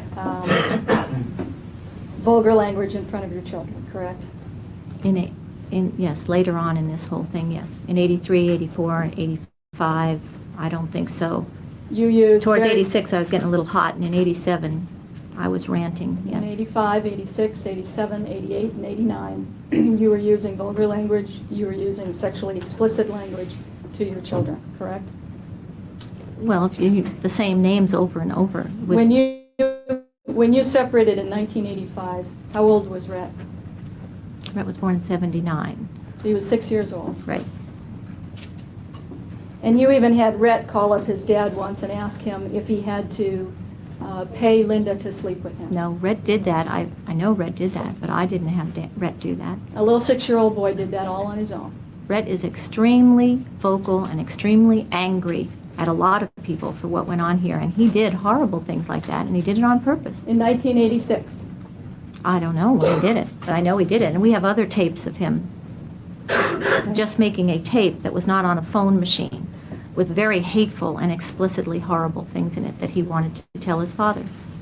When we'll talk about that in just a second. You indicated that you didn't think that there was anything wrong at all with the language that you were using in front of the children. You didn't think there was anything wrong with calling their father or calling Linda. You didn't think there was anything wrong with that, right? Well, I had a change of heart there where I swallowed everything and didn't tell them anything that was going on in 83 and 84 and into 85. They never heard from me about the affair. They never heard Linda's name. They didn't know why I was crying and hysterical and shaking and upset and short-tempered with them. And then when Dan filed the papers and did all these horrible things, I figured I'm telling them what went on here, and I did. And you didn't think there was anything wrong with that. In fact, you said... I think I did them more harm by covering up, not exactly lying to them, but I covered up and I harmed them and myself, and from now on I was just telling them exactly the truth. Well, you thought it was funny, though. You thought it was funny not only to call Linda, but to have the boys call her, too. Did you laugh about that with Jeanette DeWise? Well, there were times that we thought it was funny, but that was those were the two names that I just used for them all the time over the years, so it wasn't funny and it wasn't meaningful either. You said before that you thought it was just water off a duck's back. No big deal that you talked like that to your children. That's what I mean. Over the years, it had no effect on anyone of any kind. Isn't it true that every single person who knew you and who knew what was going on told you it was having a tremendous effect on these children? Like who? No. Like who? All of your friends, like all of the psychotherapists? Wasn't Gail Forbes telling you how horrible it was that you were demeaning their father like that?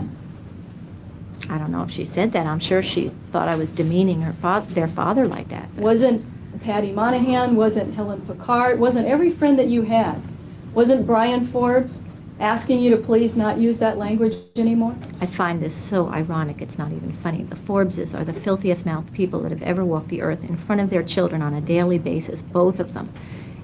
And the fact that they are coming in this courtroom and pretending that I'm using bad words is perverted. Well, I don't think anyone's pretending that you were using bad words, Mrs. Broderick, but that's a given, right? I mean, you're bad admitting... words that I called Dan and Linda all the time. Well, there was quite a bit more than that, though, wasn't there? You didn't just call him those words. It was how you used the words. It was how you used the words to destroy the children's self-esteem. The children's self-esteem? Yes. I'm not with you on this. What are you talking about? How about when Danny asked you what the name Broderick meant, when he was doing a project for school and had to talk about what his last name meant, and you told him that it meant, and when he told you, Mom, come on, be serious, I have to do a project for school, you told him it means goddamn. Do you think that has anything to do with a young boy's self-esteem about his own name? I don't recall this at all. Argumentative, sustained. Did you think it was a good idea to encourage the children to hate their father? At which point? At any point. Yes, I thought he was being cruel and vicious and horrible to them. And I thought he was destroying their self-esteem on a daily basis. He never showed any affection. He was not at all positive with them about anything, and he actively neglected them, all areas of their life. And I didn't think they should be living with him.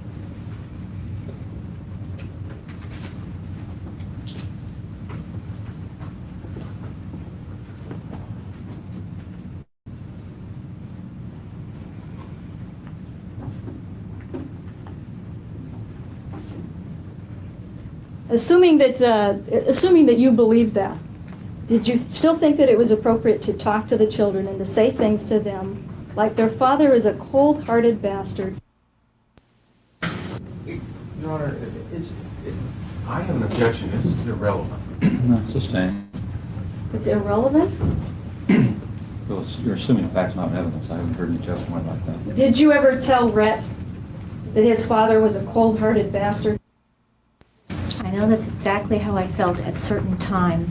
You know, the question is, did you ever tell Rhett that? I don't recall specifically telling Rhett that, but it's very likely that I did, yes. Did you tell him he didn't belong in the slums with... Yes, probably. I didn't think he did. You tell him that you don't have anyone that loves you or cares you over there, cares about you over there? He didn't. He was being horribly neglected by those babysitters and by Dan and Linda. He was being left alone. He was running away. He was suicidal. He was depressed. Did you think that that made Rhett feel better for you to keep telling him how horribly he was being treated? Your Honor, objection. It's irrelevant. Rhett knew how horribly. That's relevant. You can answer that. Overruled. Rhett knew how horribly he was being treated, and he wanted to live with me, and he was running away all the time. He knew it. I didn't have to tell him. Did you think that it was appropriate to tell his father that he was an asshole? Tell his father to drop dead? About particular things at certain times, I probably said those things. I did think Dan was all those things. Did you tell him to fight his father and beat up his dad? No, I wouldn't have ever told the boys to beat up their dad. That wouldn't have You would have made never any told them to sense. go fight and beat up their dad. That wouldn't have made any sense. I don't remember saying anything like that. No, I wouldn't have told two little boys to beat up their dad. Well, you said that this conversation that you had with Danny, that we've heard the tape of, that was an aberration. Isn't it true you had conversations like that with, other conversations like that with Danny? You had conversations like that with Brett. In 1987, we had a lot of horrible conversations. It was a very bad time for all of us. I was completely falling apart. I couldn't get any satisfaction in the courts. We are now into 87, going into 88. And so, assuming that I was freaking out. Assuming that you wanted to vent those kinds of feelings, did you think it was appropriate to vent them like that with your children? Your Honor, objection. This is not, there's no charges that the district attorney is going into. I object is irrelevant. Well, you put the relationship with the children in issue here, so I think it is relevant. Overruled, you can answer that. Do you think it was appropriate or not? Just yes or no? Not particularly appropriate to vent them with the children, but I think it was more appropriate that the children knew what was going on and why. And knew, for example, like you said, that as long as someone is a, it's okay to call them. That's right. And when Rhett would cry when you were in the middle of a conversation like that, you just hung up on him. I mean, there were thousands and thousands of conversations, morning, noon, and night. Most of them very friendly and very good about nothing to do with foul language or anybody's problems. Well, it is true that besides, well, let's go back to your comment about the Fords. Didn't you have a conversation in front of Brian Forbes where you were talking like that in front of his children, and he asked you to please stop it because you were using inappropriate language in front of his children? No. That never occurred? No, and Brian Forbes uses worse language all the time. I'm not talking about Brian Forbes and what language he uses. No, he knows. Did you ever because use it would have been language like it would have been that? very funny if Brian Forbes had said something like that to me. I would have just laughed right in his face. It never happened. And you're saying that Brian Forbes said these kinds of things in front of his children? Yes. It doesn't matter. Isn't it true that your children themselves asked you repeatedly to stop using that kind of language? My children didn't much care. They were instructed by Dan Broderick to tell me to stop Did calling it him sound to names. you like Danny didn't much care in that conversation about the language you were using? It sounded to me that he was instructed by Dan to order me to stop using the language, and then I could see the kids. Did you tell Danny that you were too embarrassed to tell anyone you knew him? Yes. And you don't think that that had anything to do with harming his self-esteem? I remember that day because I remember the really traumatic things, and the kids were not dressed properly, they were not acting properly, they were fighting, they were running around being wild. And I was like, you just are not the children that I used to know. You're not the children that I raised. I don't even want to know you people. When you said that you were too embarrassed to even tell anyone you knew him, and when he asked you why, you said because Daddy's in his office. Things went together at all. I remember. Are you denying that? Let me ask you whether this conversation occurred. Well, I'm not really even interested in seeing you guys or having anything to do with that family until you get your act together. Danny didn't respond. I'm too embarrassed to even tell anyone I know you guys. He responded, why? It's not our fault. Your answer, because Daddy in his office is very embarrassing. Why? Why are you embarrassed to tell them you even know us? Your Honor, I'm going to have an objection to this. Sustained. It's the way you do it, Ms. Wells. You wanted to read that and ask if that conversation took place. Go ahead. I don't know how she got a hung jury the first time. If she acted even a fraction of this smug and sarcastic and obviously lying, I don't know how she got a hung jury. Your Honor, and if I may have a continuing objection, I'm just not aware of 100% of the count in this case. I'm not talking about it. We're not talking. You know what, Early? You're the one that had her go back to the beginning of the marriage and tell everything they ever did. You're the one that brought in the whole entire relationship. So all of this is relevant. You're the one that had her go back to their poor beginnings and living in a dorm room while he was in law school. You brought all of this in. So anything that is asked about that is relevant now. Understandable. issue of custody of the kids is proper cross-examination. Go ahead. Did you tell Danny, you obviously approve, you're living over there?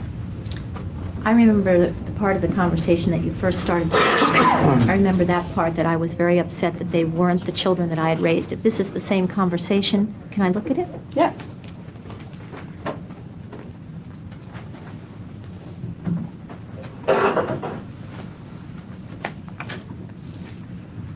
The conversation I'm talking about happened in my car with Danny, so this is a different conversation. Is this with Danny, do you know? Yes, that's with Dan.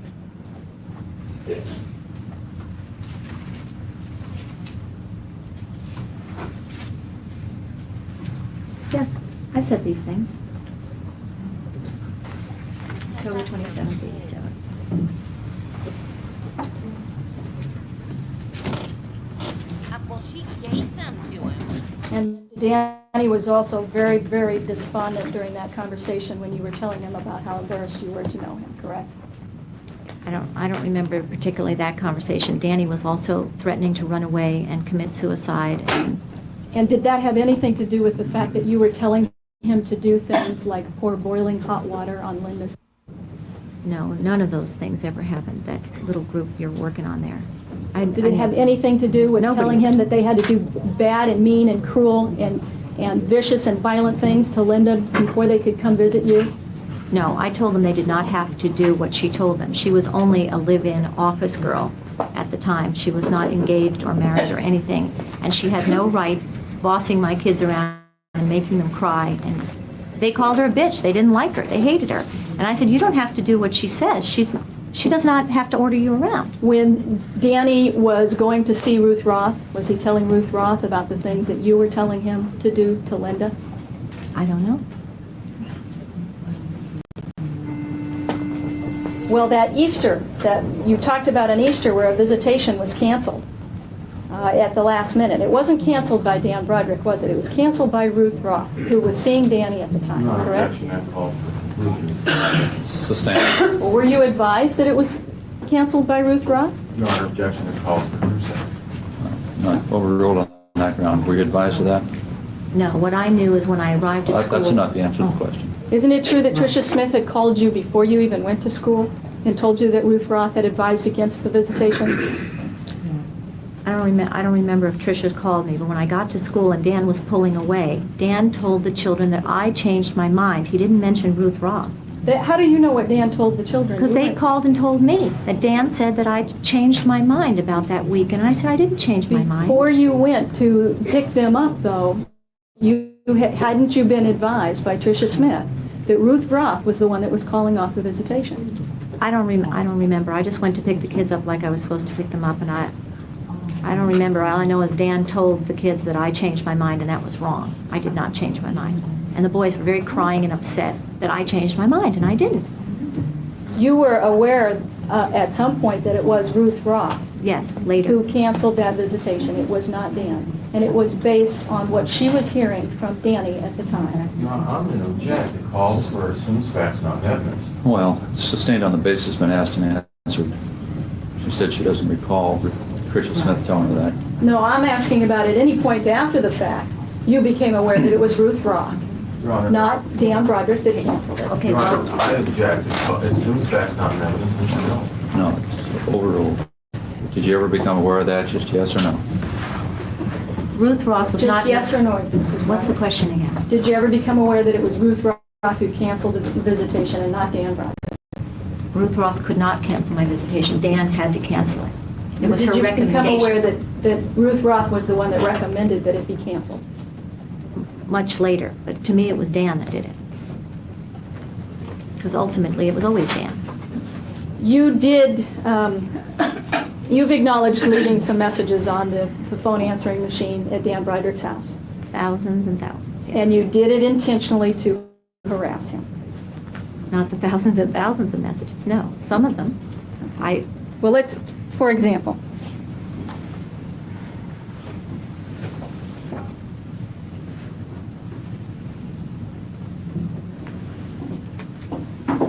Oh no, you again.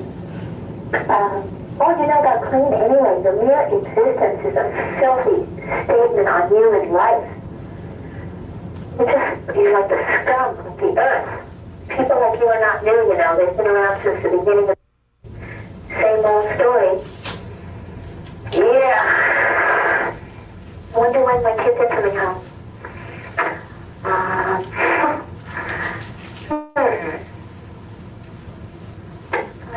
Oh well. Call back later, I guess. Just to harass you. For the record, what exhibit was that you played from? That's a good question. It's your record.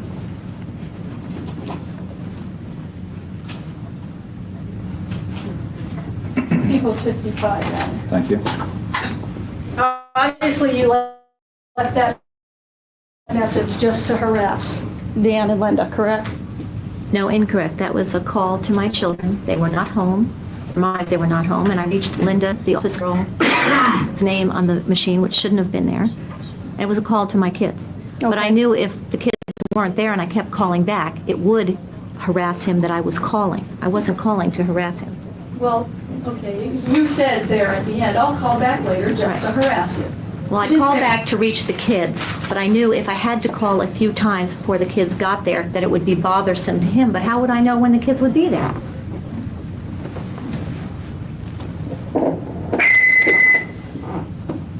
I'm having so much fun. I love this machine. You suckers, you. Anyway, you remember how your favorite case was going to court, the guy who went to court to prove the other guy was an asshole and he won? I want to go to court to prove you're... And I'll win. I love it. This is going to be so much fun. Now that was a call that was intended to harass them, correct? I never picked up the phone to call Dan Broderick to harass him. I called to reach my children. If I got the machine, I would be mad and harassed, and I would say ugly things to him. You said this is so much fun. You were having fun?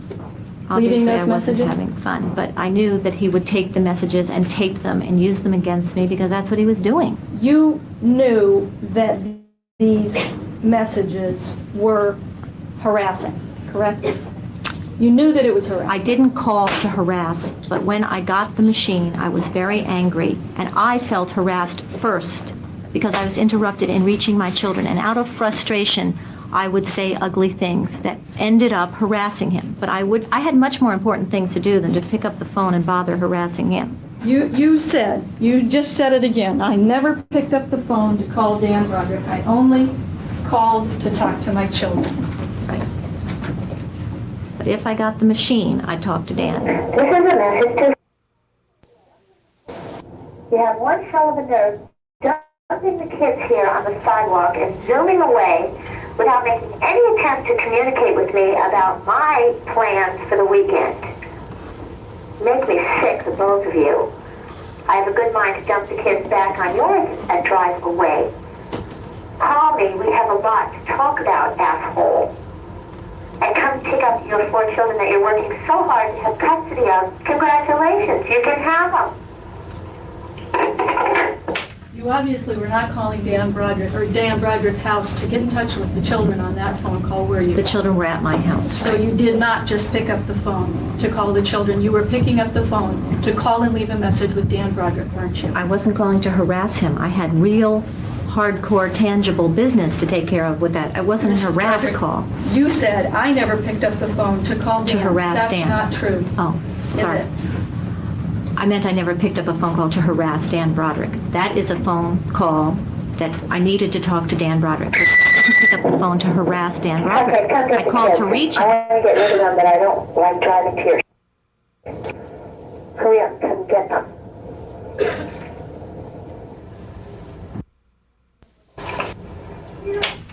That again was not a phone conversation or a message that you left that had anything to do with the kids, did it? You They're picked up within- the phone to call Dan.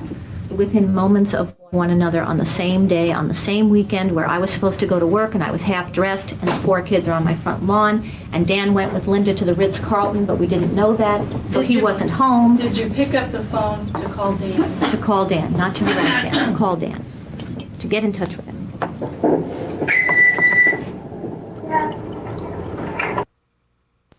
come get the kids.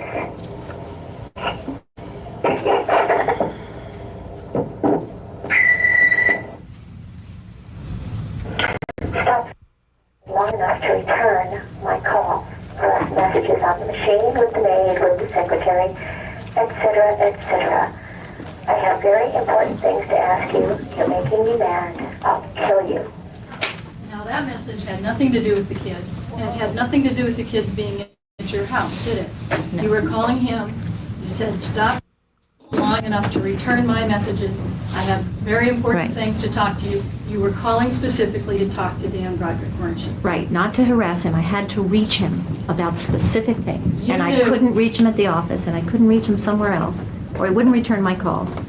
So I called, I guess that's that machine. You knew that saying things like stop was harassing. You knew that that made Dan Broderick angry. You knew that it was inappropriate. This is, I don't know when it is, in late 87, but I hardly cared what made Dan Broderick angry at that point. Did you think when you left the message, stop long enough to return my calls, did you think that somebody who heard that would be real inclined to want to return your calls? I wasn't real inclined to talk to him either in late 87, but I was having problems with my house payment, the insurance, and things that I had no control over because they were in his name. Your Honor, may I have the witness instructed to please respond to my question? Just go ahead. Did you think that when you left that message, stop long enough to return my calls, that that was going to make him inclined to want to return your calls? I wasn't inclined to want to talk to him either. No. Well, you called and left the message. I didn't want to have anything to do with Dan Broderick in 1987. I didn't want to talk to him either. He had me between a rock and a hard place, and he knew it, and I had to deal with him on certain things because he made it that way, and then he refused to deal with me. And then I'd get hysterical. Did you leave that message, Mrs. Broderick, yes or no? Yes. And did you say stop long enough to return my messages, yes or no? Yes. And did you think that he was going to be inclined to want to call you back when you left that message, No. yes or no? No.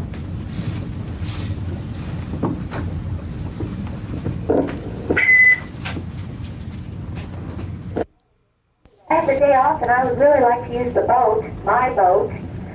How do I get the keys? Where are the keys? Will you make another set and deliver them over here so that when I want to use the boat I can use it? Thanks, sweetie. Oh my God. Did that conversation or that message have anything to do with the children or getting in touch with the children, yes or no? I would have only used the boat with the children, but not particularly on that phone message.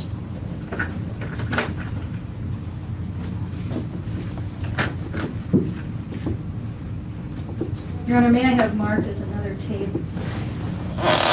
People's Exhibit next order. 84.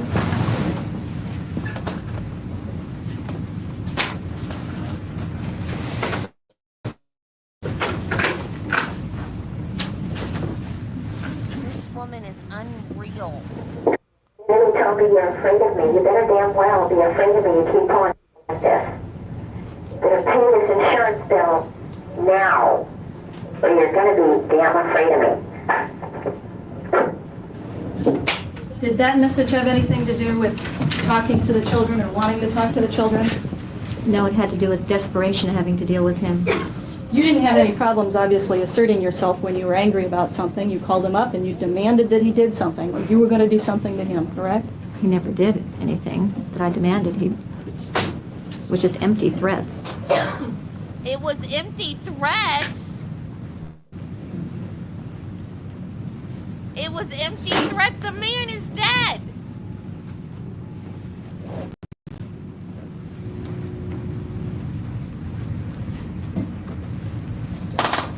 You had specifically been advised, whether you agreed with it or not, by the judge when you went through the contempt hearings, that that conduct was harassing. Using that language was harassing, correct? Yes, and I disagreed.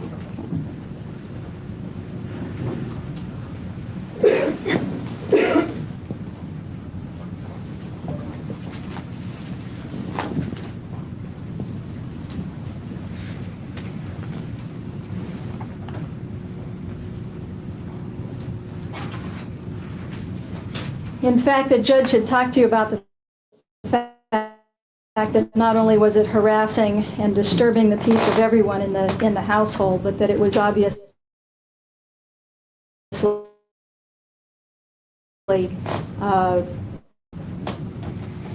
not good for the children to be exposed to those kinds of characterization. I don't know if that's what of everything with no recourse was annoying, harassing, and bothering me. More than me yelling back at him was annoying, harassing, and bothering him. It was explained to you, though, in no uncertain terms by the judge, who said directly to you, Mrs. Broderick, who is an obviously intelligent person, and who, so far as I know, functions mentally in the way that other people do. Your Honor, I'm going to object. Sustained. He told you that you were clearly engaged in a pattern of conduct that was harassing, and that it had to stop, correct? And I told that judge he could sentence me to 21 years in jail, and I would not stop trying to get in touch with my children, that he had no right to cut me off from my children. Nothing that you were ever held in contempt for trying to get in touch with your children. It was for using the language that you used, correct? It was for using the language that I used when I hit the machines that were put there for the sole and explicit purpose of keeping me from my children, which drove me crazy, guaranteed every time. Okay. And if you knew that it was going to drive you crazy, guaranteed every time, you obviously had the ability to recognize it was going to be there and to not use that language, correct? But you did it anyway. I wanted to get in touch with my children. I was not putting up with that. Well, we've just listened to several messages where it's clear you didn't want to get in touch with your children. You wanted to get in touch with Dan Broderick. You wanted to make demands, and you used that kind of language. But and you weren't out of control in those messages, were you? I was pretty upset in those messages.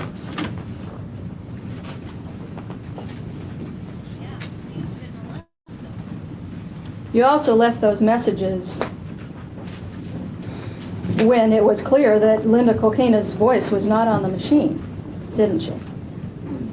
No.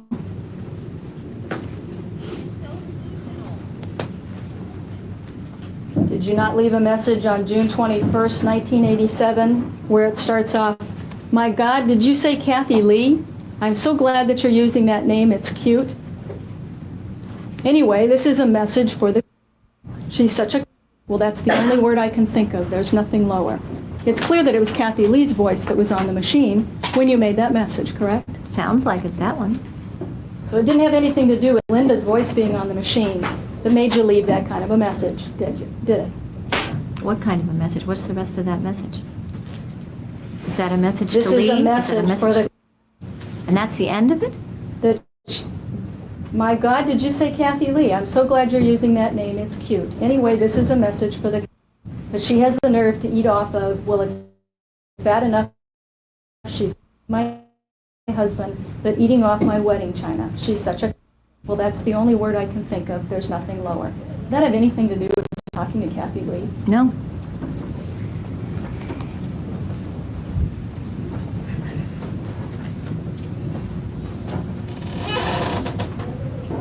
This is Mommy. I'm out of the shower now. Where are you? You can make a choice today about staying with me or staying with the sucker. That was a message that you left the very first thing in the morning when you called Rhett that morning, correct? I don't know if it's the first thing in the morning.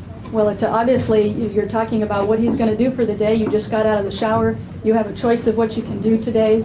It didn't have anything to do with calling and not getting through. It was the first call of the morning, and that's what you left. I have no idea. No, that call is a result of something that came right before it.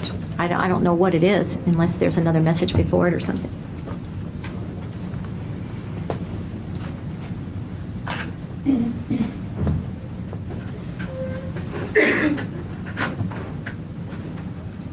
Disgust me so much I don't even want to talk to you. Your voice on the machine makes me puke, but it's a little better than the...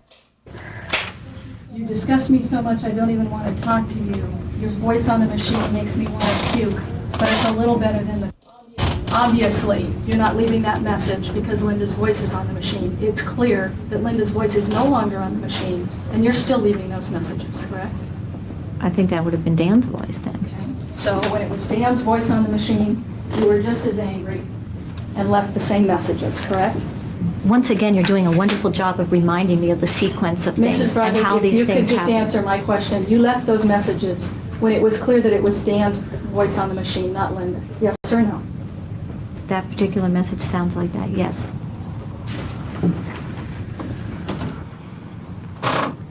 You left the same sorts of messages at Dan Broderick's office when you called his office and talked to the receptionist. You referred to Linda as the, did you not? Maybe once.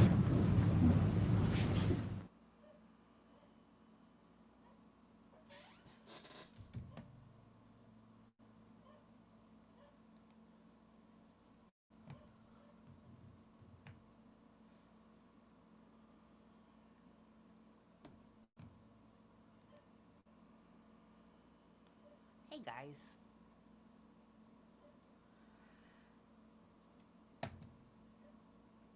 I'm trying to see what part we're on. Part 9. 9, 10, there's 4 more parts. Good Lord.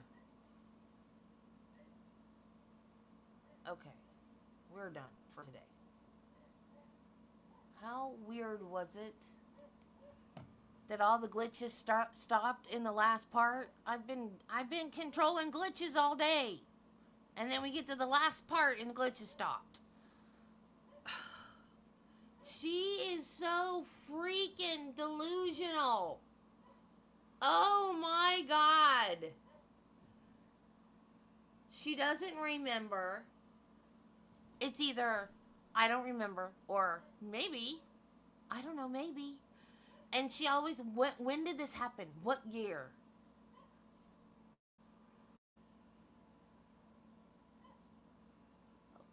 Did it happen or not? You know whether or not it happened. Why do we need to know the year? You were there. And those kind of responses make it so obvious that she's not telling the truth. Because if you do something, you know you did it.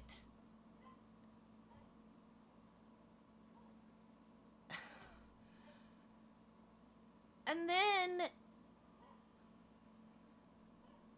yeah, if it says that, then that's what I said.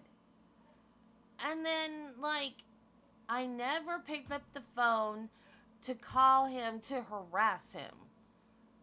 So then when she proves that she did call him just to call him, well, then it's, well, I didn't call him to harass him. And then she literally says it on the phone, I'm calling to harass you. It's like, come on, woman. Make it make sense. I don't know how she got a hung jury the first time. How? What was wrong with these people? Or was she a better actress the first time? I don't understand. I'm glad they got it right the second time, though. She's scary. And then, just a few minutes ago, when I lost it, it was empty threats. The man is dead! That was not an empty threat! The man is dead! You said you were gonna kill him, and you did it! That's not an empty threat. I'm sorry I'm yelling, but that is not an empty threat. You did it. You did it. That's not an empty threat. Oh my God. Who are you trying to kid, woman? He's not here anymore. And then earlier today, she said, Wells asked her something, and she said, I wish Dan was here to tell you. What the heck was that? And then Wells said, yeah, I wish he was here too. And then Early objected. He objects at the stupidest things. That's your idiot client on the stand. She's the one that made the remark. You shut up and sit down. Oh my God. She's not in my hair. I mean, she's not as bad of a defendant as Brooks, but she's close. At least she's not representing herself. She's unbelievable. Unbelievable. In the last trial, Wells asked her about this. She denied it, but I think she did it. In the last trial, she told one of the guards that she had the jury eating out of her hand. Which I guess she did because she got a hung jury. Jeez. Okay, so we will be back tomorrow with the rest of her testimony. She reminds me of Sarah Boone, though. Writing letters to the sheriff? Why? Why? Why are you going to write letters to the sheriff? What good is that going to do you? Is she complaining about conditions in the jail? Why are you going to write letters to the sheriff? And what is he going to do about it? Aren't the jail and the like the county jail and the sheriff's department are two separate? Aren't they two separate things? Or are they all lumped under? Bye, Marty. Like, I don't know. And something else that she did. Oh, she kept firing her divorce lawyers. She went through like 4 or 5 of them. I forgot. I lost count. I was like, dang, she's just like Sarah Boone. Okay, guys. So I'm sorry about that other trial. I got everybody's hopes up. I feel bad now. I got my own hopes up, though, too. Because I wanted to see it. I really, really wanted to see it. So, but I'll keep an eye on it. I'm sure there'll be news. Yeah. This is fun. We've had fun today. We have had fun today.